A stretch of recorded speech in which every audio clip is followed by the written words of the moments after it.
It is not. It is. Everybody else literally brings it up. I mentioned it. Do you want me once, to and leak the that's it. DMs?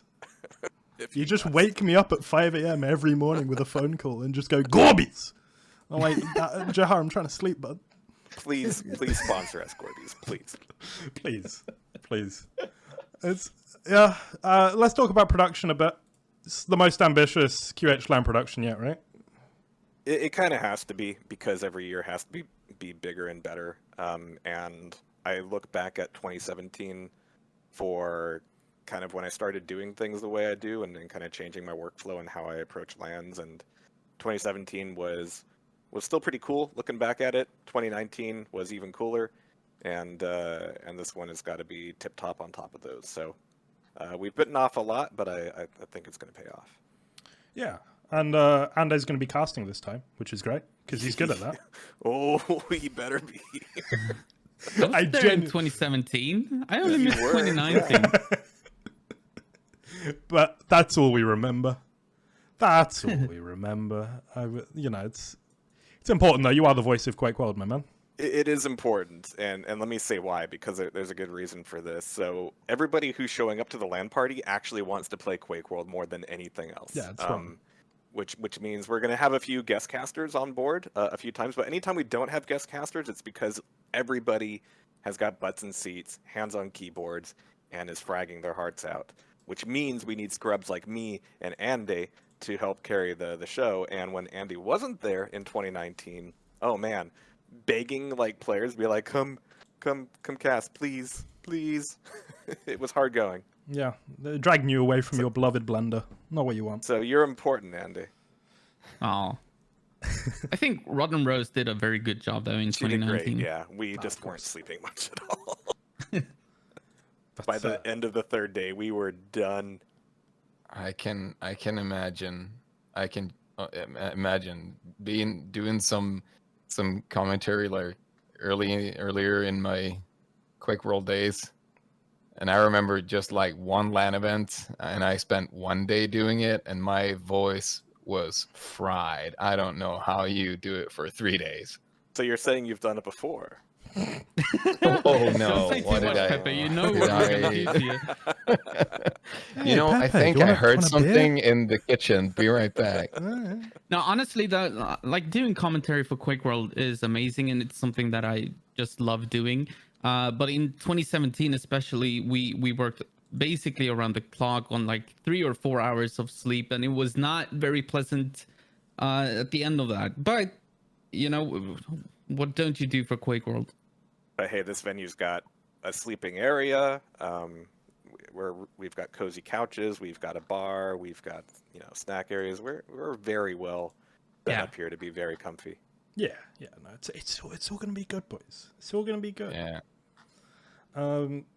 But yeah, obviously, the voice of QuakeWorld being on the casting desk, incredibly important to everyone involved. As much as other people may do a wonderful job in the role, there truly is no one like Ander, and that's just how it is in this game. Let's talk about one other man. You are going to be seeing a little bit. LethalWiz, he's going to be doing sort of the ceremonies. At the end of each day, we will, of course, be having our podium with our 1v1, 2v2, and 4v4 competitors. That's going to be a lot of fun. And we do have, as organized by me, some things to give away. So that's going to be cool, as well as the Warzone trophy. And I guess that does lead in nicely to the stars of the show, not the players. It's tournament formats. Now, I get excited about tournament formats. Like, way too excited. I love them. I really do. So on Thursday, we've got 2-on-2. And I'm just going to run you through basic information, then we're going to discuss why it is the way that it is. Map pool is DM2, DM4, DM6, ZTM, DM3, AeronautS, Bravado, and Shifter. We're going to be starting with a group stage. Yeah, sorry, what? Is Shifter in there? Shifter is in there. Ah, fuck. All right. Yeah, carry on. Is that all right? Yeah, it's Sorry, have we got to change it? No. It's a bit fucking late. Anyway, we got group stage. It's a round robin. All play all in group. Cool. It means everyone gets a lot of games because, again, that is a unique, very unique aspect of QuakeWorld competition. People like playing the game. It's bizarre. I've never experienced anything like it. Going to be best of 3. Top 2 advances to the playoffs, where we have a single elimination bracket, and it's all best of 5. Andy, talk to me. Why this format? Why this map pool? Well, look, we have 3 days, and we have limited time, so that is the format that we have to go with. The one part that I'm a little bit sad that we are forced to do is single elimination in the playoff bracket.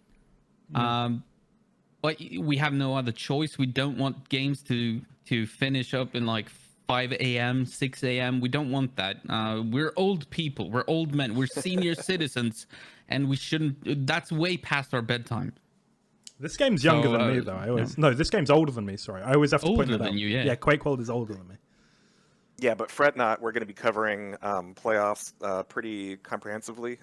Both semifinals, grand final, bronze final. It'll all be good stuff. I mean, single elim has its qualities, though. I mean, every match is very important, and it's best of 5, so that's good. It is more exciting in some ways, and but it's going to be difficult for some of the players. If you get an unlucky draw, then yeah, tough luck. But for us, it's going to be great, I think. And let's talk about Are that the map groups pool. random?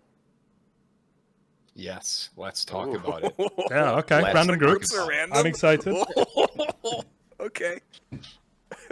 Let's go. I guess that means very soon we're going to be looking at those groups, and yeah, if we were wondering how to kill some time for the first few minutes, that's how we do it. Just all of the best players in one group and all the bad ones in the other, you know. I mean, stranger things have happened with random seeding. So why random groups? Look, Because that is controversial. it's not going to be entirely random. It is now. So of course, of course, all the players are seeded into the groups. okay, But you could also you could have a bad group, right? Where you might win, you might advance, right? But you lost the game, so you end second in your group, and you might get a very tough opponent in the quarterfinals, for example, and. That you don't want Milton in the quarterfinals. You want him in the finals, right? Dude, you don't want Milton at all. Just keep him True. away from me. I just don't want to deal with that. I've played you in QuakeWorld, and it was awful. I don't want to deal with that. He's a very lovely gentleman. Oh, he's great. He's just too good that at on the Quake. record. Yeah. So yeah, random groups into the. I mean, I like single elimination for certain things, and I think if you're doing best of 5, it's not that volatile. It does make everything very impactful, and you know, QuakeWorld being such a high skill cap game, maybe there's an argument that tournament format needs to inject a little bit of jeopardy, because upsets aren't the most common in this game when compared with others, right? So. Yeah. It keeps it interesting. And let's talk about that map pool. Jahar, Shifter, tell me how you really feel. Looking for verification of that. I don't. I'm on the believe wiki you right now. I'm on the wiki. Okay. It does include Shifter, yeah. Okay. Well, I was going to get a little bit of sleep More tonight, but graphics here for we go. Jahar tonight. Yay! I'm sensing that Jahar has some strong opinions on Shifter. Am I wrong, or am I I right? think it's a cool map. I'm actually really happy to see the amount of Kenya that we've got in here. Historically, we haven't had a lot of that. Having Bravado in there is awesome. Skull, I think it will probably be something we see relatively rarely. And that's okay. It means the 1 or 2 times we see it will be cool. But it is a fun map. The real division with Kenya maps are, you know, who are the grumpy old people who have never played them or really don't prefer them compared to TB3 or TB5. But I think it's going to be good. It's unnecessary to call out Link like that. Everyone if in he your doesn't pick show bands. up with his whistle and gym shorts, I will be very disappointed. I don't care what time of year it is. Oh, hold up! I'm ready to throw hands, and I need to go on the more complicated tournament info page. What's the pick ban order? Is it pick or ban first? Pick, No! and then ban afterwards. Well, the thing is, some things from QHLAN that are tradition we need to keep, and also especially with a lot of old players, they need to be able to pick their old DM maps. Otherwise, you know, if you were allowed to ban DM2 against one of the old players, that would be too boring for them. So you gotta have pick. Jahar's idea of the retirement home esports league already exists. We are prototyping it as Oh yeah, we speak. QHLAN is just the beta testing for that entire enterprise. It really is. So that is 2v2. Let's talk about some of the players, some of the prospective teams. Who do we like in 2v2? Who are the favourites? Who are the potential upsets? What are we looking forward to seeing here on Thursday? So obvious. So I think Milton is gonna be playing with Mazer, and that will obviously be like the one team to beat, the favorites of it all, just because it includes Milton, and also Mazer is a very good player. Look out for Blood Dog and Bogo Joker, though. They do have one weakness, which is DM4. I thought you were going to say it's played they're so American. much. So, well, in a way, right? Doesn't because help, they don't really does it? play DM4 in North America. So maybe, but on all other maps, they are very strong. But I'm curious if they can make up for that weakness by being very strong on the Kenya maps. That would be cool. But yeah, look out for them. Then, of course, you got the usual suspects in the AeronautS team, BPS and Locust. They won whoever Combat 2 on carapaces- 2, right? Yeah, I mean, they've won so much together now at this point, and they've been playing together for such a long time. So that's a very strong team as well. Whoever Carapace is going to be playing with, that could be interesting. He's a very, very strong player. Recently back after having twins. So congratulations to Carapace. And now he's back in Quake and practicing for this LAN. So whoever he plays with is going to be cool to see. Also, Razor and Reppy. That's a pretty cool team. That's a legendary team. They played together for like 20 years at this point. And Reppy is back in Quake. He's had a couple of breaks, and so has Razor. But they are so strong together. So that's going to be a fun team to watch as well. I like that there's actual paternity leave in QuakeWorld. And I also like that it ends. Paternity comeback. Yeah. Like I like that he's had the twins now. It's fine now. He can play the Quake again. They're old enough. They're like 2 months old. It's good. They're looking after themselves. Right. I assume that's how. I mean, you have the Nordic welfare state, right? So it's like they're straight into daycare at 2 months old. Straight. Yeah, kind of. Yeah. They're already over playing the Counter-Strike in what was it, Hellfire Online? I can't remember what that place was called. They're already there. I mean, speaking of children, like shout out to BPS. He has 3, and he still does this. And he works. You know his avatar's not an actual photo of him, right? You do know that?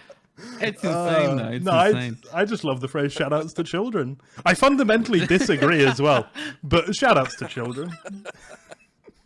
As has already been mentioned lightly, there are a few players here who have been in and around QuakeWorld for a while, but haven't been on LAN yet. At least not in a big way. So Zorak War, of course, he excels at just about everything. Is he playing 1v2 like he did in Doombringer?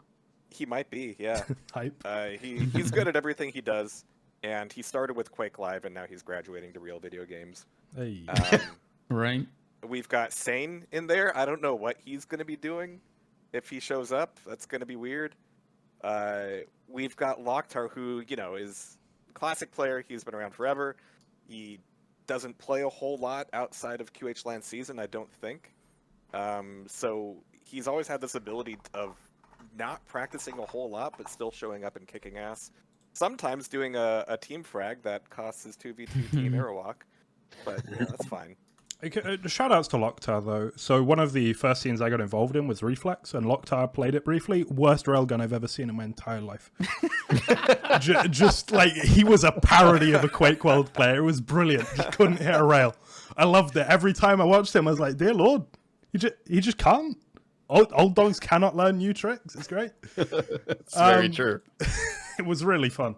But of course, in QuakeWorld, a force to be reckoned with and a legendary player. So I'm not gonna talk too much smack.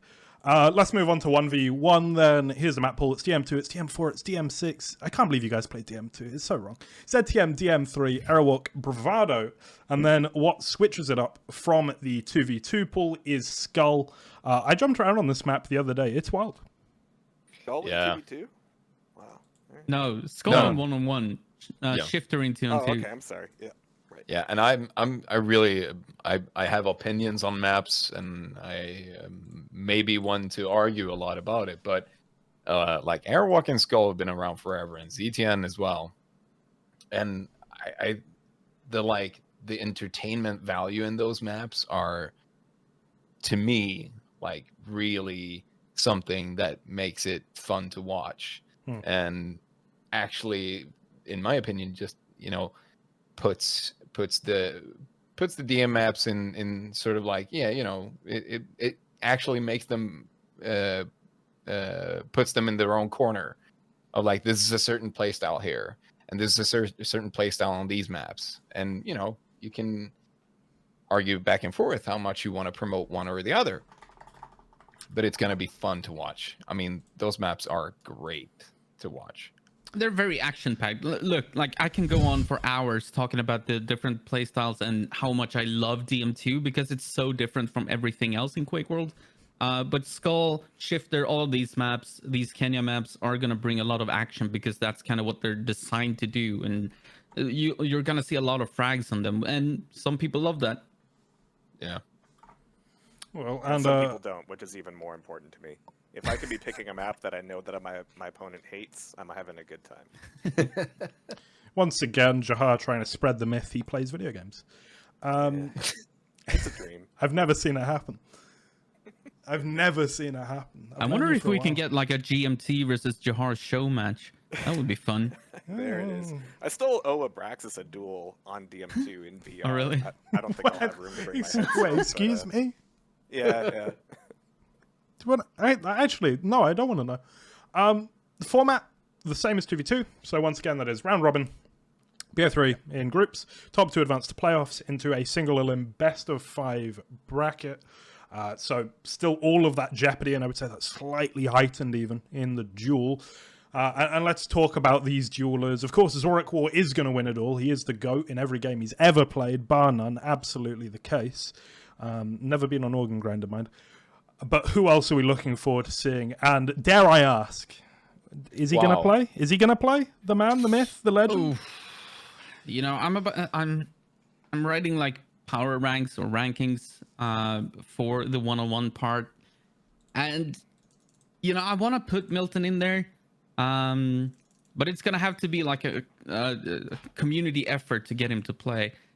The thing with Milton is that he's just so incredibly good, but he also feels the pressure. Like everybody expects him to win. So if he gets second place, that's a massive disappointment for him. Like that, and everybody's gonna be talking about it. And yeah, I understand the pressure, and he doesn't even think that one-on-one is super fun. But on the flip side, he also he's played a couple of one-on-one tournaments in the last year. Like we had some frost maps, like winter maps, released last winter, and last minute he signed up for that tournament, which was a one-on-one tournament. So you never really know.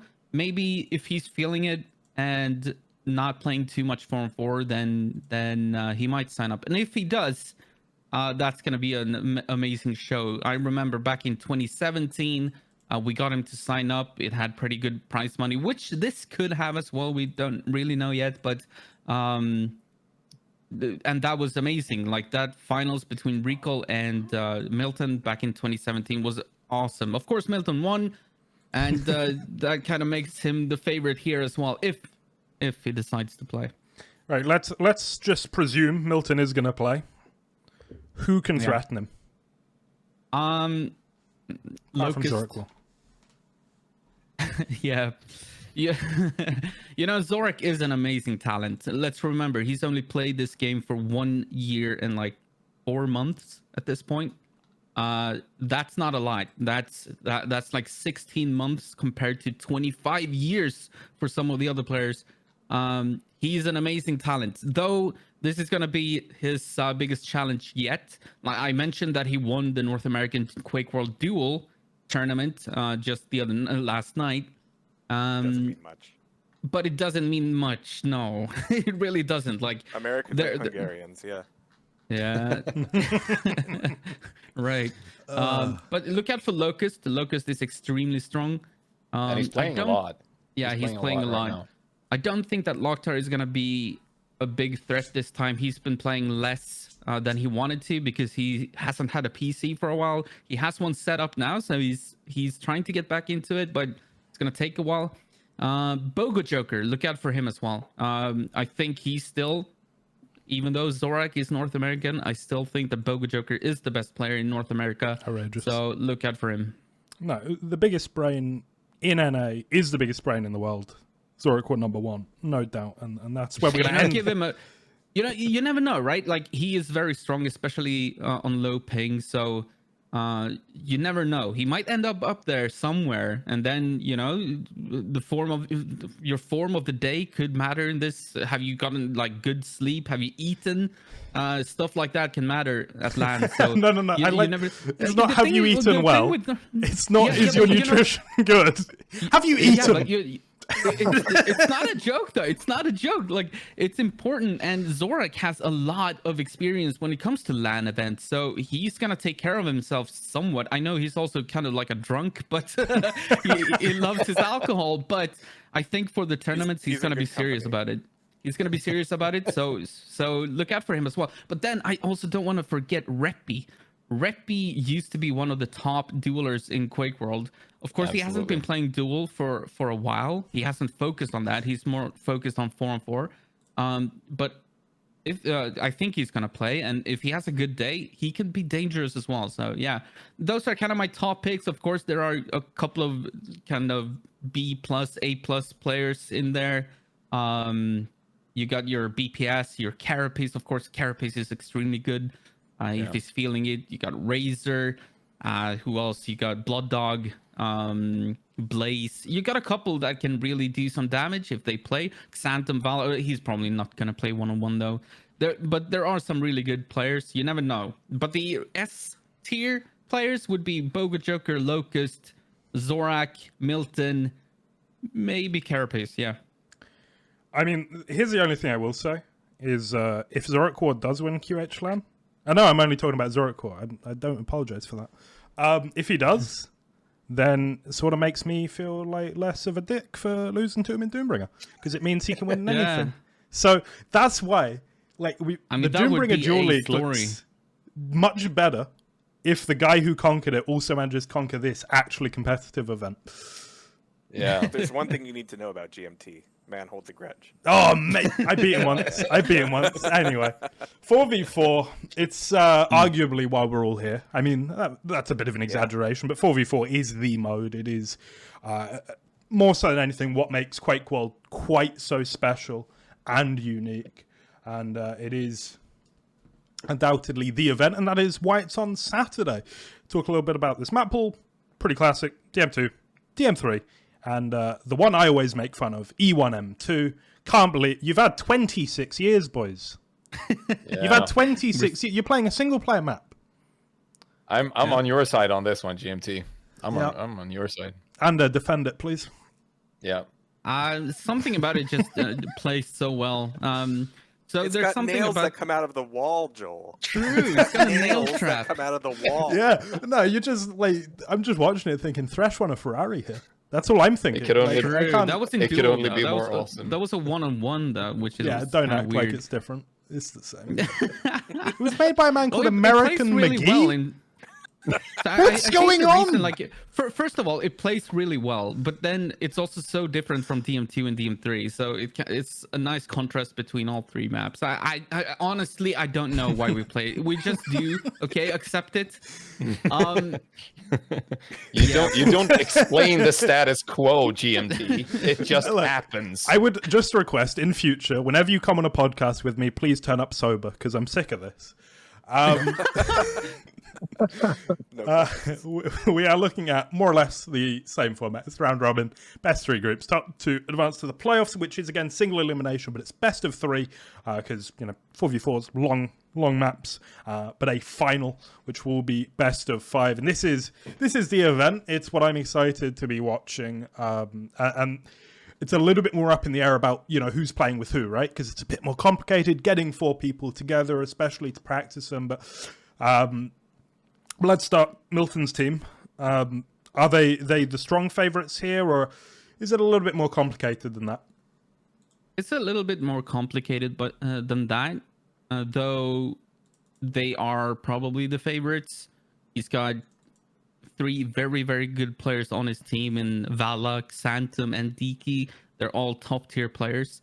So that makes them even more favorites than if only Milton was on the... Like, any team with Milton is always going to be sort of a favorite. That's just how it works. And but there are some really good teams in here. We got the Sudden Death team, BPS, Carapace, Ganon, and RST. We've got the Slackers team, of course, Paradox, Zero, Mazer, and Niv. We also have the North American team. Like, who knows what they can do? They play Form 4 almost every night, so practicing in their own corner of the world, and suddenly now they're going to be up against Europeans. Let's see how that goes. We also have the Firing Squad, of course, with Reppy and Razor, Fix, another old legend, and Goblin on that team as well. So we have a couple of really good teams.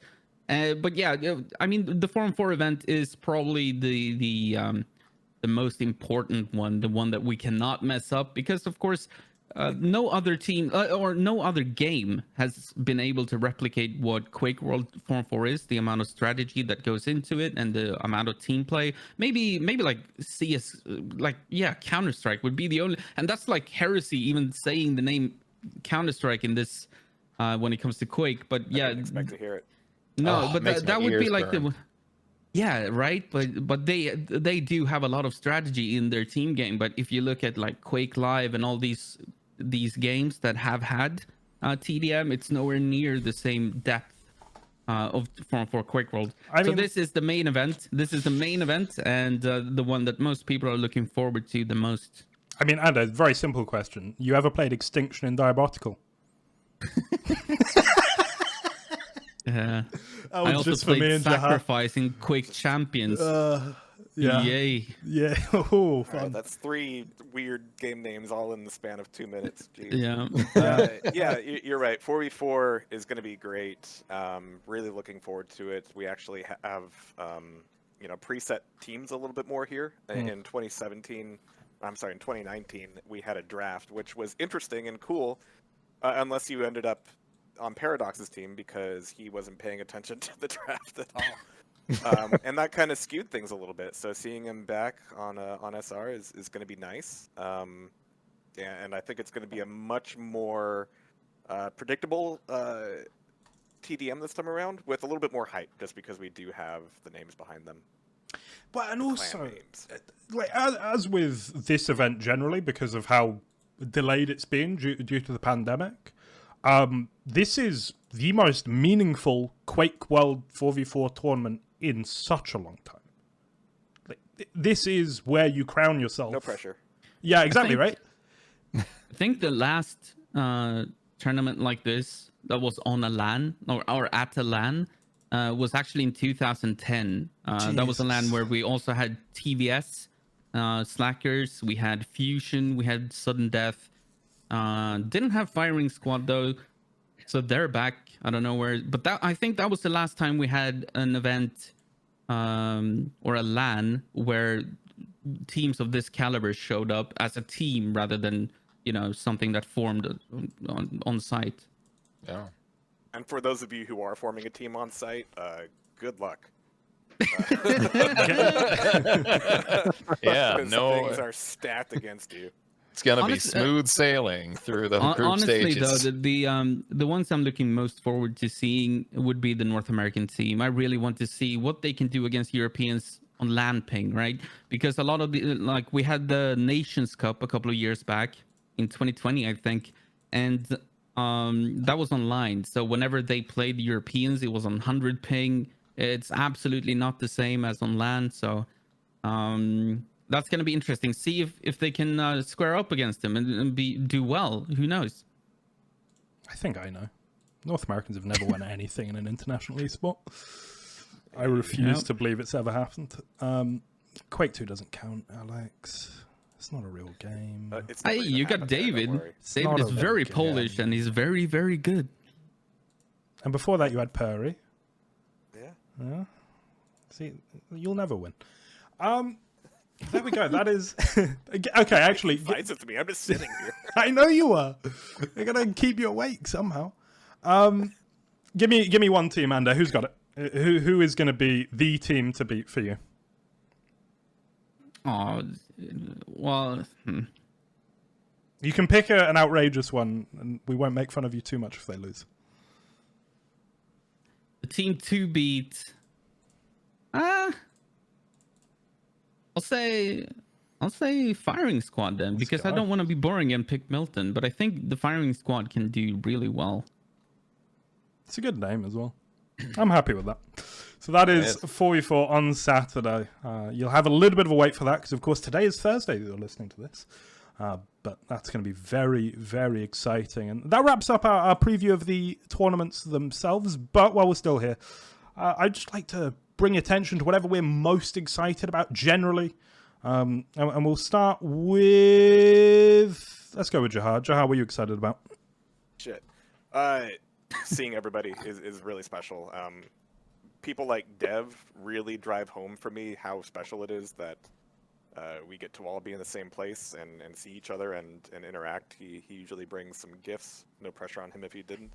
But he kind of makes a little bit of a ceremony, these LAN parties, and that's very, very important. I'm excited to see that entire vibe go around. D-Man, what's got you excited?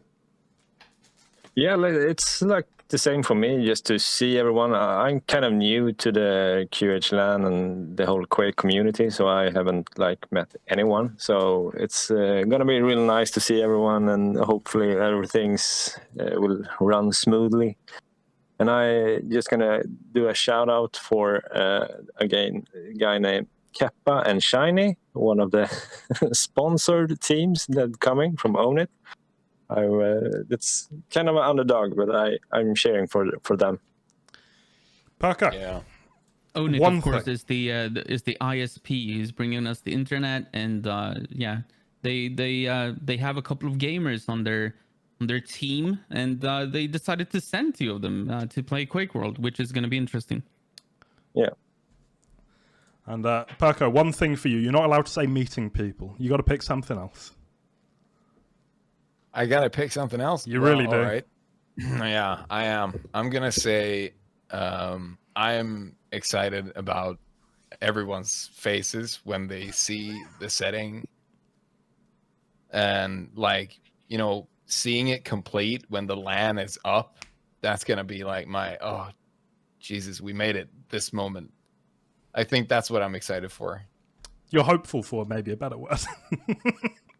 No, we're gonna make it. We're all gonna make it. We've already made it. We're gonna make it. Now. We're gonna make it. Yeah. Yes, we made it. We did make it. Oh, what an event it is already on this Thursday morning. When people hear this, it's Thursday, and we're exhausted. Good job on spinning up the stream, Jahar. You've done a great job if people are hearing this. It means we're all awake. It's good. And if you're not, they'll never know. They'll never know. And one thing, you're not allowed to give any of the previous answers. I'm excited to see if Zorak is going to be able to stay away from the beer. Wow. Zorak Claw really is my dad. Dear Lord.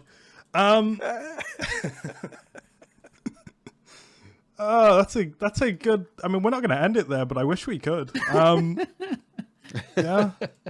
Also, a massive someone we haven't mentioned yet, who's also doing a lot of heavy lifting when it comes to this LAN is lurq. Yes, I was gonna say. He's been a part of the QHLAN crew for many years. He's helped out almost every single QHLAN, and he's back now doing a lot of heavy lifting, driving things to and from the venue, getting a lot of shit done. And massive shout out to him. He's not here on this podcast, but he probably should have been. Cheers. When thinking about it, yeah. Yeah, no, good. It's a great time to realize. Yeah, really good. Perfect. But a huge shout out to lurq for being just a kick-ass team member. Like the amount of grunt work and logistics work that lurq and D-Man has done for this event is is like if you see Lurk or D-Man, buy him a beer. Yeah, Like, really. buy him a really. beer and say thank you.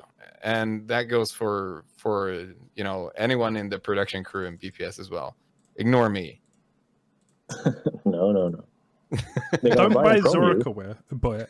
Yeah, you're gonna buy the beer from from me Yeah, and then give it to someone else in crew. Yes. just keep it away from Zorak. Yeah, at least on duel day, because otherwise I'm gonna look dumb. I'm most excited for seeing my favorite thing about the wiki, as I've been reading it during this show, is that there are 2 showers that are free to use. Shout outs to the showers. I've never seen that advertised on on a tournament page. That's brilliant. Shout outs to the showers. But of course, shout outs to a few of the other people that are making all this possible. So part of the admin crew we haven't mentioned is EB, right? Yeah. Yeah. Yes. He's involved. Good lad. Yeah, he's in charge of all the servers and stuff like that. He's always the IT guy whenever we have QHLANs, and he's also gonna run tournaments. So yeah, he's gonna be doing a lot, but hopefully he gets to play a little bit. He was very unhappy with how his QHLAN 2017 turned out, because he managed to play, I think, 1 DM4 game. So that's 10 minutes of Quake, the entire LAN. It's more than I play at my play a LANs. little bit more. But Right, people actually yeah. like this game, so it's important that people Yeah. play. I'll know what we're doing now. Yeah. So I think we're pretty near the end of there, and I'm just going to shout out the rest of our sponsors. We've got MB Installation, Shark Gaming, Own It, as previously mentioned, and have also, of course, partnering with the fine folks, QuakeWorld NU.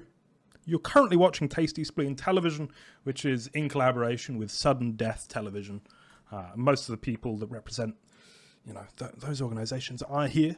But yeah, still shout outs to everyone involved. And that is our preview podcast. The show is about to begin, and I'll be throwing you over to someone. It's probably Boov. I hope it's Boov. Any final words, boys? Have a This great is- LAN party. Yeah, this is gonna be amazing. Let's make the best of it. Let's enjoy it. All right. Host person, Yeah. whoever you are, take it away. Welcome everybody to QHLAN 2022 here in beautiful Stockholm, Sweden. We've changed the setting that we're in. This is a dance studio, but in 8 hours you guys have seen the amazing transformation. Carpets went down, tables came out, power laid out, internet connected, PCs dropped on tables, and all we needed was the people. The doors opened up bright and early at 8 a.m. This morning.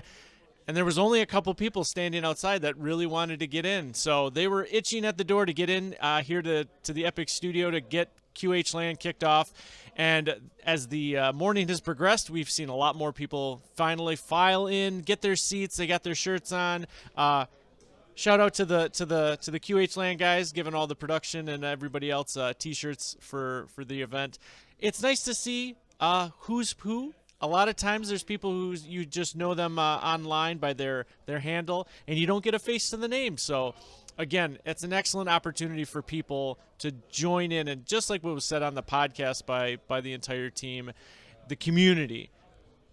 QHLAN stands for Quakeaholics. They are the authority in QuakeWorld. There's no other organization, there's no other group of individuals that take QuakeWorld as seriously as they do. They are the best of the best. And if you were happy, or if you were lucky enough to experience that in QuakeCon several years ago, you really saw the cream of the crop. And here at QHLAN, you get to see it with everybody in attendance. This 100-person BYOC event is sponsored by a lot of organizations, but it's also sponsored by the community itself. They attend these events, and they're always looking for more people to come and show up. So again, if you're interested, always take a look at the QHLAN.org. They're a great organization for QuakeWorld. And you might be like thinking to yourself, well, I play Quake too, Jahar, but QuakeWorld is that quintessential first-person shooter. 1996 it came out, and no one ever looked back. And really, these guys have never looked forward. So they're happy with what they do. They're happy with what they're playing today. And actually to kind of think about what's happening today. You guys have already kind of had the preview from the podcast. 2v2 is exactly what's on the docket for today. We've got quite a few teams signed up. Right at the beginning, there was only, I believe 8. And everybody was kind of scared that they weren't going to have much of a tournament. But the brackets have filled out. The seeds have been set. And we're getting ready here to jump in game for our first several matches. And I know that GMT, he's been laying down some crowns with the Swedes about who's going to win. And I think I'm going to throw my crowns in the hat too with GMT and say Zorak War is going to go pretty far. His team's going to rock it. I know that the likes of BPS, Carapace, Locktar, all the rest of those guys, they're good. But I'm going to say this. BPS was up until 6 a.m. This morning setting up this event. So I don't know if he's going to be on his game, but I'm not here to talk about those types of things. I'm here to talk about the community aspect. So when you guys see me on camera, we're here to talk about the people at the LAN, why you should have actually showed up to the LAN, or if you're not and are unable, you're across the sea, you're across the other nations. What is it like to be here at QHLAN? And like I said, the guys upstairs, when we jump to them, those are your guys that are going to get into the nitty-gritty. They're going to look at all the statistics. They're going to get very deep inside every single player. So let's actually show you what's above me. Hey, what's up, Jahar? Hey, Andy. Hi, Boo. So, nice to have you here. So above me in the Epic Studio here at this dance hall, they have this kind of like two-tiered elevation level so that they can do judging. Well, Jahar happened to see the photos, and right off the bat, he was like, "That's me. I want to be in the crow's nest." Yeah. And that's where I'm setting myself. And I think Andy, it was a question. Andy's like, "Do we have to go up there?" What? No. I love it up here. The stairs are a little bit sketchy, but it's kind of cool. It's kind of nice having that separation. I like being above Move. I'm a little bit jealous of you, though, because the couches down there are incredibly comfy. I know. Slept a bunch on them earlier today. It was a long day of prep yesterday, all to get ready for some 2v2 today, duel tomorrow, and of course 4v4 on Saturday. Yeah, that's gonna be something, right? This is like the warm up for us. Like the 2-on-2 is gonna be amazing. Yeah, 4-on-4. See, I always look at duel as that like the cream of the crop, the most prestigious tournament. But here, correct me if I'm wrong, it's 4v4. Like that's what everybody wants to see. That's where the draw. This is where people want to see what's happening. In the you would think that one-on-one would be the biggest thing because normally it is when it comes to arena FPSs. But in QuakeWorld, 4-on-4 is that's the shit, and I don't know why.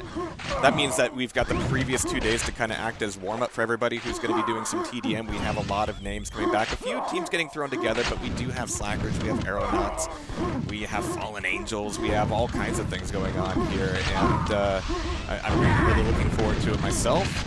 I personally love 2-on-2 a lot. We get to see some insanity in 4 maybe. But yeah, for a lot of these guys, you can see a little bit of the land behind us. We are going to be having more roaming camera footage over the course of the land, but everybody's getting here fairly early on Thursday, and nobody really wants to compete right away, right? Like you want to get in, you want to get cozy, you want to set up your PC, catch up with people that you haven't seen in maybe a few years since QHLAN 2019. Yeah, there are a couple of teams that actually come here only for 2-on-2, which is weird in the QuakeWorld universe. Like that's unheard of, but some teams do.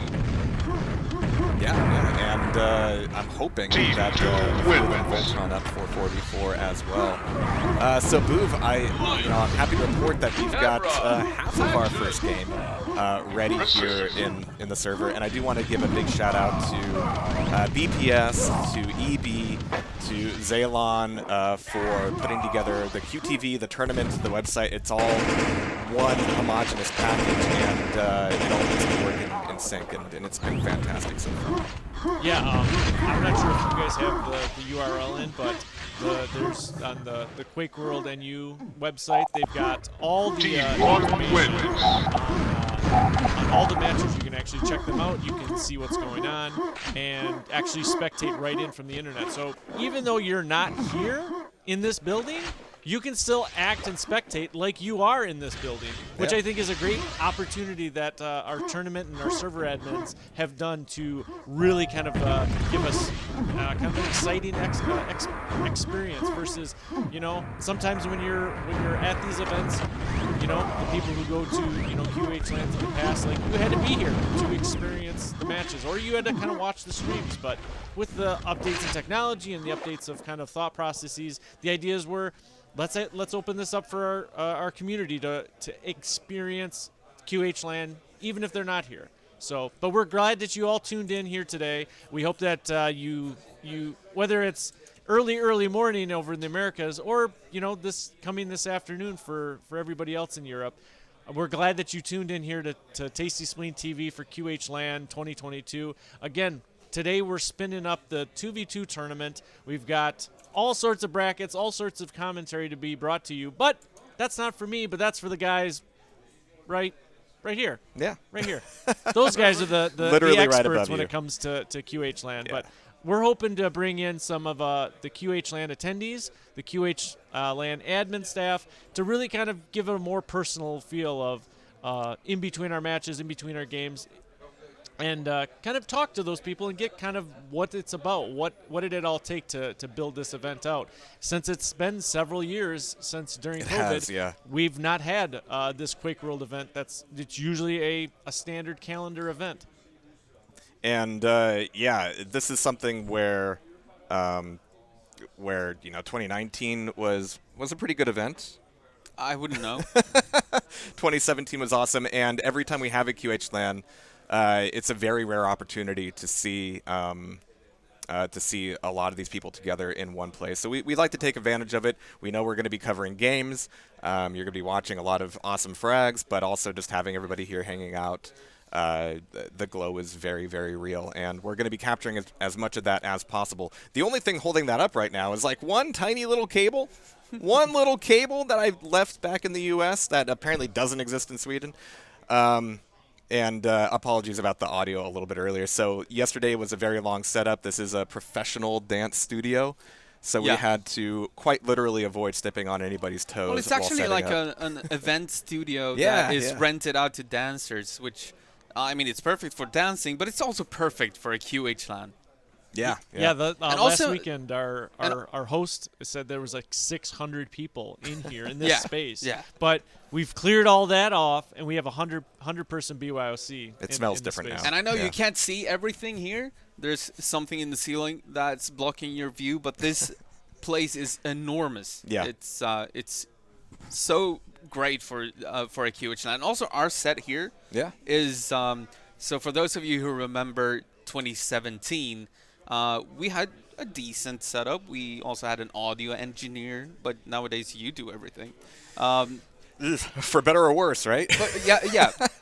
But the fact that we also have Boov below us, so like if he says something bad, we can just And we're going to be having a few people join Boov on the couch for a little bit of a casting couch session there. We'll be having some interviews as well.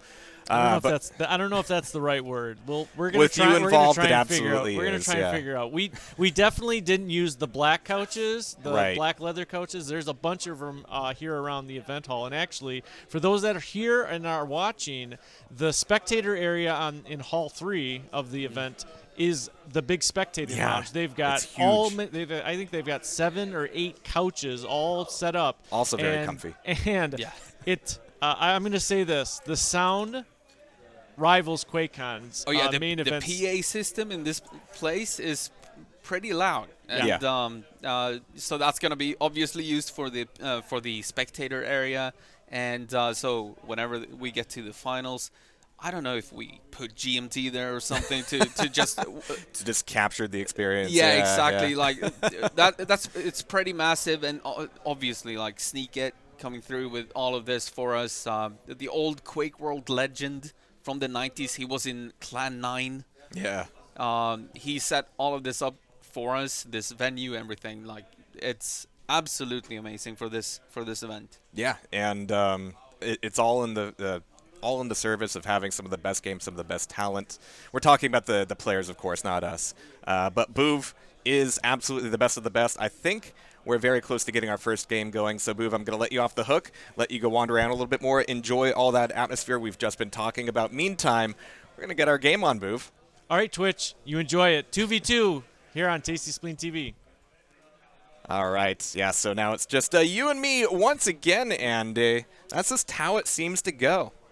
Yeah, I mean, it's becoming tradition. Actually, I can't say that. Very close. 2019. I keep forgetting you weren't there because it still felt like you were there in spirit. I mean, I was there like in planning, right? Yeah. Like planning the entire event, helping with whatever I could, and then I, for undisclosed reasons, couldn't attend. But yeah, I wish I did though, because that was, I guess, a little bit of a step up from 2017. Yeah.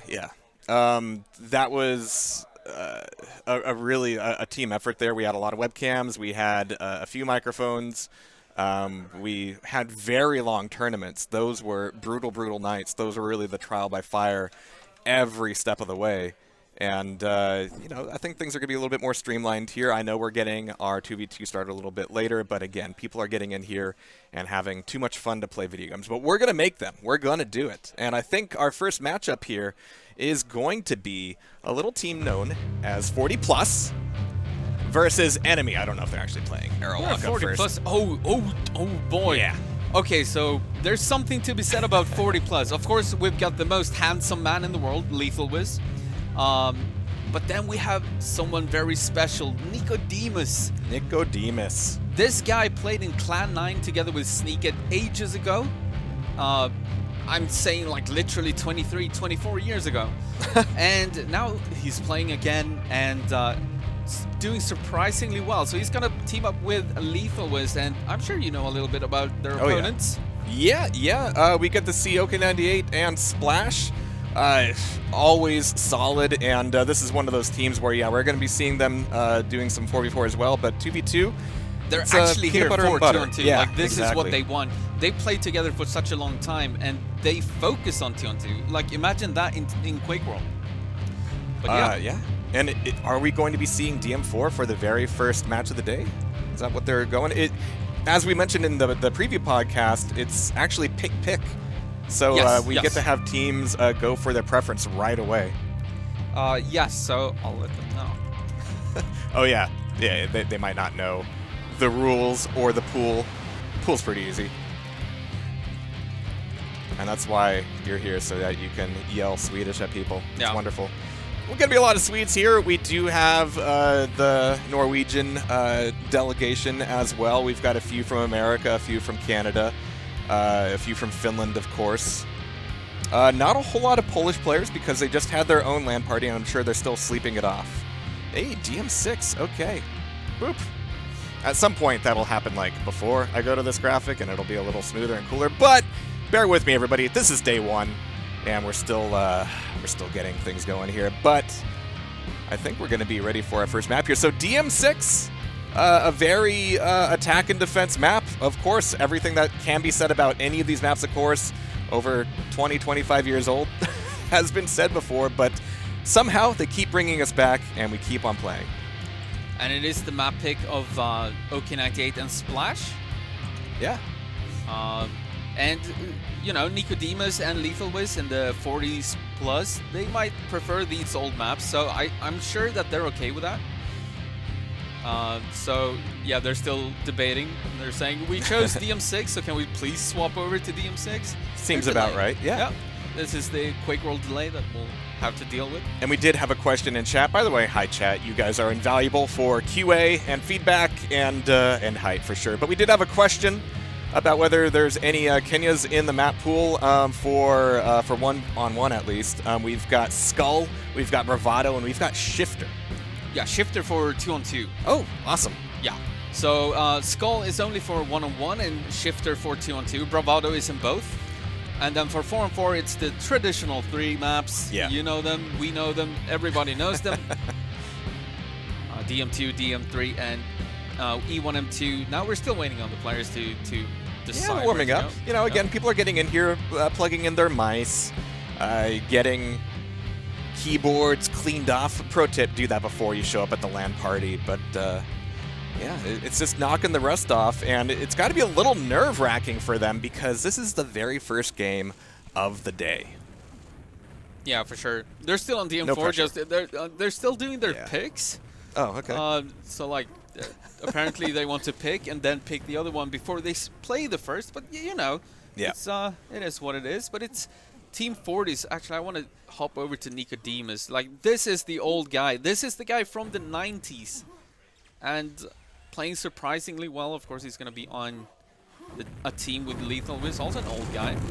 Yeah, we've got a lot of potential retirees here coming back for QHLAN 2022. Of course, our event host is Sneaket, and he's not actually competing, but he's getting to walk around and actually just enjoy everything that this team has put together.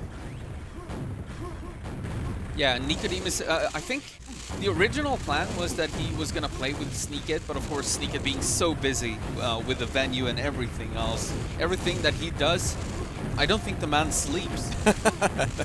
I have seen very few people sleeping because if I'm up, everybody else is up, and if I'm down, everybody else is down. It seems to be the way it is. Also, you're almost never down. There will be a time. And yeah, this is going to be a busy week for me personally. Got QHLAN, and then directly next weekend, a little bit of Action Quake 2. I know it's a game that nobody here has ever heard of, but it's going to be another LAN party right here in Stockholm. So 2022, coming back from COVID, a great year for Quake. Oh yeah, for sure. It's kind of crazy how COVID really boosted activity in, I think, all Quake games, really. Yeah. It's really, you know, evened out everything, basically. Yeah. Yeah. All right, where are we at? We have some picks. Okay, They're so deciding a third. OK98 and Splash are explaining to Nicodemus how the picking procedure works, okay. because this is the first tournament he's played in 25 years. Nicodemus, more like Methuselah. We do have jokes here. It's okay. Yeah. And meanwhile, Boov and GMT are going around getting a bunch of footage. We'll be having some of that footage live tomorrow as well. This is aiming to be the most thoroughly covered QHLAN in a while. There's always that that documentary footage, all those interviews from what year was that? 2015, I think. Oh yeah. Really, really good stuff. Back when Locktar had hair. Back when BPS had hair. It's different for a lot of us now. Can't speak for myself, but my day will come. But I'm not so sure. You have thick hair, man. Yeah. That's not going away. It'll be fake at some point, but no, that footage always set a really high bar. Everybody goes back to see it. We'll be seeing some old memories of QHLAN's past as well. So yeah, this should be good shit. And obviously everybody's just getting their aim practice in. Like I said, no matter how veteran and experienced these guys are, it's got to be a little nerve-wracking going, all right, 2-on-2, first match of the day, at a LAN, at a new venue, beautiful venue, but I think we're going to be all right. All right, they're still trying to make their way onto DM6. They're going to do it. This is classic It'll happen. match one stalling. I'm just curious what they're like talking about internally, because they're not saying anything on the server. So. Well, the only reason why we cut to them so early instead of us stalling is that people know that it's not our fault. Exactly. We're not holding things up here. It's very important. No, but we've really, especially everyone around this event have gone way over the top of something for such a small community. Yeah. This is above and beyond when it comes to every single little thing about this LAN. All of the music was put together by Peppe and his crew. Sneak It, of course, with the LAN. lurq providing a lot of the hardware. Some of the LAN decorations, I know you haven't seen them yet, but they're fantastic. And, of course, the lighting, the venue itself, all amazing stuff. And we're well stocked on food, coffee. There's a bar here. I don't think we'll ever want to leave. Of course, we have a couple of amazing sponsors as well. MB Installations, we've got Own It, and Shark Gaming providing us with a bunch of monitors and stuff. It's been a long time in the making, this LAN. We've had so much time to plan this, and of course COVID kept QHLAN away for a while. But we're back, and we're actually on DM6 now. We are indeed, which means we're just a couple F3s away from having our first match underway. We're going to be having 40+ in the yellow up against enemy in the nice, cool QHLAN blue.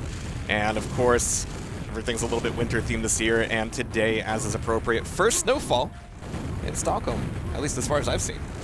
What, it actually snowed today? Yeah.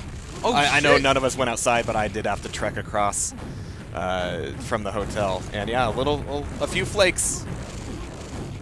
Definitely a premonition. That this is going to be one I cool live here, event. Man. I live here. I don't want the snow. Oh, I'm sorry. I'm sorry. Well, fortunately, you get to be here, nice and cozy, in front of a giant LED panel for a while. Yeah, and the light. That's going to keep us warm. Man, I hope so. If not, you know, we can get closer. Oh yeah, I do like some of the touches on this config, by the way. Very good job, Band-Aid. I like having the Globen in the background there, or the arena. Oh, you mean the skybox? In the skybox, yeah. You can actually show it off a little bit. Yeah, please do.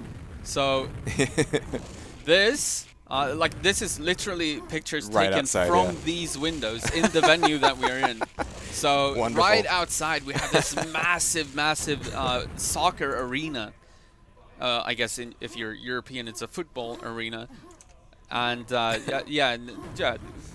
several different things. Like the skybox is actually amazing. BPS was the one who made that, along with nice. Yeah, a lot of preparation, and yeah, a lot of the signs, even in some of the bathrooms here, having some trivia about Quake. It's good stuff. Do you think that they're perhaps waiting on us? Do we want to do a little bit of? No, they're waiting on Nicodemus. Oh, actually, of course. The old guy. Yeah. I think it was 48 years of age at this point. Wow, way to call a guy out. Jeez. I mean, it's not as bad as Link, though. He's 51. Yeah, I've heard him here, but I haven't seen him yet. Is he wearing his traditional gym shorts?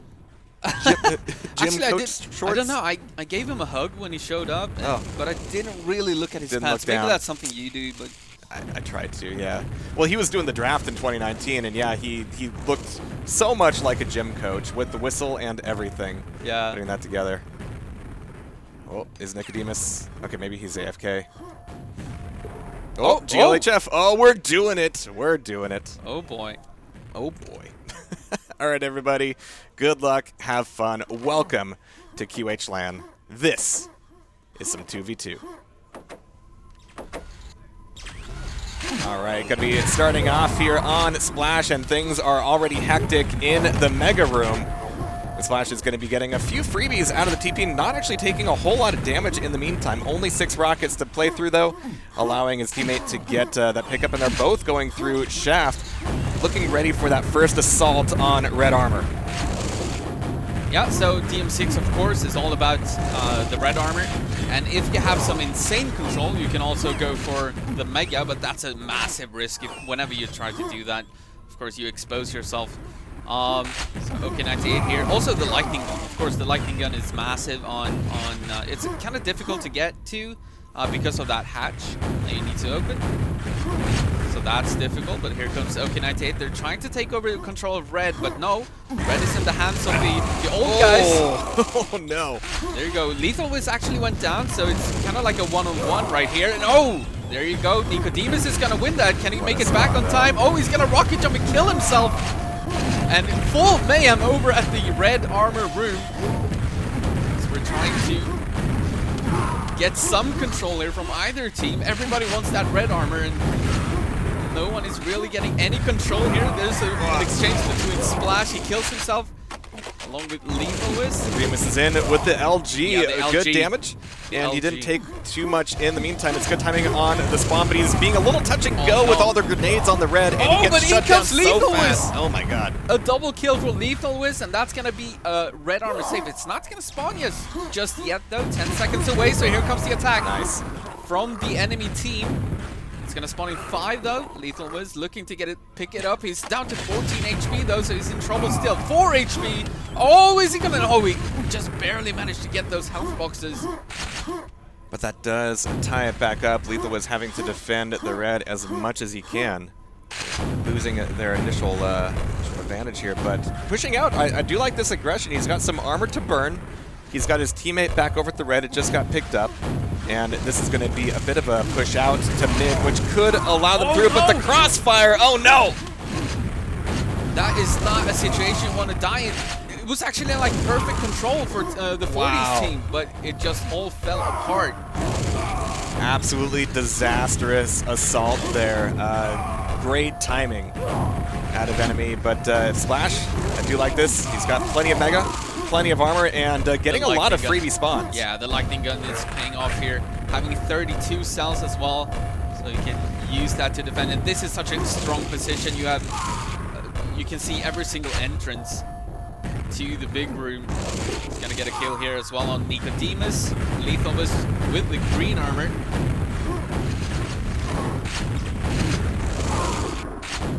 Do I have those backwards, by the way? It's always gonna be in alphabetical order where numbers come first.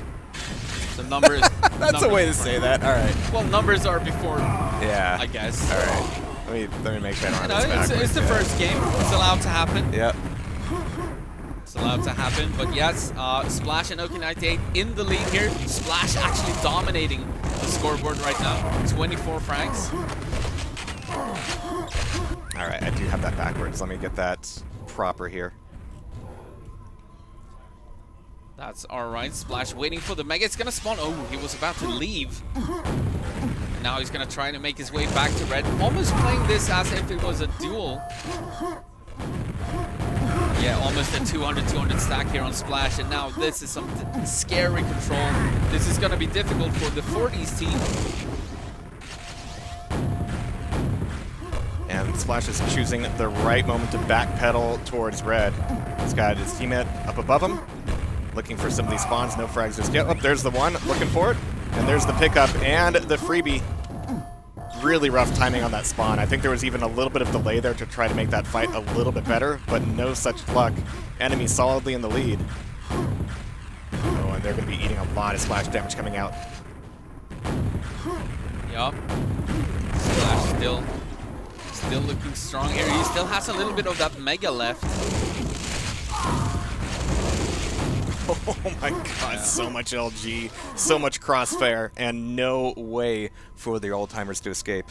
And this is the thing, even though he still has 96 red armor, he can still just wait here, make sure that the enemy doesn't get the red, and now he's good to go. He also has timing on the mega. Let's see if he goes for it. He could. He's gonna spawn in 5 seconds. Looks like he's just gonna defend this area instead. Yeah. Playing it safe. They do have a pretty healthy lead. Let's have a look. How's Nicodemus doing? Oh, better than LethalWiz.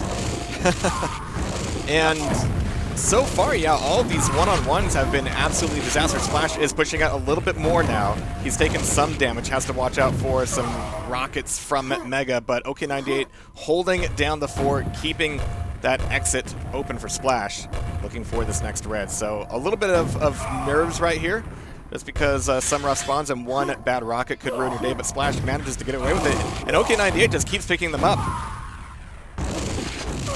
Yeah, good control here from Splash. Nicodemus and LethalWiz, they keep trying to attack, but they're just running into the Splash LG, and look at that, he still has 50 cells. He's actually going to go for the Mega here now as well, so he's going to be at 200. Actually, never mind, in comes LethalWiz, but he still gets to pick up with 5 HP left.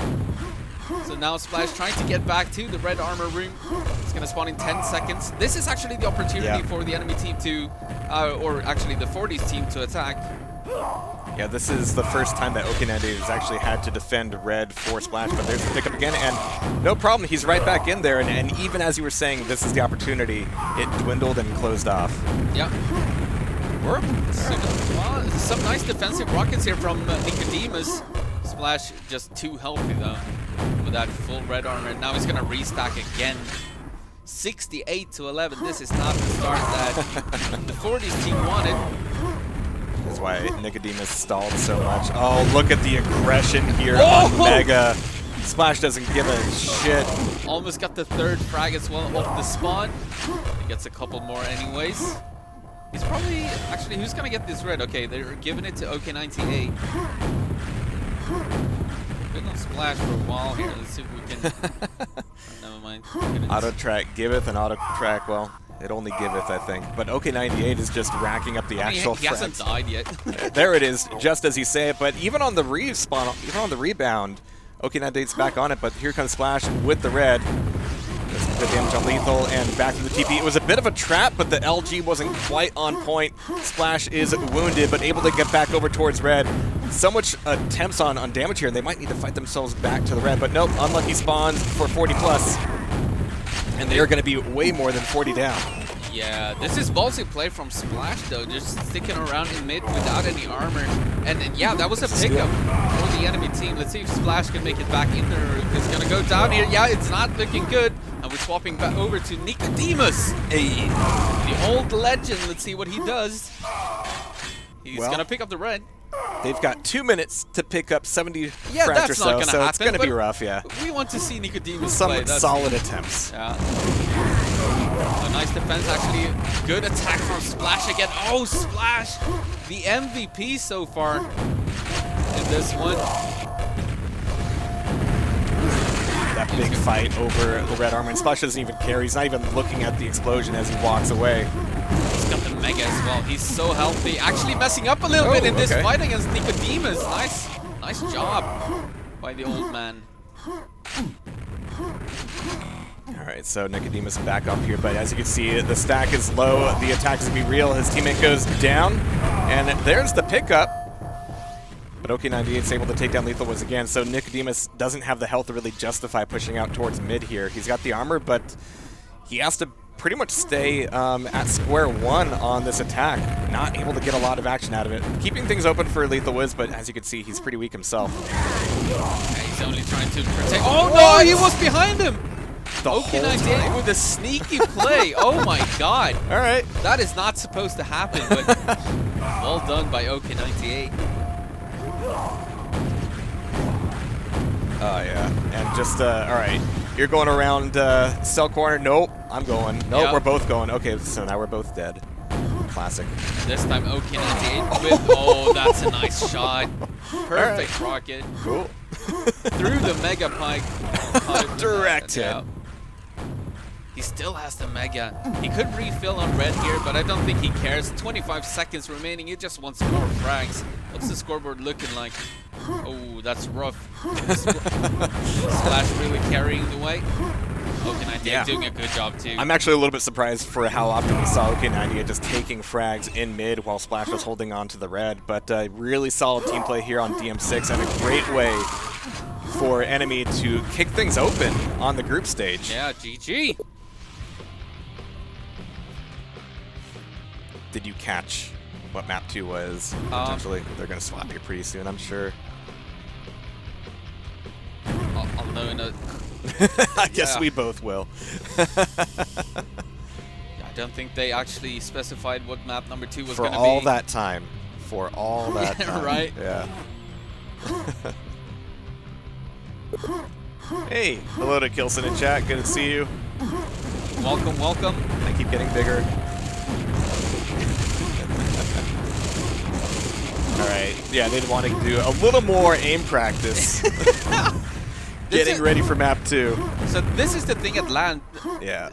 Players tend to just become a little bit more serious about everything, and then they'll take a long time picking between the few maps that actually are in the pool. But early days like this, no, we're much more conscious of the schedule than the players are at this moment in time. Yes. Yeah. So we're like, hey, come on. Yeah. But this is going to be best of 3 through the group stages, through the round robin. It's going to be a little bit more intense going into single limb playoffs, and that's going to be the format for the entire weekend. So enjoy the casual matches while you can. Yeah.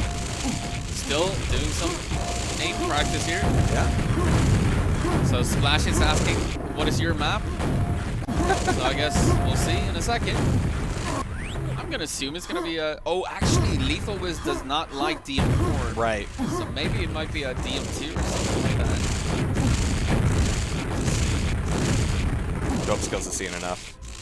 He's already reporting it. Yeah. Oh, it's gonna be DM4. So LethalWiz is okay with it. It's not his favorite, but Nicodemus is very strong on it. Let's hope so. That was rough going on DM6. Incredibly rough. Maybe this will be a little bit better. We have some F3s, and this is where we get to turn off several sections of our brain. Our craniums are not necessary for DM4. Once again, we're just waiting on Nicodemus, but it's something about the old guys. Something about the old guys. They take their time. Yeah, the F3 key is way up there on top of the keyboard after all. Yeah, Gotta think about that do some stretches. Yeah, yeah. Some shit talk, maybe? You're gonna have to translate. That's why. Alright, so Splash said he had to raise his volume on Quake. Ah. Oh, so the bass from the spectator area was Oh. bothering him. I can't even feel it from here at the moment. No? I hope to have some opportunity to check it out at some point. My ass is kind of stapled to this seat, though, so it's my lot in life. We can always send GMT there at some point. Yeah, yeah, exactly. Live vicariously through Joel. That's all I seem to be doing this year.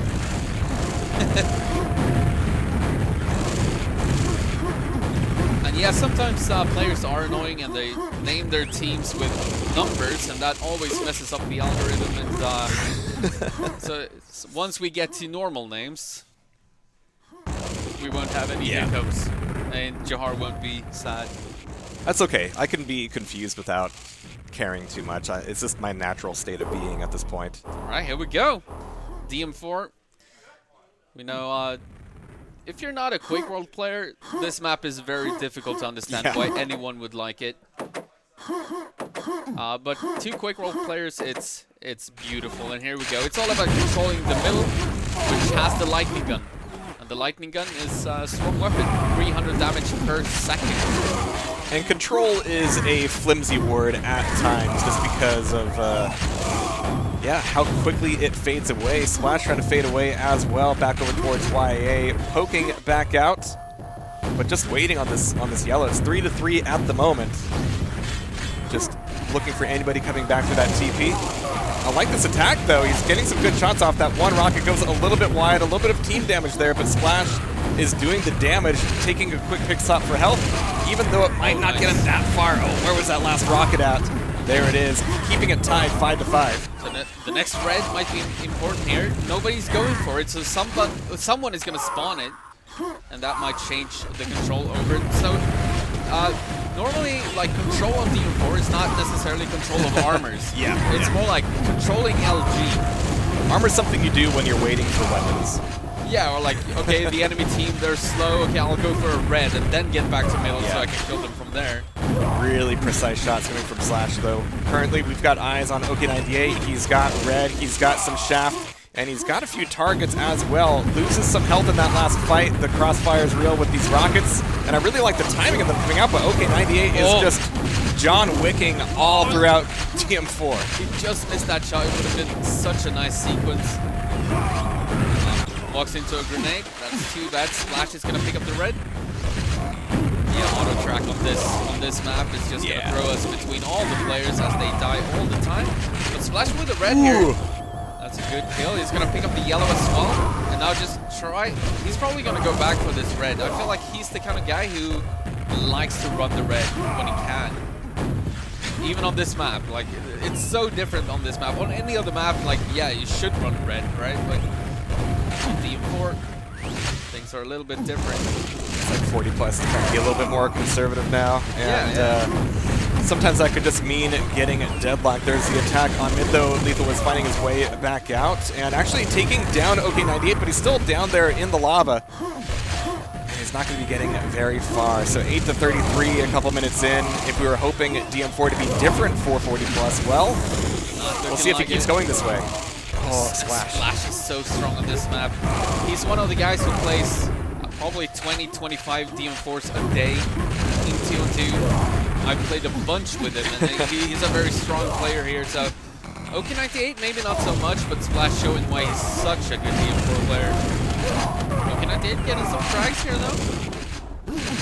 Keep popping up for him. Yeah. Really precise. He's got a bit of red left. He might go for the next one. It's spawning in 3 seconds. At the very least, he's going to defend it. Oh, perfect timing. As it just spawns and picks it up. Oh, he needs a rocket. But yeah, this is some good control. Look at that. Both of them healthy, and they're both in the middle. To get spawn frags. Racking them up. OK98's burning a few cells just on that attack, but really precise grenades. Still keeping him locked down. And Mega looking for his way to get back out, and actually manages to take down Splash along his way. OK98 left by himself just for a moment. Might actually be leaving Splash there. Taking a few frags. Looks like he's doing fine on his own. Look at that kill feed. Doesn't matter. It's just Splash killing someone all over. Alright, nice job. Nice job by LethalWiz. Gets a red, but oh, needs a grenade. Down to 19 HP. Okay, Lethal. We haven't seen 40 plus on auto track. This is not ending well, no. Oh no, and it's gone. It's gone. And that's the most demoralizing feeling. You finally get a red. Oh, that's a telefrag. Nice. We like to see those. Yeah, but when you get a red and you finally get that, you've been trying for the entire game and then you die instantly. It's so demoralizing. Life is like that sometimes, and really good positioning here out of enemy. OK98, a couple solid frags, keeping the crossfire on the Mega. Looking for some clean spam across the map, but polishing everybody off just when he needs to. My God, really good reaction time here. Somebody woke up. Somebody actually slept last night. Yeah, look at that scoreboard. Splash on top again. OK98 right behind him, and LethalWiz and Nicodemus kind of struggling a bit. So look at that, they tried to do a joint effort attacking at the same time, but it just didn't work. Too good positioning from the enemy team. Really fantastic, and even OK98 sneaking his way up the stairs for that last angle. And yeah, the immediate spam on the spawn points. Yeah, look at that. This is perfect positioning. Oh my God. You got one guy down at the weapon, one guy standing here, and there's just no way to attack. Look at this. Okay, he misses a shot, so that's an opportunity, but he still goes down. They gave him an opening, but couldn't help it. Says, hang on, Splash, I will be back. Yeah. Oh, all right, bit of a health steal. It's going to keep OK98 out of mid for a little bit longer, but not much. A good timing on the red here. If he survives, yeah, that's perfect. Red spawns. Oh. poor 40s, man. Oh. We've got just under half this map left. 19 to 21. But then again, like for Nicodemus and for LethalWiz, this is not the team to beat. Of course, we're in the group stage here, so we're going to have more games. And there are other teams that there are more likely to beat. Enemy are very strong. Splash is a very, very active 2-on-2 player. And he and OK98 have been a team for years now, so... Oh, nice shot by LethalWiz. Another one. He did help out a lot last night as well. Yeah. Not that that's an excuse. You have to show up to compete. No, we're just looking for reasons to let everyone know that he's a beast. Yeah, yeah. 28 to 102. Woof. Yeah, this is not a close game. Oh, the grenades, man. Don't want to run into that. Yeah. He only had 40 health, and he still tiptoed a little bit too close to the edge. Got caught on that blind angle. Not going to have a good time, and you can see Splash and OK98 immediately recoiling and responding and taking some sweet revenge. All right, Nicodemus. Do something. Get one rocket out of TP, but just can't play the shaft game. Everybody's got theirs out except him. To go for the rocket shots instead of the lightning gun. I'm not sure he had a lightning gun though, but yeah. Splash is spamming away grenades. Oh. so annoying because these corridors are so narrow Yeah. that it's almost impossible to dodge those grenades. So once you have enough rockets to just start spamming, it's not a good time for the enemy team or the opposing team. I mean, they're named enemy. This is weird. And you can see the attempt here from LethalWiz, and you can see that he's actually getting a little bit faster with his mouse movement, but still goes down. OK98 killing himself in the process. 2 minutes left, 37 to 122. We've seen close matches on DM4 before, but this will not be counted as one of them. No, certainly not. Unfortunately, I mean, we do like to see some good frags, but we prefer the very close games, of course. But Nicodemus and LethalWiz, they will be back. And play the other guys in their group. I'm not sure what their groups are. I haven't seen them, actually. Yeah, we will be taking a quick look there. In fact, we could have done that earlier, but yeah, things came together fairly quickly here. As, yeah, we delayed signups a little bit longer just because people were stuck in traffic, and now we get to see the payoff. We get to see the gratitude from having some opponents served up. Yep, Warm Splash and and ready. OK98 they had no chance of arriving early, so we pushed the tournament just a little bit for them, and looks like they're happy that we did, because they're doing mighty fine here. Oh, they're gonna win by more than 100 frags. That's demoralizing. Poor guys. What's the scoreboard looking at? Yeah, it's rough, and you know, it has to be said that Nicodemus and LethalWiz are not performing that differently from each other. Unfortunately for them, neither are Splash or OK98. But like you said, they're here for 2v2. They're here to prove something. Yes. They're here to make their mark on the mode, and this is a good way to start things off. Yep. This is what they're here for, the 2-on-2 tournament, and 10 more seconds, and they have their first win. Yeah, yeah. Indeed, there it is, and there's that moment of silence as they know the inevitable is coming. That is going to be GG. 2 for 2 out of enemy, and we're going to be seeing them performing very, very well in their group. And in fact, I think we're going to take a look at their group here in just a little bit. But of course, we've got everybody running the event, running the tournament, running the LAN, and here to talk about that is Grand Mr. Poobah himself. It's going to be BPS, actually. So here, what button am I pushing here? I think it's going to be this one.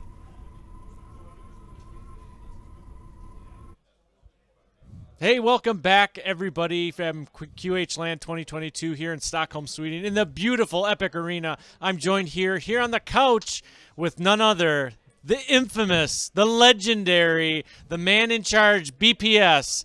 Welcome, BPS. Thank you. Thank you very much. So, again, the discussion that we had right at the beginning of the show is that this is going to be more of a kind of introduction to the community, to Twitch, to the people who are viewing this.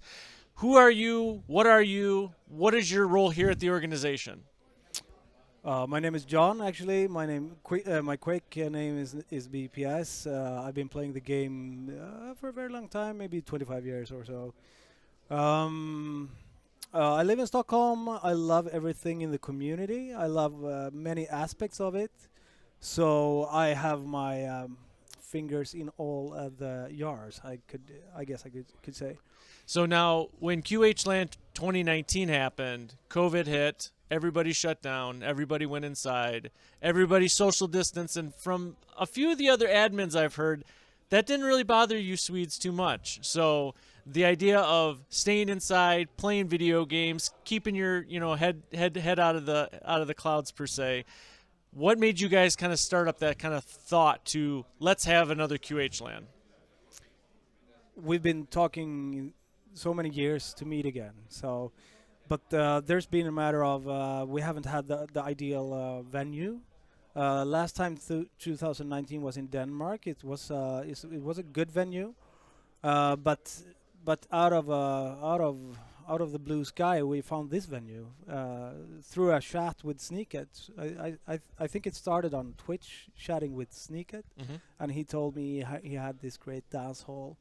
And he also told me that he has forever been it's his childhood dream to host a huge QuakeLAN. So That's awesome. that's how it started. So, for those that might not know, you've been playing Quake for a long time, but you're also a very successful QuakeWorld player too. Can you guys, or can you give me a little history on what your forte is? What do you really enjoy in QuakeWorld? What is the mode that really you feel that you're the best in, or is it from the standpoint of do you like to have that competitive edge, and that's what just makes you a really good player? I love all these three modes that are represented here. I think 1-on-1 would be my weakest of the three. Maybe 2-on-2 would be my strongest. But I love 4-on-4 super much. All the chemistry and all the depth of the 4-on-4 is superb. I love the competition at the highest level. I love the atmosphere, the adrenaline rushes. And yeah, I feel like I don't have time anymore to compete at lower levels, so it's all in on the hardest opponents. So now, also with your history, you've gained some accolades. You've gained medals, you've won tournaments, but when it's all said and done, the community is really what drives you to continue to play this specific game. Because we've seen a lot of players, they hop games to games, but it feels like Sweden, you and your crew, you haven't given up on QuakeWorld. Like, this is the game that you come home after a long day at work, you sit down, you plug in, and this is what you boot up. How do you kind of tell the younger generation from the perspective of the game's staying power? Like, what drives you to sit down every day and practice, circle strafing and play the same maps? Because it's not like you guys get brand new maps every couple, seasons, or you don't have a battle pass, you don't have unlocks, you don't have skins. Like, what really drives you to sit down every single day and play QuakeWorld? It's multidimensional, I guess. Of course, joining online at nights, the fellowship around me, the closest friends, we're a group of many known QuakeWorld names. Hanging out with them, we're good friends. They're super funny guys, so it's like relaxing in the sofa watching a soccer game with a beer. It's exactly the same feeling. But oftentimes it's chill out games, weeknights normally. But of course, the running leagues, we want to perform in them, and then we practice and we play seriously. But we can toggle that and play for fun games as well on random new maps or whatever. Now, I know with the guys above, Jahar and Andy, statistics, skill sets, what's coming up, those types of configurations when it comes to QuakeWorld, to matches, to tournaments. But for you as a player, when you come into a tournament, you're hosting this one, you've kind of helped set it up. But when you come and sit down, like, what do you do to mentally prepare yourself to be ready to play? For these kind of high stakes tournaments? Yeah. Wow. Wow, what a tough question. How do I mentally prepare for it? I can tell this one, for the first time, I really haven't prepared for, because I've put all my time, my strength, my effort into creating this event. So focusing on my own practice has been at the lowest level. Actually, I forgot to pack one thing, my mouse mat. So that was a bummer. So I got a replacement one from Own It. Thank you very much. It's super nice and everything, but the feeling is new. It's a different feeling. That's right. It doesn't have all the grime and the many years of playing on it. So different friction. Gotcha. So BPS, from the standout point from here on this couch, is there anything you'd like to say to the community? Anything you'd like to say to Twitch about yourself, about QHLAN, about QuakeWorld in general? I love the atmosphere in here now. We did it. We did a great atmosphere, and looking around and talking to everyone seems super happy, and that makes me super happy, because that's the goal of the event. So thanks to anyone coming, thanks to anyone helping out. It's been a long journey, 6 months of planning. And special shout out to my wonderful wife and my 3 kids, who's been very supportive and allowing me to go for this. It's always nice to have your close relationships understand your nerdism, your geekiness, the ability that, you know, you still play computer games as an adult. And a lot of times, in general, there's a lot of people out in the world, they're like, why do you play video games? What is this? And it's like, when you see specifically the Swedes, you guys are the best of the best. There are nobody else in the world that stands toe-to-toe with you in this game.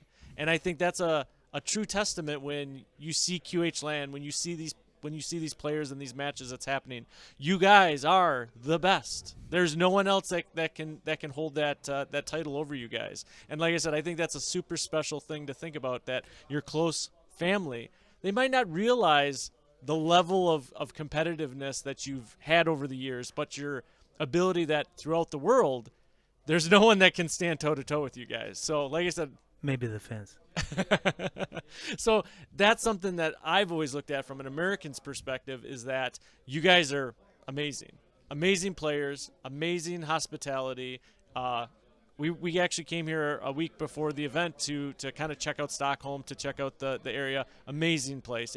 If anybody out in Twitch ever has the opportunity to come to a QHLAN or to come over to Stockholm or to come to Sweden, do it. It's an opportunity. It's a lifetime memory that you'll never forget. Like I said, the ability for us to, as Tasty Spleen, to fly over here, to bring all of our gear, to bring all of us over here to help showcase this amazing event, it's a dream come true. So like I said, we're really excited. We can't wait to see what's coming up. But again, BPS, if there's anything you'd like to say to your friends, family in your native language, the floor is yours. Rio, Neo, Indy, Emma, älskar er. Tack för allt stöd vi har fått under den här tiden.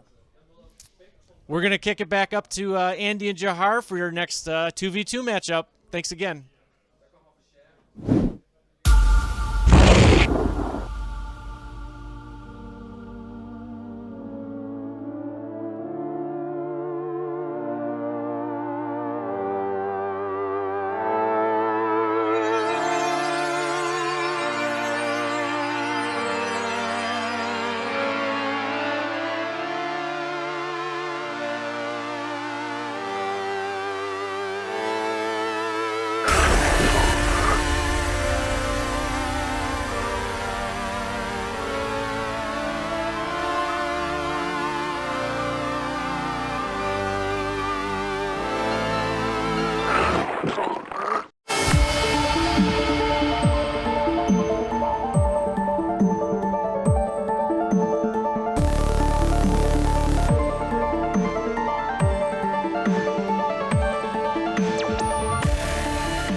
Jag får vara med här med en liten gubbe med tjej. Shout night. Ska vi inte döda han go? Kurir, ja. Vad är det här? Vad är det för hemsida? Det är den här typ. Fan, jag trycker på allt jag har. Boofstop. Double Edge. Ja, den kör vi. Ja, men vad fan är det här för jävla spel? Det går inte att göra något. Gubben har ju ingenting.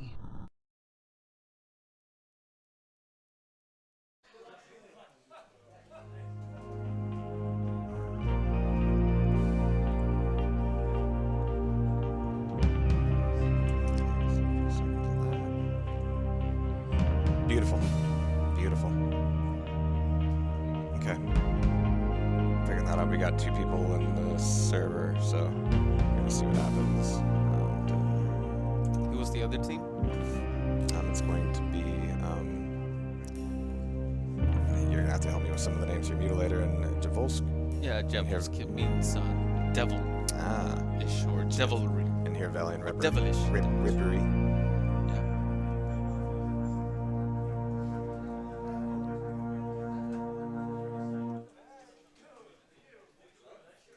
So beautiful.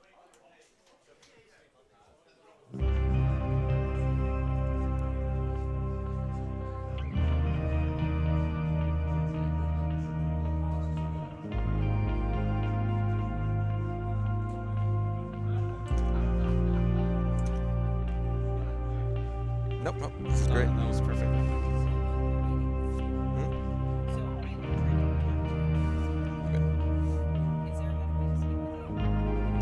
Discord maybe. Yeah, I'm also keeping track. Or convey to Boop and he can, yeah, because he's in my ear. Yeah, I know we've all been, yeah.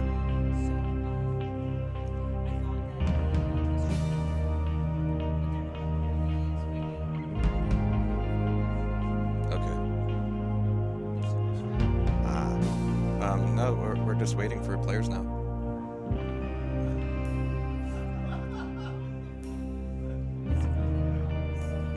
Yeah. All good. Okay. Where to?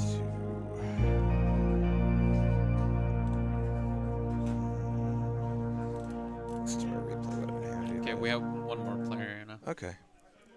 So get in there. Yeah. All of them actually. Yeah. Okay. All right, Boov, we're gonna come to you real quick, and then you can throw to us after just a little word. You okay with that? Okay.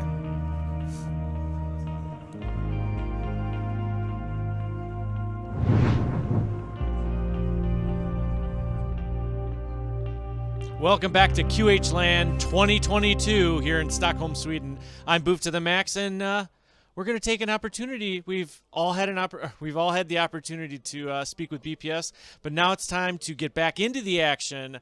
Andy and Jahar have wiped the sweat off their brow from game number 1. They're ready to get into game number 2 here. And Andy and Jahar, what do you guys got for us? Enemy has made it through the first match, and I guess in some ways so did we. We're still here. Things haven't completely exploded just yet. So yeah. So far, so good. Whew, it's gonna be a long day. It's gonna be a long weekend, but it's gonna be good stuff. And we are indeed getting it ready for our next match. A little team known as what was it, 2006 finalists? Sounds like they've got a grudge. Oh, are they? Actually, I'm not sure. Oh, yeah, actually, so Mutilator... I knew you would know, yeah. Yeah, Exactly, Mutilator is another one of those old players, right? He won QHLAN in like 2006 or 7, 8, somewhere there. And I assume that they played together at some point. Thereby their name. I'm actually not sure. Javolsk or Devilish or Devilish or whatever we want to call him. We're going to say Jevils. As long as you say it every single time. Yeah, that's fine, yeah. Yeah, Mutilator I got handled. He's a more active player now. He's also an old player, but more active nowadays than Mutilator. Mutilator hasn't played forever now, but he came back to this LAN, and now he's already looking good. He's one of these guys who can just pick up the game, and suddenly he's good again. Nice. And on the other side... Team HYRY. Yeah.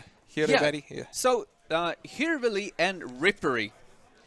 These are two very, very new Finnish players. Came out of nowhere. They only play with each other in a non-sexual way. You said it, not me. Yeah, I heard the giggle though. You know, They play together all the time as a team, and they've been improving rapidly. Like, these guys are becoming legit, and this might be a close game depending on the level of Mutilator, because he's really the star of the show. You think here. he's the linchpin in this whole thing? Yeah. Okay. So Hirveli and Rippery don't. I mean, the thing is, they play so much together in 2-on-2s, almost like OK98 and Splash, but the Finnish version. So you never know. Like, they could do well here. Well, hopefully. Do we have map picks, by the way? Is it going to be DM2? Okay, so the first map is DM2. Hey. It was picked by Mutilator and Javolsk. Okay. Yeah, these guys are being very polite and letting us dictate the pace of things as much as we can, anyway. And it must be said, actually, I'm going to cut in here real quick, just so that if you like, you can fly around. The gorgeous representation of the map of the venue done by BPS and crew. So close. Well, there's your sneak peek. We're going to be seeing more of that here. Let's see. Do we have 2006 on the left in the blue? Yes. All right, cool. Yes. I can get it right a little less than half of the time. Yeah. The only time it's going to be difficult is when there's numbers and weird symbols involved. Oh, no. Then I don't even know. All the umlauts. Here we go. Yeah, so we're just waiting for the F3s. We've got 2 already. DM2. Also, of course, all of these maps are going to float around a little bit. Yeah. We have some nice sponsorship logos all over the place. Own It over here, of course, providing the internet connection to us. And this beautiful, beautiful QHLAN 2022 logo in the big room. That's the most important one, of course. And I am glad to see some 2-on-2 in DM4. A little bit more calm than 4-on-4 here, but still a lot of quad, a lot of traps on rockets, both of them. And yeah, love me some secret camping. Ooh, do we have F3s? We have 3. We're only waiting on Mutilator. Hey, there you it go. Is. We have a game. And a DM2. Yeah. I love DM2. Some people don't like it. I personally love it. It's been like 25 years. You don't really get to have, like, you know, that strong of an opinion anymore. You just got to deal. And deal they are. Rippery going to be first up here, but Mutilator getting the first frag, suicide, resetting things. Who's going to get the first quad, though? Oh, there we go. It's going to be Hirveli, so the Finn with the first quad. So quads in DM2, it's more about controlling one area each, and it looks like he's going to try to control the low area here. Oh no, he's going to bore with the quad. Actually, the kill went to Javolsk, but I think he was going to die to his own quad rocket either way. So that's a moot quad, I guess. DM2, of course, the quad runs can get pretty crazy here. Which means you can feel the map grinding to a halt as everybody takes bearing of where they're at, what their stack is, how useful they can be coming to this next fight. And Mutilator is going to just make a beeline through there. Oh, there's another guy there. Oh, he gets him too. So that's 2 from Mutilator. And I'm excited to see this guy. Like, the fact, like, when I really got interested in following QuakeWorld and playing QuakeWorld was around the time that Mutilator won the QHLAN that he won. So I'm low-key a bit of a fan of his. You can get an autograph while he's here. And Hirveli is going to be on this second quad, using it to attack rockets. But we've got some attacks coming in from secret. That was some good damage coming out, however. Oh no! Oh, again! Oh, that's the worst way to go. He killed himself with the quad. So keeping it close here, 5-5, very tense with both of these quads. Rippery trying to be very precise with these rockets, manages to pull it off, but needs to defend himself. These spins are good, nice. Gets the red armor as well. Of course, it's all gonna revolve around the quad. The quad is so important on DM2. And if you don't get the quad, just try to hide somewhere and maybe set up a trap. It's the one way to kill it. Well, it's going to be at that time. Oh, he's setting up a trap here. Rippery is not going to be putting any aggression on it. Is going to be given the grab once again, but will it be a third dead quad right away? Oh, good shot. Okay, he gets Mutilator. He also saw Jevils down there. Couldn't connect though. He's gonna grab a yellow here and then try to find some kills. And avoid the spam that's coming out from Jevils in the path area. The chase. Oh, he gets away from... Oh, nice defensive rocket. Can he get the frag though? He's trying. He's trying. Oh no! There it is. Snuck it through. He got Mutilator. He didn't get Jevils. Jevils actually made it out. But he did get one kill at least, so still good for HYRY. And the Finns, a slight lead here. That was an excruciating quad run, though. It didn't die immediately, but man, it didn't get a whole lot of payoff. 8 to 10, still very close here. Ripper is going to be pretty weak coming up the lift, and even with this red, it's going to get burned off. But there's the snipe. Very good shot from HYRY. The team play, you saw that? Yeah. His teammate was very low, and he was protected by HYRY, and now he's going to get the quad as well. Oh! Goes down there. Nice play by Mutilator. Survived with 2 HP. Yeah, I can't believe how consistently these drops have been made, which is exactly why DM2 on 2-on-2 is so special. Even before that precise rocket frag, I love that just the bounce from the rocket jump was so effective. And even here on the stairs, it's going to be a hard one. Mutilator even doing some self-damage, having to back away. It was so close to being such a nice kill, but then he messed it up. He's going to grab a grenade launcher. He wants that too, to go along with his rocket. Of course, DM2 doesn't have a lightning gun. Mutilator, oh, he's waiting for the Mega, I think. But it's not going to spawn. He's mistimed something here. 10 seconds away. And that is burning a lot of time to get back over towards quad. Actually, even more than, yeah, the quad is spawning now. Yeah. There's not going to be a Mega. Oh, he's going to be so late for this. It's going to be HYRY instead. The Finns with another quad. And this time there's no trap. This time there's nothing stopping him. Maybe when he goes through here. Yep, that's Mutilator. Oh, is he gonna win this? Mutilator gets the kill. Wow, what a fight from Mutilator against the quad enemy. It must must be easier to hit somebody when they're blue and glowing. Maybe. For Mutilator anyway. Yeah, that was. I mean, he had the high ground, right? So it's a difficult shot for the quad, but. Yeah, nice play from Mutilator. He's going to go down here, though. Didn't have any support. This needs to capitalize on it by preventing this pickup of red, and even if HYRY gets it now, he's at 20 health. It's not great. But here comes the pickup, a little bit delayed. It's 21 HP. Just about halfway through, but only 5 fries separate them. But this is really the first time he's had to fight his way back onto the quad, and a fight it is. This time there's people dying on the quad before the spawn. And another one! Oh my god. The quad is spawning though. Is he gonna go for it? No, he's gonna go for the kill first. It's still up. He's gonna rocket jump very, very low on HP. The softest rocket jump of his life, and that rocket didn't quite meet its mark. So he's gonna be escaping, looking for secret red. A little bit of nerves on that shot. That's not a difficult shot to hit. Standing too still. It's not blue or glowing. Exactly right. So again, we've got an alive quad out on the field. He's using it to kind of bully his way into some armor pickups, but the frags just aren't coming.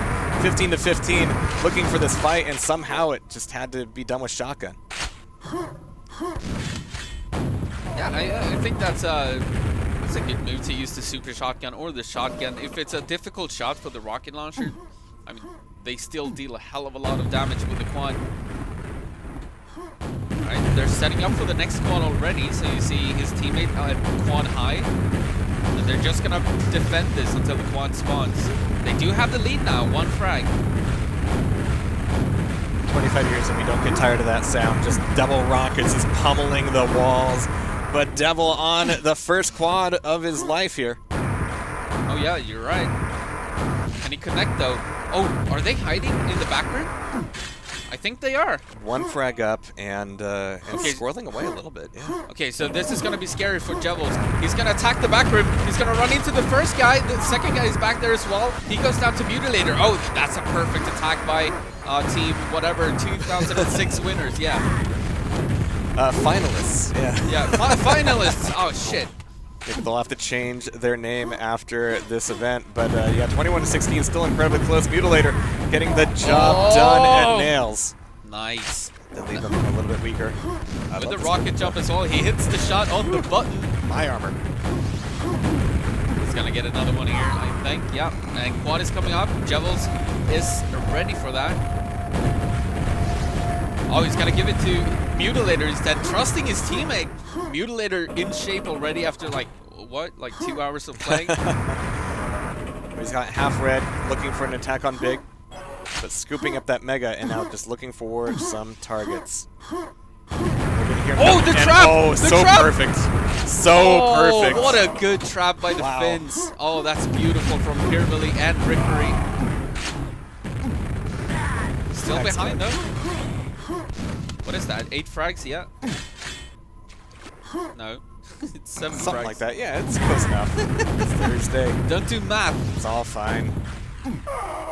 But yeah, a bit of a different story than we saw on DM4 and DM6 from our first matchup. Gonna play a little bit more Quake Strike here. Bit of an assault on the back hallway, but 15 health. Yeah. Let's try to give as much splash damage as Oh, we nice can. jump! Maybe even Nice steal. jump! Wow. Oh, well done. Can't believe he's still here. Is there going to be another attack in the next few seconds? I don't think so. Ripper, he just took down Mutilator, leaving things wide open for Harvarligan. So he walked in there with, what, 16 health? Yeah, and where was Jevels? No support whatsoever for Mutilator. Ooh, that's a very, that's so impressive that he actually didn't shoot right away. He lined up his shot before firing. That was nice. Yeah, we'll have the Duck Dog here tomorrow. Didn't have time for it today. But that was certainly deserving. But that is bringing things close. Once again, just the 2 frags as this quad runs out. Great attack on the rocket launcher. One more quad in this game, 1 minute. It's gonna come down to that quad, I think. There's a guy here. Attack on the yellow armor. Scared him off the Mega at least. Uh-oh, but he ran into the trap. It's a trade. Yeah. And it's one that leaves Jevel pretty well off here, actually. So 10 seconds, he's got a bit of Mega, a bit of YA. He's got position on the quad. It's only here we go. Oh, they trade! It's a mutual. Ripper is still alive here. Oh, the Finns. This is their opportunity to win map 1. Oh, no, he goes down! I've never seen so many quads die so precisely, so quickly outside of like Aerowalk or something. But 29-29, 30 seconds left.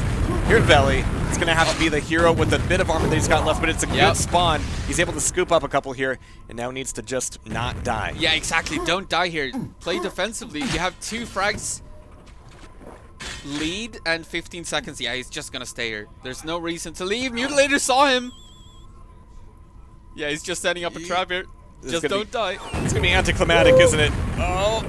Ah, well played, well played, well played. Good job. Well nice job by the Finns. A lot of respect there by refusing to to play it any other way. Yeah.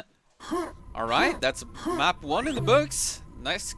Next one is going to be, we're going to Aerowalk. All right, Aerowalk it is. First time up here. I was just mentioning it. And, yeah, it's going to be a little bit different than DM2, of course, but let's get into it. So, yeah, first time on the event. We're going to be seeing plenty of Aerowalk in every mode except 4v4, of course. A man can dream, but even that would be a little bit too crazy. Let's see if Harvarligan and Ripper can make lightning strike twice. Yeah. This is a smart pick. This is a very smart pick because Mutilator, of course, is one of the old players, so maybe haven't played as much Aerowalk as the others. And there's a quad here too, and a lightning gun. And that's a very deadly combination. The angle precision is just insane here. Mutilator is just a surgeon. So he's got flawless red. Looking for respawns on the pad, but is he going to get 2 for 2? Like shooting a fat kid in a barrel, but it's going to be some frags opening up here just as Mega's respawning. It's stolen away by Mutilator. Nice respawn. So that's a sign that Mutilator is not maybe super comfortable on Aerowalk. He had red and then he stuck around at red just trying to protect the next one. Didn't work out, but that's usually a sign that someone is not super comfortable on the map. Not really using the red to collect frags, but more so trying to protect the next red.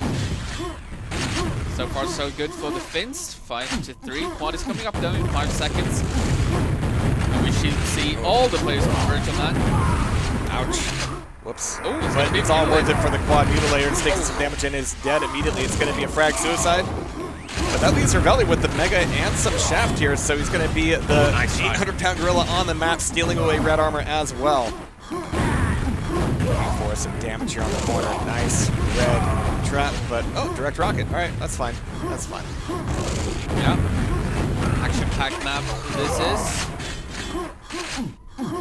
Mega is gonna spawn soon. He probably doesn't know because Mega is very easy to lose track of on this chaotic map. He's gonna go for the red instead. Looking decent for the next squad. Nice movement here from Ripper. Yeah, I might want to preserve this stack though before the quad. Use it for the quad fight. But yeah, they're already setting up here. Easier said than done, especially as he's pushing back out here towards red. Oh no, and Mutilator somehow takes down both of them with only 4 HP left at the end. He can't do anything here. He can't go for the quad, and the quad is spawning.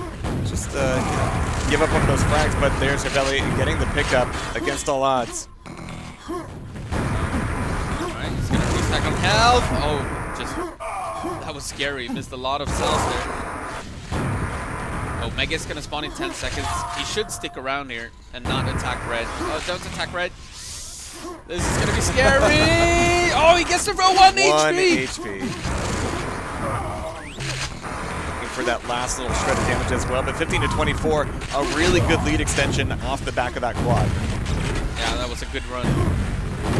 Oh, they both die. Nobody gets the red, so the red is up for grabs. A lot of trades. Harvarligan though, last man standing. I was almost expecting there to be a respawn on that red there. I was kind of nervous about it. There were like 3 packs up there from dead people trying to get to that red. Quad is coming up again. Here really is looking good for it. He has a bunch of cells as well. 83. I remember getting a telefrag on the assault on the quad as well, so this is going to be some free frags as everybody's just respawning. You can't focus on being aggressive that much unless you manage to get a rocket launcher right away. So there's the attempt on it, Harvarligan's life, but he's just using this for the extension. Oh, he was hunting Mutilator for quite a while there. And here comes the attack on red. Gets both of them. Red is up. You can't rocket jump just yet. Now you can.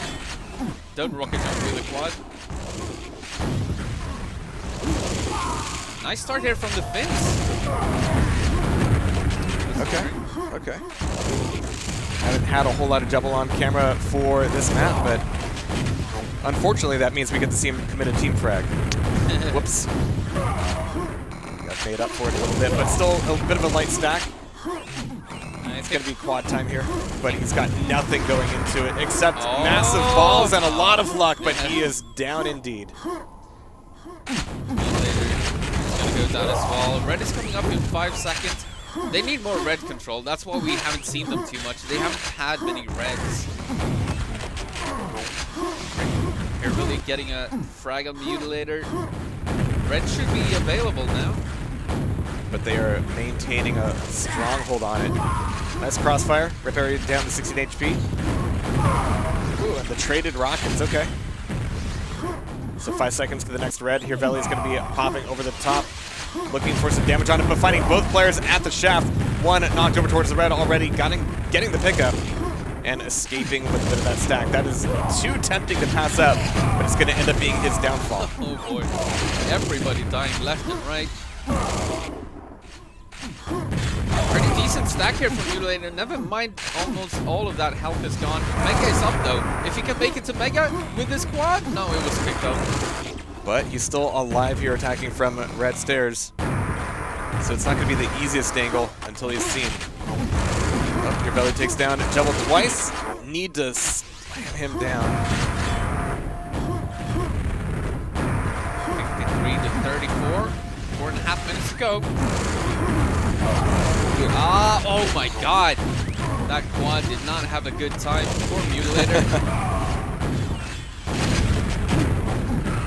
Oh no. The Mega was right there. 56 to 39. Seeing some tendencies here though from Jevelsk and Mutilator. If they can avoid, never mind. Sometimes Caster's Curse is so fast you can't even get the words out. Right. Nice. Nice, yeah. Oh, another one as well. Oh shit! I saw the opportunity to use that as a rocket jump, enemy rocket jump.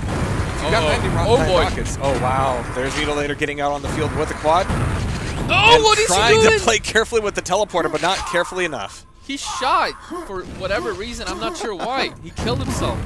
Oh, no. Still, though, only about 18 frags between the... well, 22 frags, 23 frags between the two teams. They were getting closer at one point. Still have time, though. Oh, the timing. Denied Mega. That'll leave Ripper getting the pickup. Fending off against a lot of rockets mid-map, so that's going to burn through pretty quickly, but it's really about having that edge in for the next squad. And right now with this lead, like, they might not need too many more of these.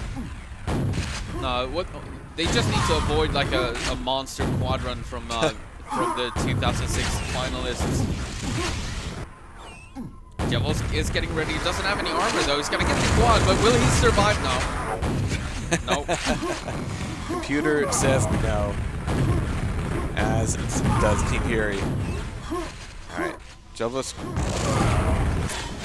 Nice shots, but can Mutilator finish the deed and crawl this thing back up into what looks like a real score? 20 frags between them. And Mutilator defending the red with a full yellow and actually doing alright with it. Yeah, they're running out of time here though, but this red might help. Alright. Quad is not coming up just yet. We still have 2 more quads. Okay, if they can get this next one, this next red, and then the quad.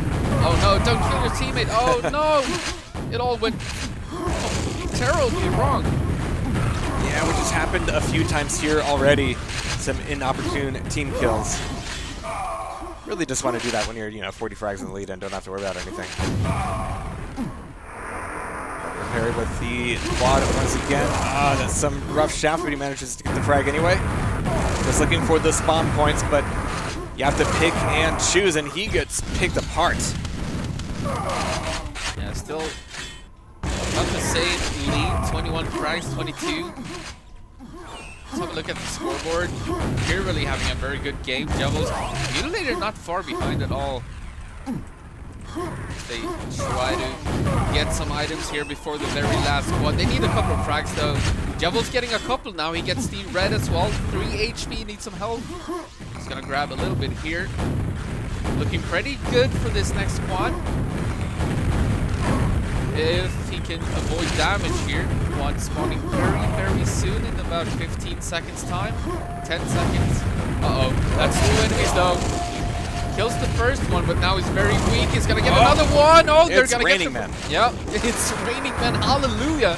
And well, they still need about 20 frags. So yeah, it's rough, but it was a very nice one. And honestly, we haven't seen too many attempts like that from 2006 throughout the course of Aerowalk. So it was a nice change of pace, just a little too late. 93 to 67. And this should be, what is it, map? This is going to be a decider, right? On yeah, map 3 or something. We still haven't seen one of the newer maps just yet. It's going to be a little bit rare. I mean, we do have pick going on, so that's going to disqualify them a little bit more. Yeah. At least in these early rounds. But yeah, I think it's going to happen at some point. Yep. So that's it. 99 to 66. GG. GG indeed. That is going to be 2-0 for Team HYRY. Yep. And yeah, they're already bailing from the server. So we're going to bail out of here as well and see what Boov has in store for us down below. And honestly, the more time goes by, the comfier those pillows look. Boov, what have you got? Welcome back to QHLAN 2022 here in Stockholm, Sweden. I'm joined by a little bit of a mystery. He goes by Dope Skills. He signed up in the back of his shirt says EB. He's our server tournament admin for QHLAN 2022. Welcome to the couch, EB. How are you doing today? Thanks, Boof. I'm very tired. I had a very long night to set up servers and stuff. There were technical issues and it took ages, so I had 2.5 hours sleep, but I'm very happy how it all turned out. Awesome. So where did you travel from to come here to Sweden for QHLAN? I'm German, but I live in Spain since 15 years. So I traveled from Spain. I'm already here since Tuesday, actually. That's just the schedule. They fly here. So I was enjoying a little bit of Stockholm, and then yesterday getting busy with installing servers and preparing for the tournament. So when did you get introduced to QuakeWorld, and what made you continue to play on? Well, I started in 2001, and in 2001 you are already considered a complete new school player, and the game was already dying, you know. And funnily enough, the guys who organized this snicket, this was before my time. I don't even know. I already were in the next generation with Flaming Fist and so forth. This completely went by me. But the game is so captivating, and it's going on and on for 20 years now for me. And I don't know what keeps me playing. Actually, I just think the snappy feeling of QuakeWorld. If you play Quake Champions, it feels like wading through thick glue. Yeah. And this is what I like about QuakeWorld. QuakeWorld is all about pure violence, speed, and momentum. Yeah, that is. And for me, I would fall in the same category as you with being a new school player. Like in '96, I played original Quake in high school, but we played some mods that our computer science teacher installed, and then had a hidden file share on the network. So when we got done with our homework, and if we were a good class, he would let us boot up Quake, and we would play QuakeWorld. But again, this is a time when there were no forks, there were no different versions of Quake. There were just kind of like the basic CD that you would get from the computer store. So as you've played this game, what made you kind of get interested or find your niche in setting up servers and configuring them and all that? What kind of drove you to that? Yeah, I guess in 2004 a guy was needed to help the tournament organizer of Duel Mania to create a website, and I did that website. Later on, Vertigo is his name, he left and I took over, so that got me into tournament organization. Then I did all the Duel Mania seasons ever since. And I don't know, I guess it crept in over the time to take over these different tasks. For instance, now I'm maintaining nQuake server, and I'm helping developing EasyQuake at times, not too much, but a little. And it just crept in bit by bit. And now I actually like Andy is always calling me Daddy QuakeWorld, so I'm old, and that's why I'm not Dope Skills anymore. I'm EB because. So you had to updated your skill set, which caused you to have an update to your name and a downgrade to the skills. So something that the viewers might not know, but potentially IT folk or system admins out there that are watching, have you or are you one of the individuals that Dockerized the QuakeWorld kind of server configuration? That was MPSR, but they are not very popular right now, the Docker images, because they have issues, and I actually worked a little bit on this lately, and I think there should be something in the near future so that it's even more convenient to set a server up. It should be a chop of a minute. Gotcha. Because I know from my historical sense, QuakeWorld has a lot of configurations from the server aspect, and for those that are just like, hey, I want to play, but I want to play LAN, or I want to play at my basement LAN or my own LAN party, I think it's been always difficult because it's like, I always used nQuake, and there's other different forks that other people use, and sometimes trying to understand as a novice Quaker, which one am I supposed to use? What's the best one? Oh, if you want to set up a server, well, this is the only way you do it, or this is where you can only. Yeah, we are there already. nQuake server is already very streamlined. It's not Dockerized, but you can install a bunch of QuakeWorld servers with a QTV and a proxy in under a minute. That is completely streamlined, and the Docker is just the icing on the cake. So something you just stated here about QTV. Those that don't know, you can travel to what's our URL for our QTV instance? QHTV.quakeworld.nu. And that is actually showing the entire list of servers that are happening here on LAN.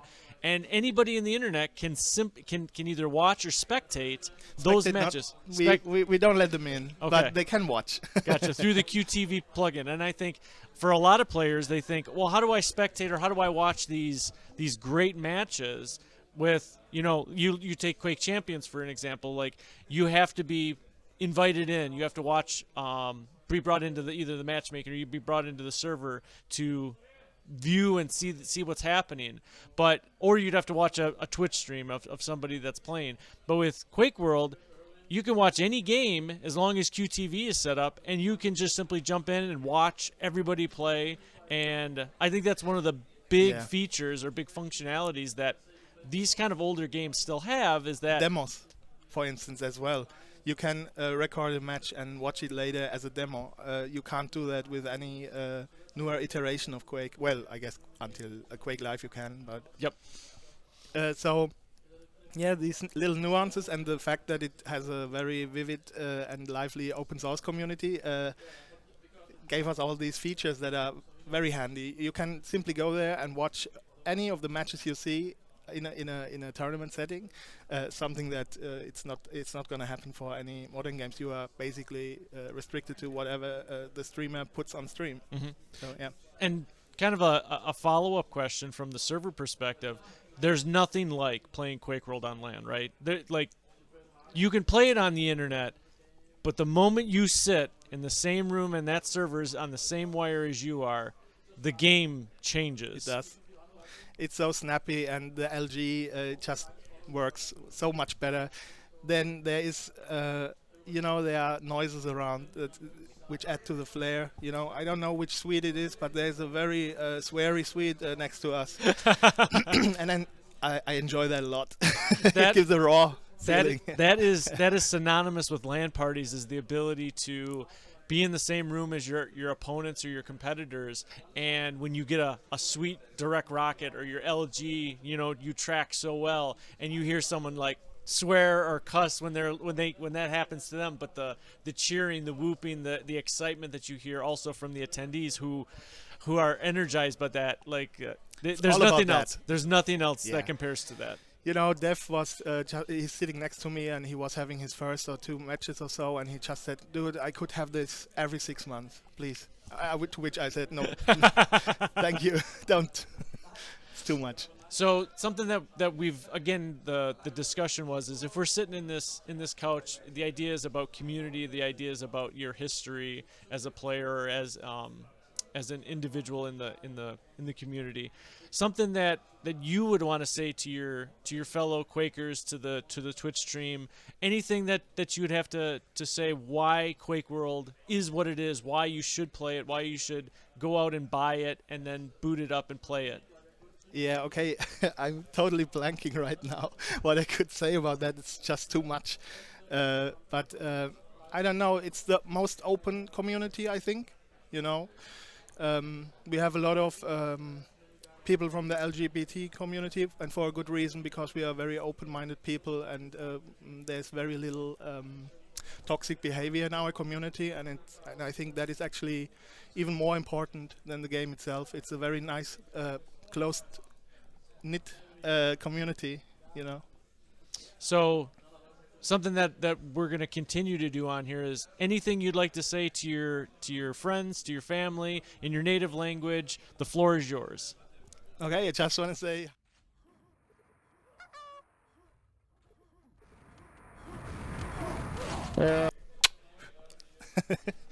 thank you, EB, again for joining us up on the couch here. Of course. We're gonna kick it back over to the next coming matches up here in the 2v2. I think we're down two matches. We're on to our third. Something that, just to let the players know that they might be watching as well. When we hit to our semifinals, we're gonna stop and pause all games, and we're gonna stream every single one after that. So when we hit to our semifinals, when Andy and Jahar let you guys know that we're at our semifinal section, it's gonna be the best of the best, and we're gonna be making sure everybody gets a chance to be shown on stream. So again, thanks for tuning in on Twitch. Take that opportunity right now during this slight break to get up and stretch your legs, hydrate, grab your favorite adult beverage or a snack, and we'll see you guys here real soon, right back online.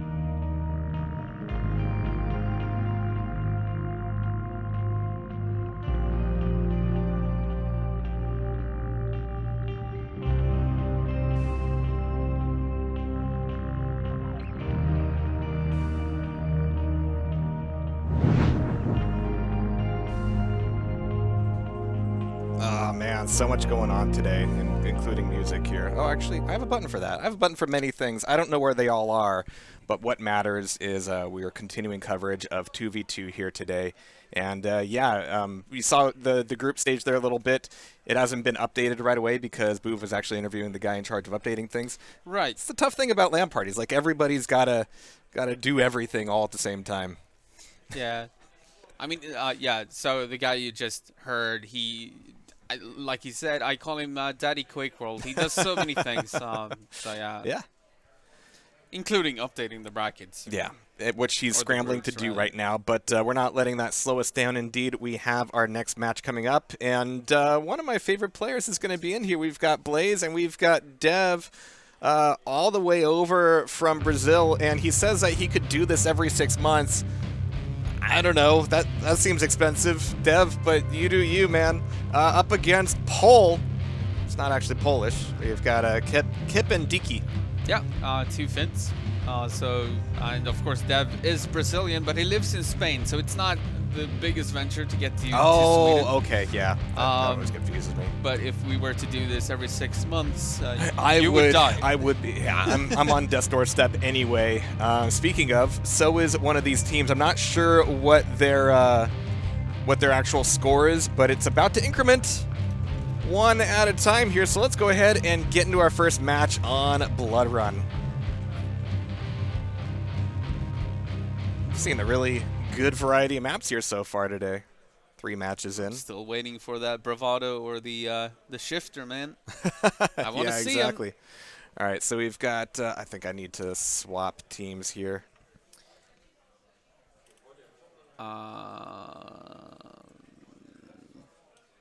Yeah. Yeah. So Blaze and Dev should be the blue team, and Diki and Kip should be the yellow team. Oh, okay, fine. Yeah, because these are normal. They're just colored. I lost yeah, okay. I lost game audio. Let's see what happened there. As soon as I do this, where's the beta? Might be me. Oh, there we go. Cool. Thank you for that, by the way. See, it's nice having a co-pilot. Things stay a little bit more sane. Just a little bit, not much. We can't expect too much here. It is a crazy, crazy LAN party. But here we go. On Blood Run. Record time, too. Ooh, I didn't even see that axe skin. Very nicely done. Yeah. It's kind of nice, right? Yeah. Very steel. Premium axe. Yeah. Premium axe. All right. So I'm going to guess this was the pick of Devin Blaze. Of course, very, very good CT and DM3 players. The first squad is going to go to Kip. He actually dies, though. Ooh, nice. Just waiting it out here and getting the attack on the LG perfectly executed. Well done by Blaze. Looking for this next red, trying to make a stand on it, but not a whole lot of health or armor coming into it, and taken out mid-air. It's going to be a huge assault, but Diki from down below just making everybody regret looking at that red. Yeah, I'm trying to get... I'm looking for the first, like, real control. Of course, you always scramble around the quad. But if you get some control of red and you can start running that, and then with your teammate run to yellow as well, that's when you get some real control on CT and DM3. You control both of them. But none of that so far. Of course, Diki and Kip, 2 Finnish players, traveling with Milton to get here. They actually take the ferry from Finland, like one of those cruises. So they go to like Helsinki, I think, and then. Where's the travel footage from that? Yeah, so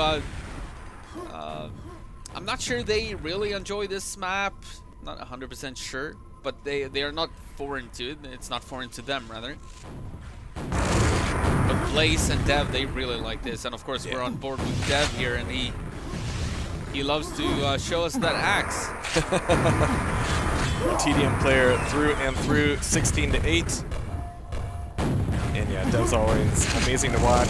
He's usually in the company of a few hand-picked Brazilians himself, but a little bit lighter this year, so all the pressure's on him to perform and make that flag proud.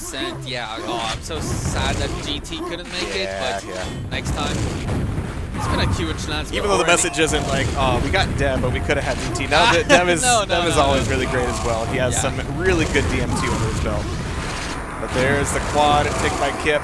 Almost just ate shit there on his way back over through the hallway, but managed to stay alive. But no, into the wall by a perfect rocket from Dev. Close game so far. Just kind of trading control back and forth. It's a double kill as well. DK gets a teammate with Dev. Has a little bit of red armor still. Red armor is about to spawn soon again. Oh, nice fight. Both players. It should go to Dev. Ah, yeah. No! Oh my god! Denied by DK. So DK gets the red pickup.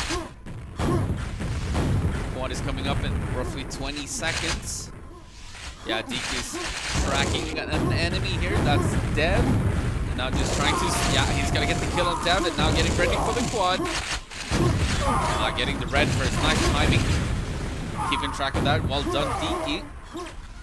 Here comes the quad, 3 seconds away. What's this grenade window?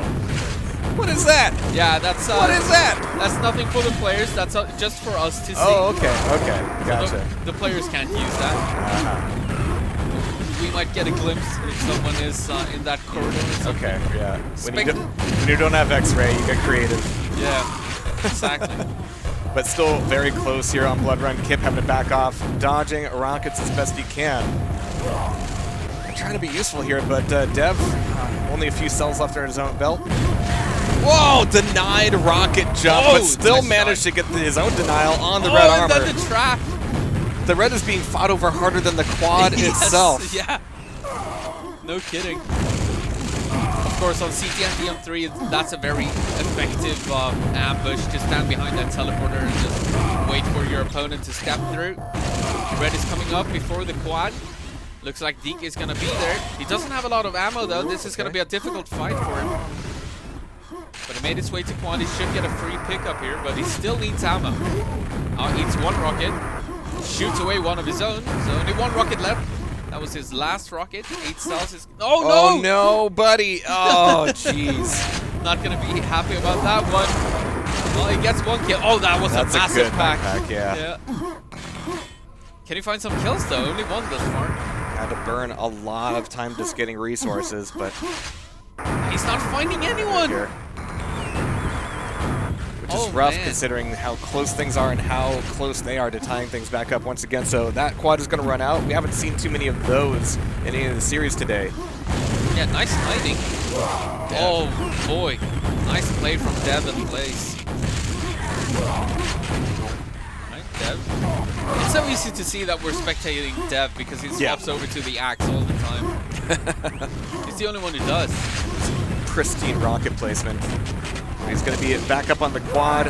No contest this time as Blaze carves a path for him. He doesn't have a rocket on.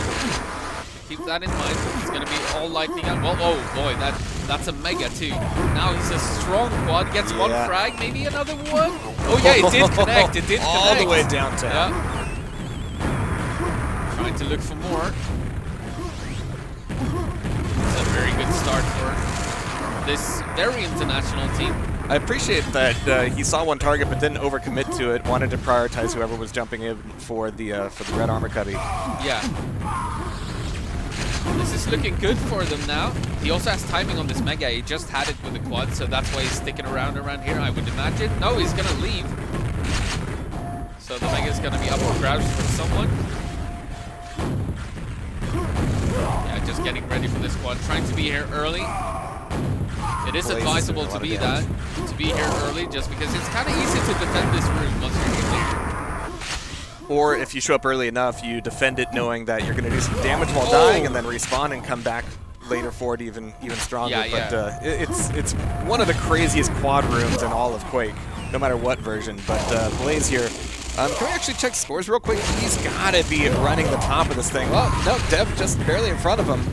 So very even on them both. So 51-35, very well deserved by BEDA. BEDA.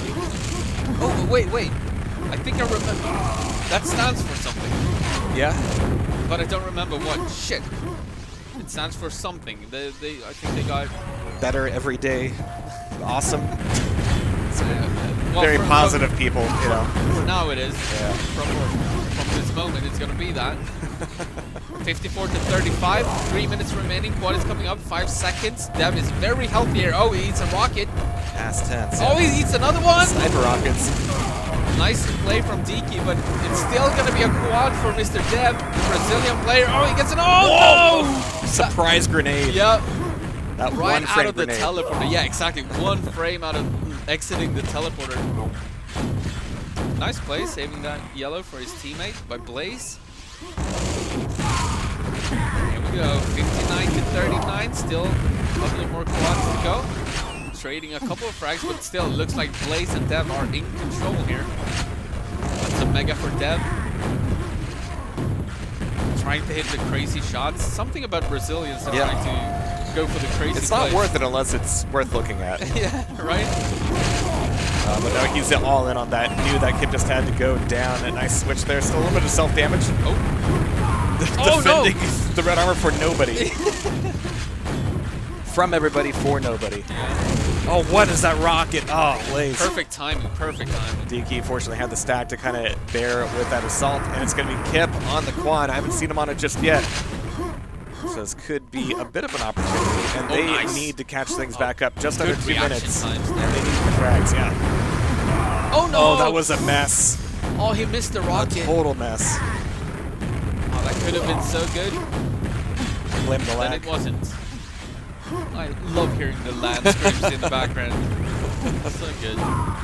Frustrated Quakers. It's the best thing ever. Oh, nice. It wasn't a teammate though. It's fine. It's fine. It's satisfying. We still like them. Like to see them. Alright, Blaze defending the yellow armor. One more quad in this one. 15 seconds from now. Look at the amount of ammo on Blaze here. If he can just survive. He's gonna get the red, but down to 23 HP though. Quad is spawning very, very soon. He's gonna have to hurry.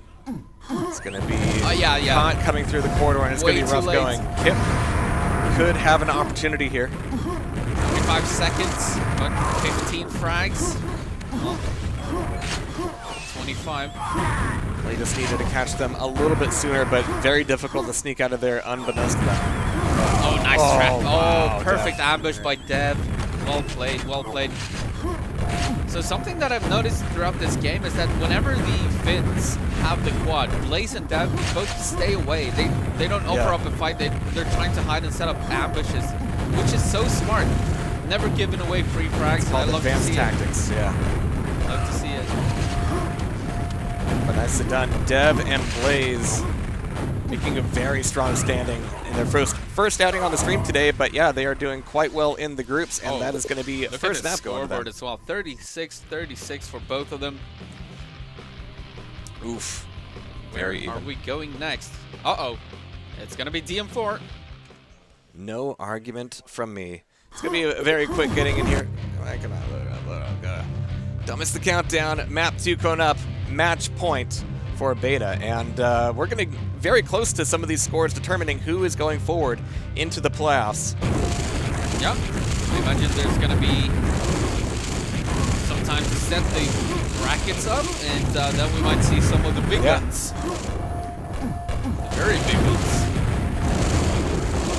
That'll be single elimination all the way. So yeah, considering these group stages to be a good chance to warm up, can't blame them for that at all. Did we lose our countdown? Yeah, someone decided not to stop being ready, I guess. All right, here we go. Here we go. Potentially the last one, but I smell a decider coming here because this is a very good map for Diki and Kip. Of course, being European, they play more DM4 than anywhere else in the world. Here we go. Diki gets a perfect. Oh, what a shot! Okay. He's done that before. Yeah, that's a mid-air rocket. Like 2 seconds into the game. That's scripted. Yeah, it's one of those like built-in memories, like muscle memories. Like if you get it, you just shoot there, and it's gonna connect. Good shot. And this is a terrible start for Blaze and Dev. Oh, nice defense though. That means the red could go to them. Still 10 seconds away though. Kip comes in, cleans house, and Red is gonna spawn in 3. There you go. Willing to wait for it. Lava bath. Nice damage coming out of Kip here. But he is burning through a lot of that stack. Yep. Even the shotgun managing to whittle him down. 10 to 2. A little bit surprised. I thought he was going to run away even more when they had a pretty good start. Yeah, this is not good enough defense. Wow. I mean, a really good attack from DK as well. Using that grenade launcher. Oh, nice shot. Didn't quite get the kill, but that's like 10 HP left on Blaze. Dev goes down. Getting his moment in the sun here. Oh no, just long enough to get pummeled into the lava. The DK's still here on top of the server and very quickly going to be just dominating the score. Oh, nice. You know, we'll get what we like to see. 26 to 6.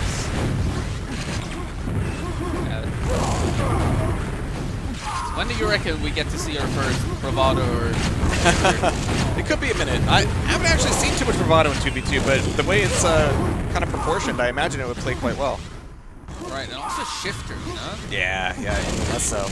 And that could actually, I might not be alone in that. I was hearing some conversations about like, have you played shifter? Have you? Well, it's in the land pool, so you better practice it. It would be wise. Yeah, for sure. Uh-oh, auto cells. Had to use the nail gun. You don't want to do that. It's a terrible weapon. 41 to 7. Let's have a look at the scoreboard. Kip. Yeah, oh, look at that. Blaze is having a bad day. Yeah. Yeah. That's unfortunate.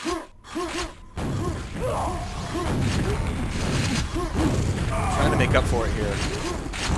He doesn't really have the stack to justify it, but sometimes just having that first shot is what counts for everything. Trying to move back in on that YA. Blaze is going to actually be waiting on it, but here comes some grenades. And just trading away frags here, but the trades are always slightly better for the fence. Nice stack coming out here for Blaze. Plenty of armor and a lot of defense on this LG. Dev's going to be pretty weak. Almost killed him. Yeah, you saw that twitch like, steady your trigger finger. But look at this, mid just swapping control, quote-unquote control, so quickly. Yeah. Oh, no. Dev from behind, as always. All right, Blaze with a little bit of control here. He's got red, so hopefully he can stick around here for a while. Let's see what the Finns do now when they don't have control. Oh, that's terrible by Dev. You don't want to fall down. They go through teleporters and around corners, apparently. Yeah. Oh, what? So somehow Okay. Kip won that fight. He shouldn't have. The stack. He only had 100 HP, nothing else, but he still won it. And while it's hard to go on a very long run of this map, sometimes you get very good results in mid.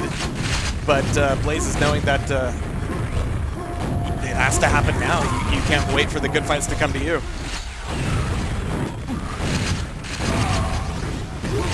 Yeah, not much to say about this game. Actually, the Finns are playing this very, very well. Nice shot by Dev. But they need some extended time in the center room. Yeah, be able to snap off on some of these spawns. Dev goes down again. That's such an odd decision from Diki. So he had a red armor enemy coming from the high telly, but he decided to go for the one shot, one kill on the guy on low ridge instead, and it worked somehow. 4 times out of 10. Works every time. They're starting to claw back in on this match here, but it might be too little too late eclipsing the halfway point. They're going to have to play just as well as Pole did earlier.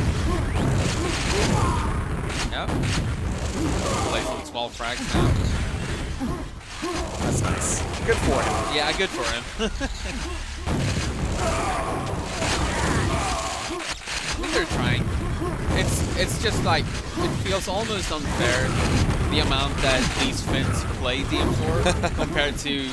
I mean, I know that Blaze is not opposed to playing DM4. It's just that he lives in Seattle. Yeah. And not many North Americans enjoy this map for whatever reason. Actually, Dusty. I can't explain that. I love it. If you ever want some reason to know that just spamming spawns is that important, well, DM4 is where you learn it.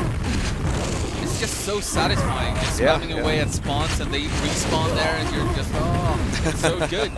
Feels so good. Yeah, it feels rough when you're the one getting spawn fragged, but when you're the one doing it, it feels 10 times better. It's worth the price. It is.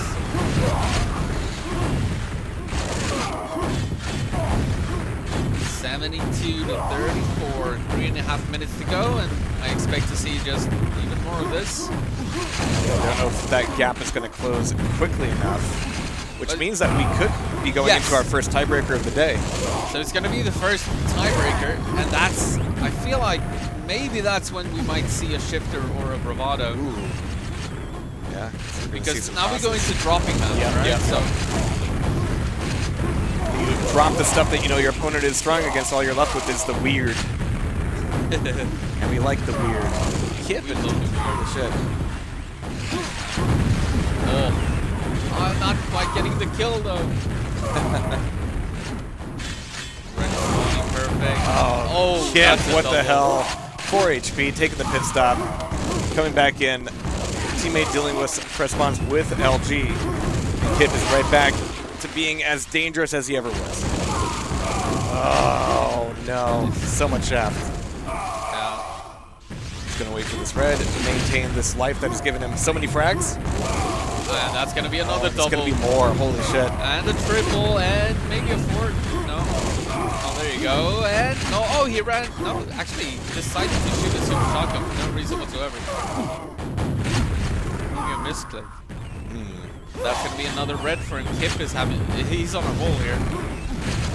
It's 2 minutes left, but 36 to 100. Yeah, and this roll is really going to be not just a way to push us into a tiebreaker, but a really strong showing here on DM4. Oh no! Oh, that's the worst way to end like such a run, and from a teammate as well. Oh, he paced back by getting Dev with a solid frag. He has no regrets. He had it all. Did it his way. Frags did he get there? DK is actually in the lead here, 56 frags. And Blaze is still having a bad day here on DM4. You know, sometimes it's just the exact map. You just can't wrap your head around it. We still have a lot of variety in QuakeWorld, ironically enough. Yeah, like how? Somehow we do. I think Blaze would have been good on this map. He's got everything that you need for it. It's just that there's no way for him to practice it. He has like one opponent in North America who actually enjoys DM4, and that would be Dusty.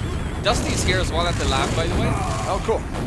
So Dusty, we're probably going to see a DM4 from him at some point during the event. I guess I could help more, but no, I don't get to play too much these days. I'm always stuck up here with you. It's fine. You're always doing something. You're a busy man. You're a busy man. It's been a hell of a year, but fortunately punctuated by a lot of people yelling at LAN parties. And actually, just glancing over my shoulder, yeah, a lot of QTV spec. So another shout out to Dope Skills and Zaylon for putting that together. I know he goes by EB now, but I just... Nah, it's always going to be Dope Skills. Or Daddy QuakeWorld. Oh. Dev. Certainly putting up a fight. Blaze is having a good time here. But yeah, final 10 seconds and still a factor of 2, which will push us into our very first tiebreaker of the day. All right, so let's speculate.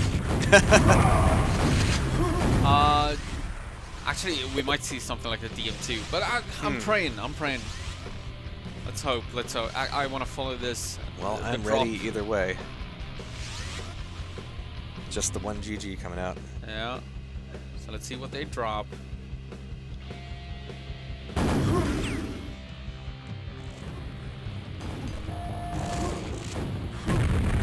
Toss. Yep. it's a 7-map pool, so they have to toss 2 maps each.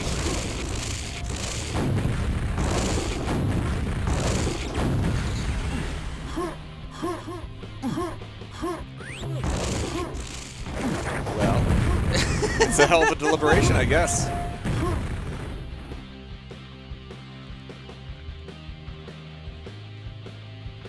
Okay, so Aerowalk is gone. Okay.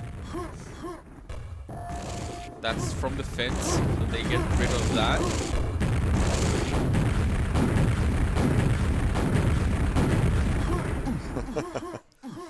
Well. No rush. So I know we have on that schedule the break. Is there anything like organized for that? Do you know, or is it just everybody go get your own pizza or Corby's or whatever? I think it's like that's kind of it. Just cool. Make sure you get something to eat. Very well recommended. I've got my bag of goodies under here as well. I'll be breaking into that at some point.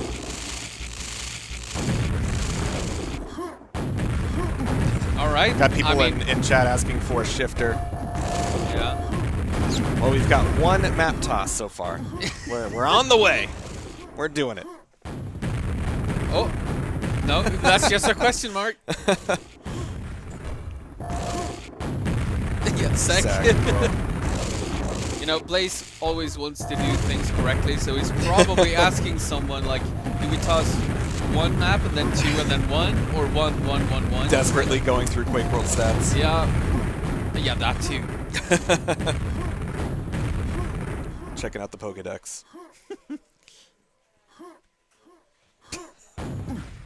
Oh boy. Classic.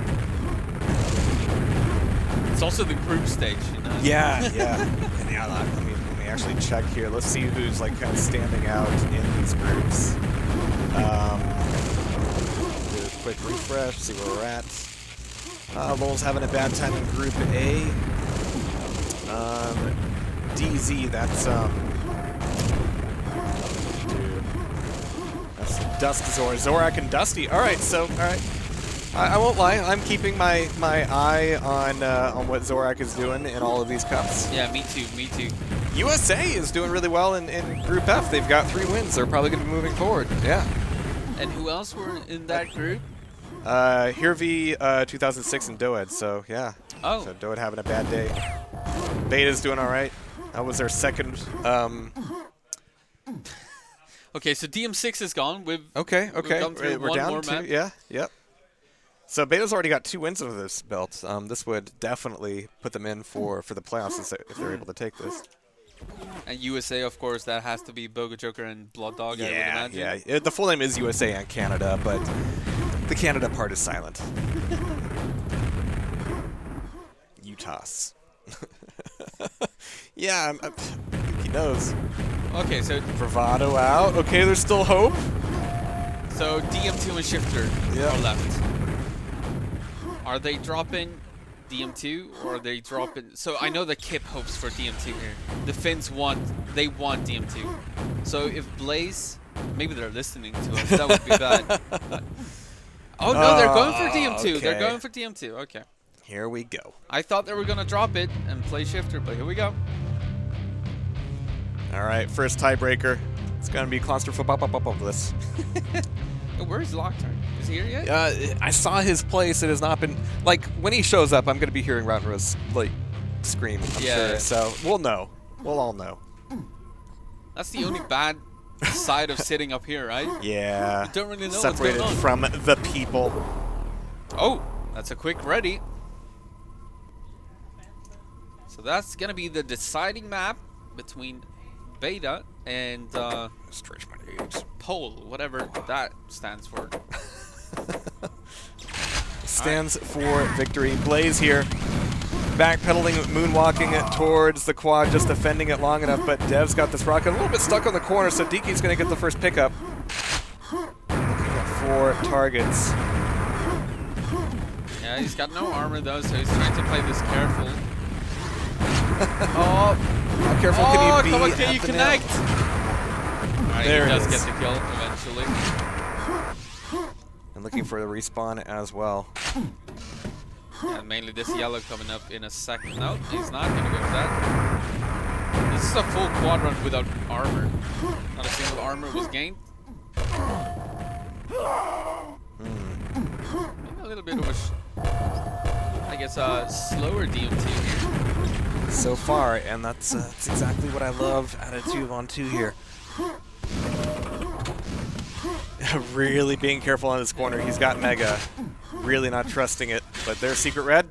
6 seconds to quad, and this is good timing as long as he doesn't get shut down at the doorstep. Dev is stuck up here, and it's going to be a dead quad. Yeah. Good job by Dev, though. If he doesn't steal that, that's a very, very stacked enemy quad. So good stealing that before you died. 5-2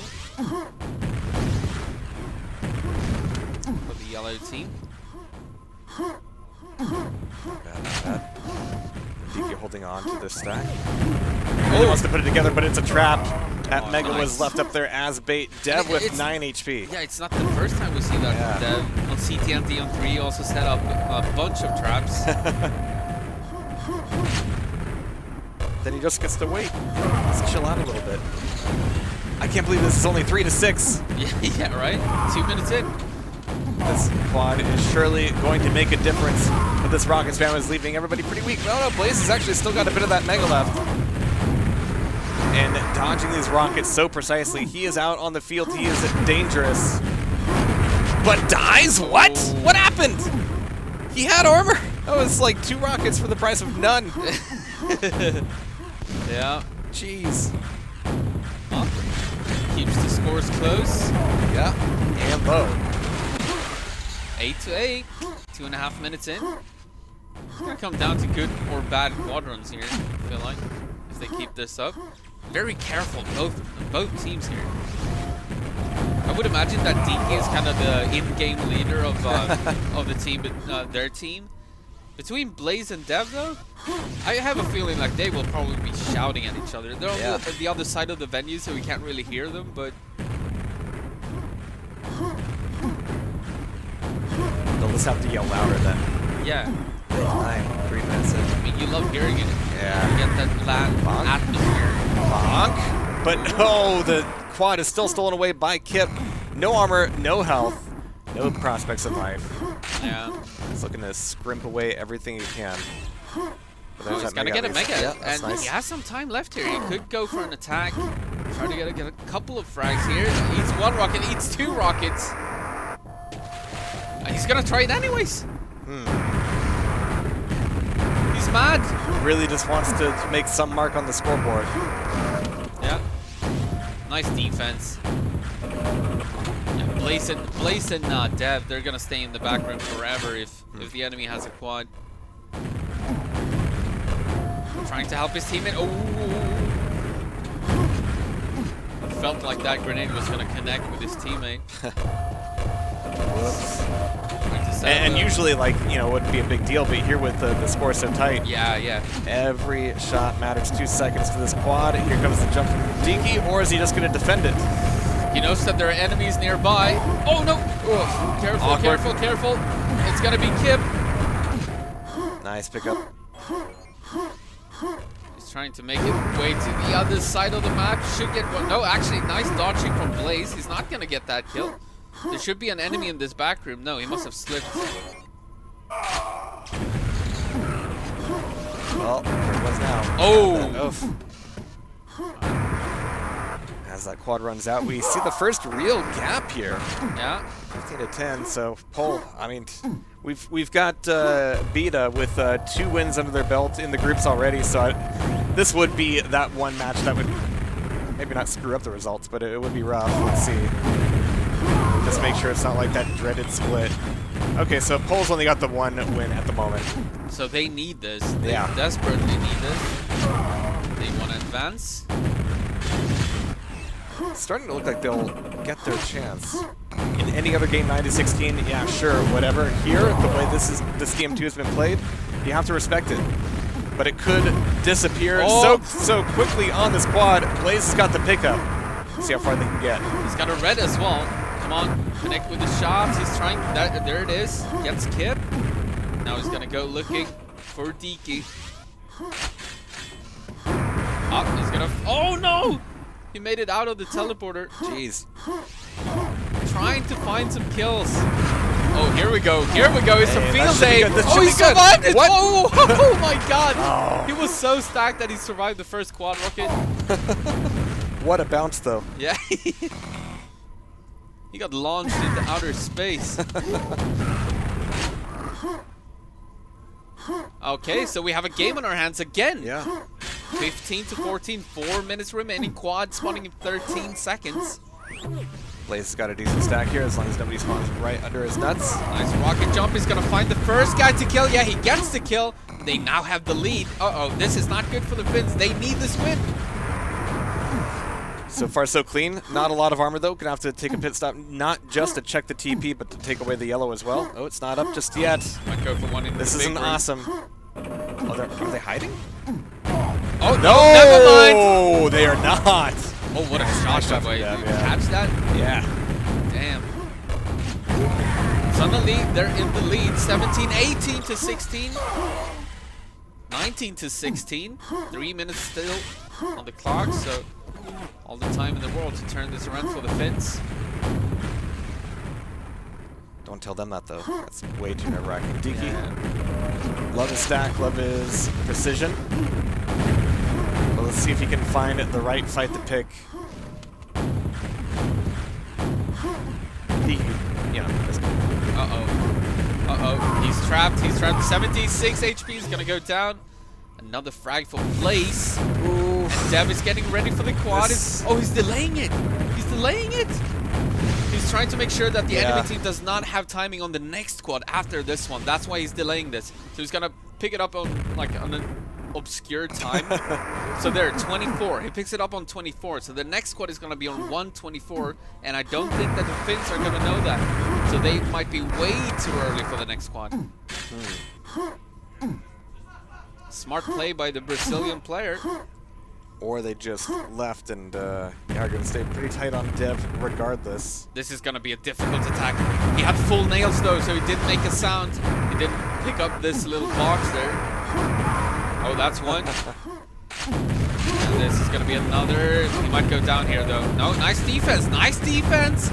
Still alive. Well done. Ah, he must go down here. Surely. Wow, yeah. what a barrage. Diki just trying to play from the wings. Dev goes down. Ooh, that's a spawn frag as well. Any spawn frag they can get here. Oh, that's another! That's gonna be another. 4 frags between the two teams now. Diki is gonna rocket jump up. He is early for the squad, but are they gonna win it? Yes, they are! They've got the cross Oh set no, up. they shot each other! Oh no, that's it. Oh, it's a disaster, but Diki still gets the quad though. 22 to 20. Need some armor. 2 frags, 1 minute. In the deciding DM2. This is why we love DM2. Yes. And even with this play, he's being incredibly cautious. A lot of respect being paid here. Wants his trap. What if he only had 1 shot? And he manages to sneak it, the rocket through. 1 frag. Take one down Dev. frag.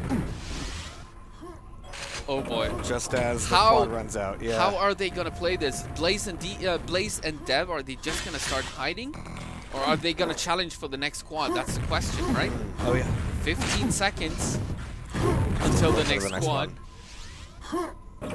Are they Worth it. Are they even gonna go for it? Or are they gonna camp Red Mega? So far, nothing. Oh, here they come!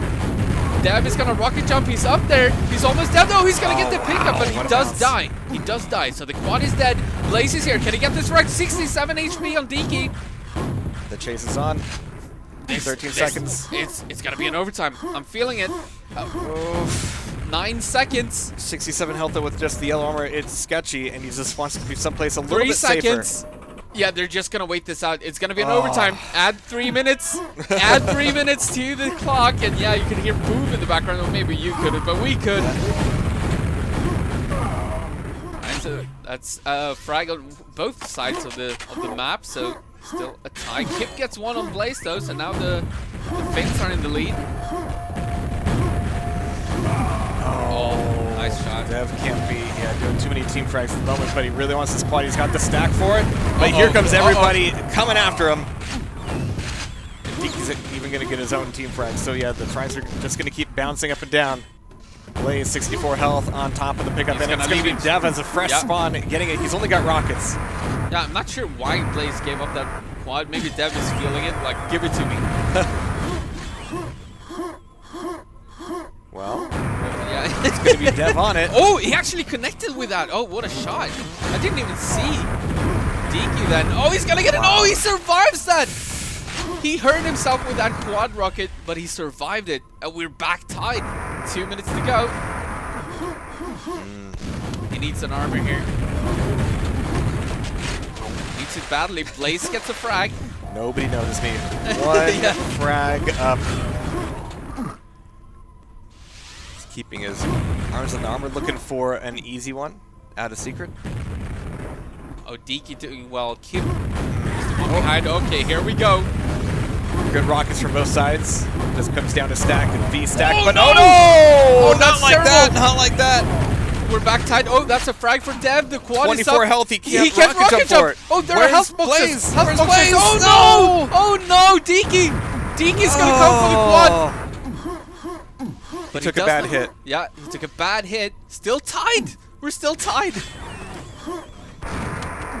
All right, can he find someone to kill? They're probably both in back room. No! Oh, he was in there. Oh, he caught it. He caught him and a small frag perhaps, yes. So that's 2 frags in the lead now for the Finns, and they remember they need this win. Good spot, right? Yeah, there it is. Yeah, Dev is surely dead here. Oh, Blaze gets a kill onto Kip though. Blaze is coming, guns a-blazing, guns a-blazing. 33 HP. I can't believe that he's defending this with 33 health and still getting damage done on Blaze. Uh-oh, be careful. That boomstick is scary. Oh no, we're tied again. Played 23. the corner. 23 seconds remaining. We're tied again. Oh, that's a kill for Dev on the other side. The quad is gonna spawn though. Die. 70 health. He has no armor. All right, he's got the quad here. 13 seconds. Just hang out with the quad. Oh no, that's a team. No, what? What? What just What happened? happened? What just happened? Not like that. Oh no! And Dev, just stay here. They're gonna win it. Oh my god! Wow. What a way Ran to it end out. it. Ran it down. Oh boy. Holy shit. Oh, what a series though. That was great. That puts Pole's position into a questionable state for the groups. We're gonna have to take a look here, and I think that round concludes our group stage. 3 rounds, 4-player rounds. Yeah, the math makes sense to me. Well, yeah, I think so. But we'll have to see what happens next. But in the meantime, we've got a little bit of a break here for the players as well as we get our playoffs ready. But before that, we're going to be hearing back from Boov, and who does he have down below? Wow, what an amazing tiebreaker going into sudden death and by the narrowest of margins. Holy crap. Welcome to QHLAN 2022. I'm sitting beside lurq. He's one of our admins for what? For basically everything. Tech and hardware.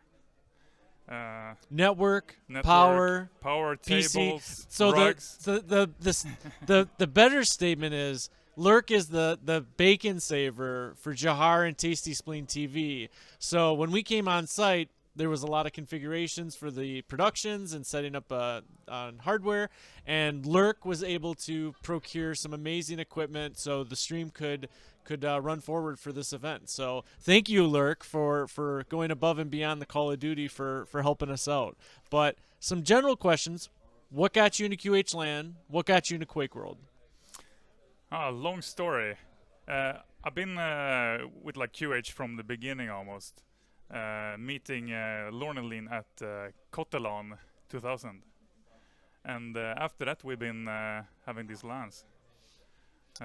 And what when you first started out, did you just come as an attendee, or did you immediately start helping out and provide admin support? Maybe attendee for like the first few LANs then, and we've been supplying them with hardware from our school. Mm-hmm. So that's how it started. My school had like a QuakeLAN, and we just borrowed all the hardware from the school and took it to QHLAN. Awesome, awesome. So, Yeah.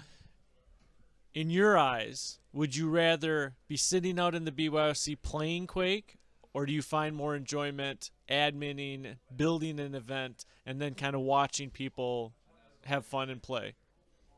I don't want to choose, but time is an issue, and also sleep. I've noticed that. That's one of those things.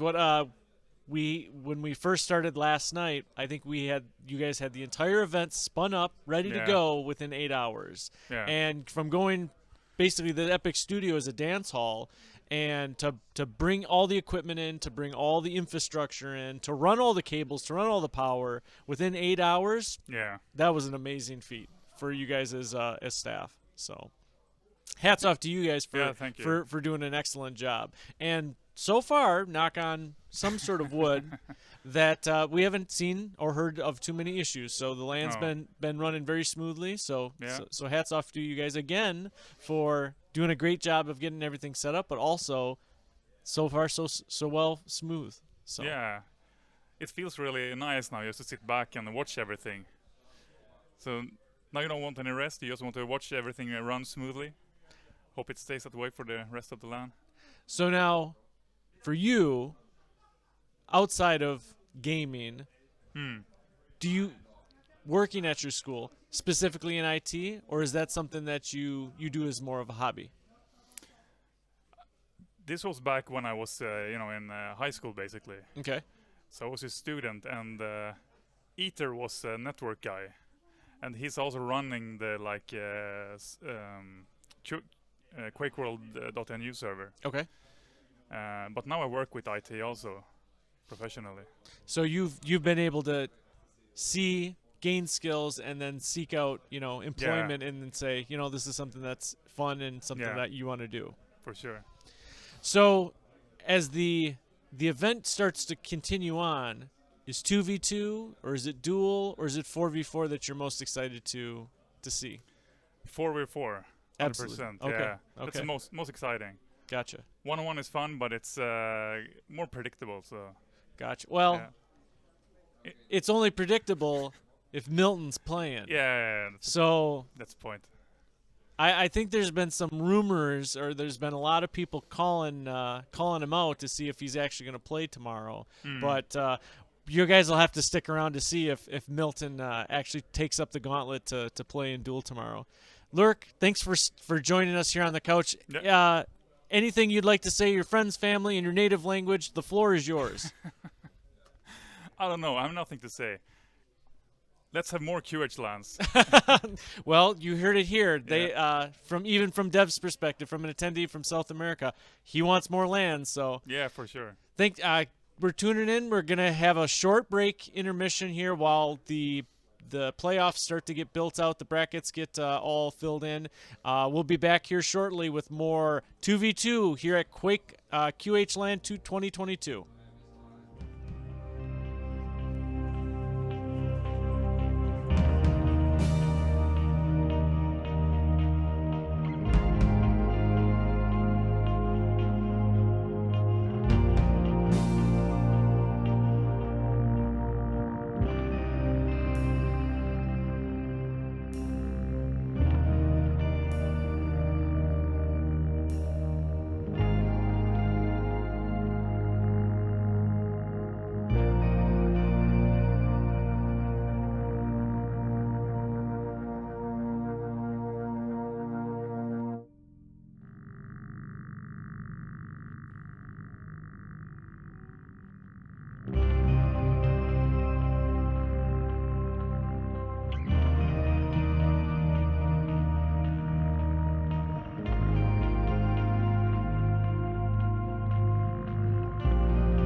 with all great things here at QHLAN 2022, hosted at the Epic Games or Epic Studio in Stockholm, Sweden.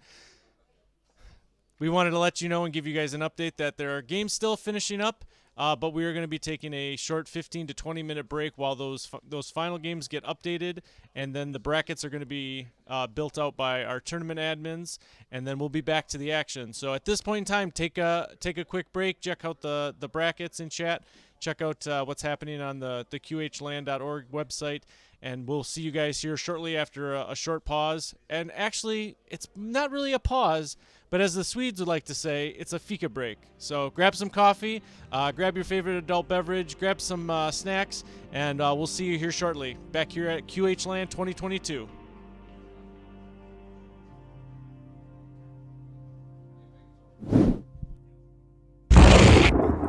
Didn't quite work.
All right, just a little update here, everybody. We are grabbing a little more grub as these teams are updating the scores and finishing their matches and all the things you do at a tournament. So in the meantime, I'm going to be updating the scores here so that they reflect reality.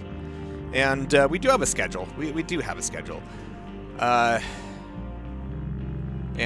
we're not like on it, but we're kind of on it actually. So playoffs at 6. Yeah, we kind of caught up. So we're going to be hopping into that here a little bit. We're going to be covering one match per round up until semifinals. We'll be covering both semifinals, the bronze final, and the grand final. So in the meantime, I'm going to say, bleh. Don't trust that number. It's just a number. But I'm going to be updating these scores, and we'll see everybody shortly.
Alright, that's all updated for now. What's going on with bananas? They need to, like, you know, play their games. Who are these banana people? We will find out. And next up, 2v2 playoffs.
I see no receipts.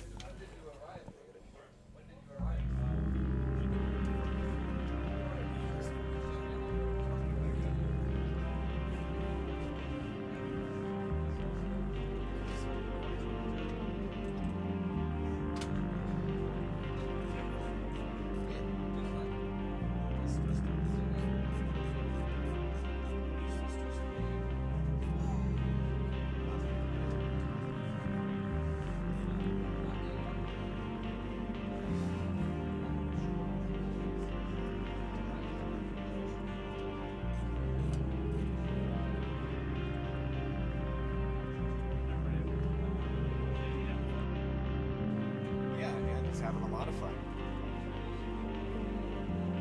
We're all having a lot of fun. Everything is perfect.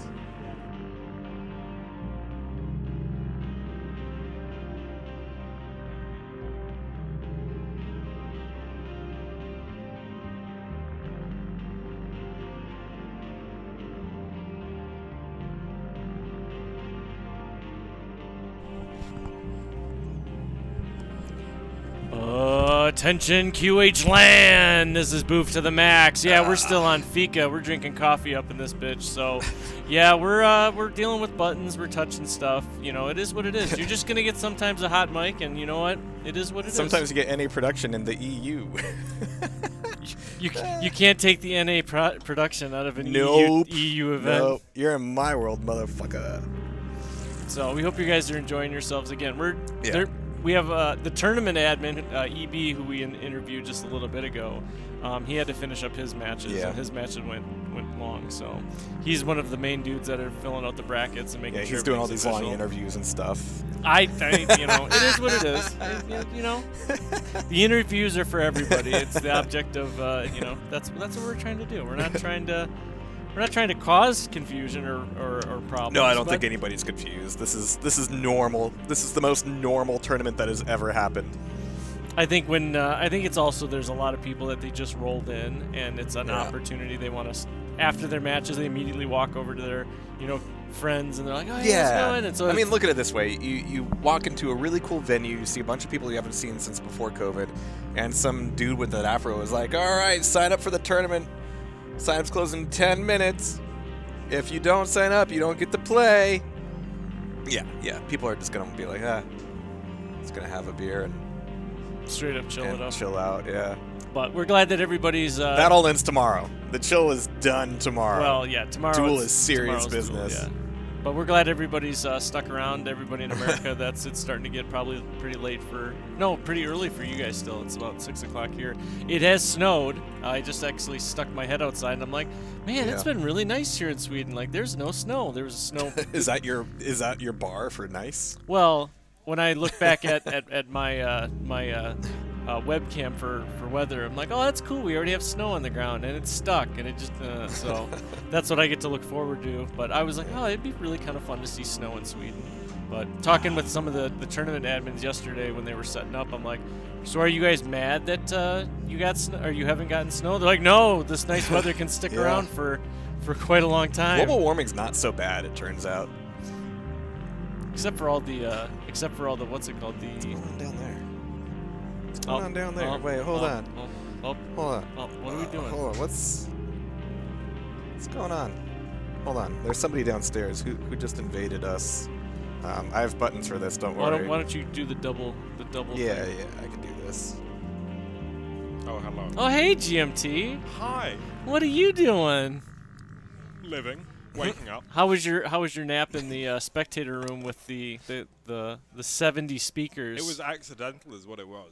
I genuinely have no recollection of either going in there, nor of going to sleep. It's pretty cozy, isn't it?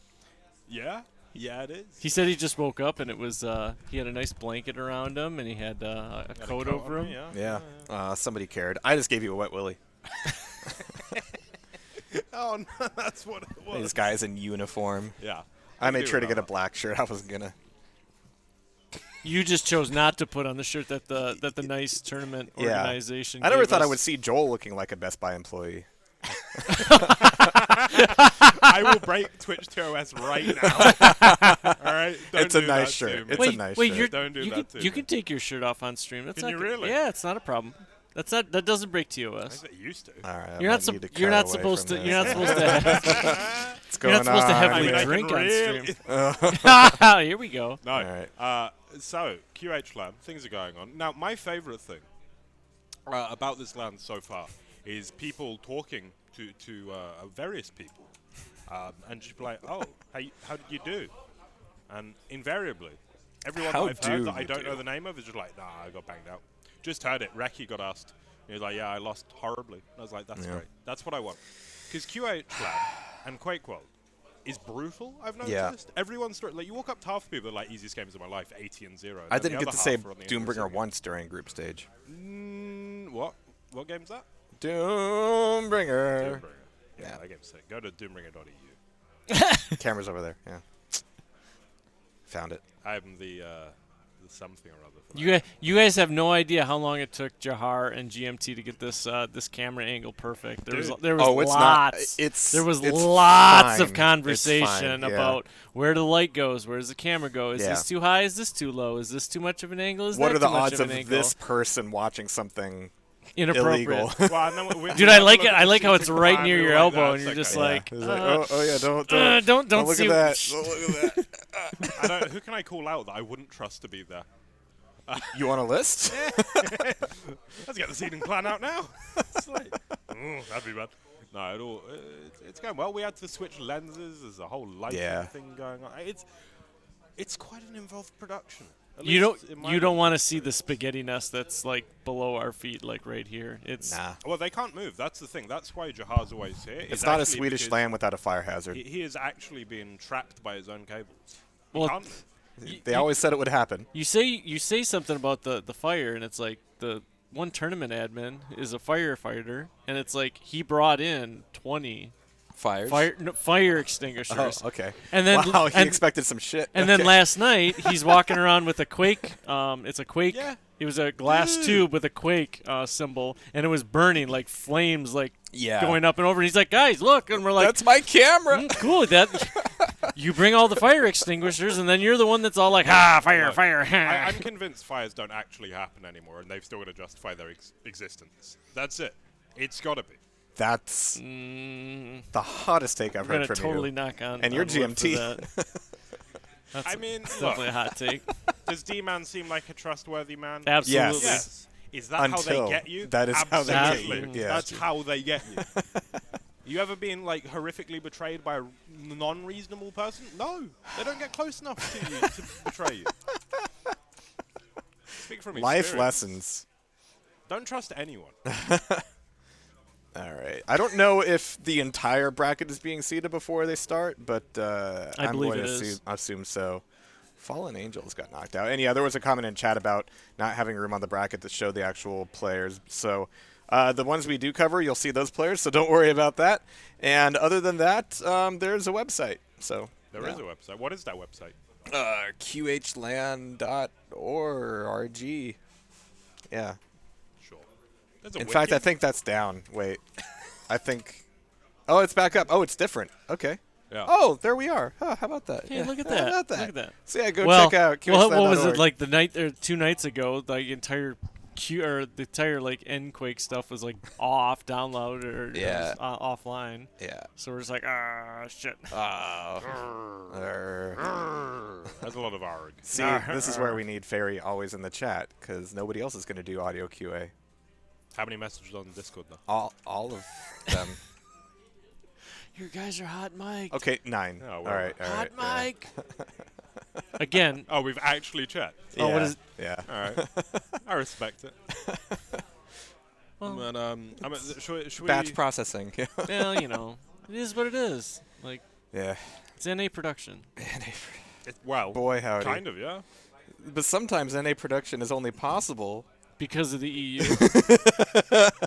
You said it. Not me. Well, everybody. Here's the thing, though.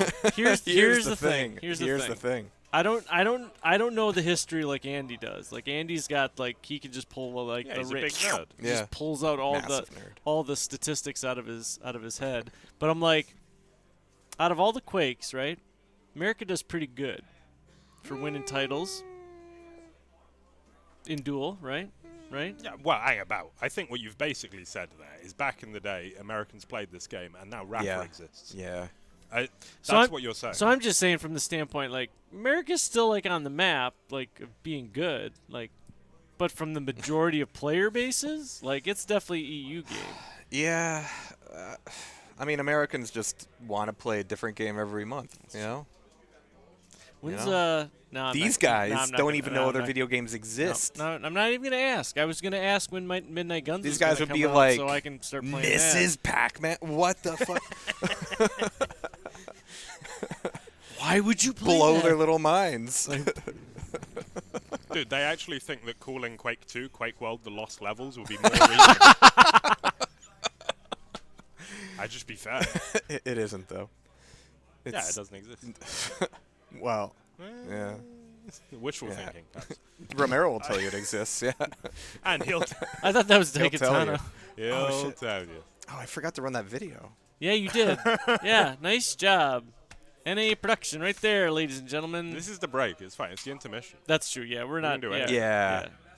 yeah. Well, not anything. Well, we're still waiting for them to finish their coffee. Like Yeah, legitimately, come on. we're It's just outrageous. we're just sitting here Enjoying waiting. that time. I mean, we could sit here and just like have a 20-minute BRB screen, but this is a little more interesting for chat and us to interact with, and it's an opportunity for Jahar to press buttons that he hasn't pressed during the regular cast because he forgot that's where that one was. And it all turns out wrong. And Yeah. he's just like, oh wow, I got hot mic, cool. I should have totally pressed that.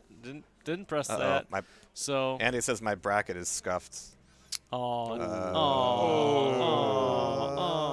Oh, he's gonna get fired. Oh, whoops. Hold on. PNV versus Dustor. Slackers and Scum. You can't call them AeronautS and Enemy. Jeez, you can't call them slackers and scum. What is this? BEDA and HYRY. And then Firing Squad and Paranoid. I like how he tells you your bracket's screwed up, but he doesn't tell you where in your brackets it's screwed up. Just your bracket's screwed up. I got an extra Scum somewhere. Extra Scum. My favorite. Where did that extra Scum come from? You gotta get that cleaned out, man. All right, but other than that, it seems all right. I was gonna say, like, Andy, if you got Andy. Tell us to our you're face. a fine girl, such a fine girl you would be. Can we get like a counter for how many times that is sung on the stream, please? Yeah. No, well, that's only the first time we've done it. Well, counter is 1 then. All right. That's fine. Tick. Yep, just updating. See, this is the opportunity where the co-casters are supposed to talk while Jahar's just like frantically pushing buttons and We clicking. won't. Yeah, exactly. Sometimes it's fun just dead air, just letting him just sit in there sweat because you can literally see the bead of sweat like drip down the side of his face where he's like, yeah, sweat. It's definitely sweat. Well, what else would it be? A single tear down his cheek every How 0.3 did seconds. this happen Otherwise known does as regular crying. Yeah. I made my Where did that extra Scum come from? I'm lost in a dream. Does Andy at least have on his side the Twitch up so we can look at chat on his side? No? Yeah, probably. No. Probably. Nope. Nope, he doesn't. He's got QuakeWorld, probably. Yep. Just ready. I mean, Raring what else to do you go. need? What else do you What need? else do you need? That is the question Yeah. for people at Dude, this this keyboard definitely sucks. The Windows key. Oh my god. So I've this never keyboard- known how many times I've needed to use the Windows key, and apparently the Windows key is the most important thing in my life, and now that it's gone, it's just like, what is this? What? Your wife's watching this, by the way. Ooh. Jahar. Oh. The Windows key is the second most important thing in my life. Jahar, I'm watching this, by the way. The Windows key is the second most important thing in my life. My life. My life. Do you remember Borat? My life. Let's see. Where did I store that stuff? I'm literally changing things right now. See, this again is where the BRB screen is very helpful because Jahar can just hide behind it and be like, I don't have That's why I'm here, just to ruin things. Don't have to stress about this. And also, I'm here on stream so that he can't go to the BRB screen. We heard you messing with the mic, and Jahar's like, someone down there, and then he I just had the big light on. He immediately started like flipping through all the cameras and was like, oh, this is what this is gonna be. Yeah, that man's authorized. It's okay. I've got No, permission. this is okay. We can have a discussion about this. Should we interview my glasses? Actually, GMT, are you thinking? Do you think maybe after when playoffs start, we can do it? We can have you on the couch. Oh yeah, I can be on the couch. I'm on the couch. All right. I'd be known to sit. All right. I'm confused. It only goes up to 11? Actually, for once, I needed to go past 11. Why does it only go up to 11? Well, it's not as loud, is it? Oh. Yeah, you just go to 11. Stop. That's it. It's loud enough. Okay. 12. My wireless earphones 13. genuinely don't go loud enough, and it aggravates me. Mm-hmm. That's kind of what 14. happened. That's what happened to me last night. 15. 16. Oh, last night. The night that ended at 5 a.m. and then re-begun at 7:30. That's no fun. Good night. It only goes up to 11. Well, you lose. Good day, sir. We might not be showing the bracket. We might not be showing the bracket. Because it lied to me. Anda is all business, man. All business. Boov brought his son GMT to QHLAN. That's... Wait, what? I don't see it. I don't was gonna see say, it. like... I see a lot of things, but I don't see that. We are not showing the bracket. Because it wasn't scuffed the way Andy said it was scuffed. It was scuffed in a completely novel and unique way. Did he actually give you more information, or just like, hey, your bracket's scuffed? No. Okay. Thanks, Andy. I could zoom into it. just bypass like the outer brackets. Just everything's fine. What's our favorite 2 words, Alex? Good enough. Good enough. No. I can barely pronounce it. You'll learn. You'll learn. Threatening. Make Boov on the move Whoa, happen in search of a wild Locktar. He's not that wild. He's actually calmed down a lot in recent years. I'm currently watching a man play QuakeWorld with strafe rolling on. Here's the thing. Here's the thing. If we're still waiting on a piece of equipment to come in, and then once we do, me and his name is GMT. Me and GMT are gonna be live in the wild. We're gonna be I getting. was gonna get that today, and then the fugue state happened. It does happen. It does happen. Yeah. You fugue stated more tactically than I did. You chose a good time. But during the game? Hey. I heard that commentary. It was primo. Some of your best work. Uh-oh, what did I say? You mentioned the weapons occasionally, the items. I don't think you made. I don't think you were listening at all. I think you were also asleep. That's what I think. Wow. It could be true. How many people at this LAN aren't asleep? I think all the attendees are. Okay, I might need to manually reformulate this thing. All No, right. no, We got to put it into manual, which means I might kick you guys out. That's all right. You're American. You can drive manual. That's true. No, it's the opposite. Oh, yeah, I forgot. Yeah. And you call it a stick. I know it kind of looks like a stick, but still. What the hell do you call I it? just call it manual transmission. A lever? A lever? I don't mention the lever. The levers, lever? you know, just leave it alone. Well, I don't. Obviously, you need to change gear occasionally, but you just call it manual. GMT's probably one of those guys. He puts his foot in the clutch and he's just fucking jiggling. He can drive anywhere downhill. I can drive neutral. anywhere. There we go. Just not in a car. Yeah. I failed my bike test because You're what? Yeah, I learned to ride a motorbike. Oh, but the okay, problem that's is, different. like, I've been into motorsport for a long time, right? Yeah. And yeah, I thought I was a MotoGP rider. So I'm on the roads, giving it full lean on a 125cc scooter. Turns out it's more road rash. Yeah, he, my trainer was like, "Look, if we got you on a track, I think you'd be quick. But also, dear Lord, never again. Get off this road." Also dead. Also dead. Be a red crayon. All right, I'm gonna. What? I'm gonna put the mic down. I'm gonna free you from this torture. Thank you. I'm going to figure out what we're doing. Thank you, Joel. You're a pal. Go away. and we're going to figure out what we're doing with the brackets. I'm going to fix these brackets real quick. It's a process. It's a thing. In the meantime, we have a very special word from our friend, Mr. Romero. So we'll hear from him before other things. Welcome to QHLAN 2022 at Epic Studios in Stockholm. I know you're all going to have a great time in this tournament, and one of my favorite maps, AeronautS, is in there. So we'll see how everybody does, and hope you all have fun playing Quake. I'd love to join the team, as you can see. Maybe I'll be playing an AeronautS with you guys. Welcome to QHLAN 2022 at Epic Studios in Stockholm. I know you're all going to have a great time in this tournament. Production. One of my favorite maps, AeronautS, is in there. So we'll see how everybody does, and hope you all have fun playing Quake. I'd love to join the team, as you can see. See, what do you got I'll be playing an There we go. There we go. All right, we're good. Know exactly what we're doing.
All right, we are 2 games away from having our playoff bracket ready and complete.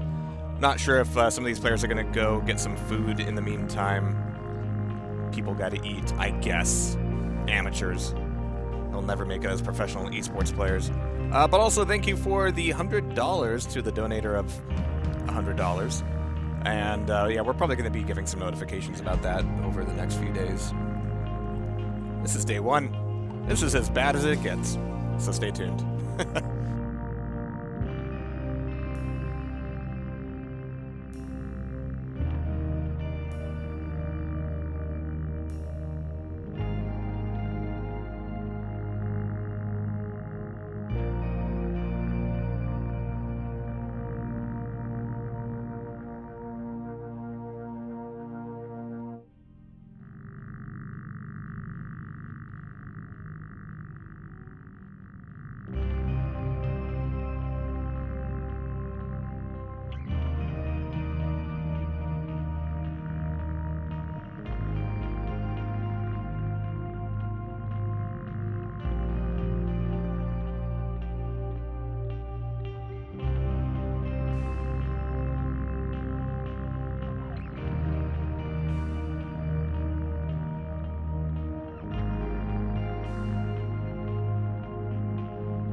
Hello, ladies and gentlemen. Here's an update. We just about have our playoff bracket sorted out. We wanted to broadcast the Baldies, which includes EB, our esteemed admin, but he's getting gun shy and trying to find us a better match. I just want to say Baldies a lot, really. I mean, when you have a team named the Baldies in Sweden, you gotta narrow it down a little bit. There's a few. There's a few. All right, but yeah, we're gonna have a match here pretty soon. Yeah, we'll probably we'll have a match here pretty soon. So stand by.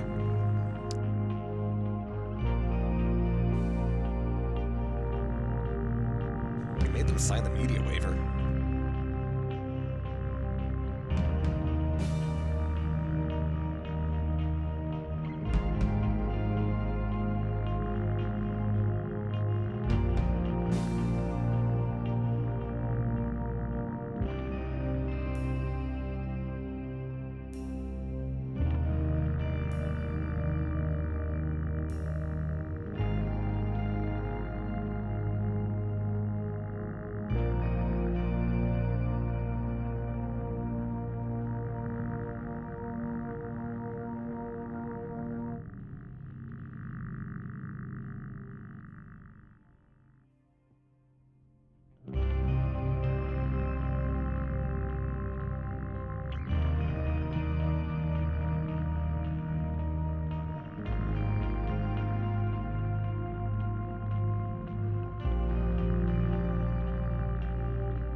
Welcome back to QHLAN 2022 here at Epic.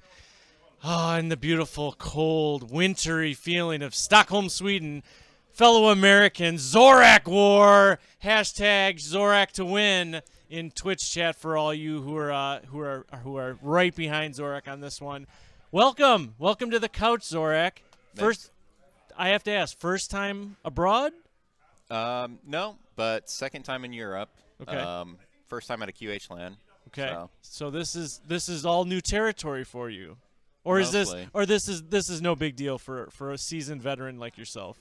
I've been to enough lands where I'm not uncomfortable, but yeah, I mean the 9-hour time zone difference is not easy. But Did you have issues with the changing of time zones, the jet lag, and all that stuff as you were traveling from America over here? yeah, a little bit. I had to stay up for about 30 hours and then just try to set just it like just hard cold, just like okay, Yeah. I'm going to bed whether I like it or not. Yeah. Gotcha. So historically, a lot of people on Twitch and a lot of people in the world know you for Quake Live. What brought you to start playing QuakeWorld? Like what, who, what, where? Tell us the story of what drew you into the original. The first time I realized people played Quake 1 multiplayer, like QuakeWorld, was in QuakeCon 2016. They had a big tournament there for like the 20th anniversary. And so I met all the QuakeWorld players, and then I just watched them play and I was like, wow, this is fast. They're like rocket jumping at each other. And I was like, wow, that looks pretty fun, but it looks too hard for me. And then eventually I wanted to try something new, a new duel game, and there's an NA community that dueled, and so I tried it, and the movement takes a while to get used to, but once you're moving around, it's fast and fun, and you can be aggressive, fast. and yeah. So for those that might not know, Zorak is notoriously famous for timing every single item on every single map that he plays. And when I say every item, it's not just heavy and mega, yellow armors. It's everything. Weapons, health, armor, everything on the map. Zorak's mind has that clock, and he is always thinking. He always knows when and where to be on a map to be successful. I can't do math worth shit. So how do you do it? Is there a secret, or is it just you're just that fucking good? Well, I have a YouTube video that kind of tries to explain my thought process, timing in Quake on Blood Run, if you like search that. But I guess I try to order the items in my mind in the order that they're coming up. So if I, or in the order that they were taken. Yep. So if I just took, red, yellow, mega, I'd have like 3 times in my mind, which is the time in which they would come up. Yep. And then as I take more items and I hear items being taken, I just add times, and then I forget the ones that have already passed. And it's a little bit harder in QuakeWorld because the mega timing is kind of unique. Yep. Yep. But that's kind of like in Quake 2, the armor and how it all applies. Jahar knows instantly know what to do and when to be at places, and I'm just end up flailing around the map, and Jahar's like, I know exactly where to be. So as a professional player who's won money, what is your feelings of coming here for QHLAN? Is it here to kind of show your pride as an American, or is it just a show of pride for yourself to be like, look, I'm just as good as the rest of these players? Because sorry to say, when anybody comes to this location or comes to Sweden, they're playing the best, and it's like that's got to be intimidating. Or is it for you? It's just another match. It's just another player to interact with. Well, I'd say overall I'm quite a bit more inexperienced than most players here, so I think I kind of get the chance to show myself as like people don't expect as much out of me, so it's kind of nice because you can subvert expectations. You play the underdog card, and then they're like, oh, this is Zorak. Where I don't know if he's no good, and you can come in and give him the what's up. Yep. And I would say duel is probably my mode, so I'm gonna look to do some damage in the duel tournament tomorrow. Awesome. I'm still in the 2-on-2 tournament as of now. Awesome. But probably gonna play a good team, so we'll do our best there, and then 4-on-4, of course. But yeah, looking to have fun, play some Quake, and then duel. I'm gonna focus on doing my best and showing a good, showing the Euros that American duelers are pretty good. And well, we Americans appreciate that, and we're fighting behind you. Again, Twitch chat, hashtag Zorak to win. Flood that chat if you have a chance to follow Zorak. Zorak, what's your Twitch channel? Zorak War. Your YouTube channel, all Zorak War? Zorak Wars with an S for YouTube. Okay. Well, what we've been doing for everybody who comes in to do our interviews, the floor is yours. Anything you'd like to say, your friends, your family, your fans, anybody, have at it. Okay. Well, I don't think any of my friends or family care about this, but for all my fans, I hope you enjoy the show I'm able to put on, and I hope I can entertain with my plays. I've gotten a lot better since last year, which is the last time a lot of European players would have seen me play. And so, yeah, I just will do my best, and not much more to say than that, I guess. Twitch, pop it off. We want to see what if you're for Zorak, or if you're against him, you want the Swedes to win. But we're gonna kick it back up to Andy and Jahar. We've got playoff action, brackets time. Everybody now knows what's going to happen finishing up in the group stages. So we got some matches that are coming up here. Again, thank you, Zorak, for joining us here on the couch. We'll see you guys here shortly. All right. Yeah, we are very, very close.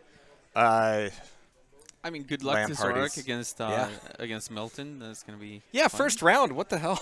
That's unlucky. That's unlucky. That's real unlucky. How does that happen? But yeah, it's going to be good stuff. Let me see if we actually have our full screen bracket here, which is almost complete. There's one more name against Baldies. I wanted to see Baldies against somebody, but I think we're going to be doing Sudden MalFunction and Harvarligan. Harvarligan. Help me. Harvarligan. Yeah, them. All right. Yeah. Which is comprised of Carapace and Fix and Sudden MalFunction, and Goblin and Rio for the other guys. Yeah, that's pretty fun. I mean, Goblin and Carapace, of course, both members of our original Sudden Death team. But BPS and Locust are playing together. Locktar is not playing in the 2-on-2. Mm-hmm. Yeah. So but that's gonna be fun. Yeah, yeah. Now we just need to get them into the server. Yeah. We still have a couple of people here who are not supposed to be there. Yeah, Paradox. Yeah. That guy. Oh, whoa, Always. whoa, whoa. Wait, are they readying up? Hey.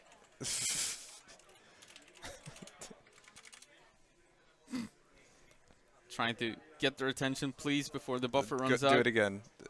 There you go. Make it stop. Make it stop. No. Uh-oh. They're playing the video game. I don't think... Wait. I mean, he's right down there. We could just... That is his screen. We could just throw something at him. I mean... I don't know. Is this a playoff game, by the way? SR and Scum? Yeah, it is. So the playoffs. Yeah. So someone maybe told them that they were going to be streamed? Or Maybe. something? Maybe. Or did they just randomly stumble up? They might have. Oh, boy. Yeah, Carapace and Rio just hopped on. Yeah, They're probably so- like, what the hell? Yeah. Okay, do we want to go to port 2 then?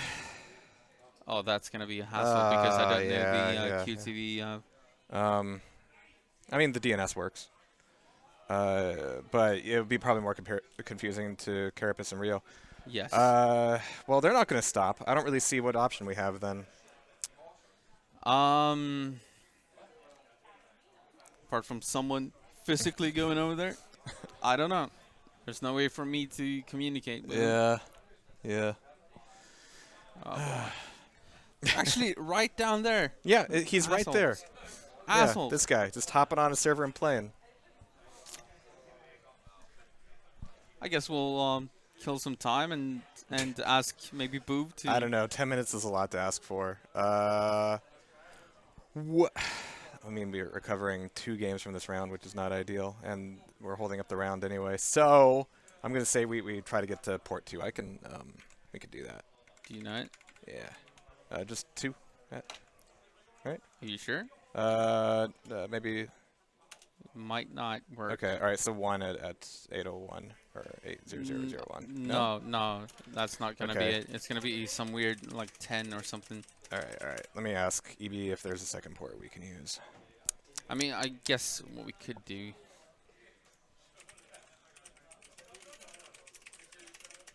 Oh. Okay. Booth saw your YouTube, and I was like, no, we're safe. Oh, we could just, We could join through here, I guess. Yeah, then we need to tell them. Right. Oh, EB's already playing somebody. Oh, fuck. God damn it. Freaking if we search for...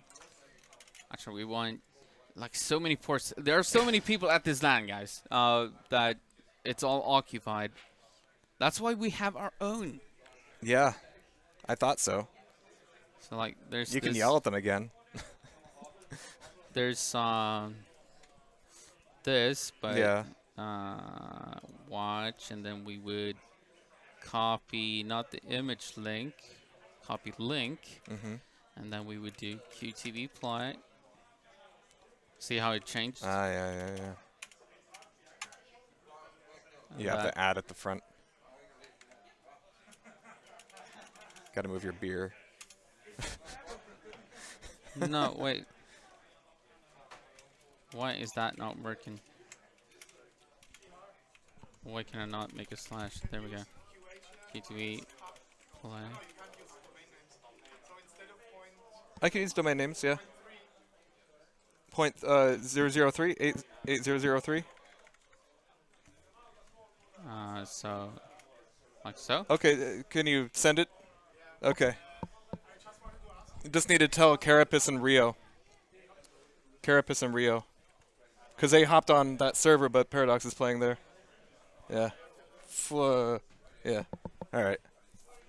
He's going to send IP. It's all good. All right. You're up there for a reason so you can throw stuff. I want to. I really do want to. All right, he's going to send an address and then have to tell Carapace and Rio. I guess I can also, if we go back to, no, not 03, fuck off. Apologies, by the way. Yeah. Yeah. You want to... So we can do this. Which port are we going to? I'm about to find out. He's about to send it, probably. Oh, we got Boov here, do we? All right.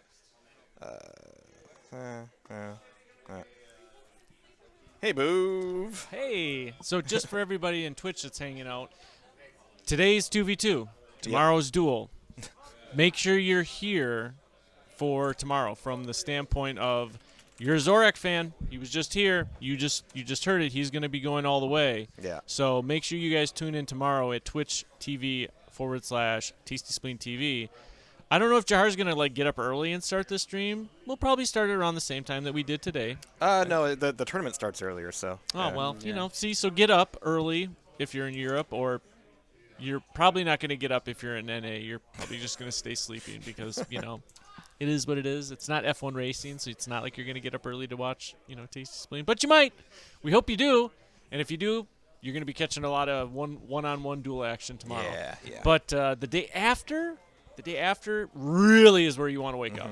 That's your 4v4. It's going to be absolutely a blast. And from the standpoint of here at the LAN stuff, we're going to have some extra hardware playing. We're going to have GMT on site moving around. We're going to do some more live action interviewing. So that's something that we kind of missed out today, but that's okay. You guys are all right. We're doing the interviews here in the couch. So otherwise than that, again, take this opportunity while we're still trying to get these matches figured out. Get your favorite adult beverage. Go grab yourself a snack. Go hydrate. Go touch some grass. Go plow some snow if you're in Sweden because it's snowing outside. Otherwise than that, like I said, take this opportunity while we're getting things kind of squared away. Take that quick fika break. Grab we got a cup of Carapace, we got Rio in the server now that we've moved over, so we're doing better now. So thank you. We're only Boov. missing Fix now. That's so. better, yeah. Paradox. Yeah, He's not damn getting it. covered. Every time, every year. Yeah. That we have one of these. Yeah. All right. Thank you, Boov. Appreciate you. We're going to play some video games. We're going to do that. Oh, yeah. There we go. Something like They're that. checking out the map, by the way. Want to show them? Oh, yeah. We can do the map. We can do the map. The map is cool. Boy, that's loud. Let's do that. That's all right. You're fine. You're fine. So, this is where we are. Yes. You're about to fly up our butts. Yep. So this is what we see. Yeah. This is where Paradox sits. Ruined everything. And then, of course, outside, this is our view. Yep. Of course, it's dark It's now. very sunny. This is the scale, too. Yeah. Massive monitors. The biggest monitors you've ever used. Right. And there's some logos and stuff. Here's the bar. Yeah. The lounge. Yeah. And back here, we also have a spectator area. With the comfiest couches. That's not what the stream looks like. Yeah. So yeah, that's our LAN. If you can't see it behind us, then yeah. So now we're just waiting on Fix. Yeah. Mr. Fix. He probably wants to know if Paradox wins. Oh, we have the palm trees too. They're not on wheels in the map though. Yeah. BPS put a lot of effort into this, and it is pretty much to scale. It's not at scale, but it is to scale. And Goblin does keep running They're up and down annoying. the corridors. Yeah. Yeah. For anyone with a little bit of long hair. Oh, especially yeah. GMT, but I've been having issues too. Get stuck every time. Yeah.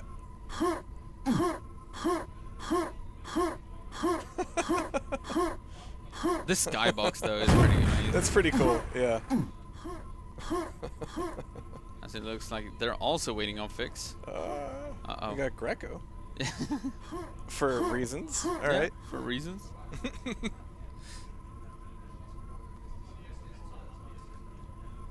Fix is coming now, Goblin says. Hey. This is the point of the evening where like players kind of start losing the plot, and admins. Behind schedule. Well, you know, you get Are we some really time. though? I don't think so. Not very. According to the actual like schedule, we're pretty much on time. because we were supposed to do round of 16 at 6, which is an hour ago. Okay, we're 1 hour behind schedule. It's all good. It's not too bad. Yeah. Not too bad. Fix has entered the game. Hey, we got him. All right. So let's see if we can get some. This is best of 5 from now on, right? Or is it best of 3? I guess we'll find out.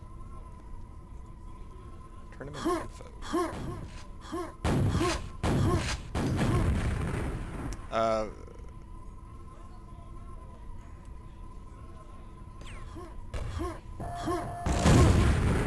TB5, best of 5, yeah, okay. Oh shit.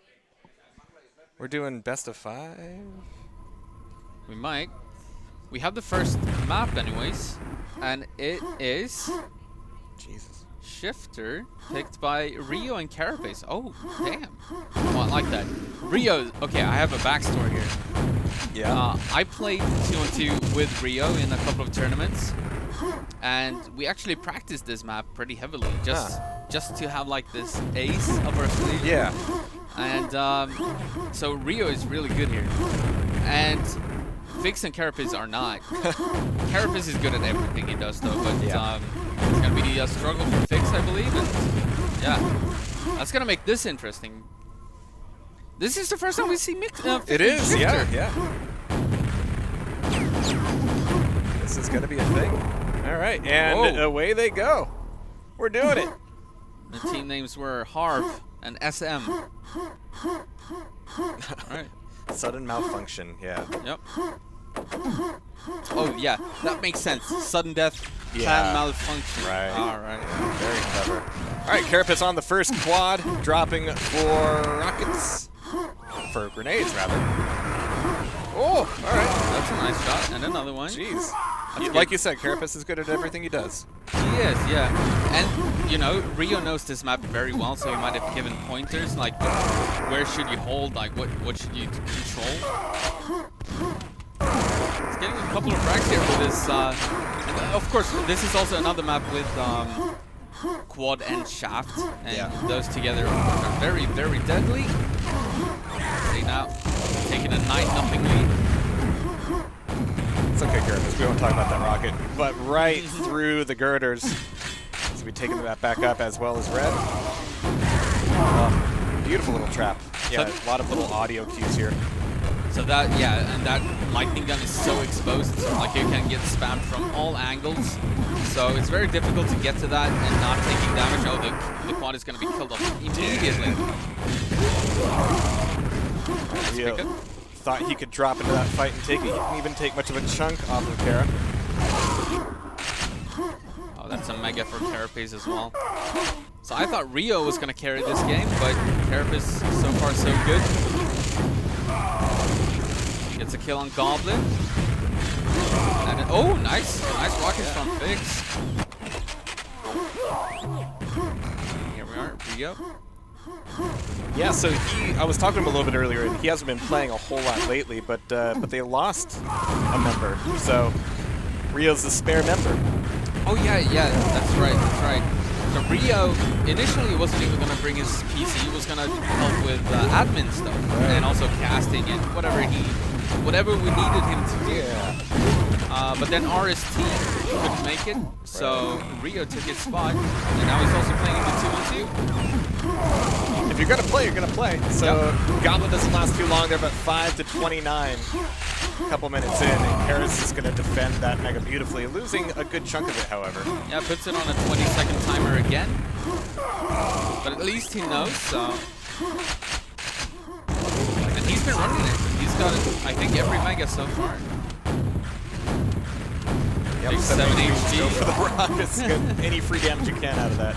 34-7 already. Oh boy. Yeah. So like you said, you know, if there's a pool with the mystery map, practice the mystery map. Yeah, right? And the thing is, it's not really a mystery map, but people don't tend to just play it for fun, for whatever reason. It's a very fun map, but I guess they find other maps even more fun. Yeah. Like Aerowalk. Yeah. And this one, kind of like Skull and some other maps, they're very similar to Aerowalk in how they play. The quad shaft and all that. Oh, nice. Getting the kill on the quad there was Fix. As he's trying to navigate his way around the map. Oh, that's a fight against 2 players. Rio's gonna pick up the Mega.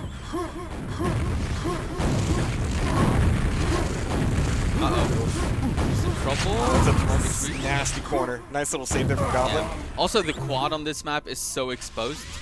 It's on a little bit of a ledge, and everybody can shoot at it. So, kind of like Aerowalk, is very difficult to survive with a quad. Mega's about to spawn. Doesn't look like anybody is aware. Where is Fix going? I'm not entirely sure. Well, he's gonna pick up the yellow. Quad is coming up in 10 seconds. And it's right below him. I'm not sure he knows. Oh, he saw a Mega, so he's like, I want that. Oh, no. Well, that's going to be a free. Maybe, no. Oh, nice play by Goblin. That's a good steal, though. It looked like there was no chance on Earth that they were going to get that. Well, it's going to slow things down a little bit, but you know, definitely hitting the point where they need to be making some real damage happen. Oh, nasty Goblin. It's not very polite. He does that all the time. He loves camping till he exits. He saw the Mega being up, didn't go for it. Goblin has played this a little bit though, so he should have an idea how to play it. Kara though, nice, yeah. So Fix and Kara definitely in charge of things. Who had it? Rio? Yes. So warming up, you know, it's day 1. It's a 2v2 to knock the rest off.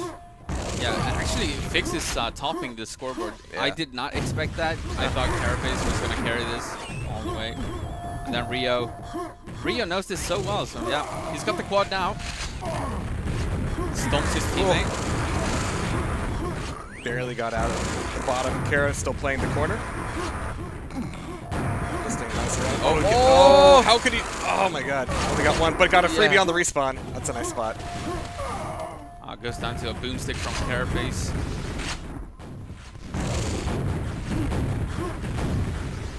(52-24). A little more than halfway in, but I'm surprised by Fix though. I don't think he's played this map too much, and still, like, he's doing so well. Talent. Yeah. Catching him down at the shaft though. Yeah, it's a nasty place to be. Here's Carapace. Quad coming up. Kara's gonna be a bit weak after that fight. Oh, but it's not gonna stop him from denying the jump down. Red first. Yeah, he decided to go for red first. So Rio's gonna run away with it, denying some more frags. Oh, nice. Nice kill, but he just barely survived 9 HP.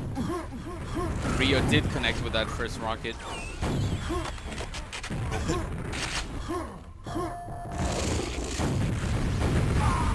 Nice. Good steal. Good drop.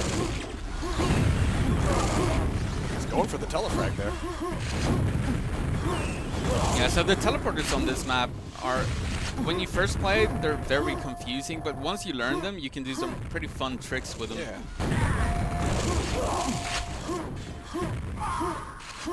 63-28. This is not looking good. I was hoping that Rio would really carry this, but it's difficult against someone like Carapace. Looks like he's woken up over the past few minutes, though. His KDR is looking a little bit better, but yeah, it's hard to stem the tide, especially when your opponents are able to lock down this position. Right. Quad up, Goblin steals, Goblin dies. That still, you know, buys a little bit of time in terms of momentum, but the clock is indeed running out. Bonk. That's a good rocket. Knocked off half of that red, and Rio's looking for a way out. Goblin's still going to be up there. Really good rockets coming out of Rio. Oh, Carapace survives everything, and that's a beautiful shot. Was it double? Yep. Oh, and the mega timing on Carapace again.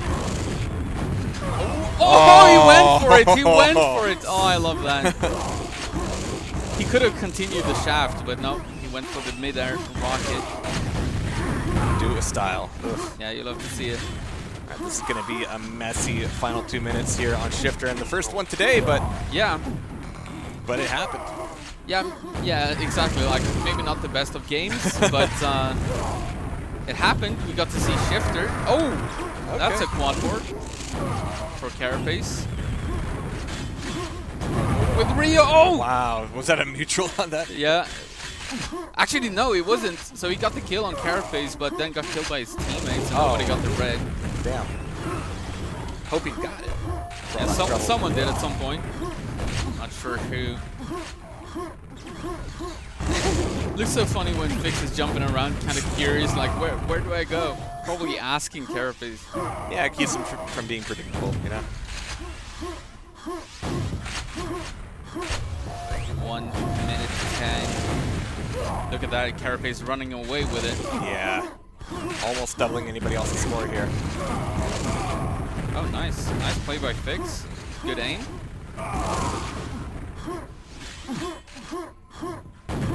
That's not bad. No. But again, not sure. Oh, a quad surviving here. That's fun. This could get crazy. So this is one of those maps where the quad, if you survive with it, you can get a bunch of frags. Let's see if you can find some of them. Especially with some of these respawn points. Yeah. And everybody wanting to go to that LG, so just covering the LG can get you a bunch. The biggest tunnel snake, Yeah. There we go. Look at that. Everybody wants to go to the LG. Oh boy. Oh! Jeez. And then, oh no, he didn't get that last one. Oh, that's so unfortunate. Well, actually, he got the kill, but it was a mutual. That's still a win. Yeah. That's a nice run. 5 seconds remaining. Yeah, this wasn't very close, unfortunately, but we got to see a Shifter. Look at that, 66 frags on Carapace. Nice. Sudden malfunction. Yeah, Carapace is having a good day, and we're going to have to find out what map 2 is here. Cheat team interface. He's got a point. So yeah, apparently we have a spectator. Let's see where we go next.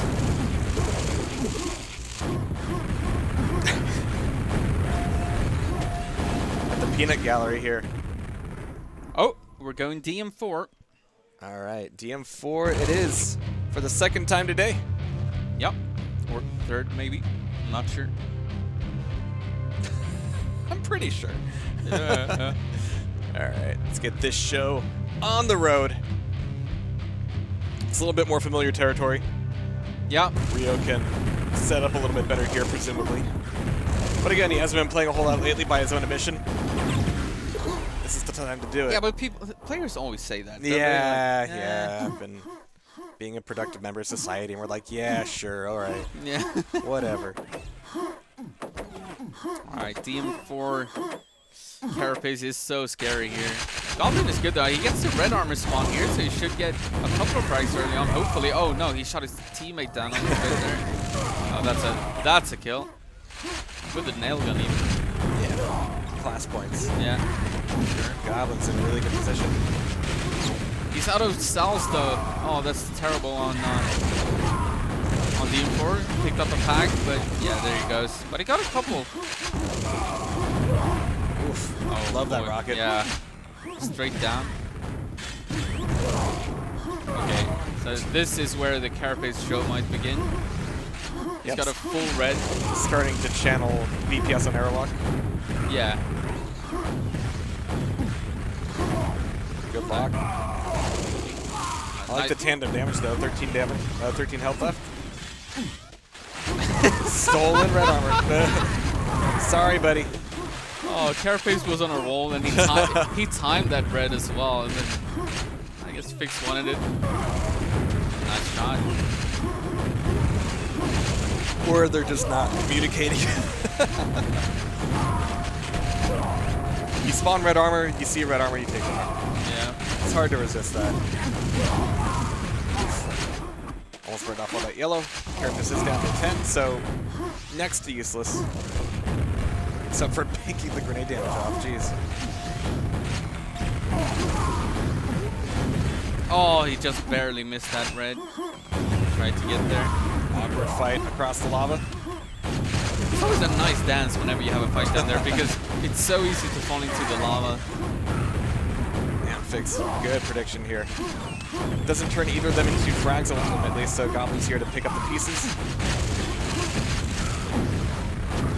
Goblin got the red armor spawn. I want to say something about Goblin when it comes to TM4. He's one of these guys who just dukes it out in the middle. He doesn't really go for armors unless he spawns them, right? And that's a really good playstyle if your teammate is good at running armors. So you kind of balance each other out. Nice knocking. Yeah. It's kind of fun. Be like, well. So much LG out at the moment. It's not going to last forever. Was he going for the discharge there just to reset the room? I mean, it's like if you know that you're going into the lava, like just go for the Hail Mary. He swan dives into that. Taking it back up, and yeah, catches some good spawns in the ammo room. Nasty. Yeah. How many frags does he have? 27. Damn. Carapace is having a good night. Yeah. So if he can keep it up all weekend. And even on Shifter, that surprised me. Very precise. He was moving his LG away by the time he knew the last cell was going to do it. So, if you're Harvarligan, and nice. And you know, it's only been 8 years. I'm figuring it out, and this is your performance. Like, you want to do all three? Yep. Because where do you go after this? TM2? Airwalk maybe?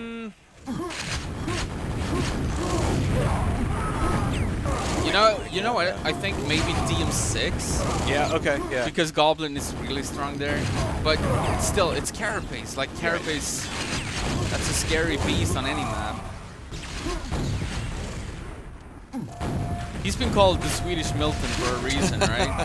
And though he's got twins at home now, so he hasn't played as much. Another player says that. Classic. But you know, it's gonna keep happening too. Yeah. It'll happen to you. It'll happen to everyone sooner or later. Well, not everyone.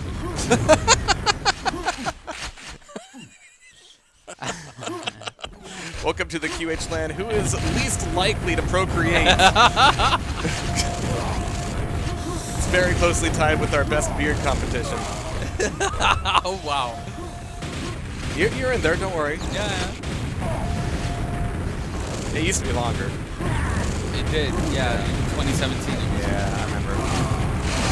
Or the mug shot. 69. Oh, 39. DM4. Yep. And we're just swapping between all the players as they die and respawn. It's a circle of life. It's one of those, like, you just kill each other and then at the end someone won. You're not really sure who. But yeah, Carapace 48 frags. Goblin doing pretty well. Rio falling behind a little bit. Oh, nice float with the LG. Fix attacking with it from down below. And clamping off mid. Yeah.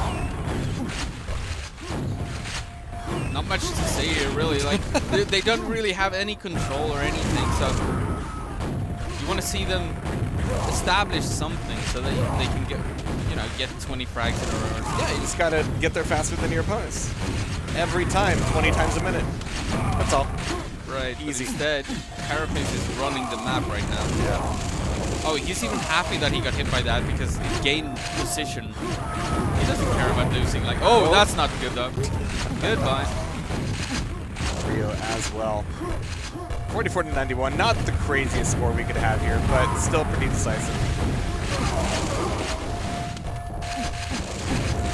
Some MalFunction might be aiming to become a household name.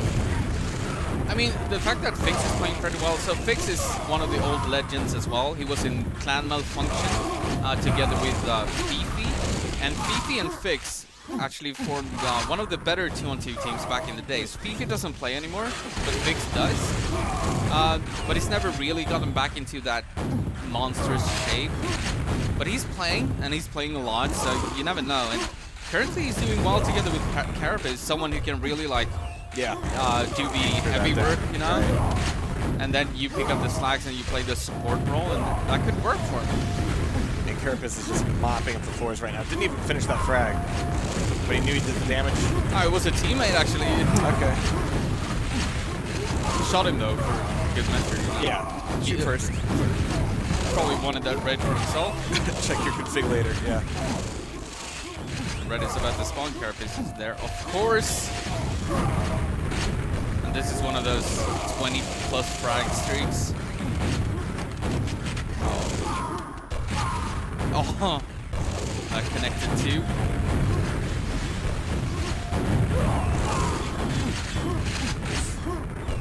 Yeah, I mean, once they cross that 100 frag mark, it's like, all right, well, we're going to keep doing the DM4 thing, and the hard part is like unfrazzling your brain for the next map.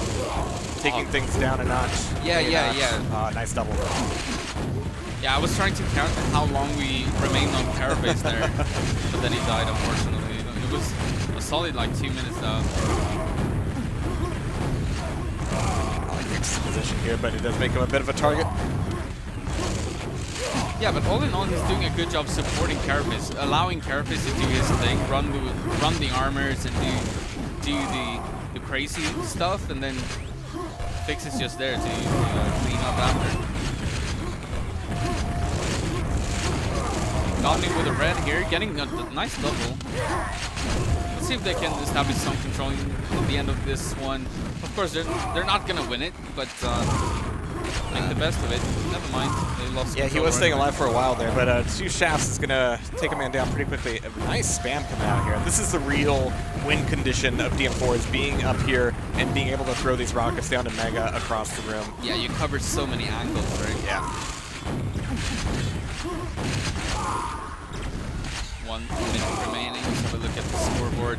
Carapace was 77. Jesus. All right. I wonder if we're gonna see someone get 100+ at any point in this tournament. You never know. Like Milton is in here, Carapace is in here. He's capable of doing that. Boga Joker. There are a couple of players who could potentially.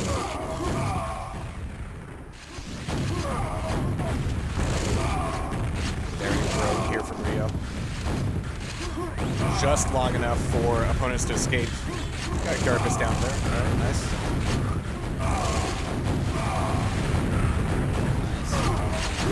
Alright, so this is some actual control for Goblin and Rio. It's a little bit late. Way too late.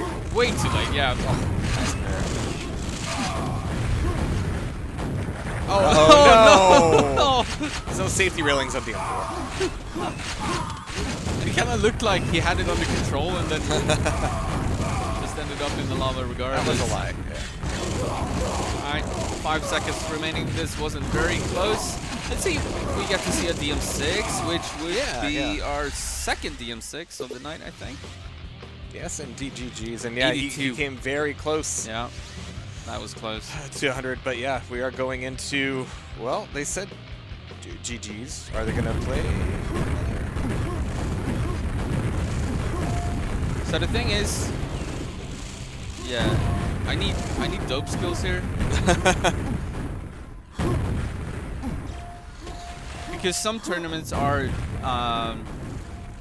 best of 3 and some are best of 5. It's all about making sure that we don't go too long. Yeah, that is a factor.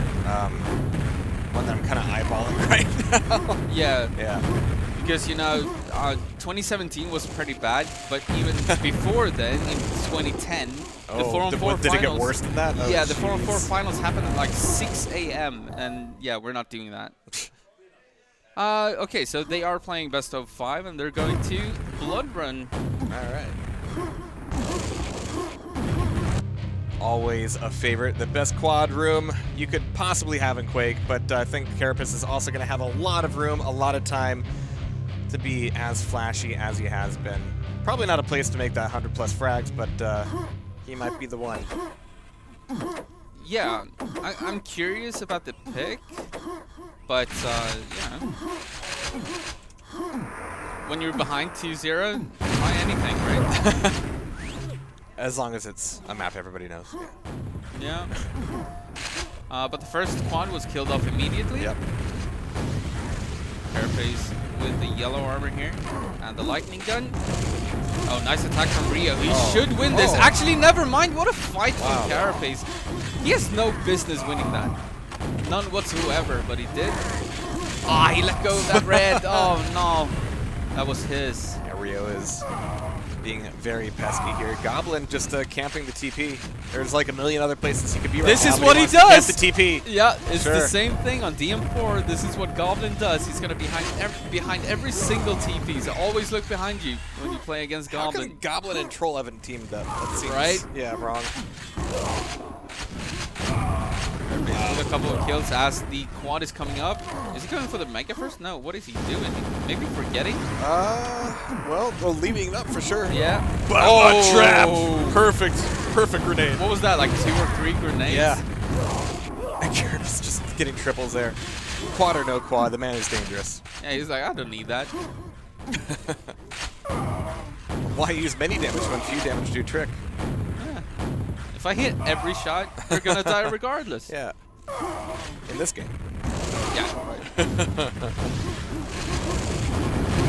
Oh, stuffed. Oh, nice. And Stuffer's Revenge.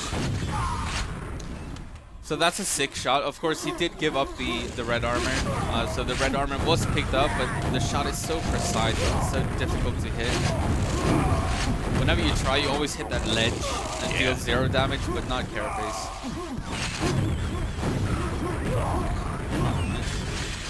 What is coming up in 5 seconds? Rio's here. He's got a red. Nice. Ooh, alright. Alright, Rio. Here's your He'll take chance. the back, but not a whole lot. Breaking off to remake that stack, but the spam is really strong here. Barely holding on to life. Oh, there's the mega. That's yeah. a big mega. Oh no! Oh Never no, mind. it's not. Okay. Okay. Yeah, it's not big enough. Is what she said.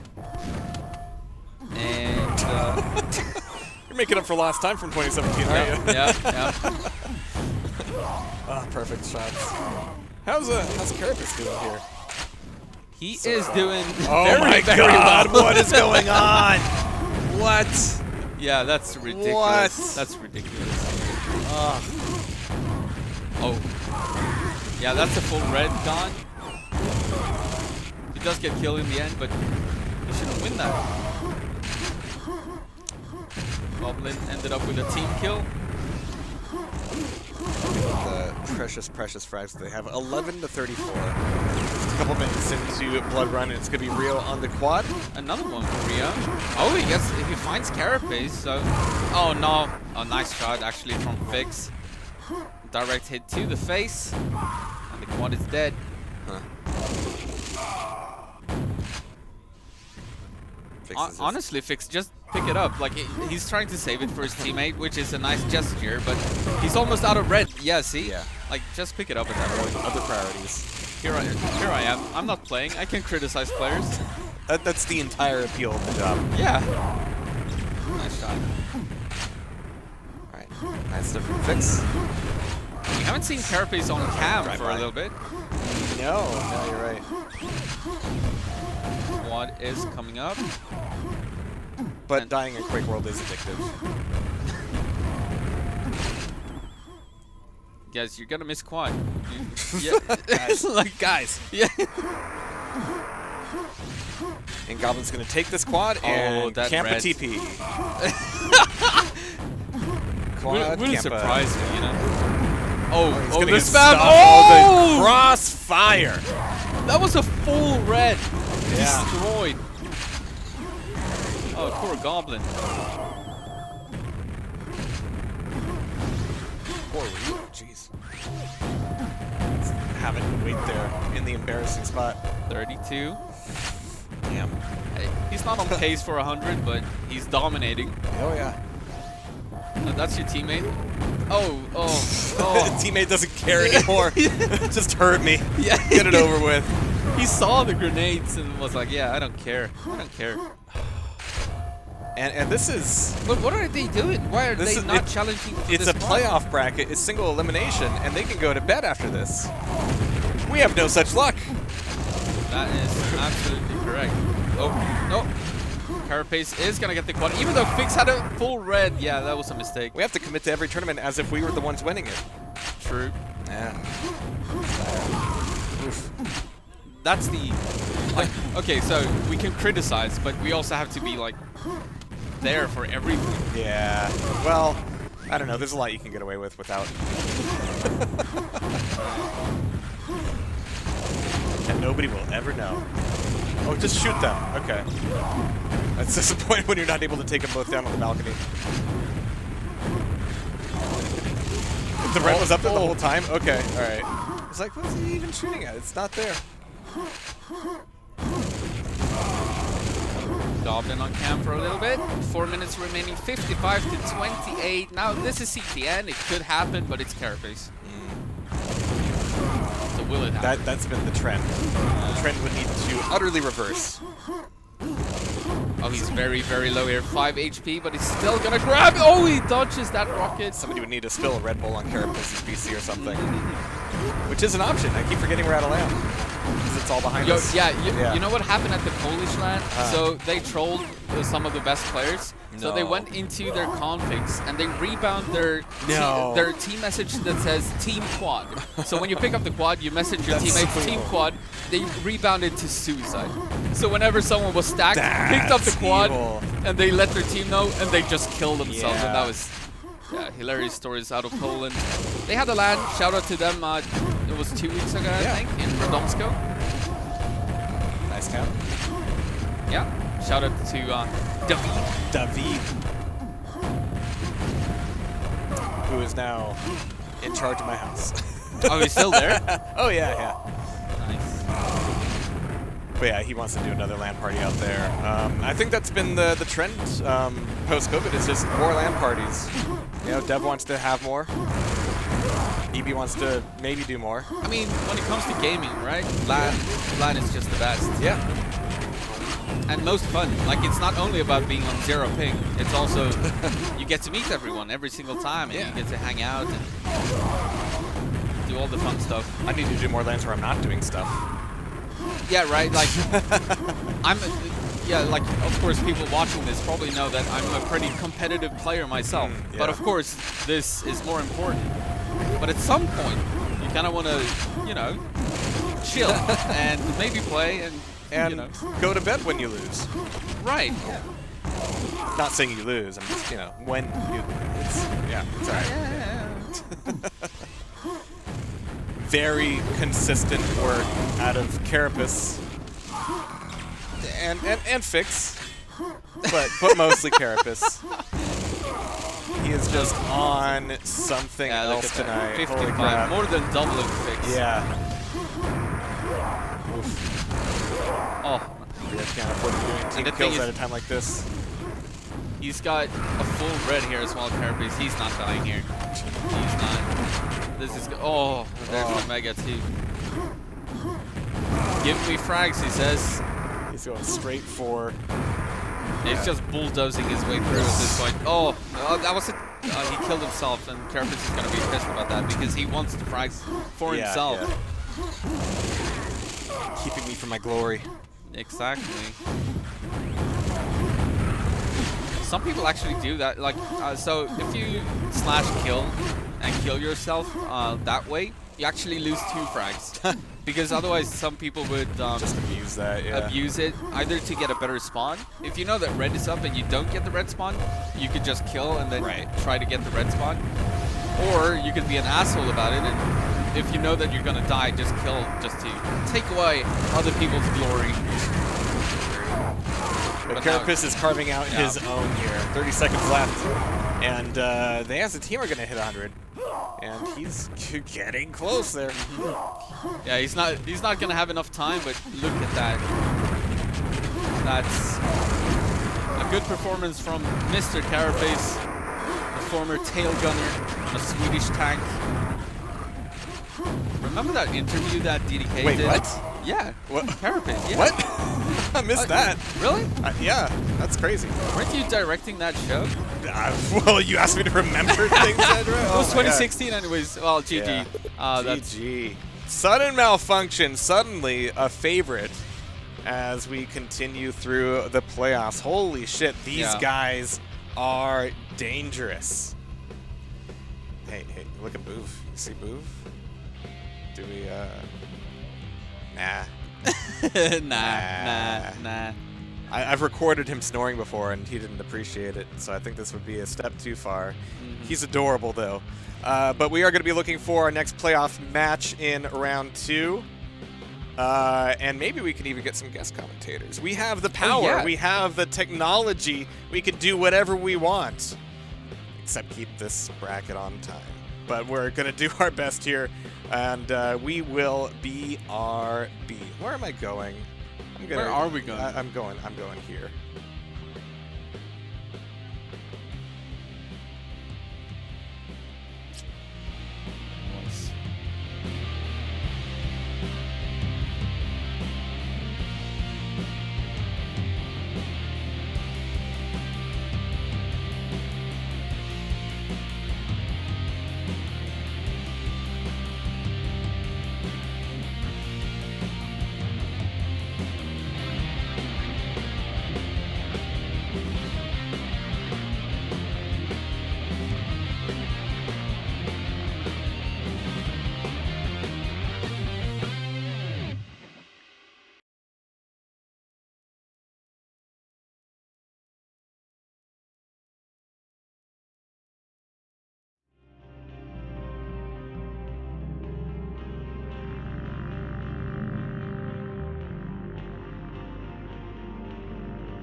Men alltså vem är han den lille gubben med käpp? Shout Knight. Ska du inte döda han go? Kurir. Vad är det här? Vad är det för hemsida? Det är den här typ. Fan, jag trycker på allt jag har. Boostad. Double Edge. Ja, den kör vi. Ja, vad fan är det här för jävla spel? Det går inte att göra något. Gubben har ju ingenting. Sopa, harit sopa, harit sopa, harit sopa.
Welcome to QHLAN.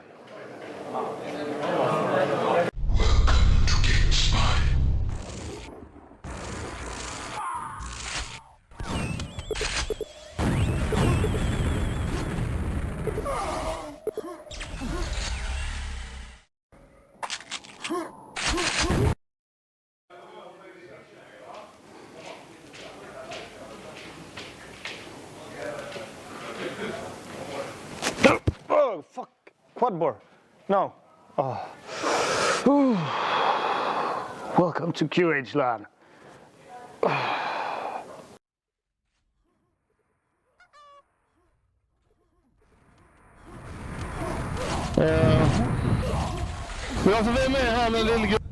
Oh man, it's a LAN party, and everything that comes with. So we are looking for our next match. We're looking for Reppy and Razor versus the winners of either USA and Canada or Pole. And he has his opinions on who that's likely going to be. I'm far above such, assumptions. Yeah. But we're going to find out. And to help us along there, we've got LethalWiz and Peppe, who I think are going to be taking over for us a little bit. Let us rest our weary pipes, because these guys are as fresh as daisies. Let's go ahead and check in with them. Guys, how we doing? Hey, guys. It's day one. Yeah, we're super psyched. Oh, I need to swap. We're missing Peppe. I got it. LethalWiz, you be the guy for a moment. All right. as many times before. Yeah. Yeah. Always. So, you're good. I think we're good, right? All right. Can you hear me? Yeah, you're good. All right. Cool. I know what I'm doing. But yeah, you guys have had some good stuff today. LethalWiz, you had a bit of a rough one earlier. Yeah, yeah. let's just leave it at that. Oh, Okay. wait. No, let's talk about this. Yeah. No, let's not. Okay, Let's nothing to move talk on. about. Yep, we're moving on. Not to the playoffs, but no, that's why you're here now. Yeah. Yeah. Are you going to be more focused on duel or 4v4? No, I'm gonna stay focused on 4v4, and I'm even gonna squeeze in some CTF on Friday. I think. The tournament that shall not be named or mentioned. Be named. Now Look at it this is guy. named, though. So disappointed. Sorry. CTF is fun though. There's a flag. I mean, yeah, There's I like two flags actually. I don't like the timing of this tournament. Don't forget. So CTF is fine. You're just disappointed in LethalWiz. I read that correctly, right? It should usually the other way around. His words. You should try it out sometime. So Peppe, I haven't seen you doing too much except making and drinking coffee. Oh yeah, I've been drinking plenty, making plenty, and helping out. You know, people need some info. They need some coffee, and they need some energy to get those frags numbers up. Can't keep those rookie numbers. That's the beautiful thing about a LAN party is that for whatever reason you always end up playing a little bit better than you normally would. It's not just the latency, it's the atmosphere. There's something in the air. Maybe something illegal, but yeah. No, that part about playing better at LAN is obviously not for everyone. Oh, well, yeah. I can only speak for myself. Except the last time I played at a LAN was out in the middle of the forest where everybody was drinking moonshine, and I was all right. I was doing all right on the first night. So that was and then my performance the previous just QHLAN. I was just gonna say, are you sure that was a LAN party, man? It's a lot of dancing. It was weird. People wearing like weird animal skins. Yeah. Neon lights. Yeah. When in Sweden. Yeah.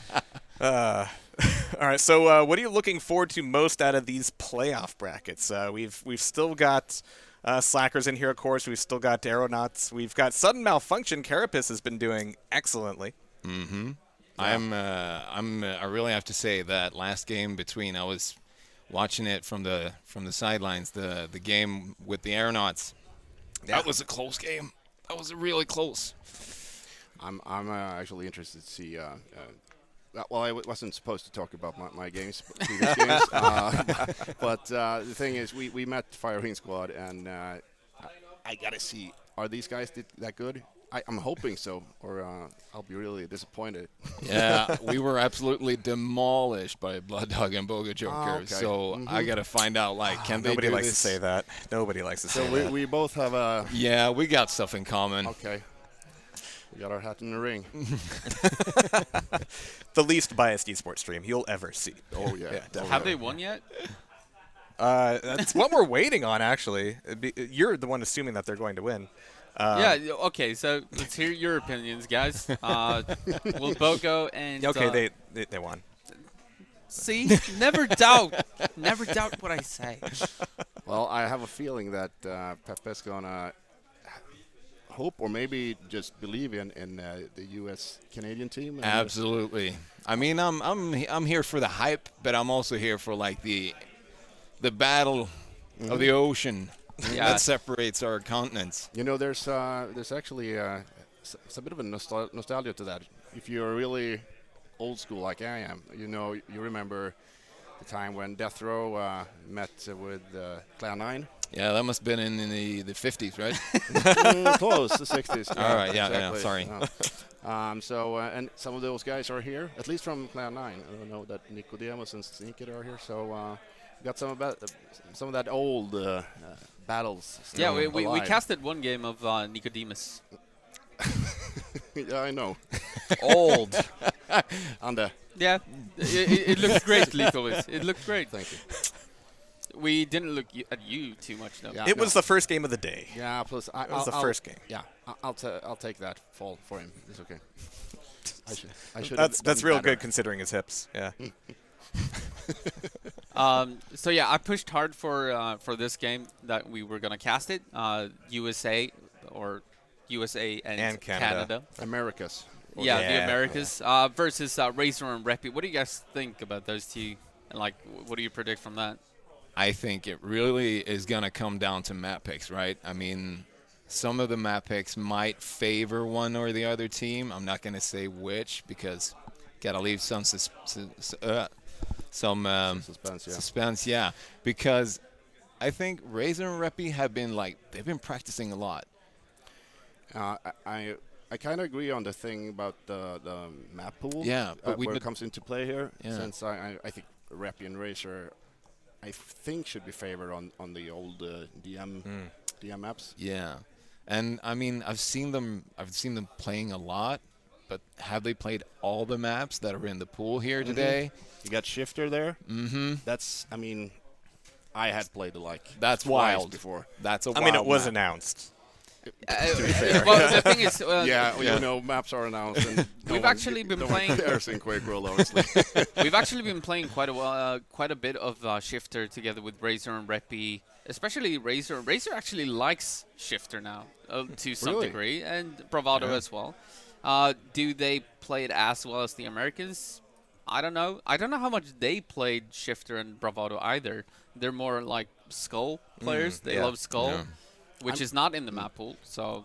Yeah. I mean, we're not going to bring up our earlier games, but, you know... No, of course not. I got some frags versus the Americans on DM4. Hey. Yeah, yeah. So that might be... Oh, thank you. Thank you. Stick each other in a box and you can frag each other. Good job. Well, I'm really interested in seeing what kind of rep is going to show up. Yeah. You know, when he's on fire, I mean... he's so good. His aim is off the charts. Sometimes his flick shots with the rocket launcher. I'm really super stoked seeing Reppy. Mm-hmm. I'm just I'm gonna counter that with the speed the Americans play with is kind of different, right? Yeah. I mean, Europeans are tactical. Get this, get that. The Americans are very aggressive in their play the lack style. of attention span, yeah. They have one weakness, though, a huge one, and we all know it, and it's the DM4. Oh, okay, cool. No. All right. I was going to say the psyche.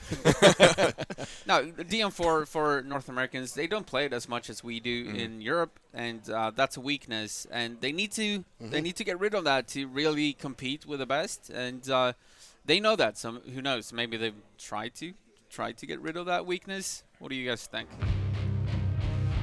What do we think? DM4. I mean, I kind of gotta agree. Yeah. I think you're put the head on the nail there. It's been a popular map in the last years, right? In the EU scene, and you don't play a random 2-2 without it being in the.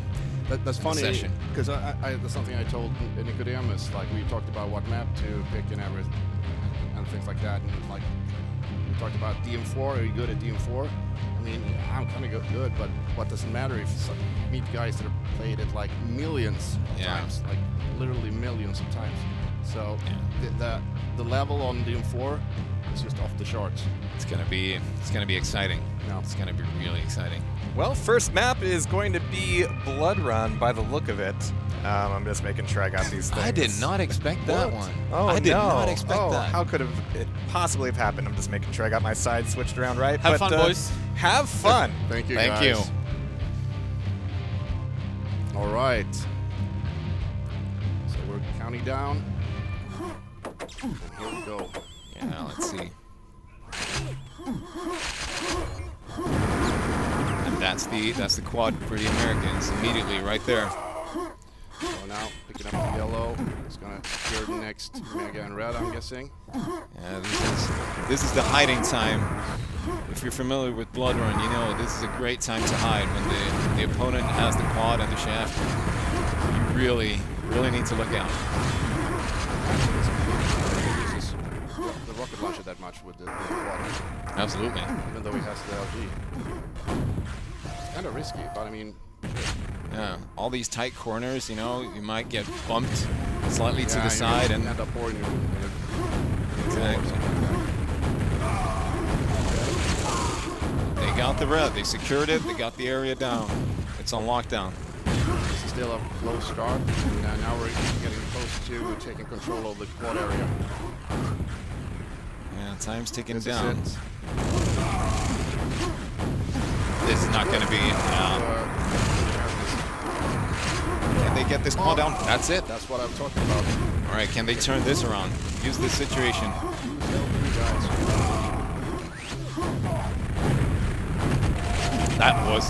That was a boxing match right there. No one's really in control yet, although I see the Americans are pulling away frags. Control-wise, this is it's very, very close. Very close. They're trading very well, both of the teams. Oh, yeah, that's an accident. That shouldn't have happened, Peppe. I'm still waiting for whenever someone gets the red and the mega. Use some leeway to exactly. When you find that perfect timing and you get the setup for the quad, yeah, that can be devastating. Exactly. You got the trio, the red armor, the mega, and the quad. Here we go, the quad facing up. Yep, Booger Joker's gonna run with it. What can you do? So far, it's 3-0 quads for the Americans.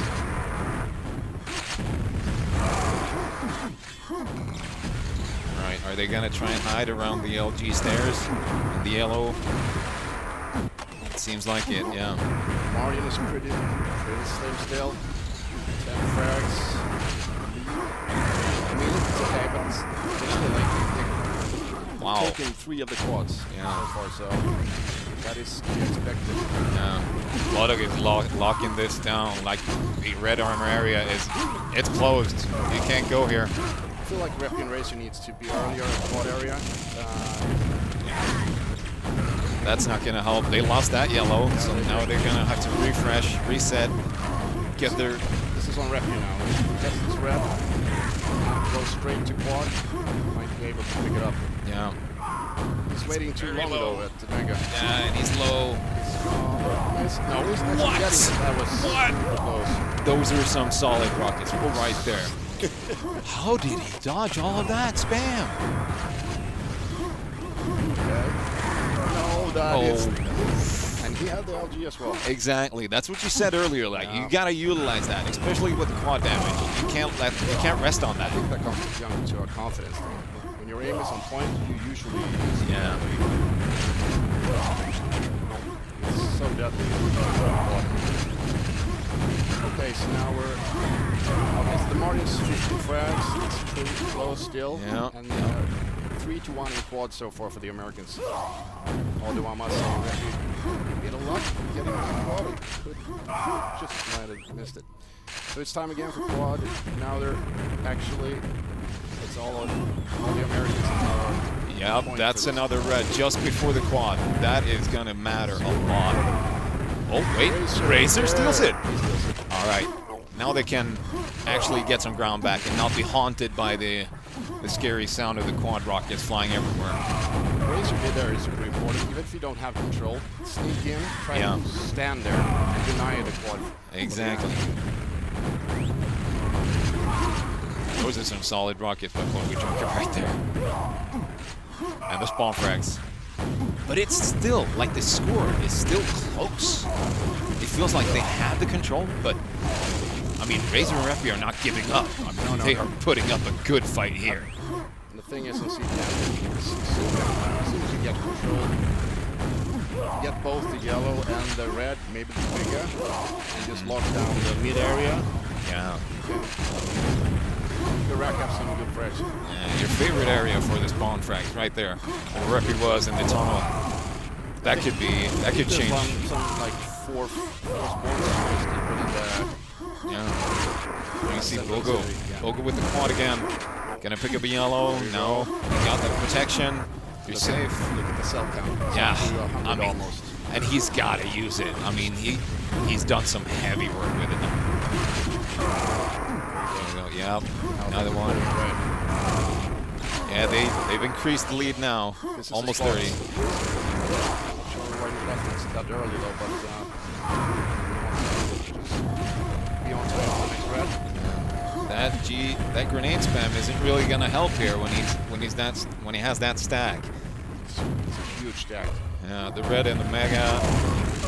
Even like being able to grab some new refreshments before the next quad. Gets all watery when I see that lead pack. And now it's Reppy's should be quad time, right? We have Booger Joker on spot. Yeah. He is locking these down. Oh, denied. Yeah.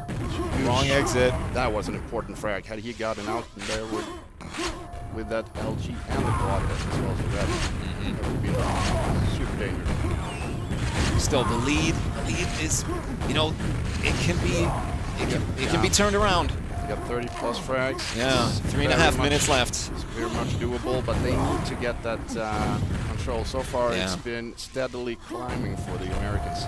Gonna have to get a hold of that red armor. Deny the other team. More importantly, well, I would say sometimes deny the other team. Exactly. Deny them. I would love to listen in on team on the voice right now. Yeah. How is the mood and who is more active? Yeah. Are they calling out timings? Yeah. Are they calling out the quad? Is coming up soon again? Or are they just silent and being like, we know exactly silent killer? And now we got Razor with the quad. I'm not sure. Did he miss the red? He jumped in the red. I think he had it, but he ate 3 rockets, didn't he? He died so quick. Yeah, those are some good direct hits. Oh, that could have been devastating. It could have really turned this game around. Yeah, I mean, it was devastating that he did not stay alive because I feel like it's such a morale boost for them. That was a red armor steal. Yeah. Now what are Razor and Reppy going to do with 2 minutes left? 2 minutes left, then the frag count now is up to 40. This is looking bleak for them. Oh, Bloodog didn't really have the timing on that one. No. A bit early. This Got taken time, down by the buckshot. 10 seconds left to quad. That's hella frag though. Okay, so now I think they might have an edge here. Yeah. That was a super- layup. That was a layup. Layup into a slam dunk right there. And then, here we go. This is the time to shine for Reppy. He won't use the LG. Oh, as I said that, he does actually. Well, he's trying to prove you wrong because you dissed his lack of it. Yep, there you go. I love it. Yeah, got to default to that one. What? That was super close. He survived that, and he still has some health to work with and a bit of quad to work with. Take a look at the frag count. We're up to 30. Yep. This is it. If they can keep this up, it's very much doable. It is, yeah. I kind of feel like the Americans are slow spawning. It kind of looks like they're avoiding the fights now. They know they have the lead, and they can do it. It's way too early to be passive. Yeah. About 15 seconds to the last quad. You know what, Peppe? I think we got a game on our hands. You know, it's going to be super tight. That's it. That's a red armor in favor of the Americans. Okay, so Reppy goes down, and Bogus at the quad. He is uncontested. He is. This Yeah. cannot happen. Okay. That was. I was hoping to see Razor show up there, but I don't know what. Oh, that might be a nail in the coffin if they. I think so. That might be it. We'll see. Depends on if they can get this yellow, pick up the mega, set up for the next squad. Still a 25 frag difference. It's not huge. It's doable. There's no more quads. We're down on 20 seconds left. I'm overhyping it. We just want this game to continue. Yeah, I mean, I would love to. On Blood Run, 30 frags, nothing. That can be picked up in 2 minutes. Even less if you get it. Kind of feel like there were those moments. So okay, let's see. The score went 101 to 72, right? Yeah. I mean, they definitely had their chances, right? Absolutely. They had some good steals. They had some good, they got the frags that they needed in securing the positions, but not for so long. They could have contested it way, way more, and it would have been, it could have been so much closer. But I think they just lacked some of the quad timings, Yeah. We saw Bogo with the quad a couple of times, and he just ran with it. I feel like the Americans were a bit more efficient on the timing with the quad. Okay, so we're off already. On That's a quick start. So we got the Bogo with the first red armor. All right. Early LG control. Wow. See that neat jump? I mean, did you see? It would have been nice if we made it, but it's like Razor and Rippy were one mind there doing that. The layup to the slam dunk. Oh, that was cool. All right, it's super close. No one's in control yet. I feel like usually after a couple minutes when the when the packs start adding up, so you get the huge LG packs. Yeah. And as I say, Reppy's already at 50 40. LG. Yeah. Although I feel like Reppy's not the player who it's not like he lives and dies by the LG. He's more like a rocket launch player in my book. But it is a skill to spam, you know, effective.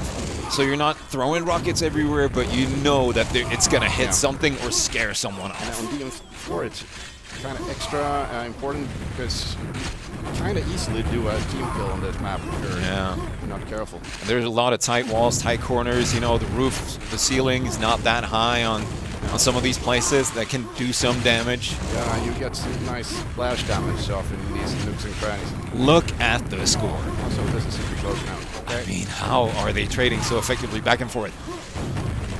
16 to 16, 17. Okay, so this is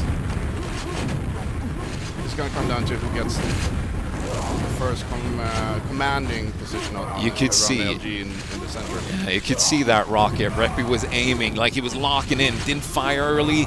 As I say that, I think this is it. We have Razor locking down the LG while Reppy picking up the red. Yeah. And Reppy has a good stack. He's got solid armor. I was going to say the Swede, but the Swedish. the Europeans. The Swedish and the you Canadians. So now we actually see some discrepancy on the frag count. Yeah, they're starting to run away now. Although DM4, as we all know, is one of those maps where huge frag count early on, and then you can just flip it and you put a big lock on the whole map until what? That's a trick. That is something. Absolutely, that could actually have some real effect here. Yeah, I think it can have some effect. Reppy doesn't have armor. He has some cells, but he's not invincible with that. Okay, so now they're still controlling the mid area. Kind of comes down to who gets the red, the mega, and who has the biggest LG. Exactly. I thought I was going to say something else. Yeah. I was kind of hoping for it, you know? I'm sorry to disappoint you. Oh. This is a family function. Exactly. Okay, 30 guys. frag lead. 30 frags? Yeah, on 3 minutes. It's a solid game. I mean, Boga Joker right now, he's got some timings on the armors. He's got some... What does he have? He has... Is that 83, 90? Yeah, 83, 93, sorry. Cells. They pushed ready so early that we didn't even have time to talk about this map pick. I was kind of surprised to see DM4 and CTM. I was thinking maybe in the likes of a Shifter or I don't know, maybe a Team 6 even. But don't say that in front of me. No, you're not a huge fan, right? No, not a huge fan. I was just reacting to what Boga Joker did there. He had a good amount of ammo. He had a solid pack, and he chose to go out again into that open area with nothing but 23 HP. But that's the thing again. I would love to be on the voice comm because sometimes it looks kind of silly, right? But you don't know. Your teammate might need your help. Let's go now. I got the red. I got the mega. Let's go. Exactly. And then he dies maybe, and you look silly, right? Yeah. It might look silly, but that could lead to a trade-off. So your teammate gets 2 frags instead. So, but from the look of it, this starts to look like Reppy and Razor are pulling away. Yeah. I think we talked about DM4. Like that's. I'm not super surprised to see they play this well. No, not at all. Ooh, some good lightning gun action right there.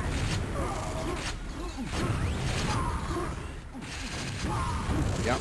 Okay, so they still can't do that a lot of times, Bogo. They're trading very effectively on the Swedish, as I call them. You can also use firing squad. No, I can't. Oh, sorry. I You're forgot about your speech impediment. Thank you. Very much. So 87 to 38. That's a 50 frag score difference. We're only Oh, that halfway could be map. something. That could be a great turning point because the next red is, oh, never mind. Rugby just took in a new LG and went ham. The thing about DM4 and casting is that this is a tongue twist. It's so It super really is. fast. We're trying to keep up. Yeah. And we're used to this game, but it's still hard. Maybe like a Division 6 game or something where it goes a bit slower. Yeah. No, but honestly, it's just they haven't really let up the control of mid. I haven't seen. It's getting the quieter Americans now. until now, actually. Yeah. Have It's getting quieter, and there's. established- Look at that. Yeah. That execution. They just were so synced. They were super synced. That was what we talked about. Yeah. If you know that your teammate is going out, you have to go at the same time. You just have to be able to trade those frags. You got to create the chaos with the rockets, throw the players around. Even if you don't have the LG because you just spawned at the red armor, you can still throw them around and they'll miss, and you wreak havoc. There's always some amount of anxiety when you pick up the red down there and you're going out because you're stacked. You got the red, right? Yeah. But I could just as well get one rocket down in the lava and it's all over. Yeah. Or two LGs just hitting you at the Yeah. same time and you're done Double in 2 fried. seconds. All right, but the frag count right now is looking quite dire. I think we should be thinking about what kind of deciding map this might be on. Should we Jinx it? Yes, I mean, think we there's- should. There's 3 minutes left. Isn't that the caster's job? Let's jinx it. Let's jinx it. Okay, let's do it. I'm going to call it DM6. This is over. Oh, no, go what to did I say? You think DM 6?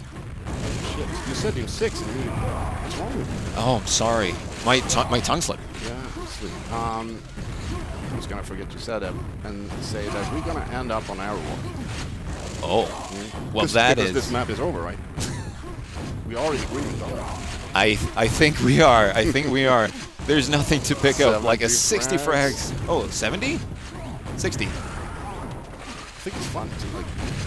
I just want to jinx. Yeah, you're just testing me right now, aren't you? I'm testing these players, right? I didn't know this was a math quiz. Razor Reppy.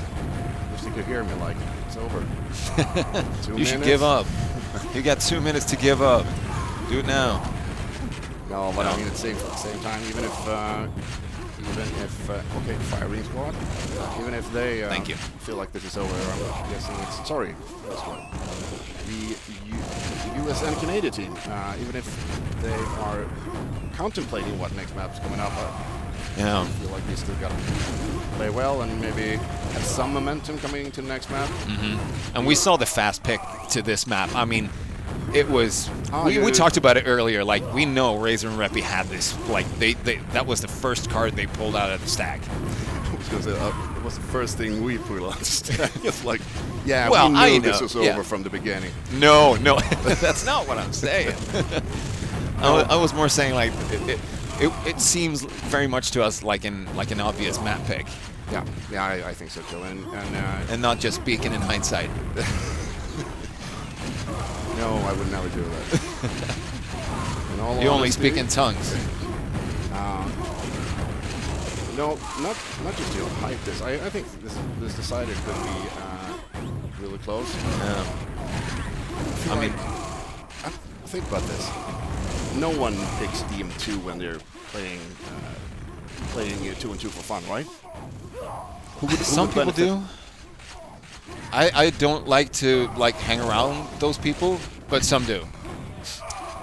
What? You're implying that there might be DM2 people in here? Yeah, I wouldn't say they're boring, but yeah, for sure they pick DM2. Oh God. Well, if there are some of those people here, could they possibly be on the server right now? I don't think so. I don't think so. You know what? I met Locktar, but he's not playing 2-on-2 this tournament. Yeah. See. So that's the only person I know that picked DM2. It's one. Yep.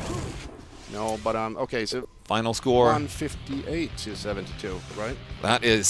So that's quite a lot. Big, yeah. Big scoreline for. I don't think it's gonna break the psyche of the Americans, though. Yeah, no, I don't think so either. They might have been prepared for kind of a. Didn't you mention the next map was gonna be Aerowalk. I think you said that. I said Aerowalk was what I thought like could come out of it. This, seeing that neither of them really enjoy it. Yeah. I mean, Reppy does. Reppy likes playing Aerowalk. I know. Sure. But, But the other ones, they tolerate it. Racer is not, from my point of view, not a big fan. Bogojoker, I've seen him play it, absolutely. I mean, this could be close. Yeah. We got demolished on this map. Yeah, so First did we. squad. So did we. Okay. First squad to the firing squad, and that's gone. Reppy did not make it away scot-free with the quad. And that's the issue with the quad on this map. You're very exposed to spam and just respawns on new rocket launchers. Very much so. So this map also super important with the timing, being where the quad spawns at. I would say you gotta be there. I think 5 seconds ahead of time at least. To you gotta really establish control and make sure that you spam out any potential respawns with early rocket launchers. Yeah, and just make sure you get that advantageous position as well, because if you're down coming from LethalWiz, for instance, to quad, you're such an exposed position. Yeah. And look at the frag lead. 15 frags in 1 minute. I mean, this might look I'm like not surprised to be honest, but getting cheeky with the boomstick. Oh, whoops! That's gonna hurt. I told you. Yeah, you don't want to. LG and quad, LG and quad. Yeah, exactly. You got to be careful with those. Okay, so now I was just about to say that Blood Dog and they like had almost established some control when that happened. Yeah. Now this opens up for firing squad. Yeah, if they can take control over here, Reppy, good LG, but not enough. I got to tell you, when we met Racer and Reppy, Reppy was running the quad. He was sick. I mean, so I'm looking forward to seeing Reppy coming out with a quad here and absolutely. I think he can do some solid work. But looking at the scoreline, this looks like the Americans are really off to a nice start. Yeah, but that red armor is gone. I mean, Bogo is 22 HP left, and he's down. That was an amazing rocket. He was red there. He knew he was going to exit that way. Oh, the Frank squad are trying to contest the red. There you go. I was just going to say, they're trying to contest it, and they haven't succeeded yet, but right there. And you saw the Mega picked up there. It's super important to actually be able to have some kind of timing on the Mega. Gives you that extra bit of edge. Yeah. That's what separates like really good players from, you know, some good players. You read when you've, finished the other person's Mega and you time it like that. That's hard work. And it's such a chaotic map on 2-and-2 setup with the quad. You got the timings, then you have to like somewhere in the back of your head remembering who took the Mega, when did he slip down below 100 health. Exactly. That's a good stack on Blood Dog, right? Before this quad, wow, he just waltzed right in. He was on point with those quad timings, Blood Dog. Yeah, I'm he was super like, impressed. the door's open for me here, let's go. Such a nice prediction rocket as well. This 30-something frag lead is, I mean, feel like it's gonna. Racer and Reppy, they gotta. Yeah, it's gonna take a chunk out of the firing squad's confidence here. Yeah.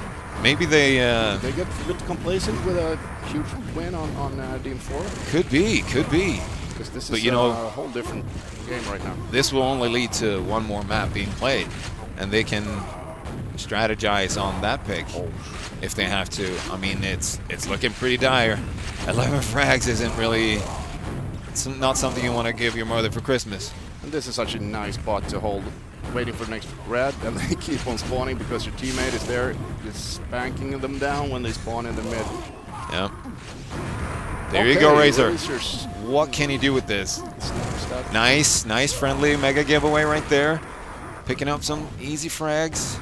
Okay, so this is important. Now you gotta keep your cool. You got the quad. Don't get too over-eager about the frags. Yeah, an Arl might hide behind the corner and pick you up. Let him come to you. Yes. This is what he's very nice. He's doing this super well, Razor. Nice prediction rockets and solid LG. Ah, that is such a. You take those. You take those. You take those trades. Of course I do. You know it. Maybe you do too. Yeah. I mean, I'm a trader of sorts. No, but on a serious note, you saw when he went through the telly, he followed through? Yeah. That's not to be playing it cool. It's such... no. I mean, super dangerous going through like that. You know there's going to be a rocket in your face. You only want to do that if you're carrying, you know, solid amount of armor and health. All right. Next quad coming up. Okay, so... Razor. Yeah, well... He was there. That's going to happen. That's going to happen at least once on this map. The score line, we are 30 score difference. Frag difference is like... They're catching up. The firing squad are catching up, actually. We're only halfway through the map, so... if they can manage to get a few more of those quads, Razor did a solid job on the other one here. Good LG from Reppy there. I haven't really seen Reppy come into his own just yet. Yeah. I'm waiting for that. Yeah, we're quite a bit away from the next quad, so the next red armor might carry some heavy weight into the next fight. Wow. Okay, so that was... Blood Dog. Ouch. It's a nice in-your-face rocket. Yeah. Okay, so now it's time again. We're looking for a quad in another 10 seconds or so. Oh, that's the red gone. That's the red gone, yeah. Is the Mega coming up before quad, or... I don't... It might be. To move in. Yeah, they can't wait. Okay, so Boogie Joker was denied right away. Which is also important for them because they don't want to keep that frag difference, solid 30 frags or so. Yeah. And denying the quad will be a great way to do so. I mean, that was an impressive rocket from Blood Dog right there. He just came out of the teleporter and went, phew, I know exactly where you are. Yeah, might have been a bit of luck. I'm calling it skill. You're calling it skill, okay. Yeah, calling it a kill. Okay, so now we're establishing Mega position here for Blood Dog. He's waiting for that Mega, which is also an exposed area. I was gonna say super exposed place to be standing. Really... And now it's time for quad again. So there you go. He was hoping to see that yellow. Oh. Okay, he actually gets that. Yeah, and he didn't take any damage while just standing there. Now, right? It's up in 10 seconds. Can he survive that long? Yeah, that yellow was there. I don't think he might be able to. Unfortunate. I mean, you get pretty stressed when you're at a quad and you have like half your HP, half a GA.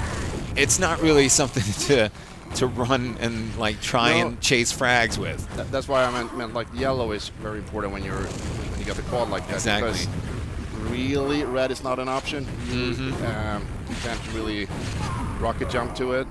So, I mean, yellow is your best option if you want to stay alive for as long as possible, doing as much damage as possible with the quad. Yeah. And we see them heading off with another few frags, making it. And the quad is coming up. The timing is good on Blood Dog, but he's almost alone. No, he had his buddy up there, up the stairs. He had the positional advantage. So Blood Dog, with the quad, he gets the Mega and the yellow. This would be super dangerous. You know, I just noticed that if they're gonna try and get this back, it ain't happening. It ain't happening. Like, you can try, Are you but calling it? Are you calling it? I'm calling it. Yeah. A minute 20, 50 frags, 55. You're a gambling man. Yeah, you know, I'm a trader and a gambler. Okay, 1 minute, 15 seconds to go, and there's a 55 frag lead for the United. You know what Canadians. always makes me happy? A telefrag like that happening. Always funny. I don't know why. It is. It's because like it's like flatulence. Two people and they explode. Isn't that? Is that weird? That is weird. It's kind of symbolic. All right, so a quad with a full red armor. Come on, Razor. What can you do here? I'm not really sure why he's staying there. Might wanted to save that red for his teammate. Ooh, that was close. Dangerous. Okay, so there you go. We're talking about momentum, maybe. You saw the speed Boga Joker came attacking that quad with? He's a madman. Oh, there you go again. It's actually. Oh, it was a grenade. It's actually valid to just wait for the guy jumping into telly and then you join him straight after. Yeah. Try mid-air. Yeah. I mean, the firing squad are picking up some pieces here right now to, like, you know, not lose by so that was kind of a solid and convincing win for USA and Canada. Looks kind of funny without the space in between. USA and Canada. USA and Canada. Yeah. That's sort of how their national anthem goes, right? USA and Canada. Yeah. I think so. Yeah. If they were to be. I only heard it once. One nation. Sure. So, but I'm a bit surprised, to be honest, that they looked so solid on Airwalk. I was kind of thinking that Reppy would do a number on them, but yeah, I mean they play like very we've said before, they're very synchronized. They've played together for a very long time, and it's very often you see them, like, you know, setting up and training, and they got this one mind kind of play style that is wait. We're going to Team 6. Yeah, 6. This is it. Well, I'm shocked at this map pick, actually, because this is a lockdown map. But isn't it funny? There's no bravado, no shifter. Yeah. Okay. All right. Go. Razor picking up the 200 health, the green armor. After seeing the Airwalk game, I can't really tell these teams apart now. I'm not sure. This could go either way. Yeah, I wouldn't call this, and I'm a betting man. You are a betting man. Okay. So what? So they stole that red. That is super and important. Razor still has his Mega, though. He still has that to work with. That's why it was super important. I mean, Razor with Mega and red, that would be hugely advantageous for him. He still hasn't picked up an LG. Nice timing, though. Yeah. Well, Razor does well without it. Yeah. But for those who know, you know that rockets, there aren't a lot on this map. Not a lot of ammo at all. No, and there's not a whole lot of LG ammo as well, so yeah. You can't spam away too much. You see, he just slowed down, not spamming anything, just, you know, counting his rockets. Oh, nice sidestepping. Wow. Yeah. No, but that's why it's also like it adds up after a while when another team tries to get into red through GL. Yeah. They're taking with them a few rockets there, leaves a pack, and starts adding up. Yeah. If they're... Oh, I think... Okay, so we see Razor holding the red. Reppy is on the offense, making sure to deny the Americans the LG, which is super important, especially when you're yourself looking at. Okay, I was just about to say Razor has no ammo, and that he also dies. I just noticed that he killed that LG coming out of the teleporter, and he was like, "Yay, ammo! Oh no, I'm dead." And then it's a coin cost, right? Who's gonna spawn closest to red? Yeah. And also in those situations, who gets that pack? If both players die and like one gets to that pack first, you're gonna have a lot more to set up the next fight with. Yeah, you get the ammo from both the packs, which is of course very nice in this solid map. 16 frag lead. And yeah, the Americans aren't really. They're taking it careful right now. Oh, that's good trade. Little rocket there, doing a little difference. And there you go, the spawn. Like, but that was, I mean, like a second earlier with the synchronization, they could have taken him down there, and it would have been a new contest for the red armor area. But this is the thing, like if you. I mean, if you compare it with DM4, for instance, where we talked about you have to be snappy, right? You synchronize those attacks, like those in a tenth of a second. Yeah. On DM6, it's such a big map. You see them coming from miles away. Yeah, and especially you hear the jumps. You hear the jumps from the big room early on. And if you have a scout, so to speak, up at the grenade launcher, you will see in common, and you just call it out to your mate. Yeah. Here comes the cavalry. Okay. Boga Joker, he actually leaves Yeah, I was actually not expecting him to back off No, there. I thought he was going to join up to make sure to lock down the red. Yeah, or at least, you know, trade. So now Enough about trading. Yeah, enough. Are you a trading man? You know, I dabble. Oh, you dabble. It's a Bitcoin, right? All right, guys. We got 33-7, and Firing Squad are ahead, but butting heads. And right now they're 26 frags ahead. They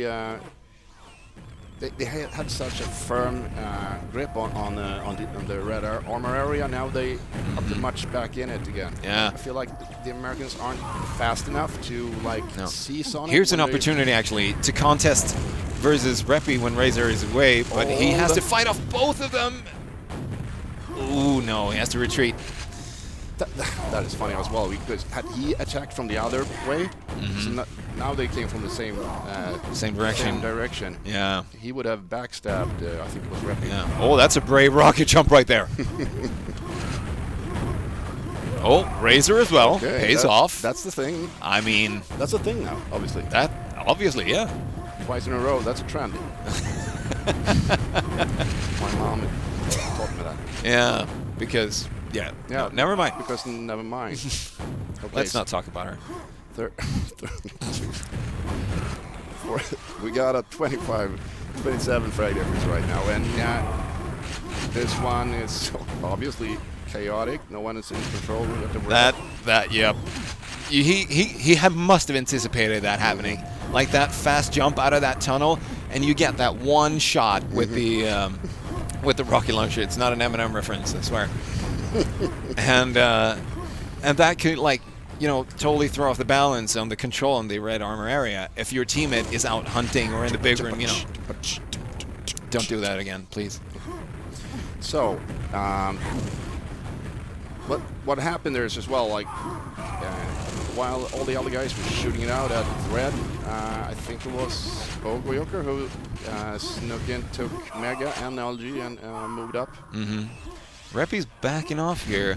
I think they were on a try reset. I mean, they're in the lead, but that doesn't mean you can rocket jump, you know, willy-nilly. And he's proven me wrong. I mean, who am I? Beautiful. Some help from Razor, of course. I feel like the Firing Squad is really much on point on this map. Even when they're like losing the control, they seize it again. Yeah, they know exactly what they need to do. They're debating a bit who should take red. No, you go first. No, I you go insist. first. You know, the polite Canadians, they can never say. And the Americans like, move aside, dude.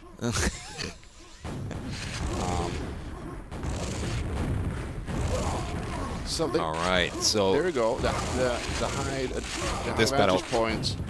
That's really came in. That's a juicy amount of rockets and cells in that pack.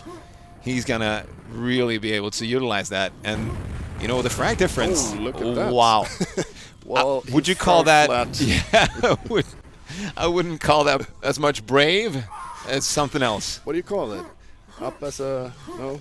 I don't know. It's not a trend. He hasn't done it twice yet. All right. 30 frag difference. Oh no. That was Bogojoker trying to get back, and he must have known, like, we don't have it. We don't have red now. No. So now it's a contest, but Reppy's gonna pick it up. Where did that pack go? So Reppy finds this spot as well. It's beautiful. Like, wow. you just actually look down. Swatting them look out. down on your enemy like that. Swatting them down like flies. Low people. Common people. So he's establishing red dominance. Denying the LG.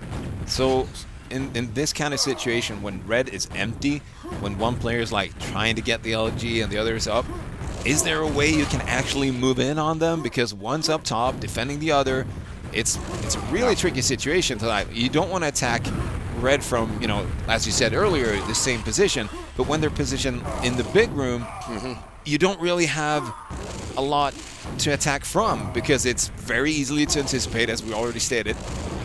And I think you see it as well. Like now, they're so full of confidence that they just move out there, leave the red, because while early on on the map they were like a bit more hesitant. They were leaving Razor behind on red.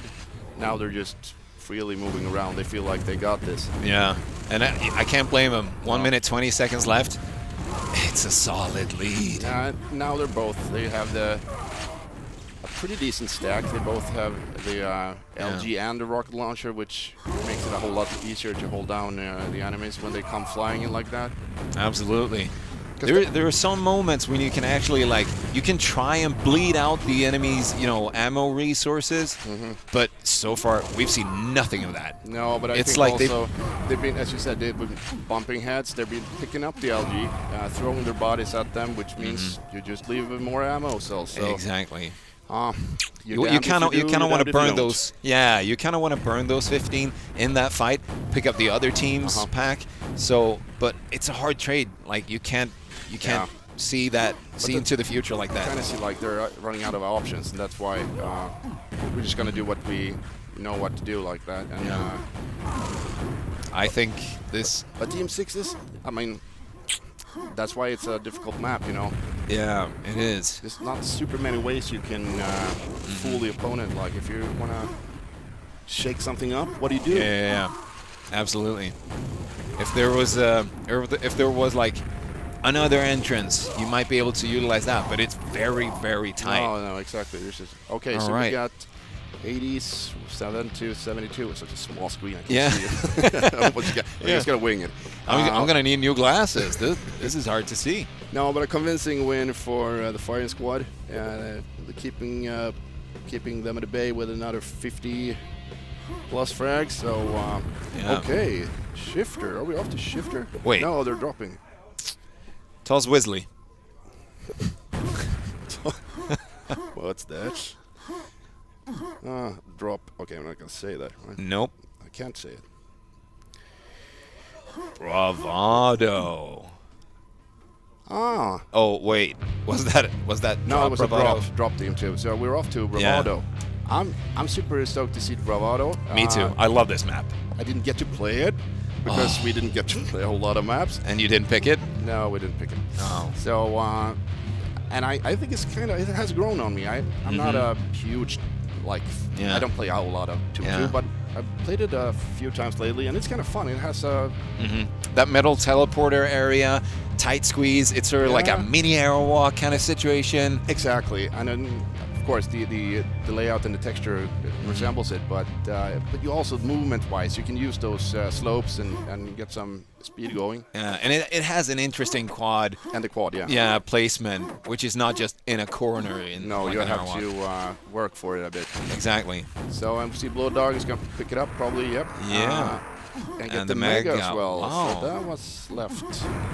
Usually when you see that the enemy has the solid rocket. But usually when you see that the enemy, okay, they're going to pick up the quad, I'm going to steal everything else. You want to do that. You want to vacuum clean the map from everything else. All the ammo and everything. Or you could do that. A big fight in this red armor area. That's another trade. Yeah. And Razor comes out on top. Razor picks up a frag or two. But he leaves the red armor. Why? And now it's like, you need to look for that yellow. Infinite trades going back and forth. Everybody want to be there when the red spawns. Whoops. But now there's tap a on the back there from Poker Joker. And I think the Mega's going to be up now as well. Just around the quad time. Yeah. Which is super convenient, of course. We can make it. Yeah, we can see. Oh, great! We got the screen a bit bigger, so we can see the timings now more accurately. That's the quad. We've been looking at it 2-inch monitor for the last 1 hour. Well, we're throwing it back to 1996, aren't we? Oh, yeah, of course. Everything's going to be like it used to be. Okay, so Poker Joker with the quad. He's got the yellow. He is looking to make a backstab, I think. Yep. Yes. And he does so. Razor that's a wise route to take when you got that quad. And you saw that we talked about those slopes. You get extra boost of exactly. Nice jump. Yeah, that jump. I mean, when you build something like that into the map. Oh, wow. And you know that slope where you can do the 1 R2 jump, get straight to quad. Yeah. It's not super easy to do, but it's Get possible. practicing, people. Okay, so everybody want to be there for the red, and Reppy picks it up. No, sorry, that was actually Blood Dog, yeah. We talked about ammo earlier on DM6, and some people it's not a huge problem here, right? No, it's not an issue. I've heard people say like there isn't, a lot of cells, but it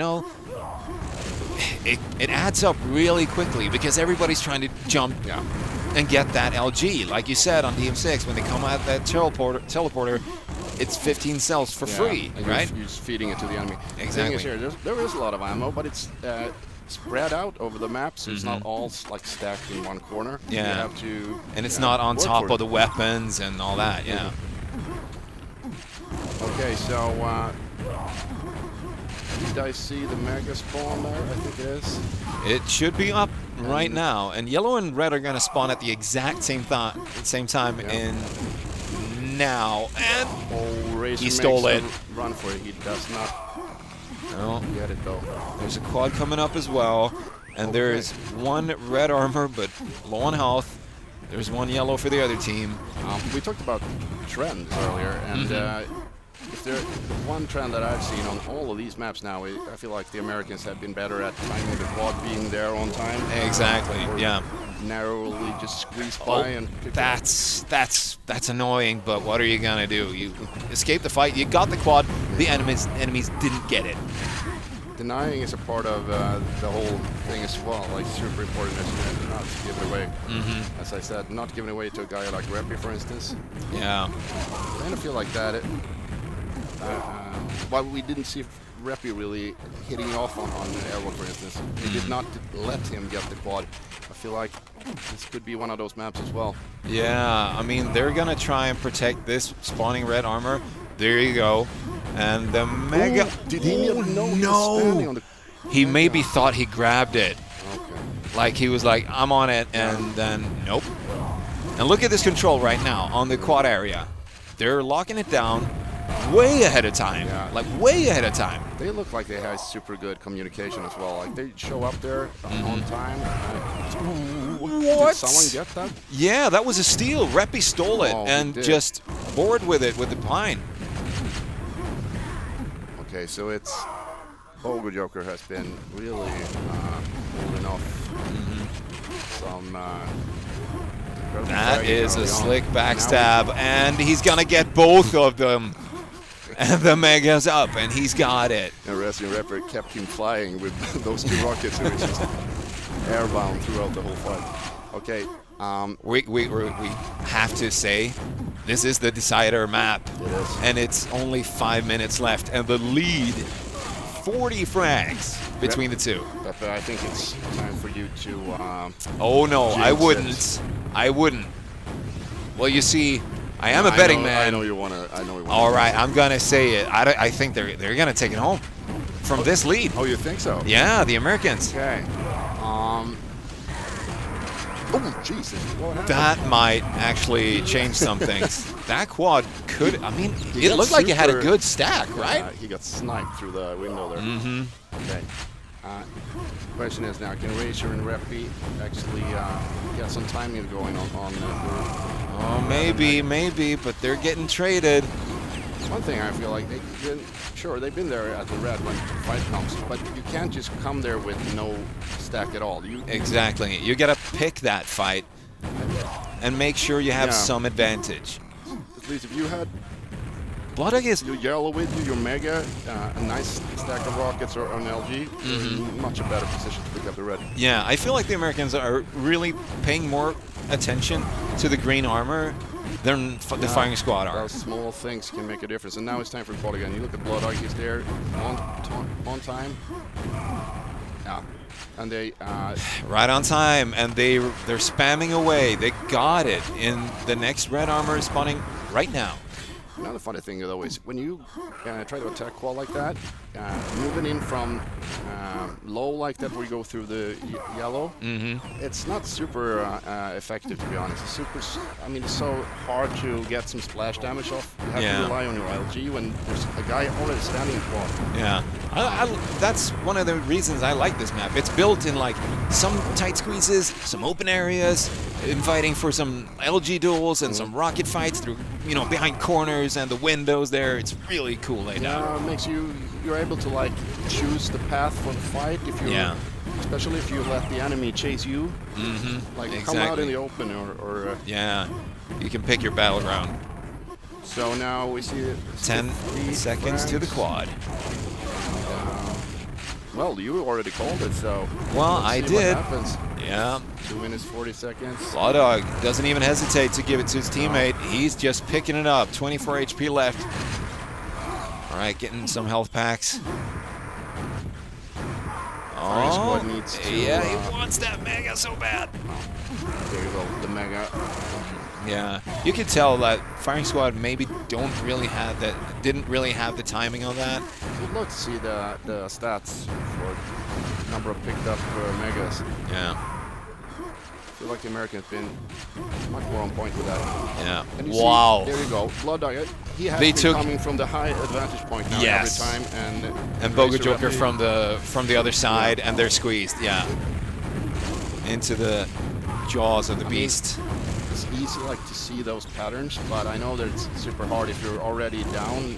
You're in a hurry to get there. Yeah, just under 2 minutes left, and a 60 frag difference. Yeah, this is looking bleak for the Europeans now. Yeah. That's another quad for the Americans. Nice. Getting cheeky with it. Yeah. Oh yeah. I love the SG with quad. Or satisfying. Yeah, the SSG. Oh, you just obliterate them. Buckshot them to bits. Okay, like that. Beautiful. This is it. And they're just extending that lead. 70 frags. Yeah. I'm amazed. You might be right. You think? And you're betting now. Why didn't you? I should have played. Yeah, I should have played some. Yeah. The next time. Next time we're back on this couch, I might have to. Maybe you have to put your money where your mouth is. I'm gonna bring some money. Oh, cheeky! Trying to X kill someone with 1 HP. Doing it for the show. And Blood Dog stole that. Okay. Good job, right there. They're picking up. I mean, they're just finding, exactly. They know where the enemies are gonna be. They're reading it so well. They know the map so well. This is seem to be super much synced, and you feel like they know where each other is. Yeah. They have no doubts. I don't think we've seen them fire a single rocket at their teammate. 20 seconds left on the clock, and scoreline is 109. Ooh, is that a board? Wait, what board? No. He got sniped badly. 122 to 39. Yeah. I mean, and now they're going backwards in frag out on Firing Squad. 38 is okay. 121 to 38.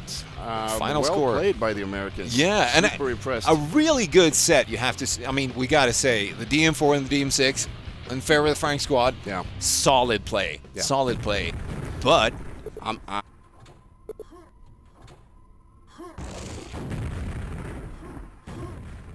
but I'm super impressed by the Americans. They seem to be super synced, and the aim is on point, and those quad picks up. Yeah, and the synchronized attacks that they did.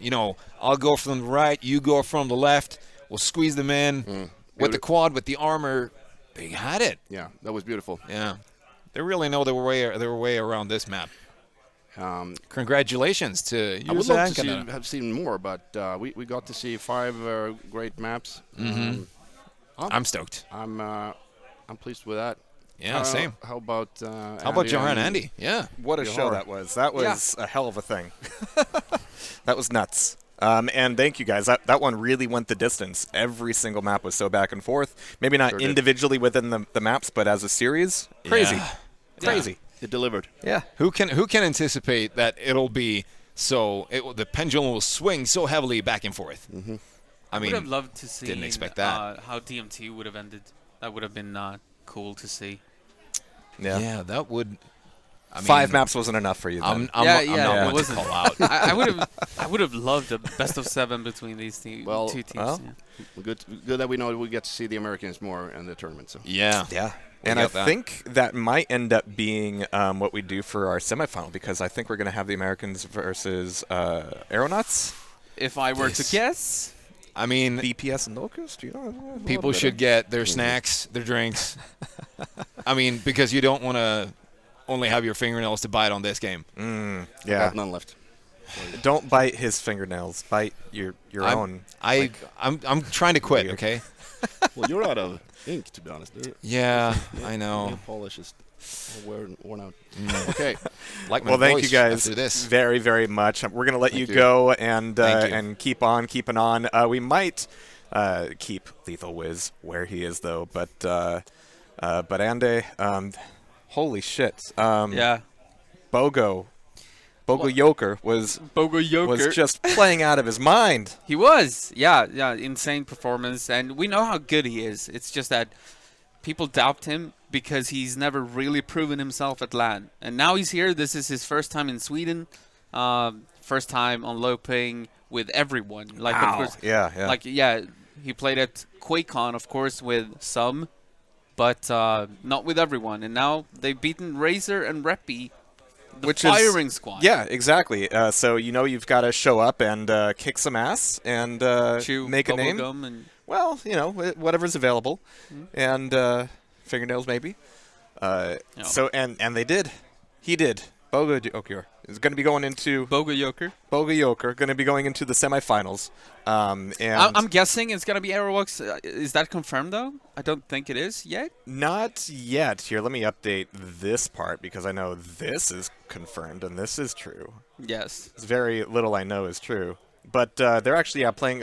AeronautS is playing against BEDA, which has one of my favorite players, Dev, in it. Yeah, so Blaze and Dev. We're gonna have to see what happens there. But in the meantime, let's see. He's doing a thing. Things. Let me do this. Things are done. We're very, very professional here. And yeah, we're going to be seeing our semifinal. We're going to be seeing our bronze final, and we're going to be seeing the grand final, which is going to be best of 7. So if you were thinking, oh no, I didn't see a couple maps in the map pool, you're going to see Don't worry, it's going to happen. Could be 7. Well, potentially all of them. But now we've seen all of them. Yeah. We got the bravado. And we can't say that every tournament. It doesn't always happen. No, it doesn't. It doesn't. So that's cool. And one thing I've never seen before is Boov and LethalWiz in the same place at the same time. Yes, we want to say thank you, Lethal, for sticking around here. We're going to kind of do the same thing that we've been doing all day, and this is our opportunity to get to sit down and talk with LethalWiz. So for those that don't know, where do you hail from? Where's your hometown, or where's your home country that you reside in? Well, I'm a Swede, so I'm on home turf, my soil. But and I'm from Stockholm, but I grew up in the Dalarna actually, which is what is it like 300 kilometers north from here. Beautiful scenery. But now I live here since it's 20 years going now. So I'm not going to say anything about age, but you're a seasoned veteran of QuakeWorld. You've been playing it for how many years? Yeah, I picked up Quake at 96, so that's almost 26 years now. So an original player, you've stuck with it, and it's something that we've been kind of asking all the other interviewers or the interviewees is that why Quake? What is it? What about it makes you just stick to it, want to pick it up, want to keep playing it, want to play it with your friends, want to attend LAN parties? What's the staying power of it that keeps you here? Well, I think it's mainly two things. First off, like when we talk about the game in itself, they don't make those games anymore. And I don't mean that in a negative way. It's like now it has to be so much detail into everything that it gets overdone. There's a simplicity about Quake that you don't get in any other game. The movements, the crisp aim, the clean graphics, no fancy stuff. Just jump around and get those frags, get the speed that it's just and it goes so deep into like the bone marrow in you. You know, you don't even have to think about it when you play. Super nice. The other part is, of course, the community. Like this, I mean, this is amazing, to be honest. I played Quake on and off. Like you put it away for a couple of years. I played it from 96 to 99, I think. Then I picked it up again to 2006. I played until 2015, and then a 7-year hiatus. Now I'm back. I've been playing for almost a year now. And it's because of this community. Like we hang out every day, almost every weekend at least. Some of these guys, Rio, Locktar, BPS, and many more, drink beers and you know, seeing each other's kids grow up and all that stuff. So, and seeing the community come together to create this QHLAN, I mean, what's not to like? So you kind of touched upon it, but the younger generation, you like you said, Quake has an amazing feel, movement. But as a young person coming in, they look at this and they're like, well, the graphics aren't high end, or there's not loot boxes, or there's not skins that I can purchase. To them, it's like they come into this game and they don't know how to strafe jump, they don't know how to circle strafe, they don't know how to time, and they get immediately whooped on. But what I've heard from a lot of newer Quakers is that the community, just like you said, they're supportive. You take a slapping, you take a beating, but you guys are also there from a veteran perspective. You're there to teach, you're there to educate the game, because the game has been around for so long, and it's cool to see new people come into your hobby. So can you speak towards, like, if you had a newer player that was coming up to you to ask you, out of all the years and experience that you've experienced, or of all the years of play and your experiences, what are the first things that you try to instill into those new Quake players? Well, first off, like, yeah, you're right. It's a super high skill ceiling to get past. So you have to kind of get, you get dopamine rush going, which means you have to play maybe a game mode or something where you at least get some benefit, not just get spawn raped for 20 minutes and end up on a negative scoreline. And I mean, there's you have the ability to put in handicap in the console. I don't know if everyone knows about that, but which makes it possible for you to actually play on pretty much the same level against much better people on a map, at least scoreline wise. And then you can, I mean, you don't have to jump in playing a duel on DM4. The first thing you do, you can choose a map that is more like balanced in a sense, like some of the newer maps that we see here, like a Bravado or Shifter or Skull, or many of those maps that are custom made later on. Or you can just choose to play some DMM4 like End or POV or many of those maps where you at least get to trade some frags, you know. I'm talking about getting your dopamine rush going at least, so you get something back from it, that when you so the first time you play a Quake, that you feel like, okay, I got beaten badly, but at least I killed a guy, you know. So just pop into Discord on QuakeWorld and just let everyone know that you're new, and you'll be taken well care of, I'm sure. So something else that we've been doing with all of our guests is any opportunity for you to shout out, say anything to your friends, your family in your native language. I give you the floor. Thank you. Jag vill bara tacka alla jävla bjudare som är här. Stort tack. Nu kör vi typ.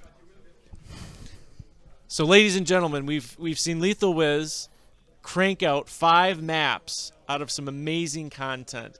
And that content is still coming. We still have many more matches before this 2v2 tournament is completed today. So get ready, and exactly like Peppe said, get everything you need to glue yourself to your seat to finish out the rest of this night in absolute Quake Quake fashion. So thank you again, LethalWiz, and we'll see you guys here shortly. Man, okay, so I have to ask, what was that?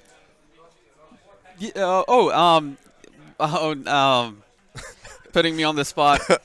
That was a very good message from LethalWiz. Yeah, I'm sure it was. And What- I agree what with was him, it? and I won't tell you what he said. You agree? I agree with him. Yeah. You endorse his beliefs. Yes.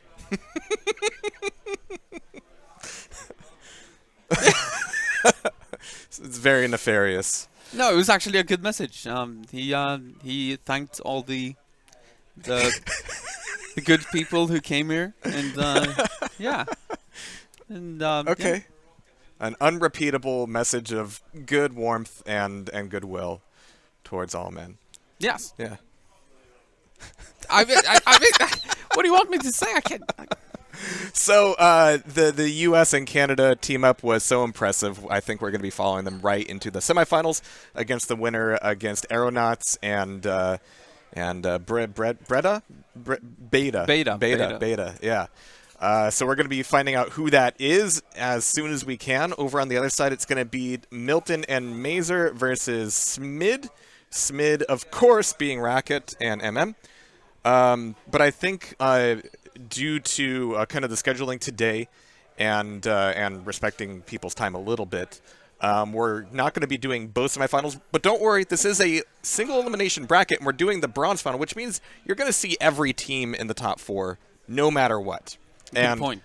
And the grand final's best of 7, so you're going to see every map. It's going to be a lot more probably. Quake. Yeah, but I think Milton's results today. You've been showing me screenshots a bit. Oh yeah, and it's terrifying, like absolutely blood curdling. So I think he had some worries because he's been out of country. Some worries? Yeah, he's been on vacation for 3 weeks, so he didn't have much practice coming into this LAN, and then.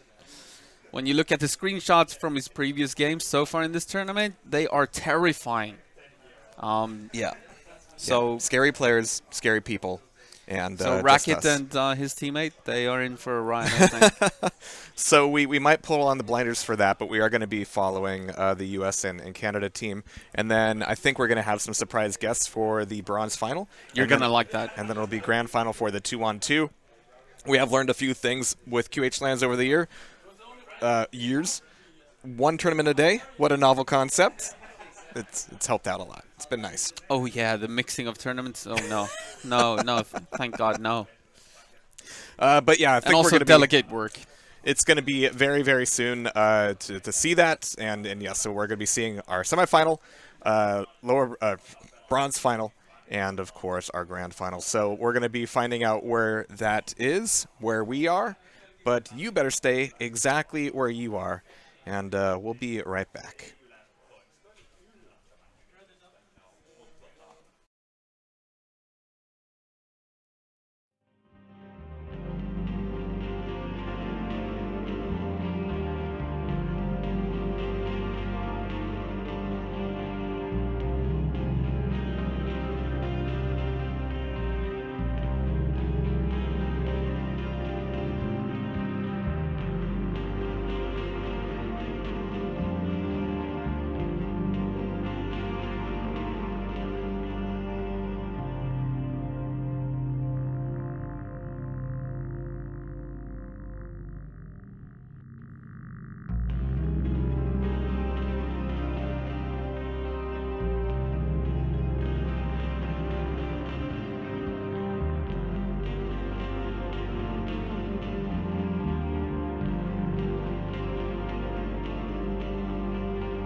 Men alltså vem är han den lille gubben med käpp? Shout night. Ska vi inte döda han gubben? Kurir. Vad är det här? Vad är det för hemsida? Lät den här typ. Jag trycker på allt jag har. Boofstop.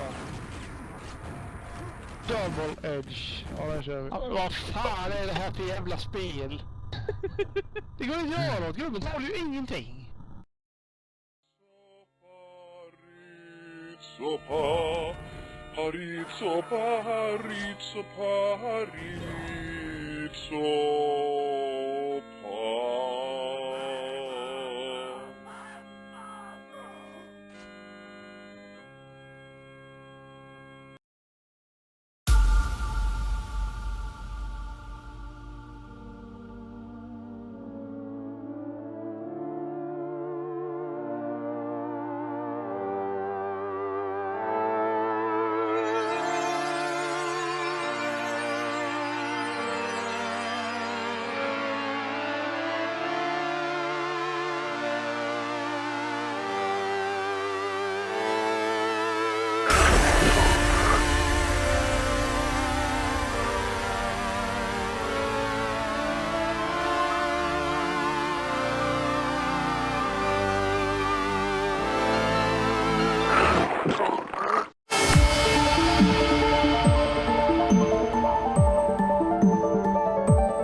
Welcome to QHLAN.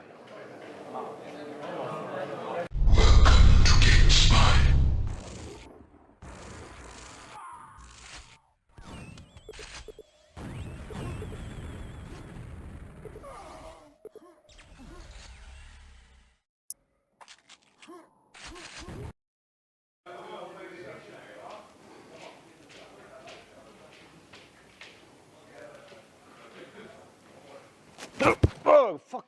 Quad bore. No. Oh. Ooh. Welcome to QHLAN.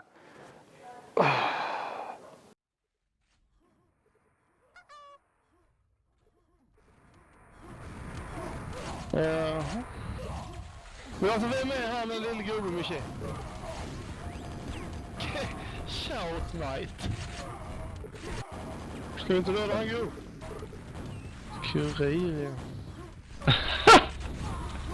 Vad är det här? Vad är det för hemsida? Lät den här typ. Jag trycker på allt jag har. So much Swedish. Yeah. So much Swedish. Holy A lot of shit. Swedish videos. Makes sense to some. Yeah, yeah. Like LethalWiz, right? Yep. Yeah. He had a great message. All right, cool. So, our players are getting into practice matches. They're finishing up, and we can confirm now that it will be AeronautS and USA and Canada, which I think is a semifinal that we absolutely have to see. Isn't that right, Boov? Oh yeah, I would agree 100%. That's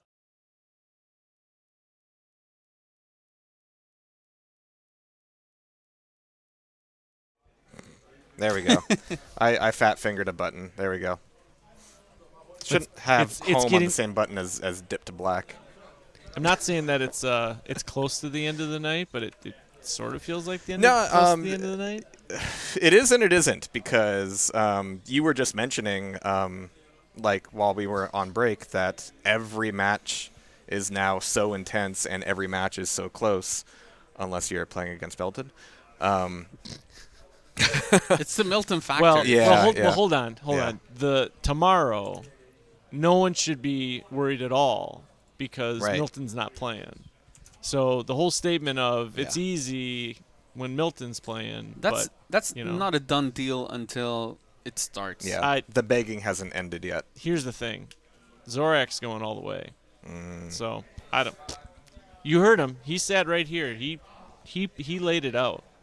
He's got the plan. He's got a plan. So yeah, as LAN parties will teach you, not all plans work out. Yeah. Well, that's true for us as well. Yeah, you know. No, I know today's been a little touch and go, but tomorrow I'm really excited. Not only do we get to have duel, we get to have our free roaming camera downstairs. We get to have a lot of pre-recorded interviews. A lot of that is just being put together today. So we're doing our little 2v2 here to keep everybody interested until. I mean, the games right now are insane. They are. Yeah. The last one was amazing, and also great job by the casters and now AeronautS. Yeah. And USA. Yeah. I mean, Americas. Yeah. They have history, right? So at QuakeCon 2016, they didn't actually meet in the bracket, but they played a lot against one another in practice games. They played like 12 airwalks, and they ended like 6-6, which is BPS's favorite map. Yeah, and Locusts, hands down. Yeah. And Boga Jokers, and arguably Blood Dogs as well. And so they really want to settle that, like who's the better airwalk team, and so that's going to be interesting to see. Yeah, and that feels like an organ grinder feel, like the shit talking from the both teams on who's the better airwalk pair. That's where you find out. That's where you find out. This is it. And the conditions can't be better. So right, yeah. The network's been great. Show's been good. Match has been good. The atmosphere is amazing. You're going to see more of that tomorrow. Right now we've had a lot of Boob's little cave down there, but it's a nice cave. It's cozy. Oh yeah, it's super nice. It's so cozy that somebody was taking a little nap on it earlier. Absolutely. Nap. And we tried to wake you up, but you were not having it. You just rolled over and flipped us off. Yeah.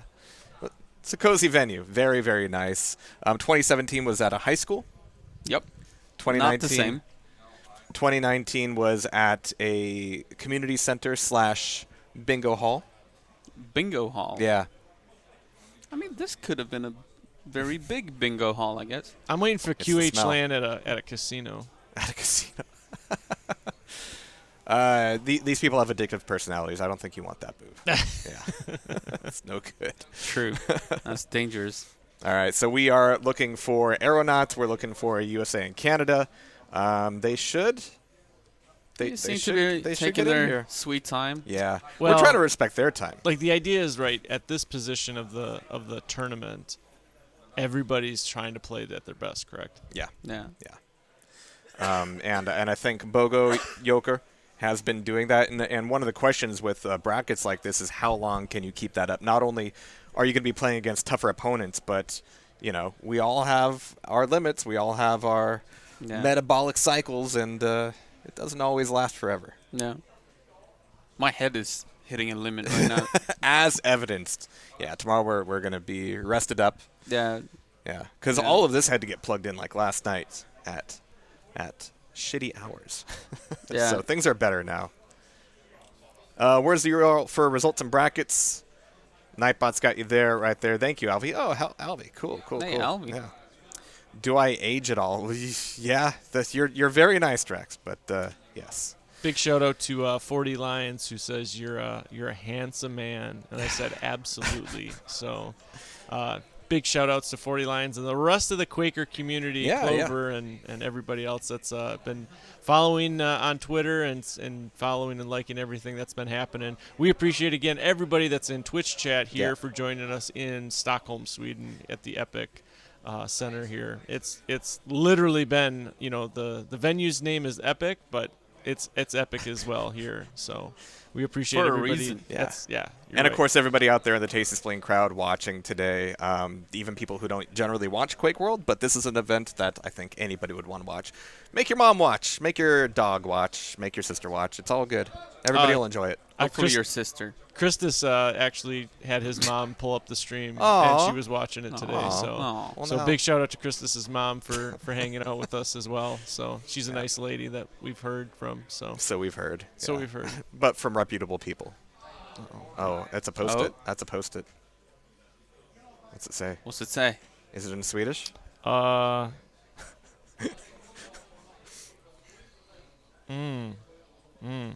5-minute fika break for NA. So. Well, where's Beeps then? Where's Locust? Well, BPS was here, then he left. Story of my life. I mean, we have fun together, yeah? Did I bring an empty suitcase for Zabrovka? That's a different country, bro. That's Poland time. But yes.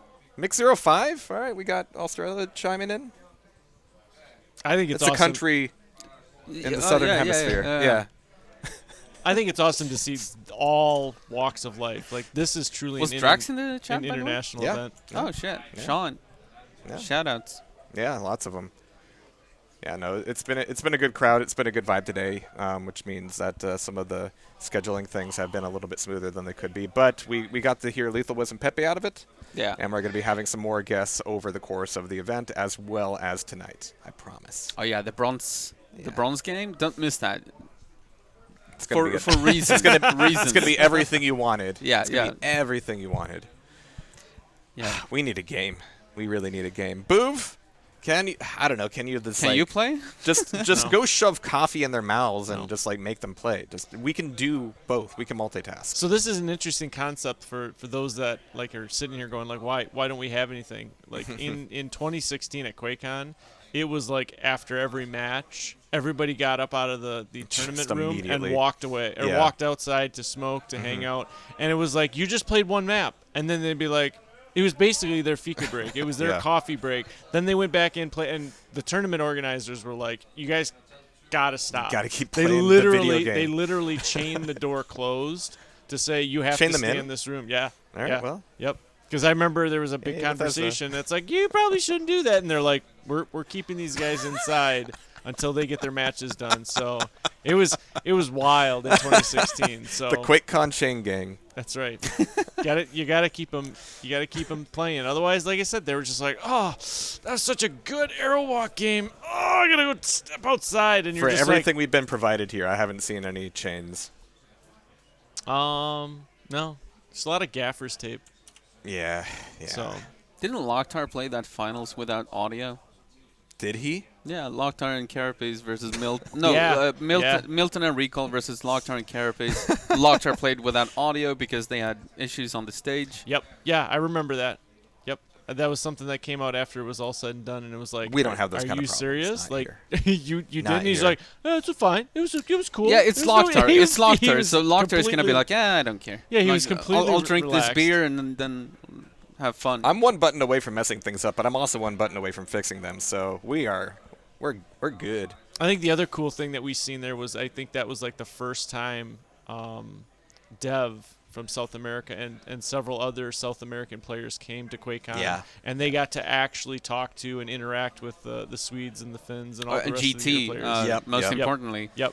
And it was like ungodly, like the love that you saw from these players that, talk to each other online, but never really got to play. But then they sat down and they got to play, and they never wanted to stop. I think the tournament admin staff had to kick them out of the area because they were like, come on, we got to go to bed. And they're like, no, Yeah. we want to keep playing.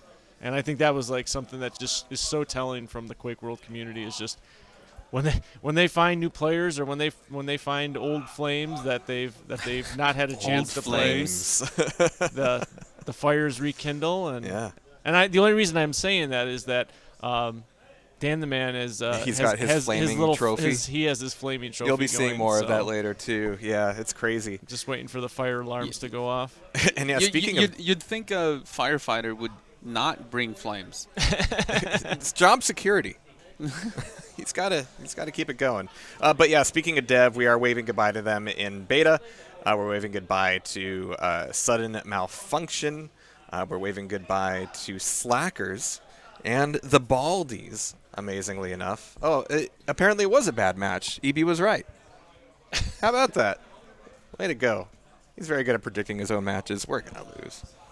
Yeah. I don't think EB plays too much 2-on-2. He's pretty good in 4-4, though. Surprisingly good. Especially lately. He's been playing a lot, so that's fun. Awesome. And fortunately, there's plenty of time if you're not playing Duel tomorrow to practice for 4v4 or other modes if you... But you should be playing 1-on-1. You should be playing Duel. The way you say that is, what's wrong with CTF? Hey, guess what? We have a game. We have a game. We got Bogo in here. We've got BPS. We've got Locust. So I need to clarify that. Yeah? CTF is fine. Just don't run it at the same time as our beloved Duel tournaments. That's when it becomes an issue. Or is it that the players don't want to duel anymore? They just want to play team games? Yeah, that might be it. There's flags and a hook. Yeah, dude. And it goes ba-ba-da-ba when dude, you capture the flag. It feels good. Yeah. Have you heard the QuakeWorld hook? Yeah. The constant sound because they spam it. Oh, yeah. Jahar, right? It's really rich coming from a QuakeWorld player talking about repetitive sounds. I mean, I don't even hear the jump signs. I don't hear them anymore. They're like filtered out. Oh, do we have Bogo's in there? They apparently decided the map, but I don't see Blood Dog in there just yet. But he will be there. Boov, you'll be there. We'll be here, and we're gonna go into our semifinal of the night. That's not bravado. It's Blood Run. I lied to you. They're close. AeronautS, USA and Canada, an iconic team, an iconic pair with a weird name. USA&CA. Yusan. They'll work on it. They're workshopping it. They're talking to their marketing team. So it they're going pro after this. Seems Bogo Joker and Blood Dog will pick map first, and they went for CT and DM3 already. So, of course, even though these two teams live on opposite sides of the world, essentially, they know each other very well, especially from QuakeCon 2016, but also online. So they I think they have the map picks down beforehand. Like, I don't think they're gonna think about it. It's like, we're gonna do CT and DM3. We're gonna do DM4 after that. Yeah. And then we're doing... There's too much going on at this LAN to make decisions as well. Actually, with the addition of Shifter and Bravado, we might see... Okay, so we're doing CT and DM3, then DM4. Then I'm not sure what Bogo Joker and Blood Dog picks. And then... I think BPS and Locust, they are going to pick Bravado because they're pretty strong there. So actually this mixes things up compared to 2016. And I know I've missed a few 2-on-2 tournaments, but man, seeing Bravado in 2-on-2 is awesome. Yeah. It's great. Yeah. It's really, really good. All right, we're going to hop in game here as these guys are kind of coming out of it. We're still looking for Blood Dog, but I assure you, we are open. Yeah, so here... Yeah, you got this. The weird characters. Yeah. Fun times. Oof. Fun times. And about Blood Run, I mean, there's a prescribed way to to play the map, and we're gonna have to see things get shaken up. These teams have to respect each other at this point. They've both made it really far. They've both been playing out of their minds. Taken down Dev, no small feat. The BPS already ready up, even though Blood Dog's not in the server yet. Okay, there he is. He's cool. here. All right, cool. The Dog Pound himself. Yep. There's apparently a Red Dog as well from the same... I think it's a CTF clan initially. Oh, yeah. Wow. How about that? here comes Racer saying USA, hey, USA. You know what? And Canada. And Canada, like it. After a best of 5 like that, yeah, you've earned respect. Yeah, I mean, yeah, Racer and Peppe, they lost to them, so now he's like, I hope you win it all. All right, predictions, Andy. Oh boy, it's so difficult because of Shifter and Bravado.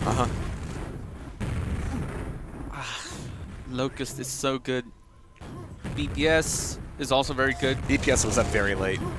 True. Yeah. Bogo didn't even get, Blood Dog didn't even get here until, like, you know, late today, right? And he's just over at the hotel. You know what? You got to factor in the biology, man. Yeah. The only thing is DM4 is an automatic win for AeronautS. Okay. So that's an auto win.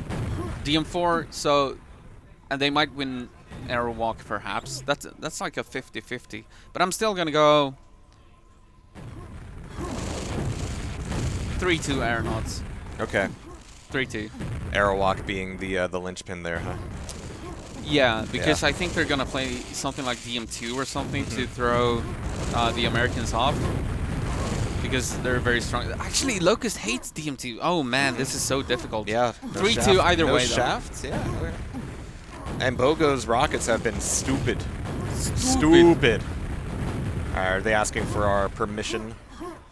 Yep. To bleed? You may bleed when ready. GL, HF, RL, MH, and quad.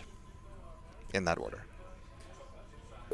You guys are supposed to ready up when I do that you know, intro. Yeah. That's the rules. That's the rules. You gotta keep up. We got a rhythm to keep here. Okay. Today's not been the day for me. So CTN DM3 is going to be map number 1. Blood Dog with the first Mega. Locust with the first quad. Of course, no weapons yet. He's going to make his way down to no audio. And he did get the lightning in though.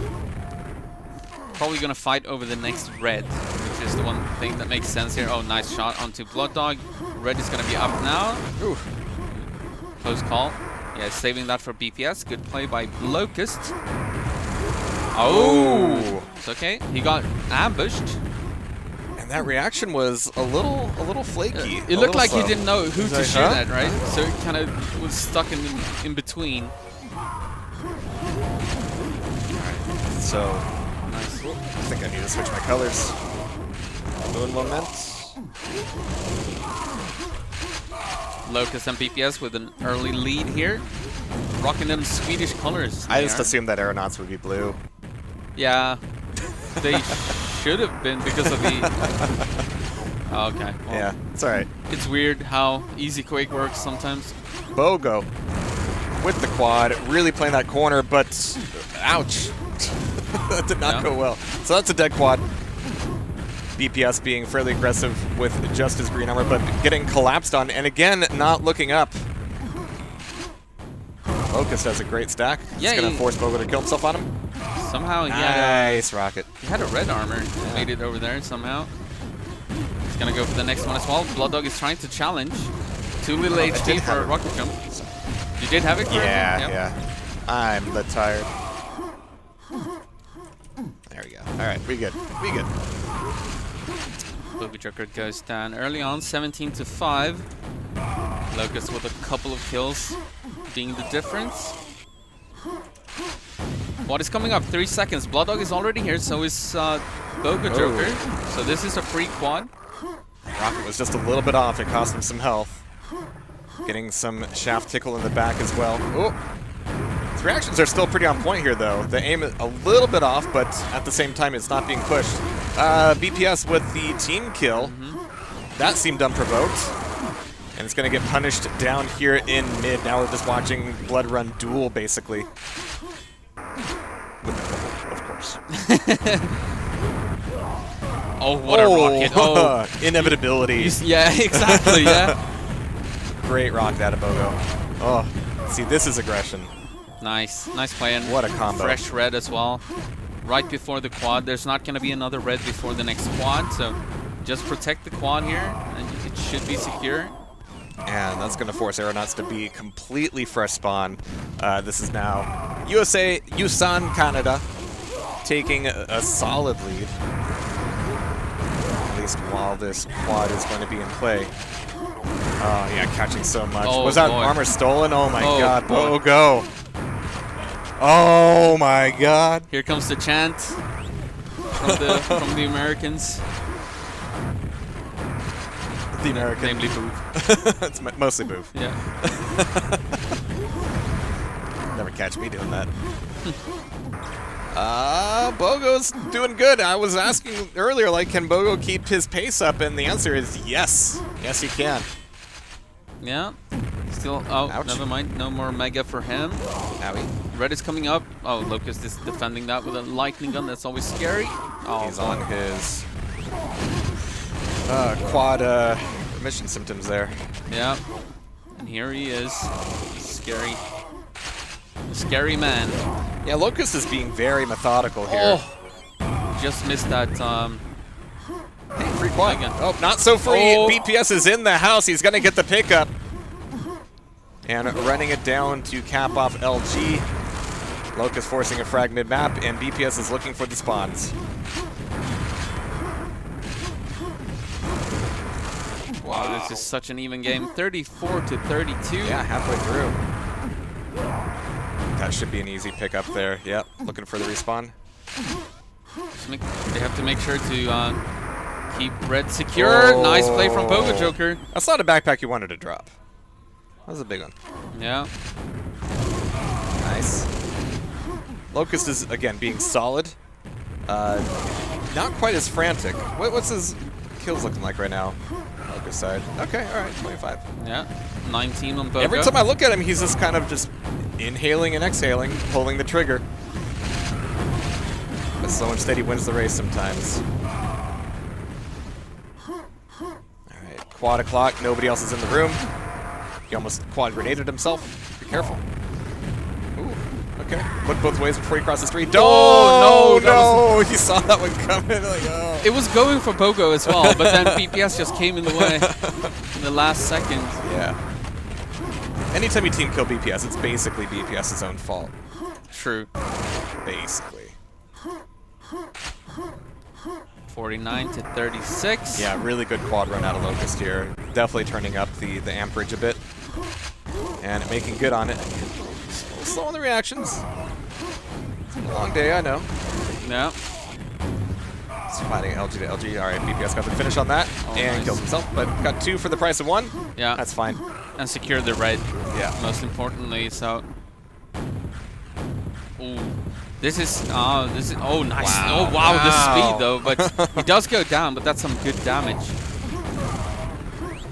All right, so here comes the quad, and did Locust mess the jump up? Oh, what's going on? Bogo manages to squeeze in, get the pickup. We see some chats there. I don't know if you want to drop the council down right now, but all right. It's just team messages, but yeah, that was what? How did he even get that? That's How did Locust insane. not get that? Yeah, right. It's just a little ramp. Some trick jumping from Bogo. He's gonna go down eventually, but that was a good run, and that's gonna reset a little bit. BPS only with a green, and Locust of course died. Oh, Blood Dog is trapped. He's gonna go down. But the red is in the hands of Bogo. Yeah. Eyes on BPS for the moment. He's been having a bit of a rougher time here on Blood Run, but it is Blood Run. It's not Aerowalk. Bogo here, just comfortable in all weather.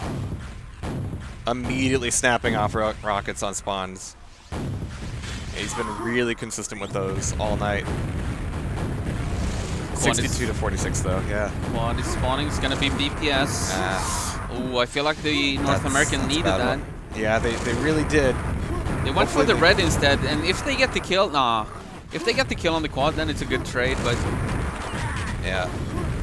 So that cost them a couple frags, but how much time do they have to make good on this penultimate quad? It's only 15 frags, Yeah. right? And 2.5 minutes, so it's not over, but this is tough. UPS is going to be fairly weak. A little touch and go coming out of TP. Nice float. Mega spawning. 20 frags now, though. It's going the wrong way for the Americans. There's no way Bogo gets out of that. All right, you got out of that. Oh, BPS Dog was comes so back. low on HP, so he Yeah. died to that, despite having a full red. He was kind of tiptoeing around it, like, is Locust going to come get this for me? Nope. Locust gets this quad, though, and that is a quad they absolutely needed. Yeah, for sure. That's rough. BPS wasn't even fighting completely within the room. Yeah, that was way too free. What are the frags looking like? 42, 32, 28, 21. All right. Locust is so happy while he's got the quad. Oh, this is going to be rough. They might pick... okay, so new prediction. DM4, DM4 after this. Okay. And then I think they're going to Aerowalk. They're going to roll the dice on Aerowalk. It could go either way. Whoops. Yeah. Boga doesn't care anymore. Last minute of play. Alright, Blood Dog. Ah, damn. Sloppy. A little too late. A little too late. Just... No. Oh, and it wasn't even picked up, so BPS is still able to get the grab, and he is going to be able to make this a victory lap on Blood Run. Well, in theory, straight anyway. into the ground. Still counts. Alright. Some nice steals from Boga Joker. The quad, a couple of red armors. Boga Joker is one of those guys who has among the best movements in the entire game, and I love it when he does, you know, cool stuff in games like these, and not like alone on a server. Sometimes the line between cool and stupid is pretty thin. Yeah.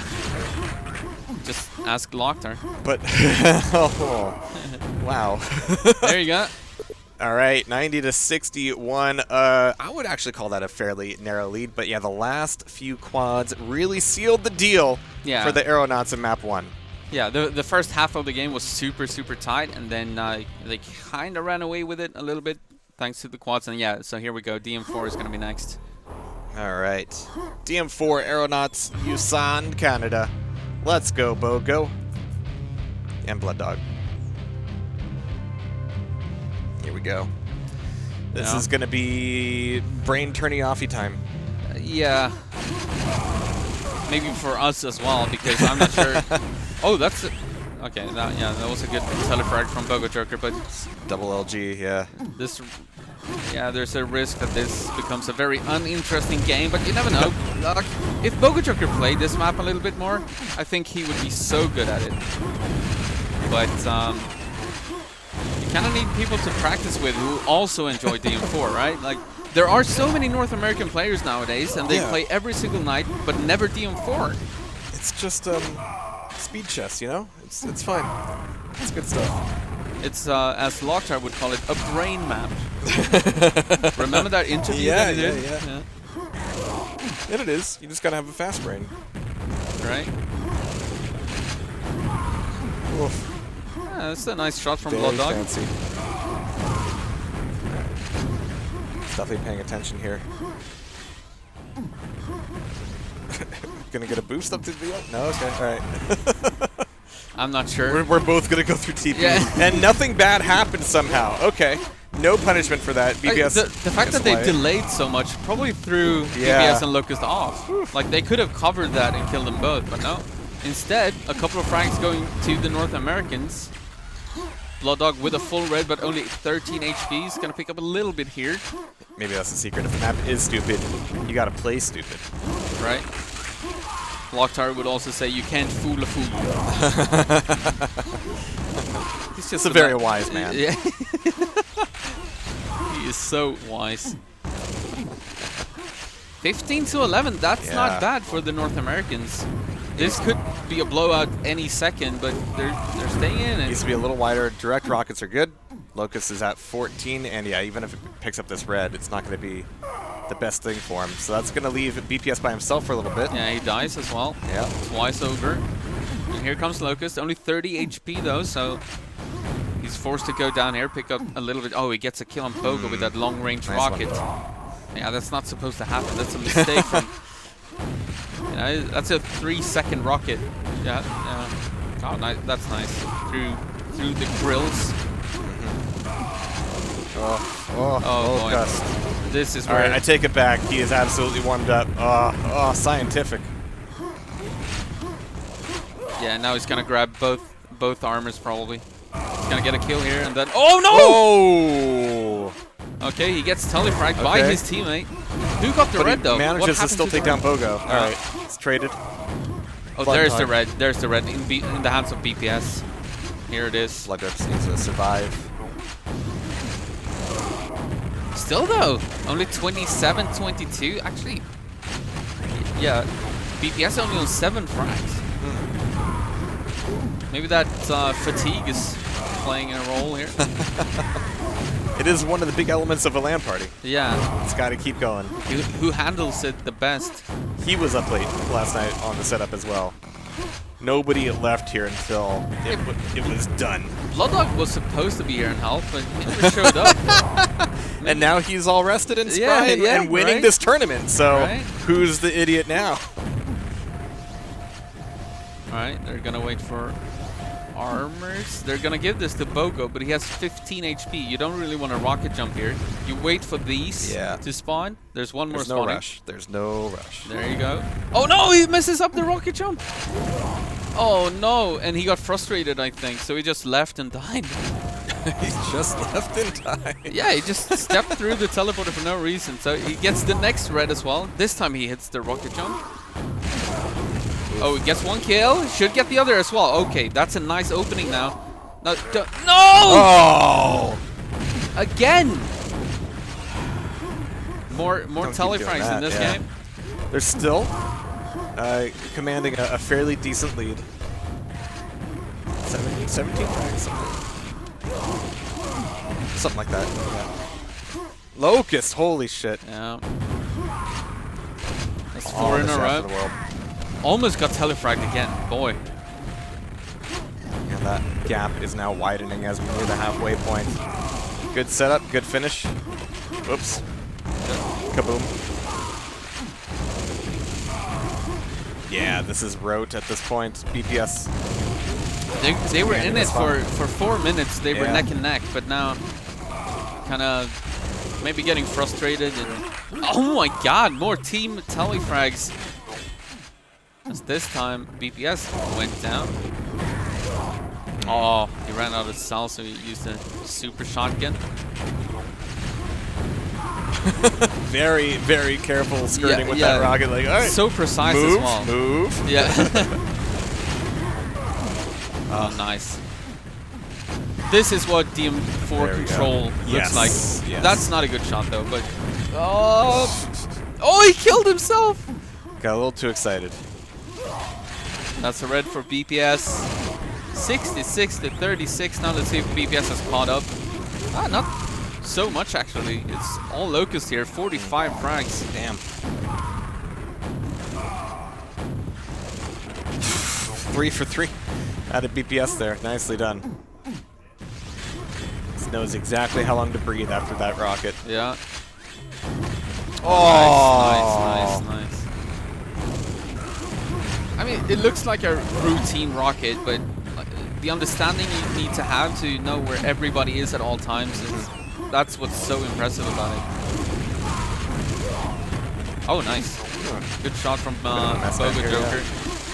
But 3 minutes 40, and yeah, just as many frags to pick up. Just about. It's not fun. Yeah, it's just so blatantly obvious how much longer BPS and Locust control this middle area compared to Bogo Joker and Blood Dog. Oops, that's your teammate. They all look the same. Look how to sort them out.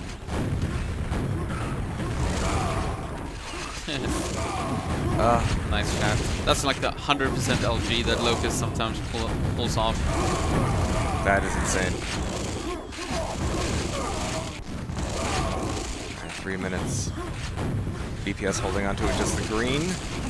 And shotgun could be a problem here, but the weapons are good. Yeah. The red was taken though, so no red for BPS, but Locust has it. So. No, yeah. Just getting down onto the map is just fleshing everything out to. Yeah, and when you're behind on this map, right? What you can see now is that Bogo and Blood, they're just flooding and hoping for a miracle, and that allows BPS and Locust to just pull further ahead. It's a life lesson. Yeah. Don't expect a miracle. Your efforts might just make things worse.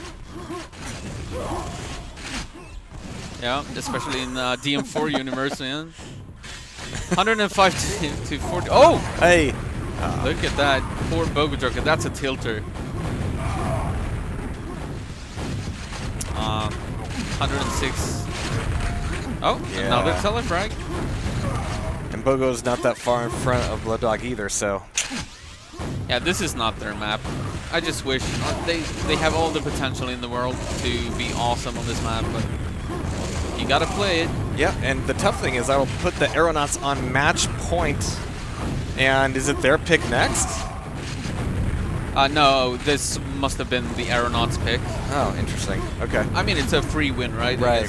So, I think Blood Dog and Bogo Joker with their next pick, I think they're gonna roll the dice.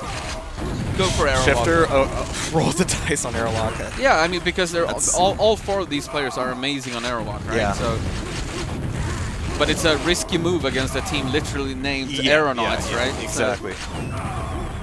They've got T-shirts and everything. Going back to QuakeCon 2016, so they played like 12 tracks against one another, and they ended 6-6. Yeah. So they're not unbeatable. So I think that's what they're gonna do. I'd be happy to be wrong though, but or no, I wouldn't be actually. I'd love to see an Aerowalk between these two teams. Could be spooky. I don't know. I kind of want to go back to what you said about maybe having that DM2 in the mix there somewhere. Take the shaft out of the equation.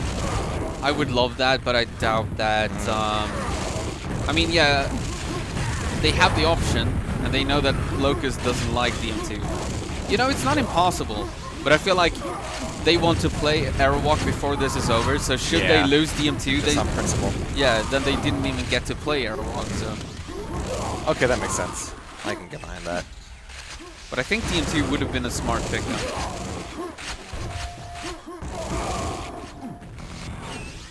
Oh, with the final 10 seconds, yeah, this is just rinse and or repeat. Not even going to bother to call out the numbers. They're big.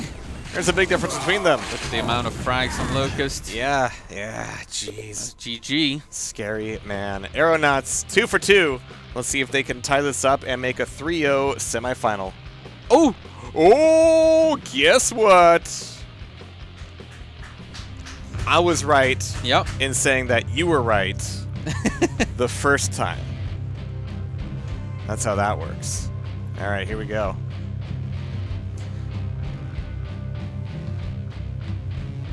So DM2. Locust doesn't like it. BPS is a god on it. But Bogo Joker and Blood Dog are both good on DM2. So, oh, come on! I'm hoping for the Americans here so that we get to see Aerowalk. I really want to see Aerowalk. Precise rockets. Locust has had him. Bogo's had him. Here we go. To see how the respawn reactions work out in big. BPS is going to be in water. Blood Dog.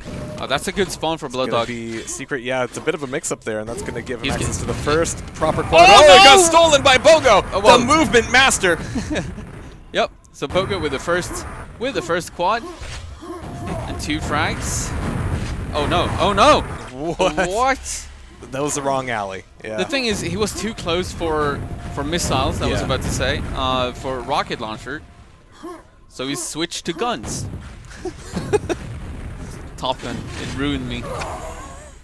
Oh, that makes sense. Okay, yeah. Still 2-1 though. And we've seen some very low-scoring DM2s in 2-on-2 today. I don't think this is going to be one of them once things open up. But right now, it's very touch and go. Yeah, Blood Dog's not even really engaging here, just stacking. Yeah, it's going to be difficult for him to fight over this quad, though. This is a 2-on-1 fight, though. They're going to trade, so... Yeah, shoot. Bogo was just trying to cross the map and not even getting that fight. But here we go. 2 seconds. 1. Yeah, he's going to get it, so Blood Dog with the quad. Ambush. Yeah, I was thinking the same thing. Maybe down here. Yeah. Ooh, that's a lot of rockets. Double rockets, yeah. Yeah, he's not even going to attempt it. Thanks, you alarmer. And nobody's out in big either. So now he's gonna try it. Oh, that's no, your teammate. No. But he gets Locust. Now he needs to find BPS though. Just needed to flush out that room though. Oh, he does get BPS. Nice. Okay, so that's he redeemed himself. A+. More effort. Bogo, all right. Blood still with a decent stack here after picking up that red. That's an easy frag, and they have the lead here. At this stage, are any of them easy? Blood 5 frags. Oh, quad is spawning in 3. BPS is there. Where? Oh no, just a tad too late. Whoa! Locust, okay. Okay, so Locust killed his teammate. He killed BPS who had the quad.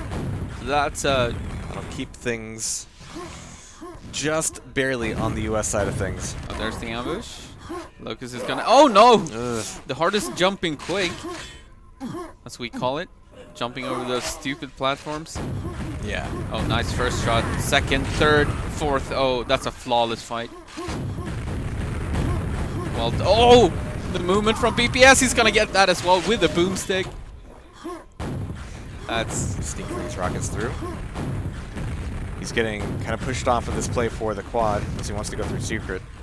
It's not gonna happen. He does have time, I think, Yeah. to wait for the secret and then attack quad. If that's the armor spawning now in 2 seconds. 1. Yes. That'll be the way out, yeah. He's here. Right. Better jump this time, but where is Bogo? Oh dear. Alright, so he was planning on delaying it a little bit. Oh, that's a nice shot, but nice attack from Bogo Joker. He killed Locust before then also. That's a double kill for Bogo. Certainly worth it. And this narrow lead must be protected at all costs if they want to stay in the semifinals here. Nice finish. Relatively clean. Didn't take as much shotgun damage as he could have. 13-11. Red is gonna spawn now. Waiting so desperately for that armor. Nobody has a mega at this point, so every fight is a fair one. Uh-oh. Uh-oh. Jeez. Surprise. Does that mean that BPS still needs to come back in for it, or is, yeah, Bogo's going to get a less than ideal spawn? Yeah, this should be a BPS quad, I think. Or maybe not. No, it is. The rocket jump just to get airtime more than verticality. 14-13, now AeronautS in the lead. Oh, never mind, 14-14. As we near the halfway, and yeah, I mean, this is still relatively high scoring for DM2. BPS with the quad, though. This is a tough position to be in. It's not my favorite hallway. Oh, nice. Yeah, I felt like he didn't even need to attack, but he attempted it. Worked out. One frag. We've only played half this game. Nice rockets from Bogo. No, Blood Dog, but... Yeah, this could open up either way. BPS is a little unsure about where the sounds are coming from. Gonna toss out the audio spam. Oh, he was hoping for a yellow down there, but none to be had. Bogo Joker gets a kill on Locust on the other side, so BPS needs to win this fight. Otherwise, this is gonna be an enemy quad. Oh, he killed a teammate! That 9-inch and now Bogo Joker killed a teammate. It's the circle of life. Yeah. Alright, but Bogo on the quad, only 44 health. Nice. It wasn't even a teammate this time. Very nice. The timing. Yeah. Grabs the armor will help, but he needs the health more.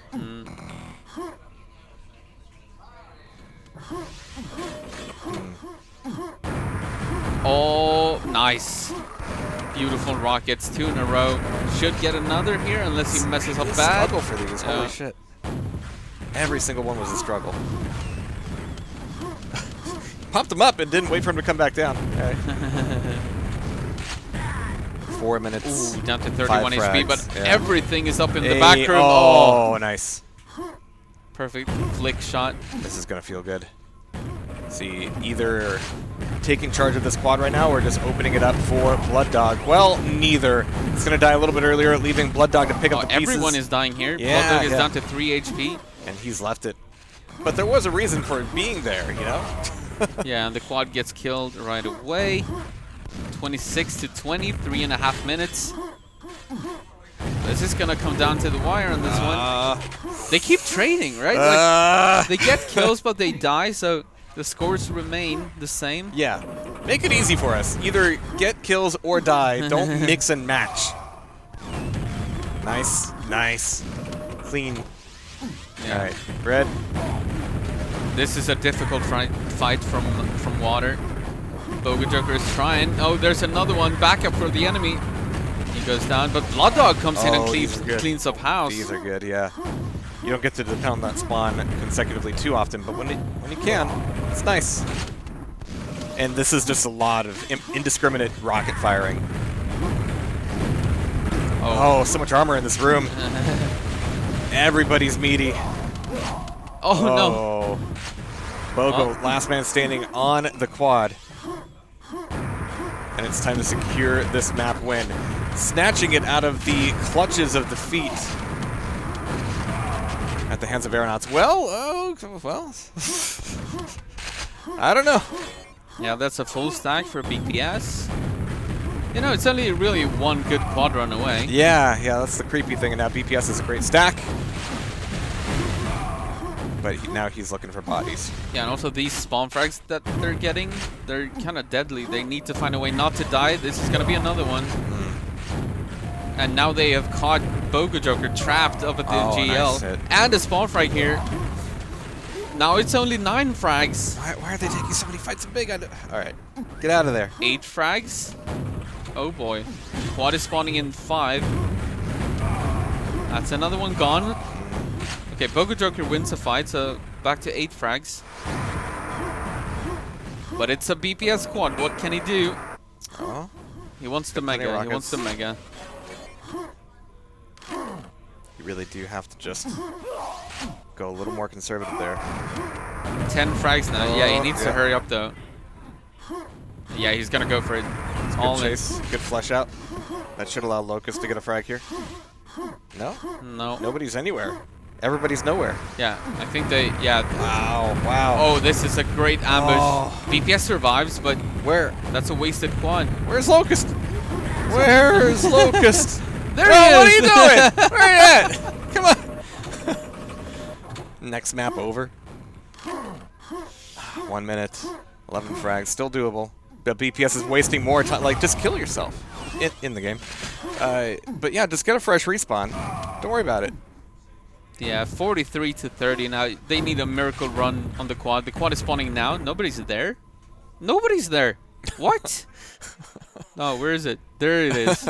Oh wow. yeah, you've got your magic binds. Yeah, I do. And now there we go. There we go. That's how. That's welcome to a day in my life. Yeah. Yeah. Buttons. The wrong button. That'll be the title of my memoir. So BPS 20 seconds, 14 frags. Not gonna happen. Never mind. Nope. Nope. It's too late. This should have been the quad prior. Yeah. Oh, so close. It's going okay. Through. Yep. So GG. DM2 worked out well for USA and Canada. Blood Dog and Bogeljoker barely pulling it out of the fire. Joke of a fucking map. Loke is not happy. Now, where do we go? It's a real map. It's a real map. Where do we go? They played CTN, they played DM4, they played DM2. Is it Aerowalk time? Is it Aerowalk time? I don't know. Is it? Or is it DM6? I don't think either of these teams want to pick Shifter or Bravado. No. Well, oh, actually, Bravado for BPS. I would take them over DM6 because, you know. I mean, I would rather see that, but I'm not sure. Oh, yeah. They're going Aerowalk. Oh, we're gonna get to see it. We're gonna get to see it. Oh, AeronautS on Aerowalk. Yep. It's my favorite version of Cluedo. Versus the best North American player and his... What do we call Blood Dog? His dog. He's a good boy. He's a good boy. Boga Joker and he's a good boy. And, yeah.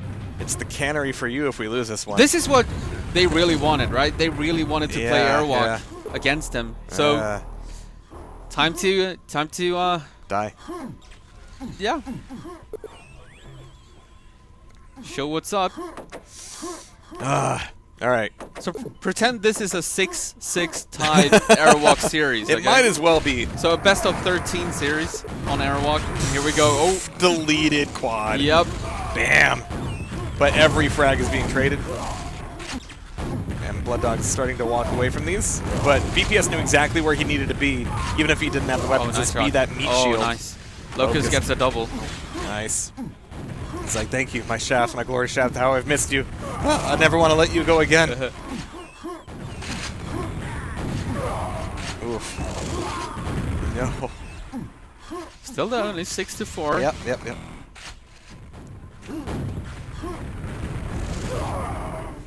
We need to see some of those insane arrow. Oh, whoa. You gotta hit your shaft, Locust. He's known for his lightning gun, but not that time.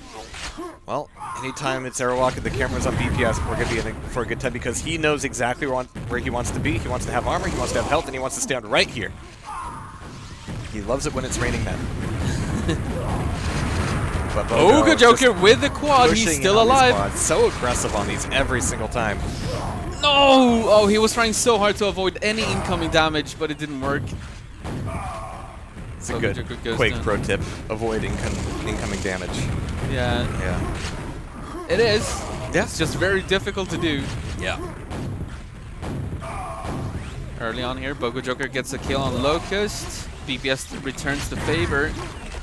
BPS gets a team kill? Okay. Well, that'll reset the ammo pickups or weapon pickups here for a little bit. Bogo's actually taking advantage of that top rocket spawn again. Oh, nice. Nice. He is just on a tirade here. And he makes the jump over to the red, the quad is spawn. Oh no, he got killed by BPS. Nice teleworker jump. Teleporter jump, yeah. Teleworker. We've all been teleworkers for the last few years, yeah.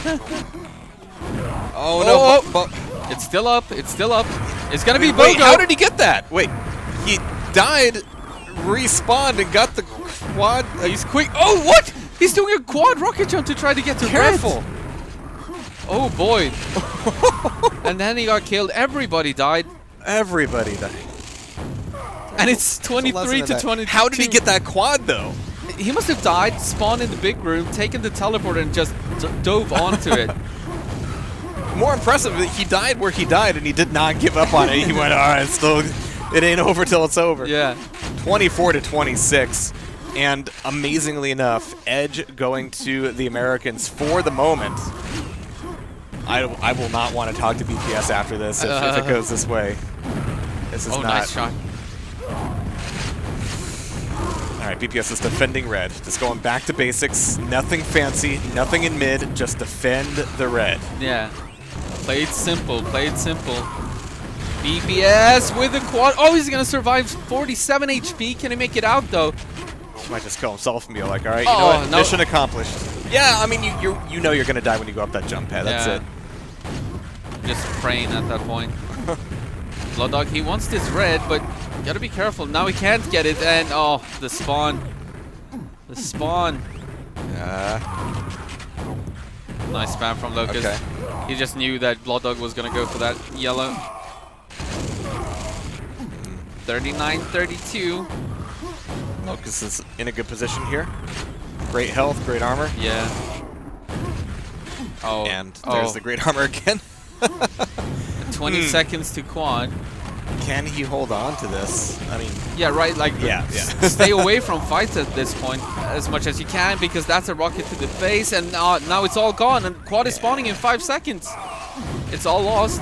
BPS is getting pummeled down there, but being pinned to the wall long enough, that's not going to go his way. But Locust comes in for the save. Haven't seen him on too many quads, but when he has it, he is terrifying. He doesn't have a lightning gun. What? He doesn't have a lightning gun. He needs one. I heard you, but what? He needs one.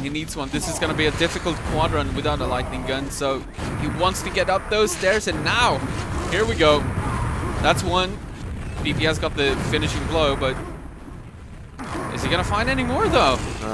He's not. Well, he gets one at the tail end of it. They just keep coming after him. 3 HP. Gravity might even be the problem here. Oh! You're talking to a professional here. Beautiful.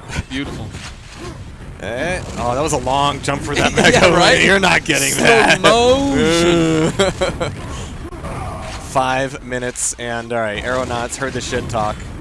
Coming back with a vengeance, but are we going to see a clean quad? Oh! Coming out of the Americans. Locust steals it again. He's going to die, but it doesn't matter. Not in the grand scheme of things. Or the frags. Locust is up, 35. Look at that, Boga Joker on 32. Blood Dog, you gotta get more than 12. That's the difference right now. Locust and Boga Joker kind of equal here. It's all the dog's fault.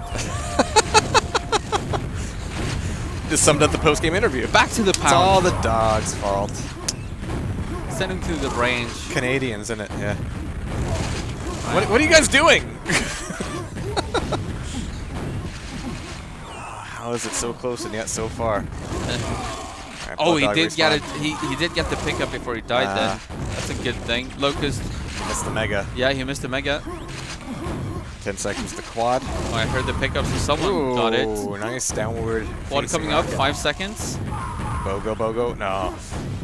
Blood Dog is here. 200 stack. Will he get it though? No, he won't. It's gotta be Locust instead. Dies once again. So, I mean, Blood Dog got the assassination mission done, but still, it's 12 frags. This You're is right. so close. This is creeping. Just the fights around the quad are just moving that needle. And at this point, it's like the quad is almost less important. you only want the red armor at this point. Of course, you need to go for the quad, right? But of course. Don't give away a red here. Just tell the dog to do it. Yeah. Yeah, go there, do something, and then sit. Oh. Well, he's taking the red, defending it for the moment. Yeah, Blood Dog is playing this smart. Like, Locust, let's go for it. Crushed his ankles. 67 to 65. Yo, I blinked. Where did it go? They are tied up. Blood Dog is just spamming down from red armor and absolutely going on a tear. Yeah, he's just protecting the red. That's all he's doing right now. He's allowing Bogo to do his thing, but the quad is coming up. Is it gonna be Blood Dog? It is, down to 5 HP. He's still alive though. The dog to save the day. He is the dog. The big bad dog. And they have the lead. 5 frags. Oh no, he does go down. 3 frags now. Oh boy, oh boy, oh boy. Oh boy. That was a double rocket. 72 to 71. We're almost tied again. I think we are gonna get tied. There you are. Whew. Locust position is just so dangerous, and I think BPS made good on that damage with the shotgun. 72 to 74. There's a quad coming up soon. 20 seconds away-ish. Yeah, North America's just figured out that red armor room. Oh, Just nice. defend that. Nice movement Just from defend BPS. it. They will come. Oh, perfect timing on that attack from the North Americans. Blood Dog is going to get the red again. He's taken so many reds in the last 5 minutes. Yeah. And now quad is coming up. 5 seconds. 4, 3. A pretty chaotic fight. Here it's going to be BPS. No! He kills himself! Oh. He kills himself Was with it the worth quad. it? I traded it, but yeah, it's way too close at this point. Locust gets the red. Joker takes down BPS in this. Yeah, Locust knew he was in a bad position, but he is playing 4D chess right now. Bogo Joker, 57 frags on Bogo. There's no armor. But BPS wasn't even looking at him. Neither was Locust. Oh boy, 84 to 80. Oh, okay. Touch and go there. All right. There's one more quad in this game. One more quad. Please. No mega for you. All right. And here comes this red. Locust is going to be weak here, actually. I don't like it. 83 to 85. One more. Oh, we're almost tied again. 85 to 86. Oof. And there's a quad in 3 seconds. Who gets this quad? Will it survive? Will it survive? With the team kill, that leaves the quad up for Bogo. Bogo dies and gets Locust for his trouble. 45 seconds. It's all about the red now. It's all about the red. Get the red. Stay at the red. 88 to 86. Oh boy, 87. Get to the armor. Get to the armor. Armor. Oh boy, 89 to Body 88. blocked. He still manages to take LG chunk out of Blood Dog. AeronautS in the lead now. AeronautS in the lead. 3 frags, 19 seconds. Good timing on the mega. No, he did get the pickup. Nice. 2 frags, 3 frags, 10 seconds. The Americans, they need to do something here now. 1 frag! 1 frag! Oh, they're tied! They're tied! They're tied 92, 92! Oh, what? Oh, no! What? Blood Dog, what did you do? What? Blood Dog, what did you do? What did you do? 92 to 91. What did you do, Blood Dog? Come on, come on. Is Blood Dog Oh, we can't see you here. Locktar in a mask? Oh, man. What happened? So, AeronautS win. Yeah. Holy shit. My goodness, that last... It was a team kill, wasn't it? It was a team kill. Oh my god, 92 to 91. B, what did you do? Yeah, the chat is like, what? There's 3 other people other than you on the map. And only one of them you shouldn't shoot. He wasn't there when I shot. Oh, man. These guys should play Quake too. Oh my god. Jeez. You come so close to taking the favorite map from the favorite team. From BPS and Locust. Yeah. A pedigree team. Oh, graphic. What are you talking about? Don't need no graphics. It's fine. Oh, all right. Got some backseat directing going on here. Oh, jeez. Epic games though, guys. Seriously, yeah. That shouldn't happen. That should have been an overtime. But yeah, it is what it is. Long cards going up. Yeah, it happens. I guess 7-6 then in games overall on Airwalk between the two teams. I'm sure they'll get more opportunities yeah. track-wise, but officially, oh boy, what a way to lose that game in the last second, very last second. That means here. Let me put these guys forward. Holy shit. Oh man. That means it's AeronautS who are no, that's the bronze. USA and Canada in the bronze. AeronautS slotted into the grand final. And I wonder who's going to be on the other side of the bracket. Yeah, I wonder P&V is Milton and Mazer, by the way, and they're still playing through. It could be reported any second here, but when we come back, it's going to be bronze final time. And actually, just real quick, let's see what we can get out of Boov down there, because I'm sure he's in a state of shock as well. Boov, how are you? How does that happen? Literally, like, I It guess happened I guess from QHLAN chat, as like well. chat, he's like, I shot, and they weren't there, and that's one of those things where you're like, at that moment they're frantically just looking, shooting, and they're hoping for those spawn kills, right? I Like, would argue that's that what they're in those trying moments to you have a light touch, which I know it's easy to say, right? Like, yeah, okay, yeah, there's 2 seconds left. Think before you shoot. Yeah. And that's one of those things where if it could go a completely different way, though, right? He shoots, they're both there, he kills 2, boom, they go up, and then they win the match. Yeah. So it's like it's interesting for the skill sets that you have right here, the best players. Like that's the finiteness of the win that you have, is that you went basically tied to the last second, and it was a split-second decision. Like it was probably reactionary. Just flick Decision shoot is a stretch of a word. Yeah. It was probably all instinct at that point in time. Like amazing games. Yeah. Like that's one of those things where Andy's like pumping it up. Like, oh well, yeah, they played. This is like their best map. Like they could go even. But it's like, and it's exactly what happened. They went even, right to the bitter end. And it's not like they won by a blowout. They didn't win by, technicalities. They won by just fucking dumb luck. Like, literally, like, That's the AeronautS way. I mean, AeronautS, they were running away with it at one point. Yeah. But then it just all turned around, and as soon as more attention was being paid to the Red Armor Room. Yeah.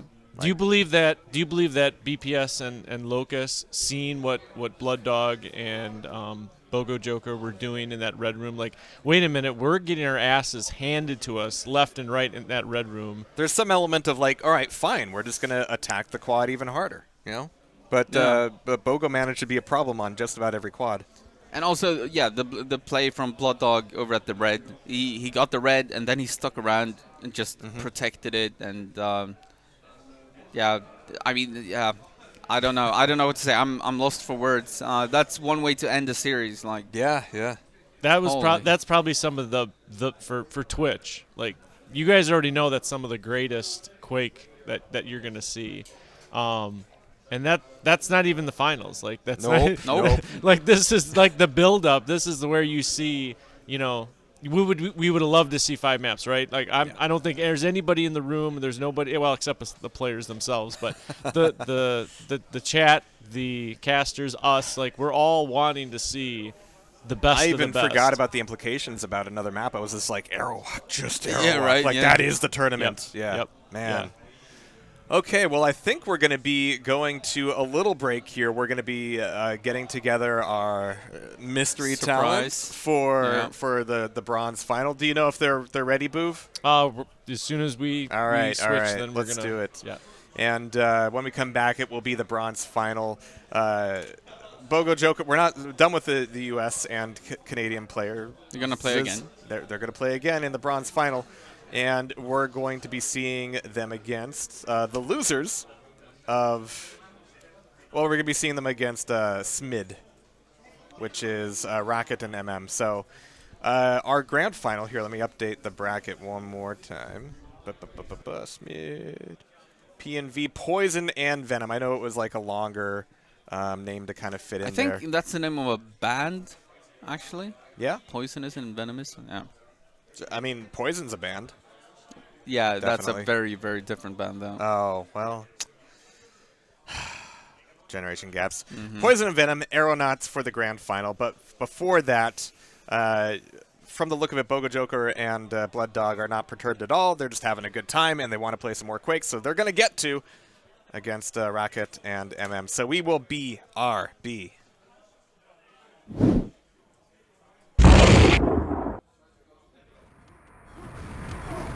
Jaha. Men alltså, vem är han, den lille gubben med käpp? Shout Knight. Ska vi inte döda han gubb?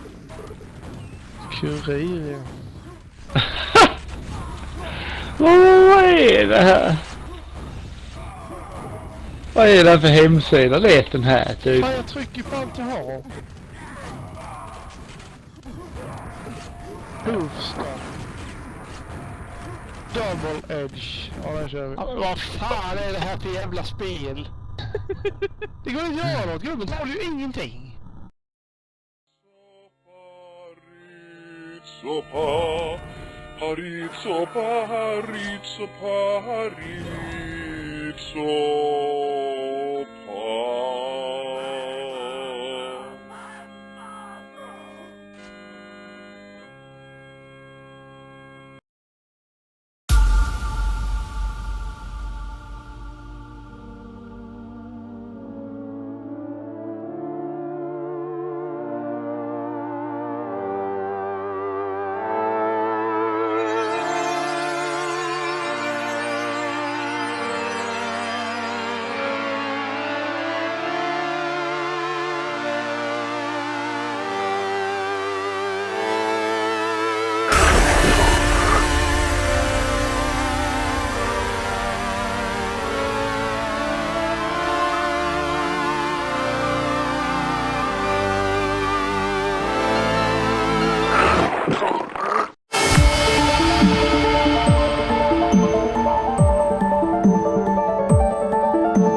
Welcome to QHLAN.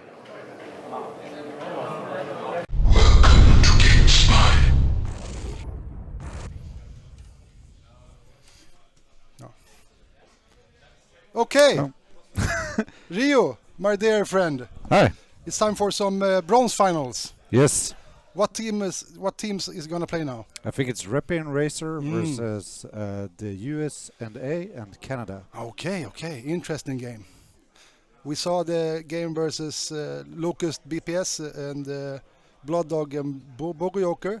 Very intense game. Very intense, Very especially intense. the airwalk. Airwalk. One frag. One frag. Locust didn't even realize it, so No. he just quit. Yeah, I mean that's classic Locust. As he did on DM2 and he typed "fuck this DM2 map." Can you imagine if there would be an overtime and he just disconnects? Before it's yeah. That would be something. I like it a lot. But we'll see. I think it's sort of similar this time around, where Peppe and Racer is really strong on the classical DM maps, and the Americans probably have a bit of an edge on the more Kenya maps. Exactly, like Bravado. We have is Skull an option to play in 2 and 2? Not in 2 and 2, only 1 on 1. Okay, so we have like Bravado for the Americans and maybe Airwalk. They're Probably, really good yeah. at it. Yeah. So and DM4 for Peppe Racer. I think they're more stronger on DM4, yes, but anything can happen on DM4. Anything, because it's a brain map and they have really large heads. I mean, they're smart, like. Okay. So and DM4 is a brain map, so I think it's gonna be. Ah, sorry, I'm not used to having a headset like this. Okay. But you're a really smart player as well, right? Yes, I like brain maps. Thank you. You have never said that for me. I'm blushing a little bit here. Yeah. Yes, I like all the classic maps like DM2, DM4, maybe some DM6. Not so much Bravado and Skull, but it is what it is. Like. But you're prepping for the one-on-one tournament tomorrow. Yes. So tomorrow. Have you practiced Skull? I have played a lot this week, so I think it's gonna go okay. But you never know. I'm gonna do my best as always. So I'm looking forward to it. It's gonna be nice. Do you think Skull is a big brain map, or? It depends on if you compare it to DM4. It's like Skull is just the skull, Right. and DM4 is like the brain. The brain inside the skull. Oh yes, exactly. Like, you can see it like that. So yes, it's a slight different, but I mean it's not like DM4. But we have DM2 also. That's one of my favorites also. It's gonna be fun times tomorrow. Yep. Have you been watching any of the 2 and 2 games earlier today? I watched the last game now, and I think I saw some. I don't remember who played, but 2 games I've watched at least. It's all a good time. Yeah, I've been watching some of the games. Like the Americans have been really strong. I'm looking forward to seeing this match. When thinking about Peppe and Racer, the one thing that comes to mind is that their first game, or one of their first games, was against the legendary player Nicodemus and LethalWiz. Did you see that one? Yeah, I did see it actually, and it's such a shame because me personally, I know LethalWiz since a long time ago, and he has played like every day for the last 3 months, and he has really looked forward to come to this LAN and like achieve something, but he didn't do anything good, sadly. So I've been trying to reach him as well. He doesn't even answer my phone No, it's so calls. sad. I don't know. I mean, he tried so much, but it didn't go all the way. But maybe next year, if he practices a little bit more, he will do some next good. time. Yeah, maybe next time. So it's such a shame. Anyways, how much time is it before the game is gonna start? I don't know. There should be Actually, a clock. yeah, like I can. Yeah, well, a clock, a clock. He says, as if here. Let's do this. Hi. Hi. As if things are running on quite that tight of a schedule. So we've got everybody in the server that we Wonderful. need, and a few people in the server that we don't need, like Milton. So you're in the grand final, Milton. You don't need to be here down in Bronzeland. He's just showing off. Yeah. Flexing some. He knows all the What's console Yes. QTB? If Milton want to stay on a server, he's gonna stay on a server. Yeah, There's no nothing you kidding. can do about it. I bound message mode to game. All right. Message mode QTB to game. No, so No. all right, EB will talk to them. They Wonderful. know where they are. We know where we are. They'll figure it out because they're not bronze game. Oh wait, did I get the teams wrong? USA and SMID, right? Yeah. SMID. SMID is Oh, Rocket, really? Rocket and SMID. MM. Maybe then we got it wrong as well. Yeah, yeah. Scratch everything we USA said. Cut. versus. Okay, I lost. Bronze match now. Yeah. Yep. All right. What's the actual command for my QTV to game is not working? GTV say? No. QTV say? No.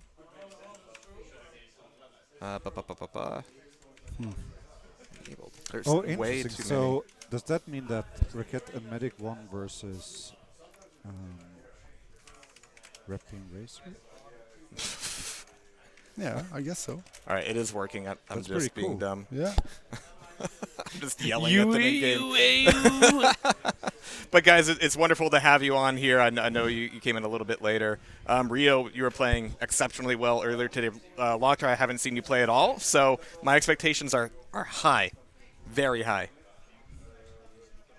We're in good shape. Yes, much better shape than LethalWiz was this event. But it's Wow. Okay. Wow. Damn. Trash Damn. talk. No. Instantly. Poor LethalWiz. I mean, have you seen the shape he's in? Yeah, I mean, he spent more time in the gym. He's an than inspiration to us all. You know, more time in the gym than the server. Yeah.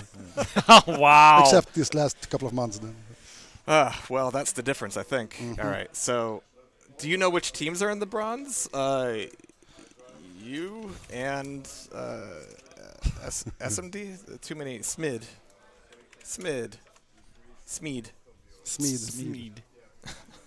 You. This keyboard I is wonder something who came up else. with that team name, SMID. Was it Racer or Reppy? I don't think it's Racer and Reppy. I think we got it all wrong. So who is in Team SMID? MM and Raket. Yeah. Oh. Yeah. So they got this far. Apparently. Impressive. Yeah. They are in shape. They are in shape. We got everything wrong. Oh, not again. There we go. Okay. What does SMID mean, Doctor? SMID, I think you can compare it to like a water flow. It's very smooth. Smooth. No. What? No, you guys, you do the electronics here. We let's I'm interested in this Swedish lesson now. Yeah. What's going on? You really put me on the spot here. SMID. Yeah, I just said your Swedish was getting better. Yes. Yeah. Don't make me a liar. No. I don't know how to explain. It's SMID. okay translation, I think. SMID. Smooth, yeah. Oh, But it's not that literally. But the smooth. SMID can also be like if you're like a metal worker, SMID. Yeah, exactly. Smithing. Oh, I don't know.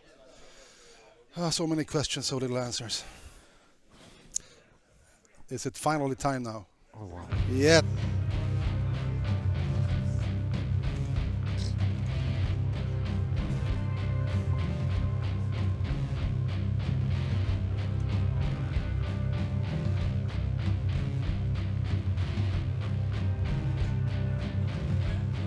There's so many people in the game.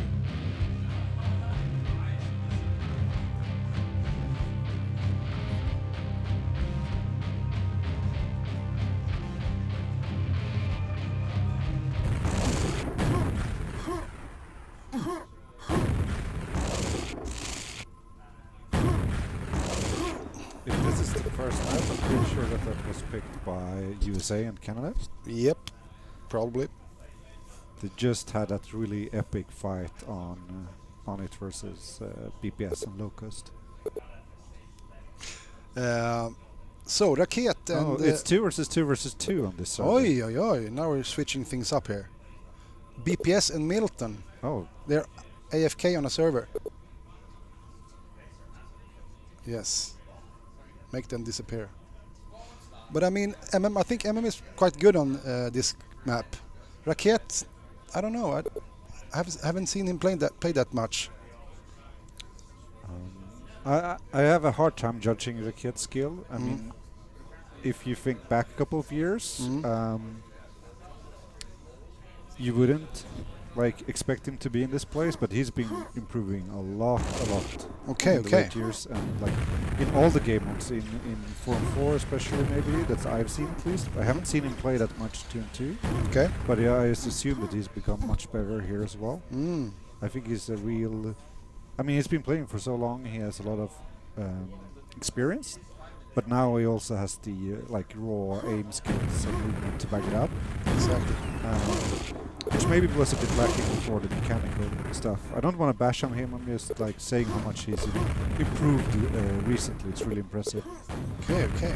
It's good to hear, because I've always seen him like really like good aimer and good movement, but not so much like tactical wise. But yeah, it's gonna be fun to see him play now, see how it goes. I mean, it's not the easiest opponents here, but maybe they can put up some kind of fight. I expect them to win DM4 at least. And I don't know, maybe DM2 also. Which map do you think I'm gonna pick? I think they will gonna take DM4. You think so? Yeah. I think DM2. It's gonna be their first pick. You think so? Yeah. Maybe we can have a side bet. So, how many bears? 2. 2 bears. 2 bears. Okay.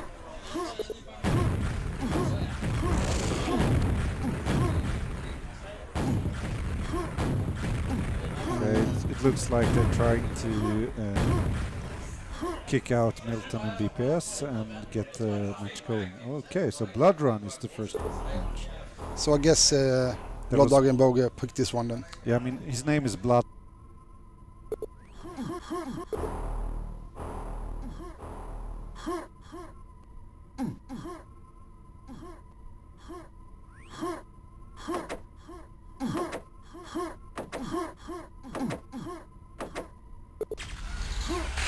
If he gets the first quad, it's always exciting. Yep. Is it auto track? The quad died. Okay. Red is up. Red is still up. So did Blood Dog get both yellow and red? I think so, yeah. And the Mega. And the Mega. But not the quad. The quad is dead. The quad is dead. And so is Blood Dog. Yes. It goes so quick in this map. It's really hard to do play-by-play, as you probably noticed from other casters as well. Yes, it's impossible. But I guess they're gonna try to time some armors and try to keep them and prevent others from taking it. And killing the enemies, right? Yes, that's exactly what they're gonna do. That's what I would do at least. So, I mean, it's not over yet. It's just started. It started. Brother Bogu got his second or third red as He's well. so stacked. Again and again. Yeah. Now it's quad time. I want to see a real nice quad run now. But he's dealing a lot of damage himself. Yeah, now it's 2 there. Oh. Bogey with the quad. Nice. Okay, let's go for the... Yellow is up, right? Yep. This map is so nice to have quad, and they just do those roamings all around the place. It's really satisfying. Oh. Look at him go. Now we want to go to the next yellow, but really played for that. Yeah. Oh, but his friend is there. Yeah, it's hard. Like keeping red safe is so hard, because the opponent comes from all angles. So it's a little bit. You just need to go in and sneak red and then go out, and it's much easier to control yellow armor. Yeah. But right now they've been picking up almost all the armor, yeah. both red and yellow, the Americans. Yeah, I wonder how the timings are for MMA. Raketer. I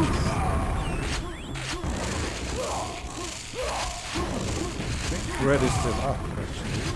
Yeah. It was taken there by So it's always such a big risk taking the red. I mean, if you jump, someone stands down there and floats rocket to your shaft, you right up your alley. But I mean, that's the nature of the map. That's what you're gonna do. You can't be too passive either, because it's like Team 4. You need to be active, so your teammates, if he's a little bit stacked, you need to take some action away from him. We have an early 30 frag lead here after only 3 minutes. Yeah. Do you think it's gonna, the frags gonna be closer or further apart? Like in the next 3 minutes. I think the Americans managed to get like a really nice start. They got almost all the armors, Yeah. all the quads. So hopefully the SMID team can pull Yes. some frags back. That would be something. See what MM does here with the quad. He has 100 cells. Look at him. So that's pretty nice. Just needs armor. Yeah. Ooh, don't kill your friend. Oh. They have some respect for him there. Oh, already so. Somehow he succeeds to kill everyone. I don't think he took a single No, point I mean, of what damage in that quad. Look at him. He's moving in such a weird way, so they can't understand where he's going. Like, Really nice sequence there. yeah. They were not even aiming at him, like they were not aware where he was. But this is like, the score are getting closer and closer. Yeah, they managed to get like 10 frags closer there, so just 2 more of those quad runs and we should be even. Back on crack. Raketis, look at him, nice. He didn't want the quad. No. I thought MM had a little bit more health, but he did not. Apparently. I think Raket should have taken the Yeah, quad. yeah, He had yeah. armor and LG. Yeah. Maybe he feels like MM is the better player on this map, so he wants to give him. But I don't know if that's a wise choice all the time. If you are so low on health, you could see like BPS and Locust on Team 2, where Locust gave BPS most of the quads. Yeah.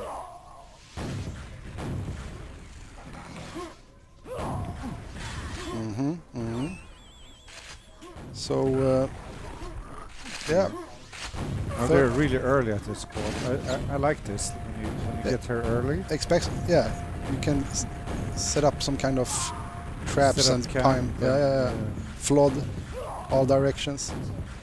But maybe I don't know where enemy is there. Maybe a bit too early since the quad was very late. Yeah. They managed to get the quad though. Yeah, at least they took the quad, so it's something at least. Joker with a nice stack here. Yes, he has played some amazing Quake today.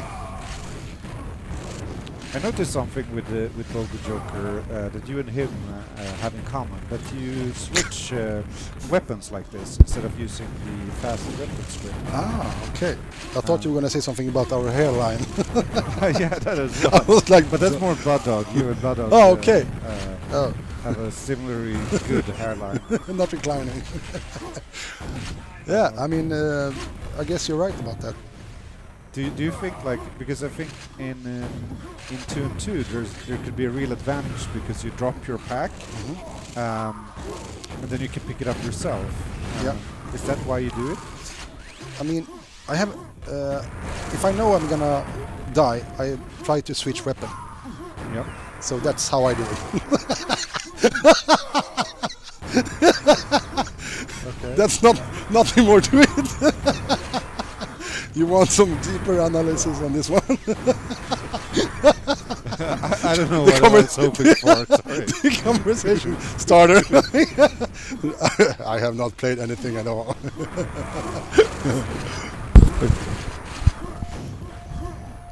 Oh, thank you. Nice drink. Nice. Oy.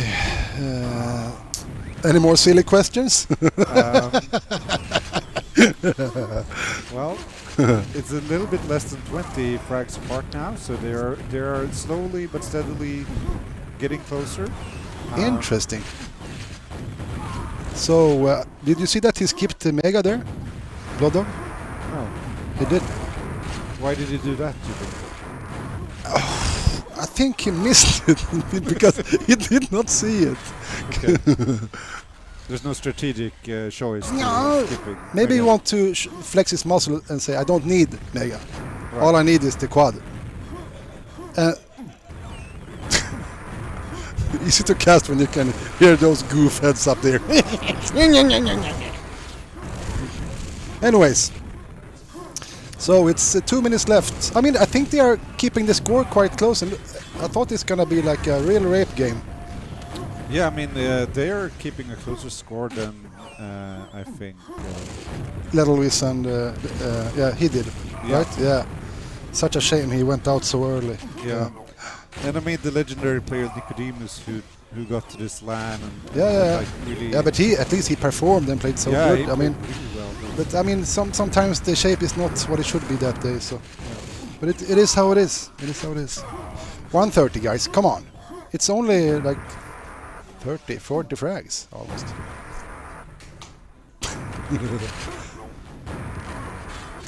Was it Blood Dog that made the quad rocket jump on Deem 2 versus Locust? I think he did.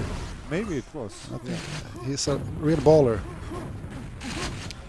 Usually it's PPS that's famous for doing the quad rocket jump on Deem 2. Yeah, I don't know, maybe. But this is not Deem 2. It is not. So we're gonna see a quad in 10 seconds. So it's the last quad of the game. Yeah, maybe they can polish the scores a little bit. And they need 30 frags, so... and they didn't get the quad. So I'm gonna call this one now. Yep.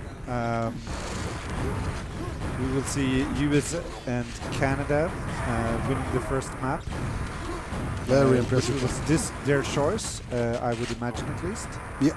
Yeah. So now it's our bet. You remember our bet? Yeah. If it's DM4 now, you owe me 5 bears, right? 2. Not okay, 2. Or do you want to up the bet? How much is a bear? How much does it cost? No, 2 is enough. 2. And if it's what did I say? Team 2. Yeah. You owe me 2 bears. Fair enough. Oh, they picked Team 2. Have you talked to them earlier? So you knew this? No, but have you have you talked to them? He's sleeping under a stone. Like MM, he lives here. He lives at the stairs. Do you know the stairs with at water? That's where he lived. Water. On Dean. Yeah. Yes, water. Yes, there. I've been there also. Yes, when you say it like that, yes, of course. MM Raket are the legendary DM2 players. I owe you 2 bears. Okay. Interesting. Look at him. Oh wow, what a boomstick fight! I didn't think. Really nice, hyping that one up. Blood Dog got the quad. Raket got red and everything, but didn't even go for the quad. Maybe. So maybe a missing communication there, where they just. Yeah, maybe he was busy in a fight with Bogo. What is over? Nice trade there from Medic. Raket is doing some damage. Ooh, some to himself as well. Right in the yellow spot. Nice. Bogo's on the hunt. Quad in 5. Quad is in 19. No, I always look wrong from the mega there. Oh, right. They're both blue. Yeah, they're both blue. That's the only similar thing. Oh, yeah, I mean, they're a little bit round also. Anyways, so now we go 3, 2, 1. Bogojoker with the quad. How much more damage would you say you do with a quad than without? A lot more. I mean, you get gibbed so easily with a quad rocket. Thanks. So, anyways, Bogojoker running around doing Bogojoker stuff. Blood Dog is on the run now, trying to hunt down Medic. Nice rocket jump there. Yeah, he was trying to save Ooh, face. this is so typical of them too. All the spawns you get, especially in 1-on-1, when sometimes people spawn there so much. I hate it. Oy. Okay. 13-1. I mean, I think if they can like turn it around, I think they are able to hold it they are that good. So I think they could, if they turn it around a little bit, they could hold it and do some more damage. Let's hope so for an even game. Oh, that's a nice trade at quad. Well, okay, it's quite stacked, but nice. Really, very, very good. Ooh. Let's see here what he chooses to do now. Medic is doing a good job there. He needs to kill that one ASAP. Just enough damage. Aye! A little bit hot on the porridge. Oh yeah. As you say. As they say in Swedish. So, Rio, tell me more about what's going on now. Well, it's a very even game. I think that there's going to be some trades like this for a while, but then like one of the teams. Let's see here. The quad is up now, so I'm going to pause that. Raket is not going for it. Well, he doesn't like quad apparently. But what I was going to say that is both these teams are very good at this map and very even. So there's a chance that one of the teams will get a lockdown. But there's also a chance that we're just going to trade like this back and forth for the rest of the game. Yeah. I don't see any clear favorites. Like right now, it was 17-17 before that frag. So. Oh, very nice. I like it a lot. Nicely placed, Rocket. Yes. He will need a medic after that one. Wow. Baboonch. Okay. I'm telling you, I mean, they are the fantastic duo. I think they will do this. I think they're gonna manage to win this one. Yes, from behind. So, quad now. Medic, don't be a fool. Oh, nice racket. I like the aggressive nature of Raket's playstyle here. He no respect, he just goes at him. Yeah. You know that he plays on this like really nice old CRT monitor? He does? Yeah. I did not know that. So I almost want to go check him after this game. See what his setup is like. Okay, so they got the lead and everything is looking good for them. Like they're... Yeah, like I mean, from them being under by 10 frags, yeah. now up by 10 frags and a little bit more in just a couple of minutes. Yeah, I told you, they're like... Impressive. If they just got some control, they are able to hold it, and so they did. But I mean, it's still game 2, everything can happen. Let's go for the low. Ooh. It's for when that happens. Yeah, it's always when you feel like, let's do this, let's go own them. And then you get a rocket right in your forehead. It's like, nope. But it's some time left of the quad. I think he should be a bit aggressive now. Like, just poke at them at least. They do have a 15 frag lead. They don't need to play too risky here. So maybe that's what's going on in his mind.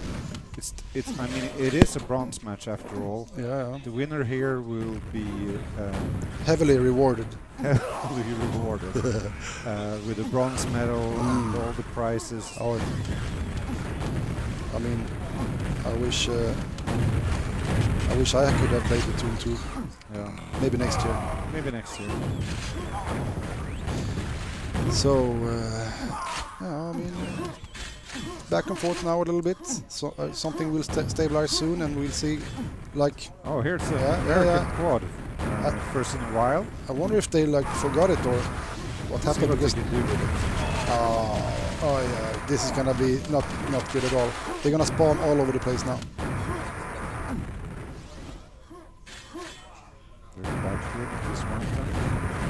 Ooh, 9 HP. Oh, he gets the kill. Wow. Really that's nice that's all he needed to do. So, very nice play. Oh yeah. Kaboom, baby. Yep, double kill. Yeah, that was a really nice squad for them. Yeah. Now it's just 8 frags apart, and the Americans has been running this secret, which is a really important item in this map. It gives you obviously the armor itself, but also a lot of control in that area. A lot of confidence. You know, when you have the 200 HP, no, 200 armor, then it's like you chin up and you go with a straight face. See, oh wow, nice boomstick to finish the there. Great stuff.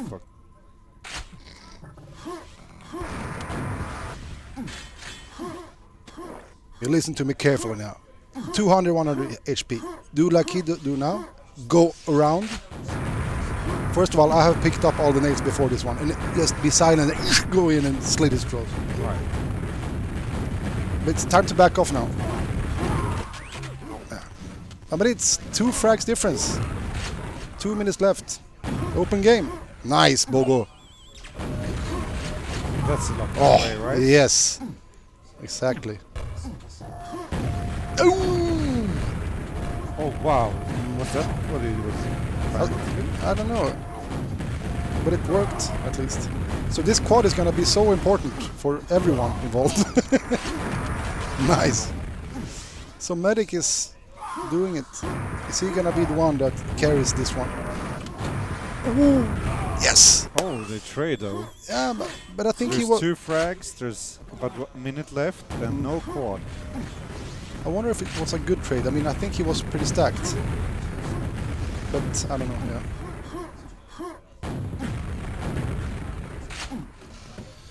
It's so... Very tense. Yeah, very tense. Oh, now it's all square.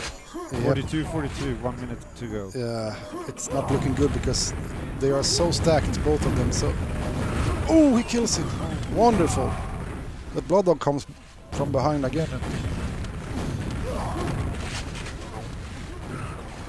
So just quad in 10 seconds now. Now there's 5 frag difference, 6 frags. They need to challenge this one. They need to challenge. Woo! Look at this. Nice rocket. Yeah, I think they need to accelerate and do something, make something happen. Medic 1, okay, 4 frags. Ooh, in the forehead. They need to be sneaky now, like. Yeah, they're slowing down. Yeah, they just need to go like one. Oh, so frustrating! Oh, so frustrating! But I mean, yeah, what can you do?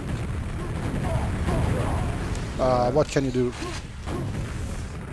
Raket needs a medic after those raketer.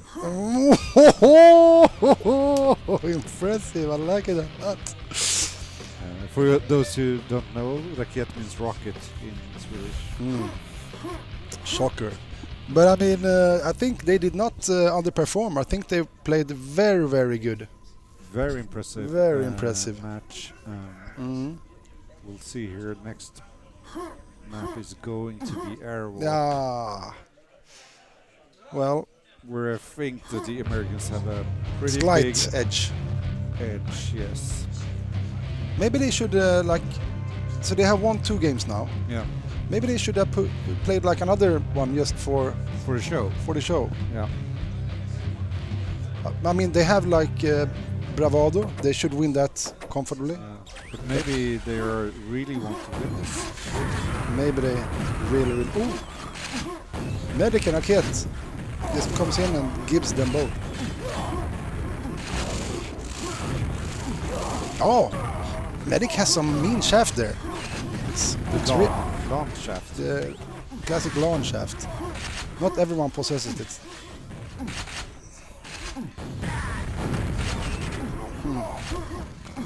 I mean, if Raket and MM win this map, I mean, that would be a pretty big upset. I will give you 5 bears.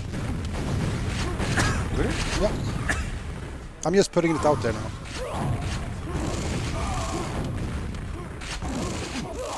You want to put against, like bet against? No? No. Okay, I'll do it. If I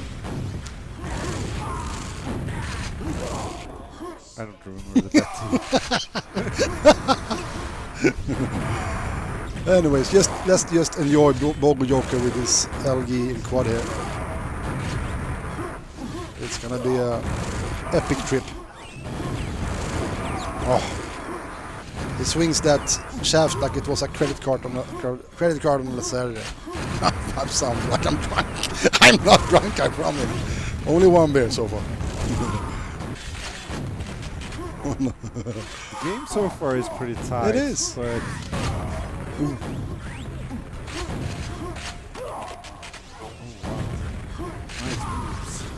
It always feels like on this map, it's like first couple of minutes are just so much action going on without anything really like settling. Yeah. And then people know their places and do the same thing over and over again, more or less. And then it starts to roll or not. Perfect quad timing. Yeah. Oh, he did. Shots there, so yeah. Like is conveniently there in front of his eyes. Mm-hmm. Oh, so frustrating! Just getting the yellow there and instant shaft in the face. But I think Bogo Joker is doing this pretty good. He's not challenging red yet because he knows also that he can easily get a rocket to his face and die there. Yeah. He's staying safe and using his quad energy.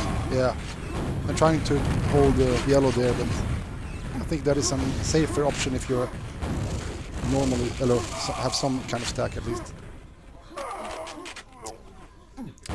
They did manage to get a couple of frags there. They got now a lead of 15 frags.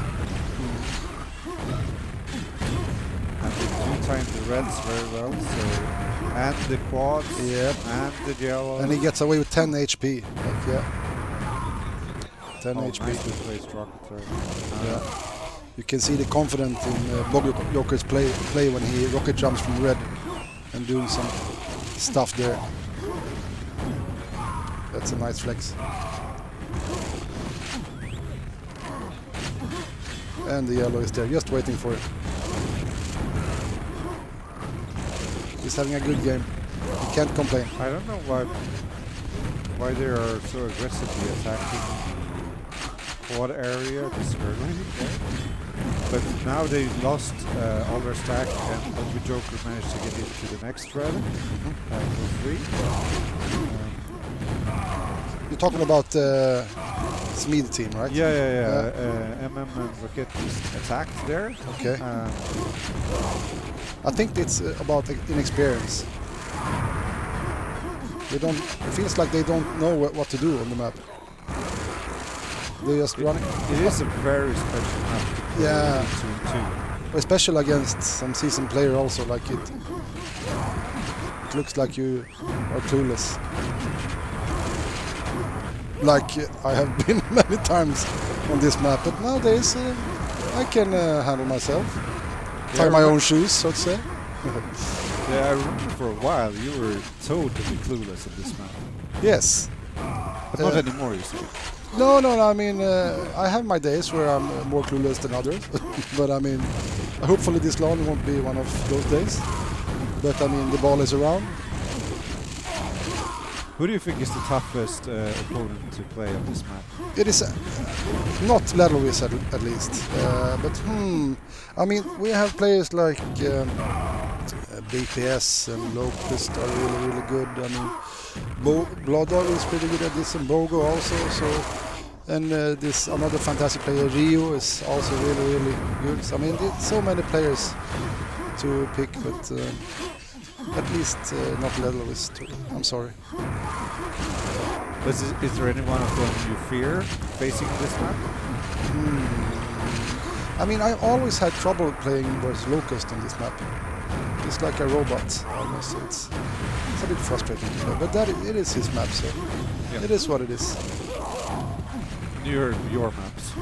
I have my maps. The big brain ones. And the DM2, which he loves so much. But back to this game, a lot of frags have happened. Yes. Just not for SMID, unfortunately. No, it's not so SMID this game for them. So The lead is just extending for the Americans, and looks like they're gonna get another uncontested quad here. Yep. He did eat a nice rocket that went through those windows into his face, but he still managed to get out there, and that's 73 cells for this LG, which is a nice feeling. Yes. It feels like he can just roam around without taking any damage. It's... I mean, everything is laying there. Like, what is going on? Yellow is just being served there on the platter for it. It's like a Swedish smorgasbord. Yeah, smorgastårta. Oh, it's breakfast, lunch and dinner in one plate. Look at him go. And quad in no, that's not quad, that's mega. It's really hard to tell them. I need some glasses. Yeah, did you see that? Glasses of bears. Funny guy. Oh, did you see that Ande has got in glasses? Yes, he looks so he looks really cultural, smart, right? Yeah. and yes. And I heard he started like in Dean 4 also. That's a brain map. Suits his new glasses a lot. Yeah, I think he looks great. Actually, he does. He looks great in everything. So what is 240 left? Bogeyjoker using his big shaft, just wrecking everyone. He's doing it so well. He looks manly while doing it also. That's a big feat. Look at him. One of the greatest boomsticks I've ever seen.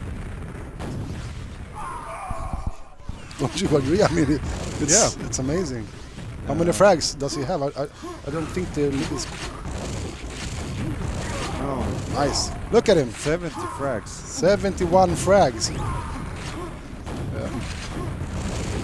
2 minutes left. Okay. So you're not gonna call this one yet? No. Anything can happen. I mean, that is true. It's just 100 frag difference right now, with 2 minutes left. So it's definitely doable. So. Yeah, I mean, it is like the M4 this map. So many frags can come in such a short period of time. So everything is possible. But it's looking a bit grim. But Raket taking a hit there in the face. No, honestly, I mean, this has been quite expected result of this map. We saw the Americans before versus the AeronautS, who we'll see in the final. Yeah. Winning by just 1 frag versus these guys. And it was a super intense and cool map. Yeah, one of the best airwalk I've ever seen. Yeah. But I don't think SMID should be embarrassed about these games. I think they played really solid. The DM2 game was good, and I mean they put on a good show on CTN also. Yeah, unfortunately they didn't manage to get the win on DM2. I would really love to see DM6 maybe? DM6, because I think they could have won DM6 as well, and then we would have a decider. So it could look very different. Now it's looking to be 3-0, but it could just as well have gone the entire length if just some small things happen. I mean, it was about that DM2. If they would have won the DM2 and maybe they played another DM6 maybe after this one, I mean, anything could have happened. So but it is how it is. You need to win the games, or else you're not gonna be able to play. That is how the rules work, right? Yep. You need to win the games to win. And you need to obey the rules. Wonderful. There, it's over. We have a winner, and it's the USA and Canada. USA and Canada. Justin Bieber and Britney Spears. Right. Yeah. Anyways, fun games. Yeah, really good stuff. And that last map, not Aerowalk, the one prior to it. Yes. That almost pushed us into a 4th at least, but didn't quite go that way. USA and Canada. Yep. 3rd place, right? Is it more US or more Canada? Yeah. Canada is bigger. A lot bigger. About 51, 49 then. So what is can you go over again what SMID is? SMID, can you take it from here? You have such a good way of talking. I don't know how to explain it, but it's like SMID is something that runs smoothly. Yes. Okay. It's smooth. Like you two. Yes. Yeah. The fantastic duo. Oh, such a good time. This was fun. It was. We can do this not all night, but maybe tomorrow again. No problems at all. You're always invited. But you're going to be in the finals tomorrow. Of course. I mean, before the finals. Okay. I mean, I could cast my own game and play. I don't. Maybe I could. You've done it before. I have done it before, so not impossible. All right, guys. Thank you so much. We are going to be getting ready for the grand final, Boov. Woo-wee! This is the one grand final, but we like to hype it up a little bit. Well, it's one of 3 grand finals that we all get to experience in this wonderful LAN environment. So AeronautS. Oh my God. Milton, Mazer, BPS, Oh. Locust. Oh. It's classic. Woo! You can't get any more classic than that. That's just how QHLANs go. Look how far we've come. Yeah, don't legitimately. We're gonna give you a little bit of time. Grab whatever you need. Yeah. Because if you thought the USA Canada and AeronautS matches were intense, I mean they were. You ain't seen nothing They yet. were? What are you talking You about? ain't seen nothing yet. They were though. You ain't seen nothing yet. But they were. So we'll be right back. Grab all the stuff that you need. Yeah, Bring your ass back. More buttons here. Where there we go. Let me do this. Oh, take a look at our brackets. Yeah, I'm just doing things. Yeah. This is a complicated event, you know? Mm-hmm. Grand final. I need to know how to spell grand. I need to know how to spell final. It's all very complex. All right, let's do this. Whoop. There we go. I know what I'm doing. Guys, we will be back, and when we do, it'll be grand final time here in 2v2.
it's happening. Ooh, it's happening. Yeah, that didn't take much time at all. They were already in here actually doing.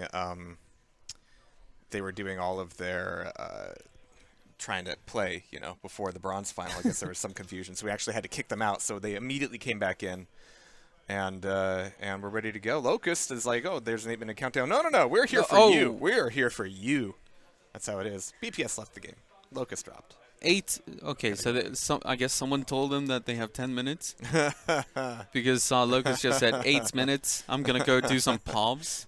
All right. All right. Classic.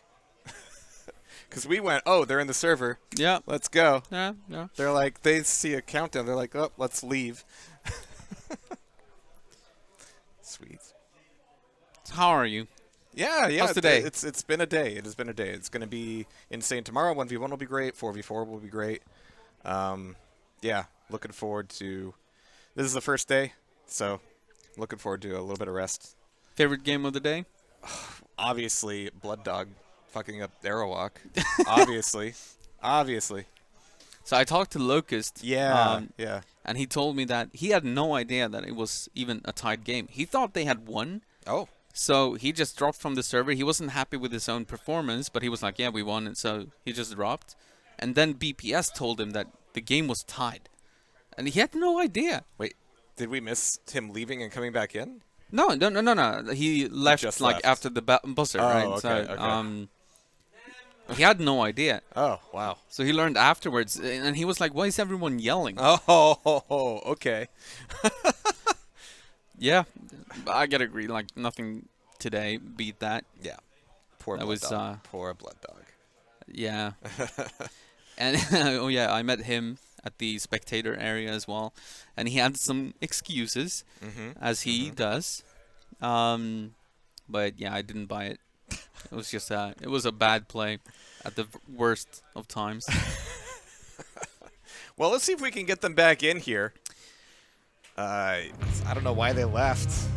Don't know why they left. P and V. So we haven't seen a whole lot of them today, Milton and Mage, because honestly, I've seen the scoreboards, and what's the point? Yeah. What's the point? What are the rest of us even doing here? But AeronautS are pretty good, though. Yeah. I mean, we love to see Milton, but we kind of knew we were going to see Milton. Yeah. So, at some point. At some point. And this is it. This is the most point. often in the finals. Yeah. Playing with Mazer, that's new. Yeah. I mean, I'm sure they've played in the past, but it's the alliteration. That's always good. Yeah. Initially I thought he was gonna play with Tiki, but apparently not. And in the past tournaments, QHLAN, QuakeCon was with Recall. Right. And then he played some tournament with Carapace. One of those was like a $7,000 tournament or something. He played with Carapace. And he's played with a couple of players, but I didn't expect him to play with Mazer. I have no idea how that happened, but that's cool. Mazer is really, really good in 2-on-2, so yeah, probably gonna complement and be perfect for Milton to play with. Milton is, of course, the carry as always. He's the one who's gonna be doing the heavy lifting, but when you have such a good player as Mazer backing him up, yeah. Do you think that applies even to things like Aerowalk for BPS and Locust? You think it's just a different class? Let me think back. So, not long ago, there was a 2-on-2 tournament where Milton beat his team, beat the AeronautS. But I think it was only like 3-2 or something in maps in a best of 5. So, I mean, he's mortal, right? Yeah. I mean, one can assume. We don't know. Yeah, true. One of these days we're going to find out, but not today. Yeah. Here's your happy thought for the night. Probably not. No, but I don't know. Locust was really unhappy about his performance in the last game, which is always like, he's the kind of dude who's going to play even better next game then. Because he beats himself up about it and he gets energy from that. Yeah. BPS, I guess that's the worry for me. Right, yeah. Because Still, we've all been pushing really hard, you know, staffers especially, admins especially. It takes a toll. Yeah. Compared to people who could just sit around and just be happy all day. Yeah, and all the sleep he got was a couple of hours in the couch. It's a good couch. It's a I'll good give him couch. that. Yeah, makes up for it. Yeah, so that would be my worry. And of course the second worry is the screenshots of Milton's previous games so far in this tournament, and he's been dominating. Ridiculously hard. He's been growing out his hair too. He's got the mohawk going. Yeah. And is he in a band? I don't think so. Oh, well, he should be. Walk around looking like that. Yeah. Would fit him, I guess.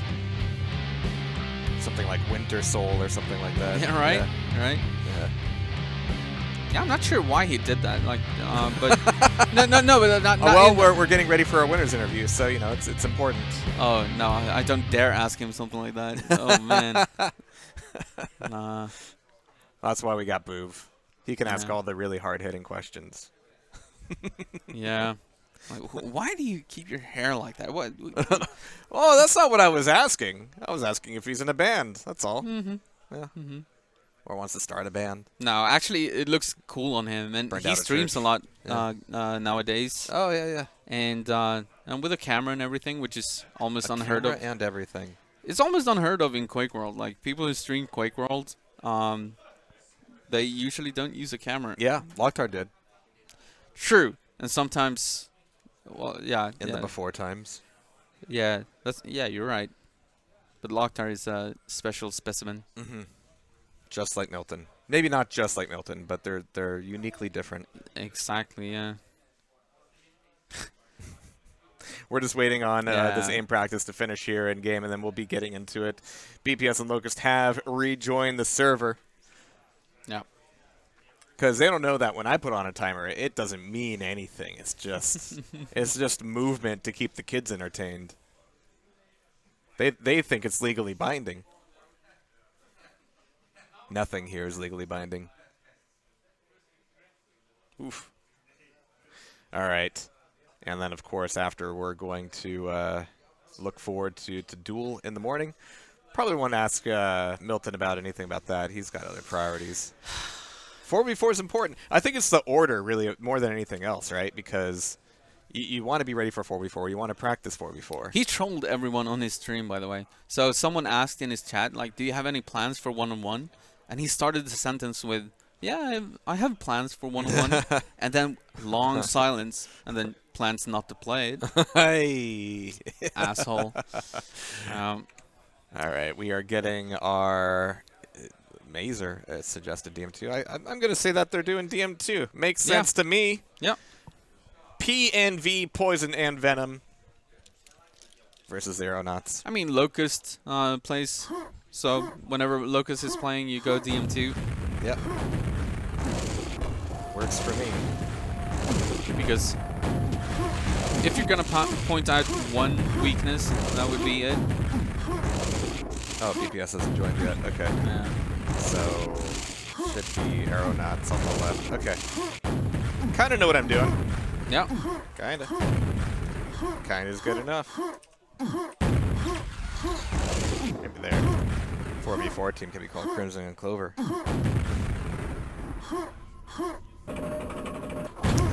Alright. Not sure what BPS is doing. Important LAN admin things, I'm sure. Yeah, most likely. Yeah. Too many hats. Gotta be like me and wear one incredibly ill-fitting hat. You know, yeah, I mean, that is actually, I mean, it's a good point, right? BPS is doing a lot of things, and he did do a lot of things yesterday, and he's always ready for something to happen that he needs to fix. And Dope Skills was admitting and playing today. Look where it got him. Right? No, so like it's not the perfect conditions for BPS, but you can't use that as an excuse either. Like no excuses when it comes to QHLAN. It's the biggest event. It's yeah, there's not quite anything like it. There absolutely isn't, for better or worse. I'm gonna let him know that Polska strong. That's not gonna work. Oh, it is. Never mind. I've easy quaked before. Yeah. This keyboard, though. This keyboard is something else. This keyboard is kind of a war crime. Whose is it? I don't know. It appeared. And I know I'm probably being incredibly insulting to somebody's like family heirloom keyboard, but that keyboard is awful. Feels like black or red switches, and I'm not. Yeah, combined with years of chicory and grease. Yeah, that's and a start button that doesn't start anything except my blood pressure. Mm. They know we're ready, right? Oh, yeah. Locust is ready. Players. Oh, yeah, okay, so it seems like... Hey. All right. All right. All right. DM2, map number 1. It's the calm before the storm. Yep. But here it comes. DM2, Grand Final, 2v2, QHLAN 2022. All of the relevant facts. But here comes the action. Oh, looks to be maybe a BPS quad here. He got the low spawn. Oh, he's playing it safe. Oh, he could have maybe gotten there. Oh, nice fight from BPS. Wow. Macer is going to have to back off. Looking concerned and big now. He's chasing, but Mazer almost killed himself with that rocket. Yeah. Still dodging every shot. BPS is... Oh, he's going to trade. No fear whatsoever. I mean, that's a good play by BPS. Killing the quad. Sucks to lose that stack, though, but yeah, it is what it is. Here's Milton, though, against Locust. Oh, nice! Locust wins that fight against Milton. Kind of got caught in that corner. Quiet moment. Yeah. For the quad fight.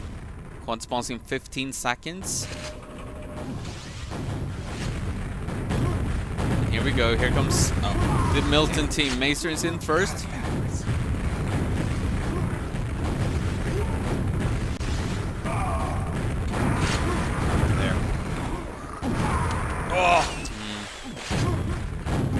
Alright, so Lucas goes down with the quad.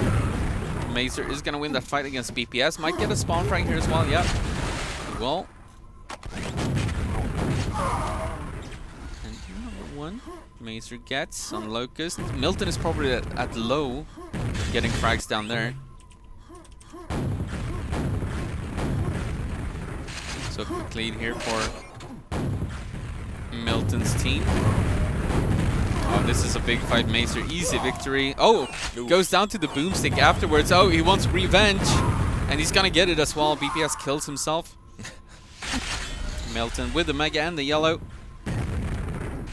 Staying incredibly close here. And a little bit quiet, actually. The tension is real.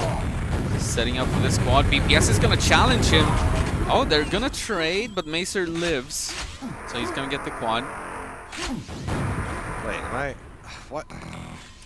Yeah. You were right. I was. Yeah. It must be the air. There you go. AeronautS are always blue. That should just be the rule. Almost always. Almost always. BPS. I like his defensive rocket play. He's very aware of when he has to be cheeky with the rocket launcher. Yeah, this quad didn't do too much. They maintain a 6 frag lead. Wow. Okay, Locust wins a fight on the other side of the map against Milton. What is their team name again? Oh yeah, PNV, Poisonous and Venomous. Right. Maybe he shouldn't be in a band if that's like the best band name he can come up with. Right. Just keep working on it. Oh, quad time, but he It's not going to be Locust, it's going to be BPS. Yes. Going out the other way. Milton died, he's suicided. Milton suicides, he just wants the better spawn, and it sounds like he got it. They're pushing it. Yeah, he got the exact spawn he wanted from that suicide. Could not have planned it better. Now he's scampered off with the red. Oh, BPS needs to find a kill here. And that is burning so much time. Oh, another kill for Milton.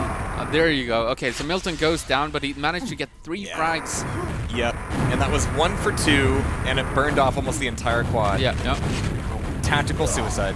It's so weird how it works out for him. You can't keep getting away with it.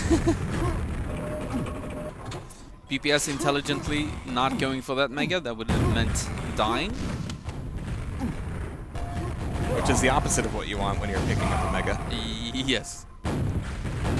16 to 13 though, quad in 3 seconds. He's gonna have to fight Milton. Oh no, Locust hit him. And then Locust killed himself with a rocket. I'm not the only one confused about the colors. Oh really? Apparently. Oh.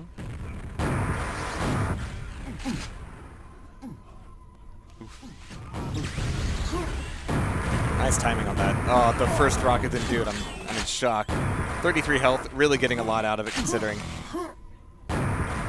Such poise to just stick around in the big room, even though like when you have the quad, you get that urge to just go hunting for frags, but you have the poise to just stick around. He's like, yeah, someone is gonna come here, and then I'm gonna kill him. So exactly what happened. Okay, runs into Locust. That's a yeah. It was at that moment he realized he messed up. The blue nail, 9-inch nails model does make it look like a cute little handbasket. Easter handbasket. All right, nice defense from PPS and Locust. This should be a free quad. Milton is nowhere to be found. So team Yellow still up by 3 frags. Team Yellow. Yeah. That's Milton and Mazer. Yeah, and they're up by 3 frags. Oh, so good. Nice. Good position for assuming you're going to get a rocket shot off and not go for the body block. Yeah, that's which is gonna why be you extend the bridge just for safety. He hopes that Milton is gonna take the jump here. I don't think Milton is gonna. Yeah, he finally reveals his position by using the axe. He's like, yeah, I was here all along. Lucky you. Turn around, PPS. Oh, 2 for 2. All right. And a spawn frag. He is John Wick. So BPS and Locust in the lead now. Oh, nice. 24 to 20. He shot Milton in the back. Not everybody gets to do that. Nah. Uh-oh. But he's late for the squad and Locust wasn't there. Oh no, this could be painful. Oh, no rockets! Mazer! No rockets on Mazer! Oh, I didn't have any rockets. Oh, that's so unfortunate. He had such a big stack and couldn't do anything with it. Except shoot. Yeah. You can't do any damage with armor. No. It's totally useless. Locust in the back room. Grab the red. 5 frags. Yeah. Good. TP to big. Nice. Flawless. He's gonna jump up to high maybe. Now he's gonna grab. Now he might. I mean, the quad is coming up in 20 seconds. So you don't want to leave too far. Staying very defensive. Yeah, with only the 5 frag gap. I don't blame him. Yeah, but quad, you need it. That's the first kill. But Milton is still there. Rocketed himself. His rockets aren't quite on point. Ooh. Milton is going to be able to get this grab. And this could be the one that opens things back up for PNV. Or you could just go around collecting things. He's playing it safe, Yeah. which I guess is fine. Eats a rocket from. Oh, what a shot! What a shot! Beautiful. He's got a ridiculously high sensitivity too, so I don't understand how he can be so precise. Sure will. Oh, there's a guy there! He didn't see him at first, but now he's gonna get the kill on BPS, and the Poisonous and Venomous team are back in the lead. See, the quad looks for you. It's beautiful. 33-22. Yeah, that flipped around very, very quickly, but it's You know still what incredibly could narrow. be confusing? The quad glow on a yellow enemy, right? They glow kind of blue. I don't know. 33-29. 1.5 minutes to go. This is the penultimate quad of the game, and Milton is gonna delay it. He's gonna delay it. It's behind him. Oh, he's not picking it up. And you know, Locust and BPS, they might be saying like, yeah, enemy quad, and let's wait until it runs out or something. Yeah, oh, he's gonna delay. He's gonna make this quad the last one. This is actually big brain. He's gonna make it the last one. This is actually big brain. They're hiding from a man who doesn't exist. Okay, not the absolute last one. Okay, so there's still gonna be one more quad. But not when they expect it. No, and it's gonna be only 15 seconds of it. This is the poise. Like, why? Like, who does this? But he's hoping that A someone's going champion. to slip. Yeah, you're right. You're absolutely right. But no one is slipping right now. They might be in the back room. Shaking in their booties. Oh, not getting the kill just yet. Oh, this is a good fight from BPS, but not quite good enough. The air dodge. Yeah. Ooh, BPS gets a kill. Locust gets a kill. 38 seconds, but they don't have quad timing. They have no idea when it spawns. It's going to spawn in 15 seconds with 15 seconds remaining of the game. Uh-oh, this is not an easy fight for Locust to take. 20 seconds. Running out of time here. Yeah, they were maintaining such a lead for such a long Yeah, time. and Macer is going to get the quad as Yeah, well. yeah. Yeah. They need a miracle. 10 seconds. Oh! Okay. That's a start and a spawn frag. Oh boy. Beautiful shot Two on frags. Mazer. Two You could frags. see his movement just hyping up. Can they find it? It's not going to be enough. Oh, so close. Oh, man. Well, close game, close game. Game number 1 goes to Poisonous and Venomous, Milton and Mazer. That was a close one, though. Very, very close one. Way too close. And, yeah, just moments apart from going the other way. What will map 2 be? This is a best of 7 grand final. We're quite probably going to see a lot of maps now. It would be a major upset if AeronautS also didn't take Aerowalk. Right, yeah. See what it's going to be. Yeah, okay, so Aerowalk is next. Aerowalk it is, all right. I want to say that this is probably a weakness for Mazer. Ah. He's probably very good on Airwalk, but compared to these guys, maybe. F3s. Yep. It's the most important button on the keyboard. Just waiting for the last one. So Aerowalk. This could go either way, but of course it's the best map for the Aeronaut players. All right. First quad is going to be explosive and most likely die, but we are going to watch it regardless. Locust diving down immediately, BPS getting the grab, and nobody else is there. There's the upper RL picked up, and he puts himself in the corner, and that doesn't do him any good. He did get some damage out though. He had like 1 or 2 Damage cells, is almost the frag. Yeah. Unfortunately, almost does not win games in Quake. No. 3-0 lead early on here for the Poisonous and Venomous team. What an annoying name. I haven't been saying it too often. Yeah. Yeah. PNV. PNV. That's fine. No mutants. Nothing wrong with that. Nice kill for BPS and Locust. They do need to protect this red though. As everybody goes down essentially. Macer's still alive. I think he was deliberately trying to create the highlight video where you rocket jump back, fire a rocket at LG, get a kill, and then get telefragged by the respawn. Yeah. He was trying to orchestrate that. Locust given the yellow armor to BPS, who had a lightning gun. It's a smart move. Lightning gun is very dangerous. It's a lethal weapon. A little less so if you're at 27 health. Yeah. But the Aeronauts in the lead now, 11-8. Getting a few frags here. That DM2 as well. Locust waiting for this red a little bit early. There's a pickup that will have some timing on it now. And oh, what is going on the staircase? Milton down. Nice. Milton respawn down. Oh, nice. Now they're running the spawn frags. Oh, no. No mega for you, Locust. BPS is going to get it, though. Milton just has a target on his forehead. Does he have a rage quit? Nah. 3 HP quad. It's not going to live. BPS down.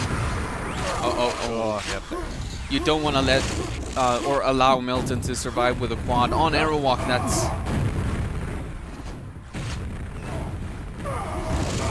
15. Alright. Nice play from Locust. BPS trying to defend this red. Didn't get it. Ouch. this chase. BPS down. And they're getting caught outside of any area of control time and time again. 26-20, they are indeed catching up. Things slow down just a little bit with Locust getting that pair, but Milton turns it right back around. Oh no, one of them was himself. That doesn't count. All right, a red for BPS. I mean, so far so good for the AeronautS team. Yeah. Pull frags up, but that's enough to tread some water with. Oh, BPS has somewhat of a stack here. If he survives with this, we could potentially see a lot of frags. That's another one. Going for a 5th. That's 5, 6. This is BPS in his natural habitat. Cut short a little bit by Mazer. But that was a pretty big extension with that quad run. Can't be sad about that at all.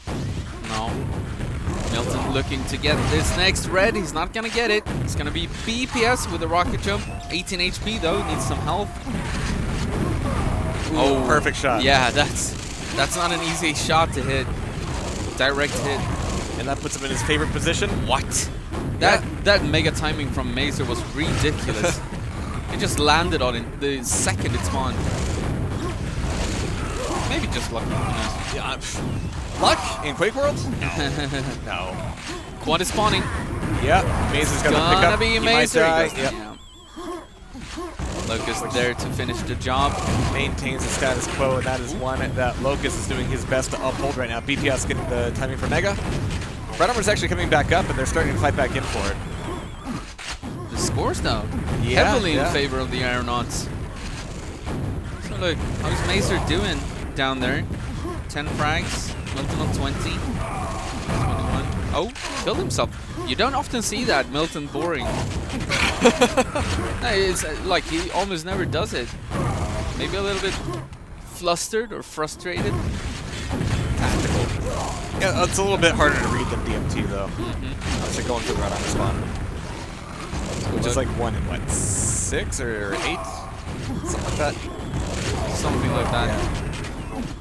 It's a bit of a dice roll. Alright, quad spawning again. BPS is there. He has a full, almost a full yellow. He's gonna get the mega. Uh-oh. This could be a sweet run. He's gonna get the first one. That's Mazer gone. ×2. Is he gonna find Milton though? Milton is here somewhere. Locust gets the kills on Milton. Uh-oh. Oh, this is not looking good for the Finns. Actually, Mazer is Swedish too. He speaks Finnish, Swedish. I'm not sure what he wants to be. He's like somewhere in between. Let's call them the Finns. This is the moment BPS always wants. Just pure flow state. Yeah. Taking fresh spawns as they come. He's never stationary. No. He wants to float around the map and just get frags all over. Which is any of us want, really. Well, yeah, but it's so difficult to do. But he just gets to do it whenever he wants. Yeah. 87-37. Only 4 minutes remaining. It's not looking too good for the Finns. VNP or PNV. Alright, quad dead. Shocker there. They've just been grinding away the score. Not too many just like breakout quad runs. Oh, very, very close to one another. But Mazer lagging behind. 14 frags in 6.5 minutes.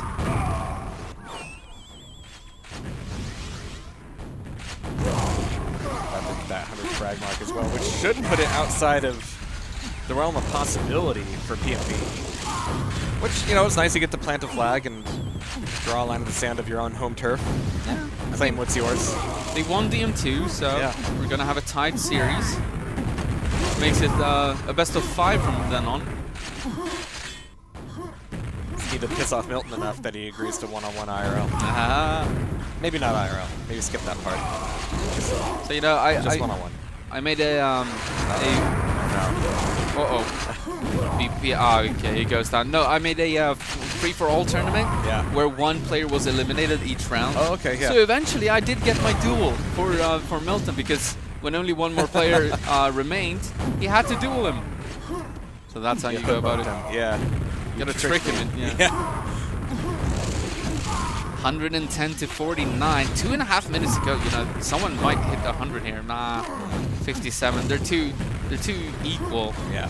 Locust and BPS. Only 2 minutes left.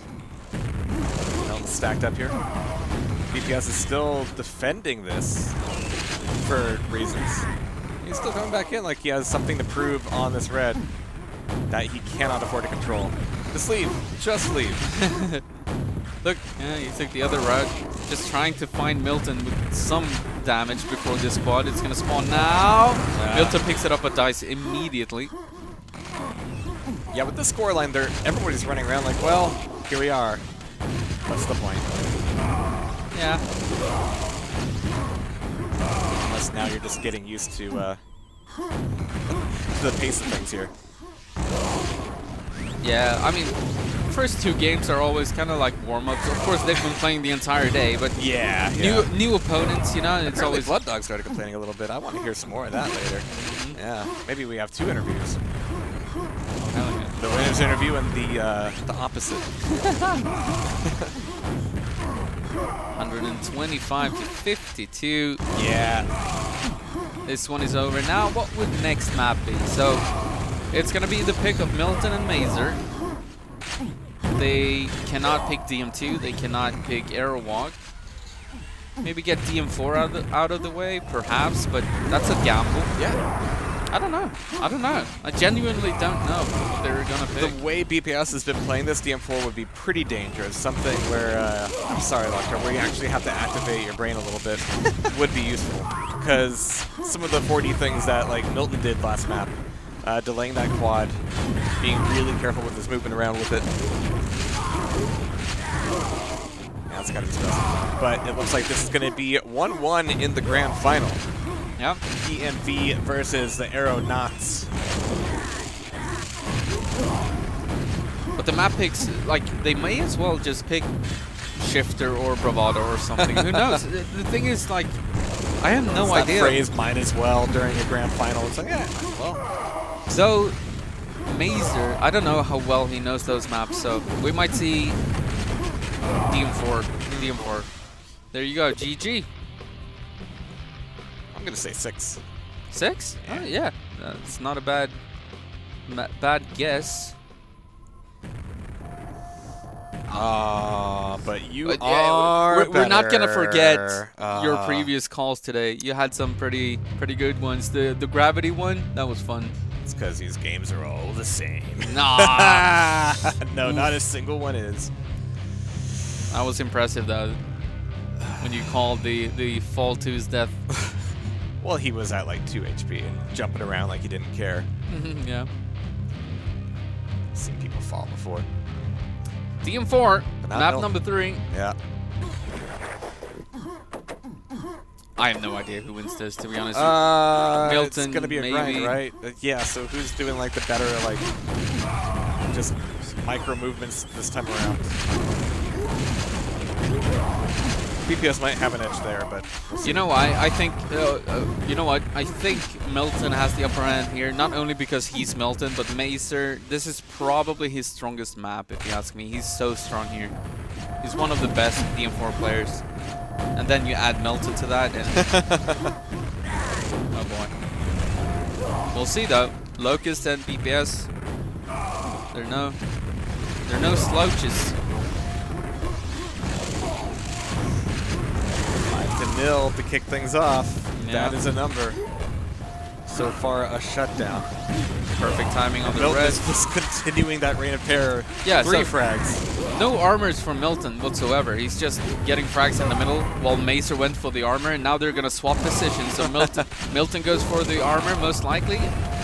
Never mind actually. It might be Mazer now. 15-0. All right. Yeah.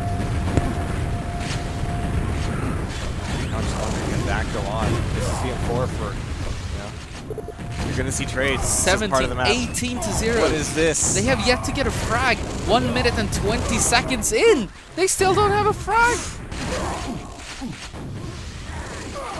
Oh, there you go. Locust, finally. Locust 1-22. gets on the board. Eesh. Yeah, that's rough.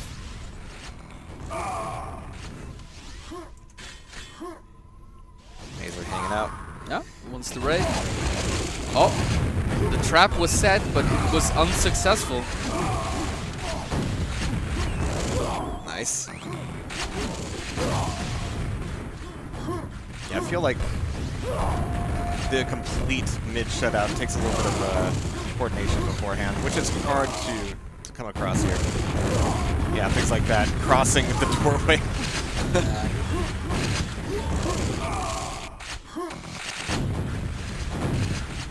Okay, but yeah, now you can just spam Mega. That's fine. Everybody loves that. He's gone. Alright, so BPS maybe with a red here. It's still 10 seconds away though. I feel like this is going to be a long wait, and then Milton is going to show up last second and kill him, and then grab the red. Yes. You might be right. Or not. Or just let him have it, and then let him out of the teleport and then kill him.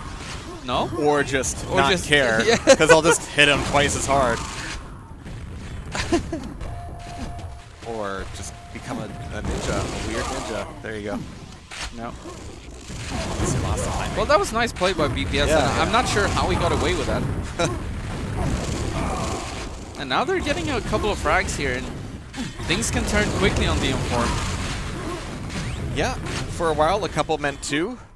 Now it means 14.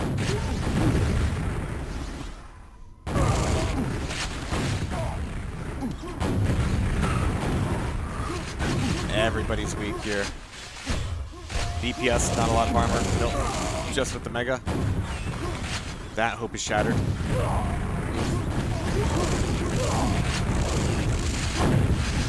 Oh, that sucks. Getting killed by the super shotgun on DM4 like that. Close range.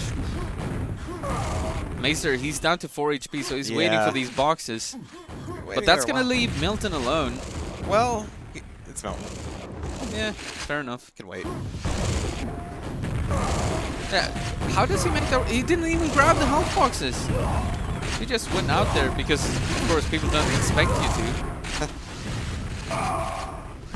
Well, he's keeping this position all right. Oh. Lambs to the slaughter. Yeah. Oh, no. Oh, one more, another one. Mazer got that. Tracking the kill feed, so whenever Mazer gets a kill, you get ready for the spawn frag. There you go. Wow, wow. BPS, poor guy. Does not like the M4 today. Oh boy. Milton on 30 plus already. Just hanging out, yeah. But look, both collide midair. It's going to cost a position. No, no. So Mazer telefragged BPS and then just kept bulldozing down Locust. Oh, man. Alright, nice shot. Oh! They get 2. Halfway through, yeah, I mean, it's looking like a more respectable score now, but still one that leaves P&V solidly in the lead. How's that for midnight 2-on-2? Is it midnight? Yeah. Damn it. I won't. Nice. Doesn't care, just gets in the middle of the mosh pit. Oh, a mosh pit is actually a pretty good description of what DM4 is. Yeah.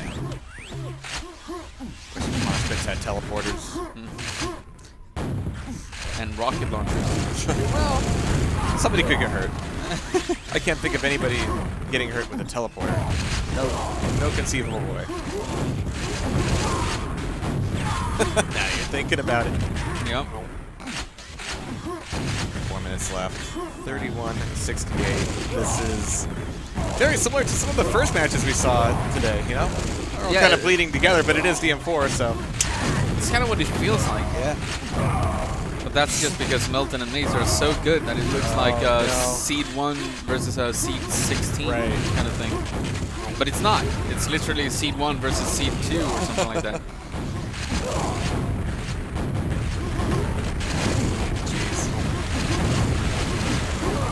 I do like the gifts in your pack, by the way. They're really nice. Yeah? Yeah. 84-31. And normally I would be like, well, it's DM4, anything can happen. But at this point, Milton, Mazer, nah. So I'm already in my mind trying to speculate about the next map. Then it'll be DM6. Like, eventually they'll have to go to Shifter or Bravado, right? Over Milton's dead body. So look, okay. So next pick is Locust and BPS. Bravado. Yeah. Behind that. It's brown. AeronautS brown. Makes sense to me. Yeah, those must be the reason. Yeah.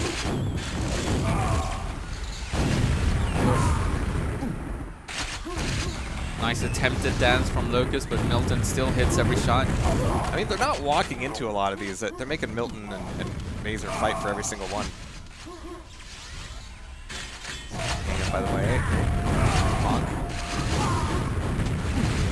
Locust with a double kill. It's way too little too late though, but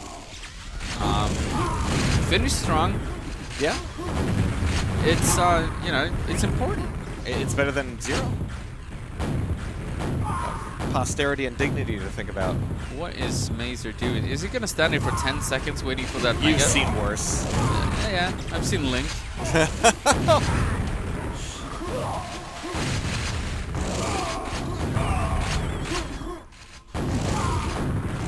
92 to 40. 2 minutes remaining. Bravado next, I hope, I think. After all this aim training. Yeah. Americans should play more though. Yeah, I feel sorry for Dusty, who actually likes the map. And he's all alone. All alone. I like the map. Okay, he's not entirely alone. You're too busy to play it though. Yeah, also bad.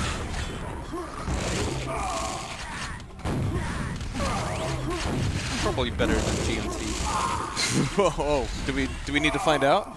I mean, I would love to we see could do that. I would cast Sunday, that. Yeah. Because it's kind of a soft teardown on Sunday, right? Yeah. Because it used to be that, oh, we're going to have events early on Sunday. And thankfully, organizers gave up on that approach. Yeah. Because nobody's going to do anything on Sunday. Nah. We can do that. Humiliate him a bit. He needs that. He needs to be brought back down to earth. Nah. Speaking my language, humiliation. Which is not quite what happened here. Perfectly respectable scores on DM4. It's not too bad, but it's still, yeah, it is actually doubling the score, which is not what BPS and Locust would have wanted. But this can happen to anyone when you play Milton and Mazer. Last 20 seconds of this. Let's have a look at the scoreboard again. Milton on, what, 70 frags? Wow. Wow. Yeah. Almost double minises. Yeah.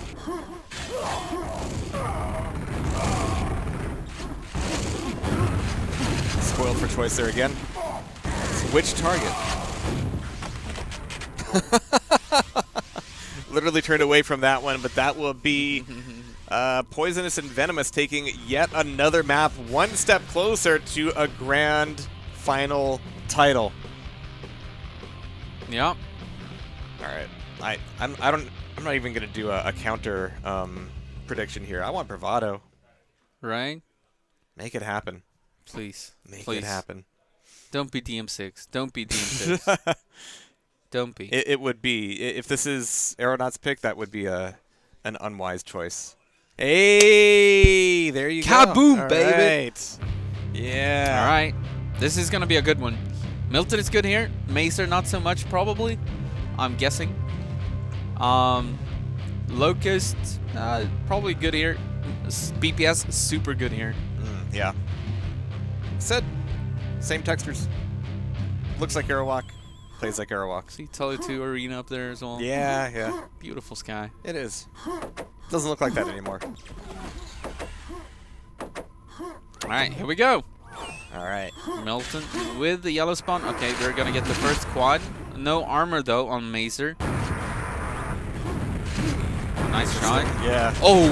Whoop. Returns the favor, though. Right between the eyes. Locust is ready for him, though. Yeah. 100%. Now Locust trying to defend the next red. It's going to spawn in 7 seconds. Oh, this is a difficult defense. He's down to 43 HP. Actually, nobody attacking him. Yeah, should be a free pickup. Obviously grabbing those cells because there's not a lot of cells on this map, so you kind of, whenever they're spawned, you kind of want to take them up, pick them up. Locust now with a Mega as well. The red is spawning and he hasn't even taken damage. So he's probably telling BPS, come get red. And that's exactly what BPS is going to try to do. There you go. And again, picking up the cells because they're very scarce. Scarce. I wasn't going to correct you. You're sweet. Yeah. Locktar says Bogjolker. Not even Bogjolker, Bogjolker. Yeehar. Yeah, well I can live with that. That's perfectly fine. Who's going to get mad about that? Mid-air against Milton. Nicely done. Ooh. 11-5. Yeah. Mazer has a red.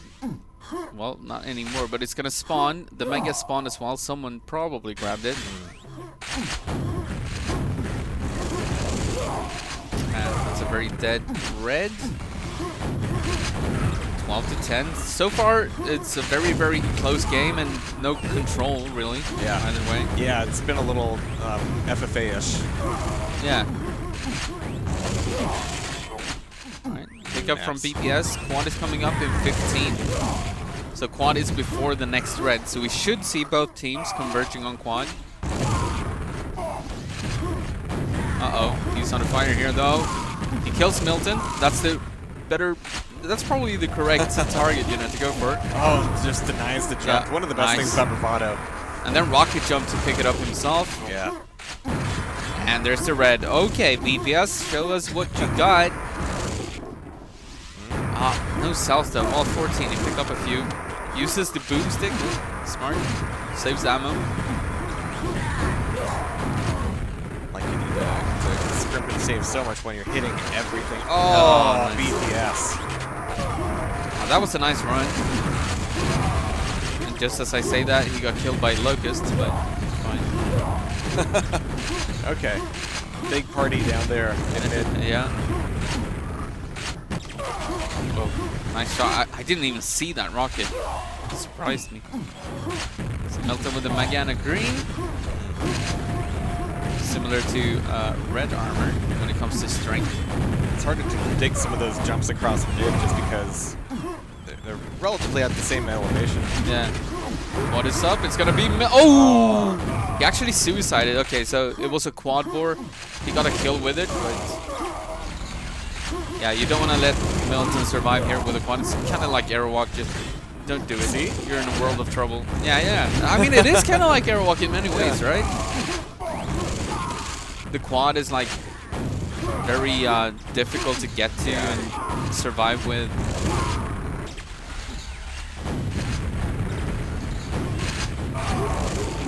Oh no, the red just spawned. He was hoping to get the kill before the spawn, but no. Good LG as well. He's ready for that jump across. He's looking to punish anybody going for it. Mega is about to spawn. I wonder if Milton knows. Of course he does. He was already on his way. He got killed before he got there, but he was on his way. These are a bit low here. Gonna need to recover. That's nothing better, but yeah, with this quad, people just melt. They just disappear in front of them. Yeah. Just by blinking. A 39-32. This quad run is so valuable. Closing that gap. It's kind of wasted. Oh no! Oh, that's one way to die with a quad, and that gives away the red armor as well. 2 BPS. He does go down though. Maester kind of redeems himself.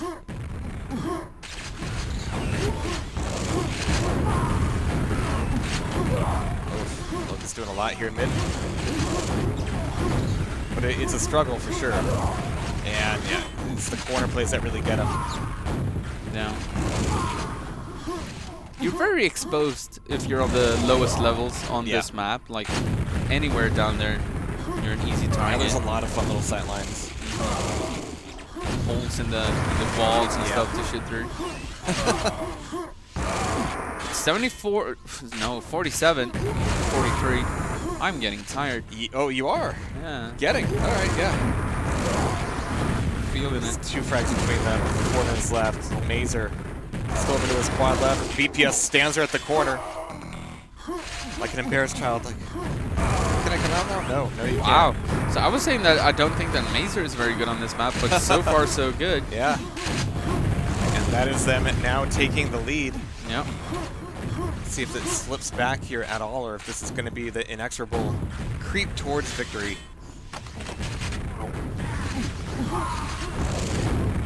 BPS survived that? No, all right. Not after Milton got his rockets on him. Shall I give him the rockets, boss? 4 minutes remaining. That means a couple more quads. It's going to spawn in 10 seconds. Mazer is very early here. Oh, never mind. I'm a dummy. The Mega is going to spawn in 10 seconds. The quad already spawned. We covered this with Locktar. They look similar. Yeah. It's the same thing, basically. Yep. Locust with a pretty healthy stack here. Nice, nice. You can refill with the yellow and a little bit of HP. Can he make it to the red before it spawns though? 3 seconds. Ah! Where was BPS? Where was the help? Yeah, it's hard to craft that moment there. I mean, your best opportunity is always just that jump down towards red. So many little corners and nooks and crannies. Does this work? Nooks and crannies? Yeah. 10 frags still. Nice shot. Oh, worth the trade. Well, it didn't actually get the red. Oh, Locust got the red after that. That's insane. See if he can hold on to it. All right, that's good, LG. We've got quad Oh, up, he but missed the the quad. lava's a problem. Oh, Can't no. get in there. Milton kills everybody.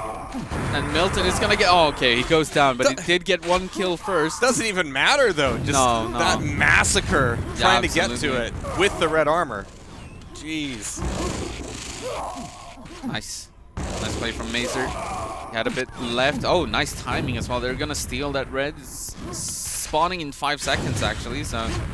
But Locust is ready for it. Oh, Milton trying to challenge for the Mega. Is not gonna get it. BPS with the pickup. Goes down afterwards though. But only 12 frags still. 2 minutes and 10 seconds remaining.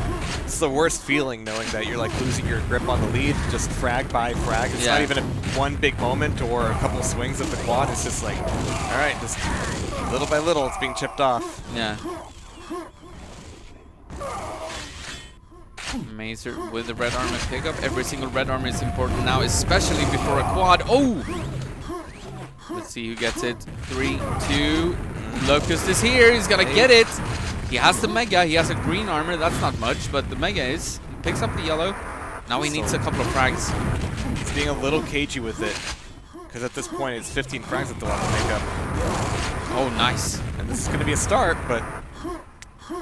That's BPS. Oh, they're slow spawning, I think. It looked like it. Mazer took a... Oh, don't kill your teammate. Oh, that was so close. BPS just got out of the way. This is definitely the time. 71-81. Yeah, you can't start hiding now. It's not going to work for Milton and Mazer. 9 frags now. But it also looks like that's what our Venomous boys are doing as well. Neither quite willing to engage. 1 more quad coming up in 13 seconds. Yeah. Uh-oh. Be the one. Uh-oh. All right, so we've got Mega, then Red, then Quad. All right, Red's now, and Milton dies on his way to it. BPS is here. Is he gonna save it? No, he's gonna. No, he's trying to save it. Oh, he had to pick it up. He was forced to, but they're 1 frag behind. Oh! What? Mazer wins that fight. And now, oh my God, that's an awkward fight. And now Milton is waiting for the red. Milton is waiting for the red. 3 frags ahead. 4 frags ahead for Milton and Mazer. 5 HP on him. He's got to just leave these fights, pick up every 25 he can, every little bit of health. I think that's the shakiest I've seen his mouse in a long time. Oh man. So, oh, okay. Oh, he's gonna get the Mega. 5 seconds remaining. back, It's not gonna happen. Oh, that was so close in the end. And I don't understand how Mazer won those fights around the quad and yellow area. Holy moly. He's a professional. Yeah.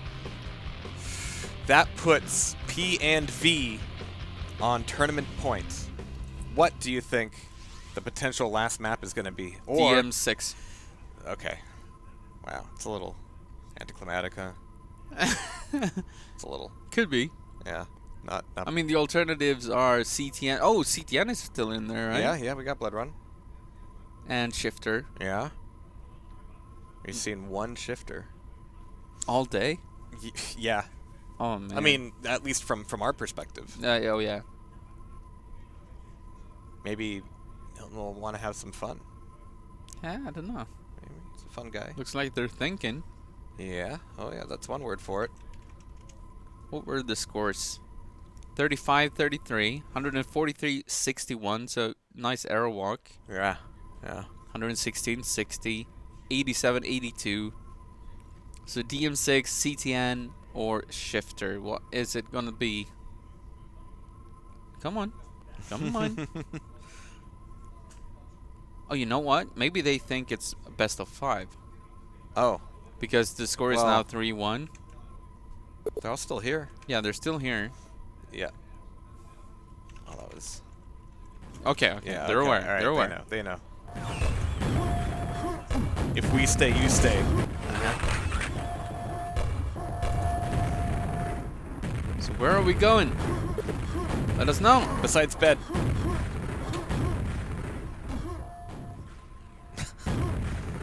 Tricky next pick. Is it? Is it though?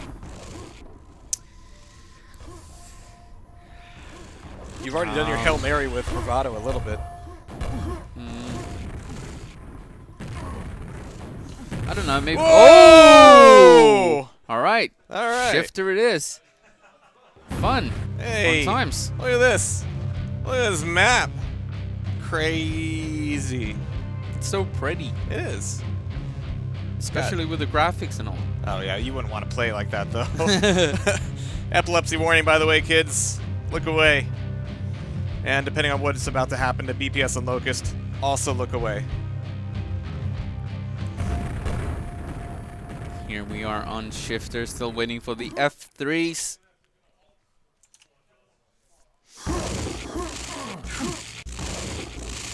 I wonder... Actually, well, I know that BPS knows this map. Locust probably does. Mazer, maybe not so much. Milton certainly does. So... So you're saying BPS is the weak link here?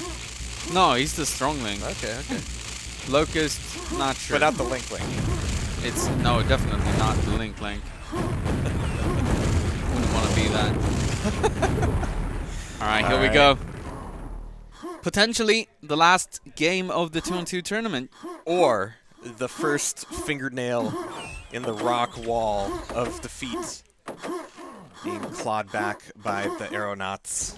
We'll see if they have the energy for it as well. But yeah, this is the fun tunnel. The fun tunnel. Oh, that's a good name for it. The tunnel of love. Locust has a quad and doesn't know where to go. All dressed up and nowhere to go. You can't shaft that long. You can use it as a rocket. Milton gets the kill. So that's the first quad dead. Nice movement from Milton. Moving around the map, and Mega's gonna spawn in 13 seconds. He's getting ready for it though. It can be a little bit difficult to track on this map, the Mega. It's also in an obscure location, so even if you know that it's gonna spawn, not every time you can make it there. Yeah. There's relatively few affordances for making that traversal. See, this is where the map would be completely different with the railgun. Yeah. That would be hella cool. It would, yeah. I agree. Don't get me wrong. There's a time and a place for everything. 6-2, 7-3. We're not really seeing anything yet. No. As in where this might go.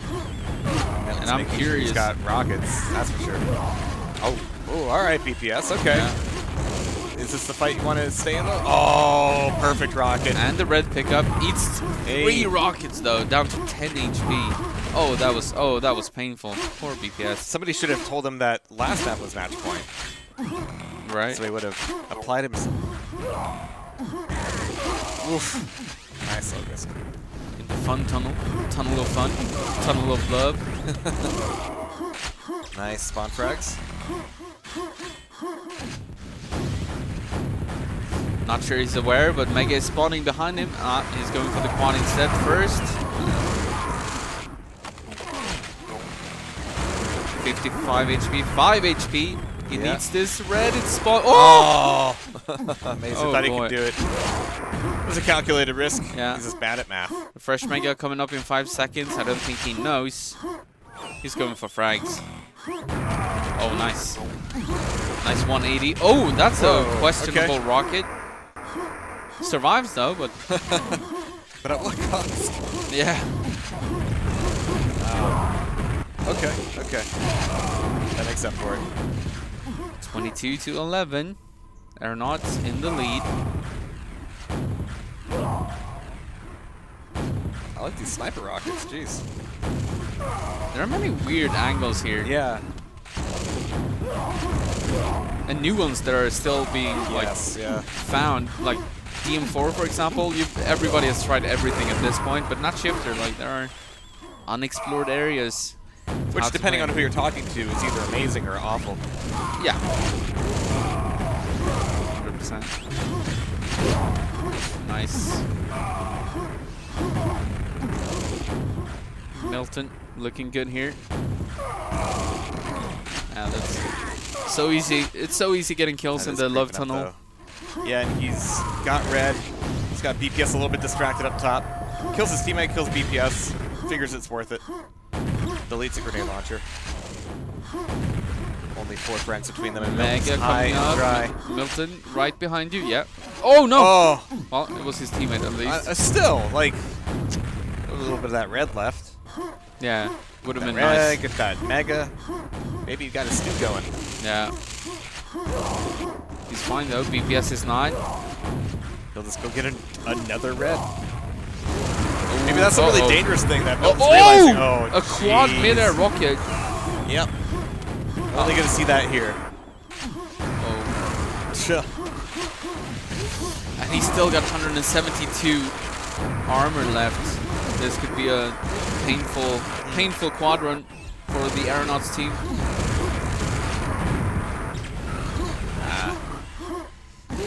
Put a lot of faith into the tunnel defense there. Just doesn't work out.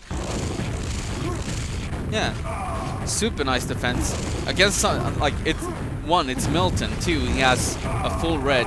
3, he has quad. Like you can't really play that much better than they did. 3 frags between the 2 teams. Who's playing well here? Milton is. Yeah. Poisonous and Venomous moving into the lead with Blood Dog watching from the wings. Taking notes on how to not kill the a teammate. pound. Yeah. Oh. 5 minutes. Potentially the last game of the tournament. And I'm not seeing much that would dictate that it's going to go the other way. We need to see some big swings. There's been all these little skirmishes, but that's exactly how they lost the lead in the first place. Yeah, they're kind of barely hanging on all the time. Like really dominating at this point. But 44, 43.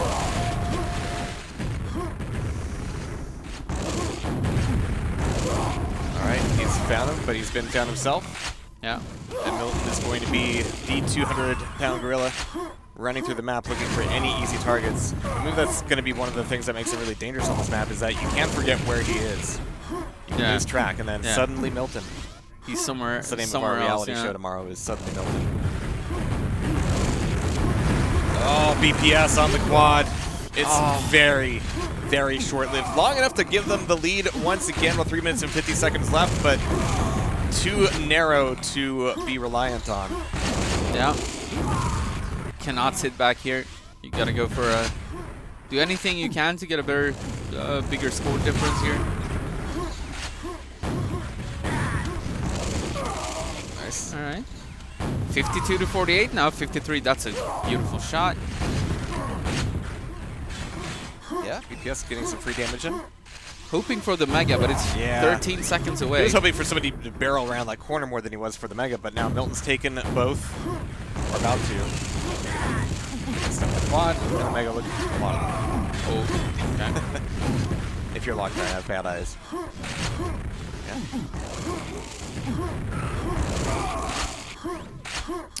55-52. And DPS on the quad, 14 health. It's got to be a wash, right? He's just going to run into this and just die, right? Right? I'm not sure why he's trying to attack. Oh, the hiding. Yeah. There's just no way that's ever gonna work. It's just he must have been gambling that there was nobody there or something. 58-56. This might be one of those close ones. Should Milton and Mazer win this, they have won the 2-on-2 tournament at QHLAN. DPS Olympus is hanging on by a thread. One frag. Ooh. Milton wins a LG fight against... looking at him when he died. Very rude. So Milton's team back in the lead now. 2 minutes. Mazer's in a bit of trouble. It's going to be back on the quad. It's that was quad, but he got shaky 2 frags out of it. Yeah. Shaky lightning gun. The job done it, and it's a good mega pickup. One of the things you'll see here is not a lot of clean mega pickups. Those collisions happen more often than not. Yeah. Suddenly the AeronautS are in the lead again. Yeah. 67-65. 1.5 minutes remaining. It's not over any of them. Oh, that is rude. Yeah. Oh. More of that, please. Yeah. 1 frag between them, 2 frags. DPS, 21 health, top of the map. Can't be feeling good about anything. Alright. Can't be good about Mazer is struggling. Milton is doing very, very well, but Mazer is struggling. I think that's mutual across the board. 71-71. Milton on. He's got the quad. Red He's gonna have the red. He has the mega. Uh-oh. This is bad. This is really bad. Killing Mazer. Mazer just needs to slow spawn and let Milton release the beast. Oh, you gotta... Wow. Oh, wow. All that damage. He ran out of cells. And Mazer's doing damage here as well. This last minute is going to spell the end of the AeronautS. 2 frags. Maybe, yeah. 30 seconds. Mazer, yeah. Uh-oh. It's hard to pay attention to Mazer when Milton is doing what he's doing. Right. Come on. And Milton on 48 frags. Yeah. 10 seconds. 5 frags now. No. Milton's just left it. I believe we have a winner. I think you're right. That last quad spelled doom. Or is that Quake? That is Quake. Milton and Mazer. What do you say? GG's. Yeah. That's the word. GG's. GG's. And in dominant fashion, too. Yeah. I mean, it was a good fight all the way throughout, but when push comes to shove, the pushers do the shoving. Right. Yeah, very well deserved. And yeah, Milton and I mean, especially Milton, but also Mazer had a great series. Yeah. And yeah, they're just that good. And if they look anything like us, it's probably time to be ready for tomorrow, whether you're playing 1v1 or anything else. But first, we're not going to let go just yet. We're very good at what we do this year. It's very different. We have technology, and we also have human resources that might be dragging these guys kicking and screaming to the couch. Maybe he's still sitting down. No, he's not. He's probably gone somewhere else. We're gonna get him. We're gonna get him. Yeah, we're not gonna get up. We've got people for that. Yeah. But a wonderful day of Slaves. 2v2 showed us everything that this mode is about, and it's awesome. Yeah, I mean, yeah, it really did show us what this mode is about. You have quads, but you also have thinking. Yeah, and you know, some very uninteresting games that were just dominated by one team, but also some of the crazy close ones, like the USA and the Canada game versus the AeronautS. God, yeah, it's getting late. And thank you to Peppe and LethalWiz for coverage there. Amazing stuff. And Locktar and Rio. Yeah, they also helped Yeah. All right. They helped. I'm looking at Boob's butt. That means we're close. As always. Yeah. I don't think they've ever been over here before, so they're just getting the lay of the land. Right. It's a headset, Milton. It's a headset. You just put it on your head. You just here. All right. There you go. Yay. Hello. Hello. How are we doing? Oh, did he? I think I only have one of you. I thought we were doing the handheld mic. Stand by. Stand by 1 second. Doing things. Yank things, yeah. So you guys sound awake and chipper and ready to play more Quake? Yeah, barely. Sure thing. Just woke up. Yeah. Yeah, just woke up. What happened?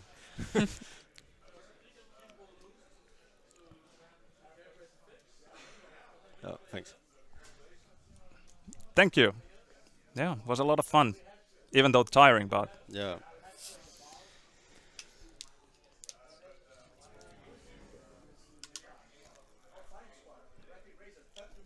Yeah, I actually hated the Kenya maps in the start, but I think I like them now. It's pretty fun. Wow, that's amazing. I We have a used to convert here. Yeah, Just exactly. Yeah. I don't think my opinion changed much. I have been playing Bravado since 2013, maybe. It was part of the Quenya 2-on-2 tournament. Even though I haven't played it much, but I have known the map for almost a decade now. So one tournament is not going to change my opinion. And I have played a bit of Shifter as well. And I like them both. Shifter maybe a bit more, but I have to say that over the last month or so, when I have been playing one-on-one in Bravado against Kip, I perhaps started to like the map quite a bit more than I used to. Was there a sense during that last map on Shifter of having kind of a sprint at the end? I don't know. I mean, it's all a blur to me. I mean, I'm just happy that we won. Yeah, I'm not sure what to say about the last map.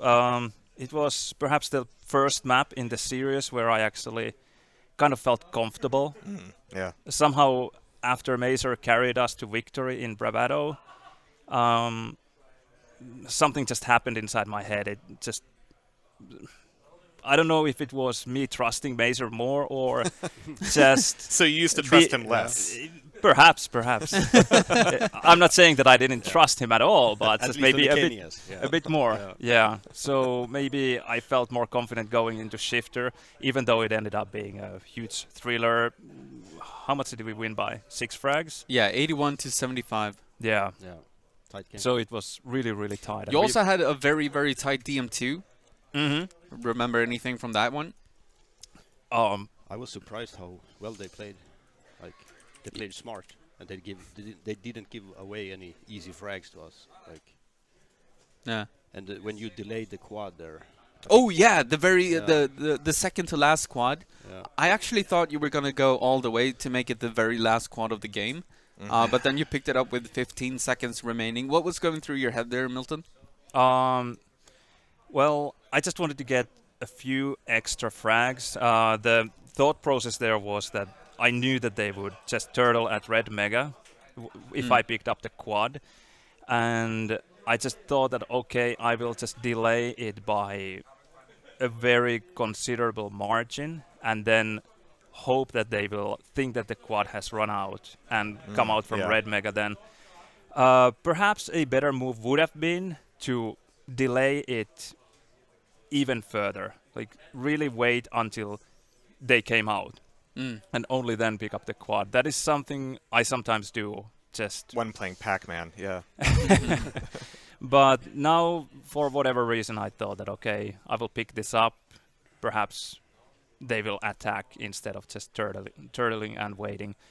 And I have a feeling that they kind of course, if they knew that I had the quad still, they shouldn't have attacked. But if you check how they played the very end of the DM2, I felt like they should have at least tried to attack more. Because we were pretty low.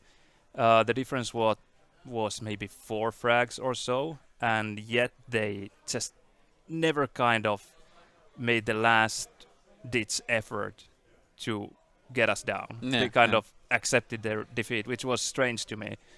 Yeah, it ended 35 to 33, so 2 frag difference. Maybe you were expecting a little bit more desperation from their side, I guess. Yeah, that's what I'm saying. They Trying to say. Yeah, as I said, they didn't give away any frags. Like they played really solid and tight. They did. Yeah, and Locust didn't seem to tilt or anything. Exactly. Yeah. Of course. Maybe in DM4, just a bit. Like halfway through DM4, it kind of felt like it, but maybe not. Maybe not.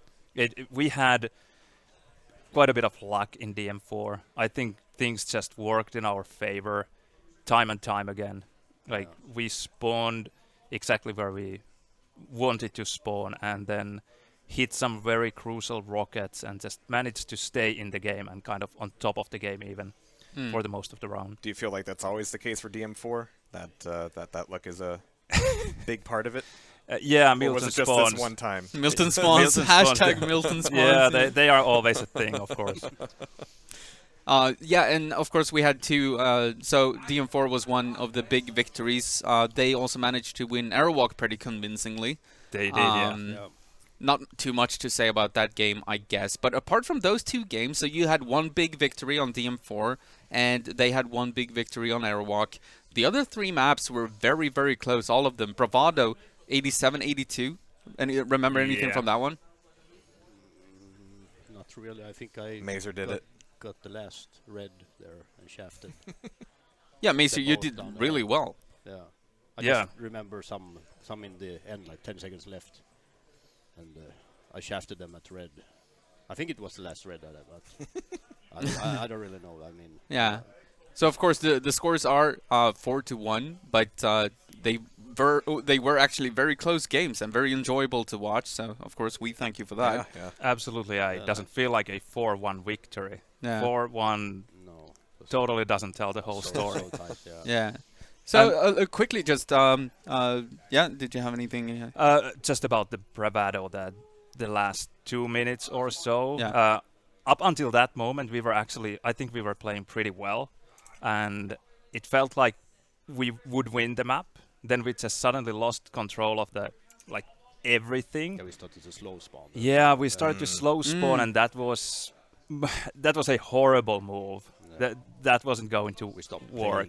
Yeah. Oh yeah, I think I mentioned that as well on the stream, but then I don't remember what happened after that when it turned around again. That's when I think I got the red. Oh in there. Yeah, we all had a memory hole at about that point. Yeah.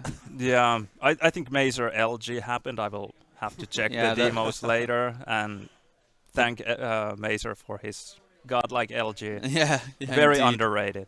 Well, outside of the 2v2 tournament today, how has QHLAN 2022 been shaping up compared to previous events?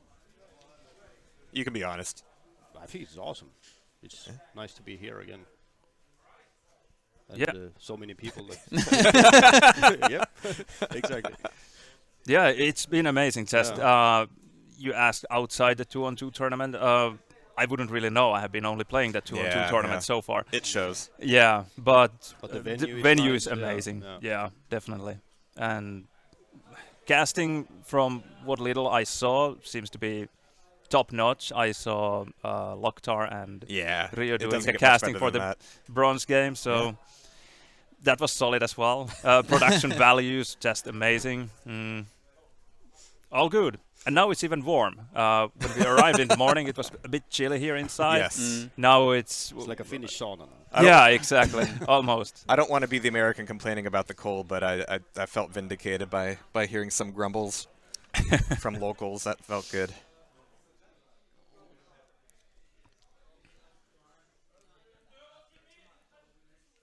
We're getting very close to being through for day one. Of course, it's day 1 of 3, and it means we've got to save some piece of our souls for the duel and 4v4 tournaments. Yeah, absolutely. I'm not sure also prize ceremonies, there might be some today even. I don't know. I'm not sure what decision Judging they by made. the vibe in the room, I don't know if there's much ceremonial going on. Yeah, I don't know. That's all BPS and those guys and LethalWiz, but we'll see. Maybe we'll catch that. Probably not on stream. Maybe we wake up Joel or something. Mazer and Milton, closing out, I guess. Yeah. Thank you so much. I'm going to take a page out of Boov's book. Is there anything you would like to say in your native tongues to everybody out there? Which is my native tongue. Is it Swedish or Finnish? I don't know. Oh, yeah. Can we settle that once and for all? Can we settle that once and for all, Mazer? I have Finnish parents, and I was born here in Sweden, so I speak both languages fluently. Well, pick one. Ja. Tack för ett bra liv, Locust och BPS. Nice, okay, so Swedish. See, even I understood that. Milton? Mitäköhän sitä nyt suomeksi sitten sanoisi? Kiitoksia kaikille, jotka kannusti. Trygvälle ja Deville hyvistä juttutuokioista ja Kipolle kaikista dueleista, mitä on jaksanut hakata mua vastaan. Seeing that probably wasn't even rude. It was probably super nice. What a class act. Well, guys, thank you, congratulations, and we'll see more of you out of the next coming days. In the meantime, I think we're going to be signing off here from the first day.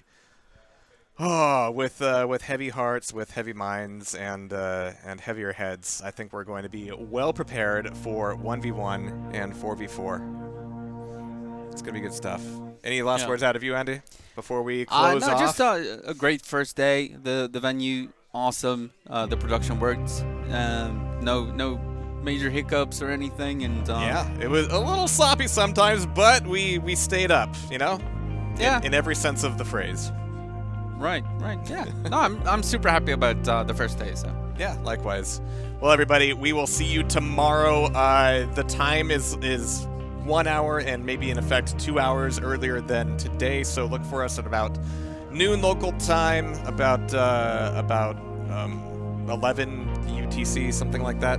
Yeah. There is information on the site. Go to QHLAN.org for all of the information, including this stream, if you get incredibly lazy and want a one-stop shop. You know where to go.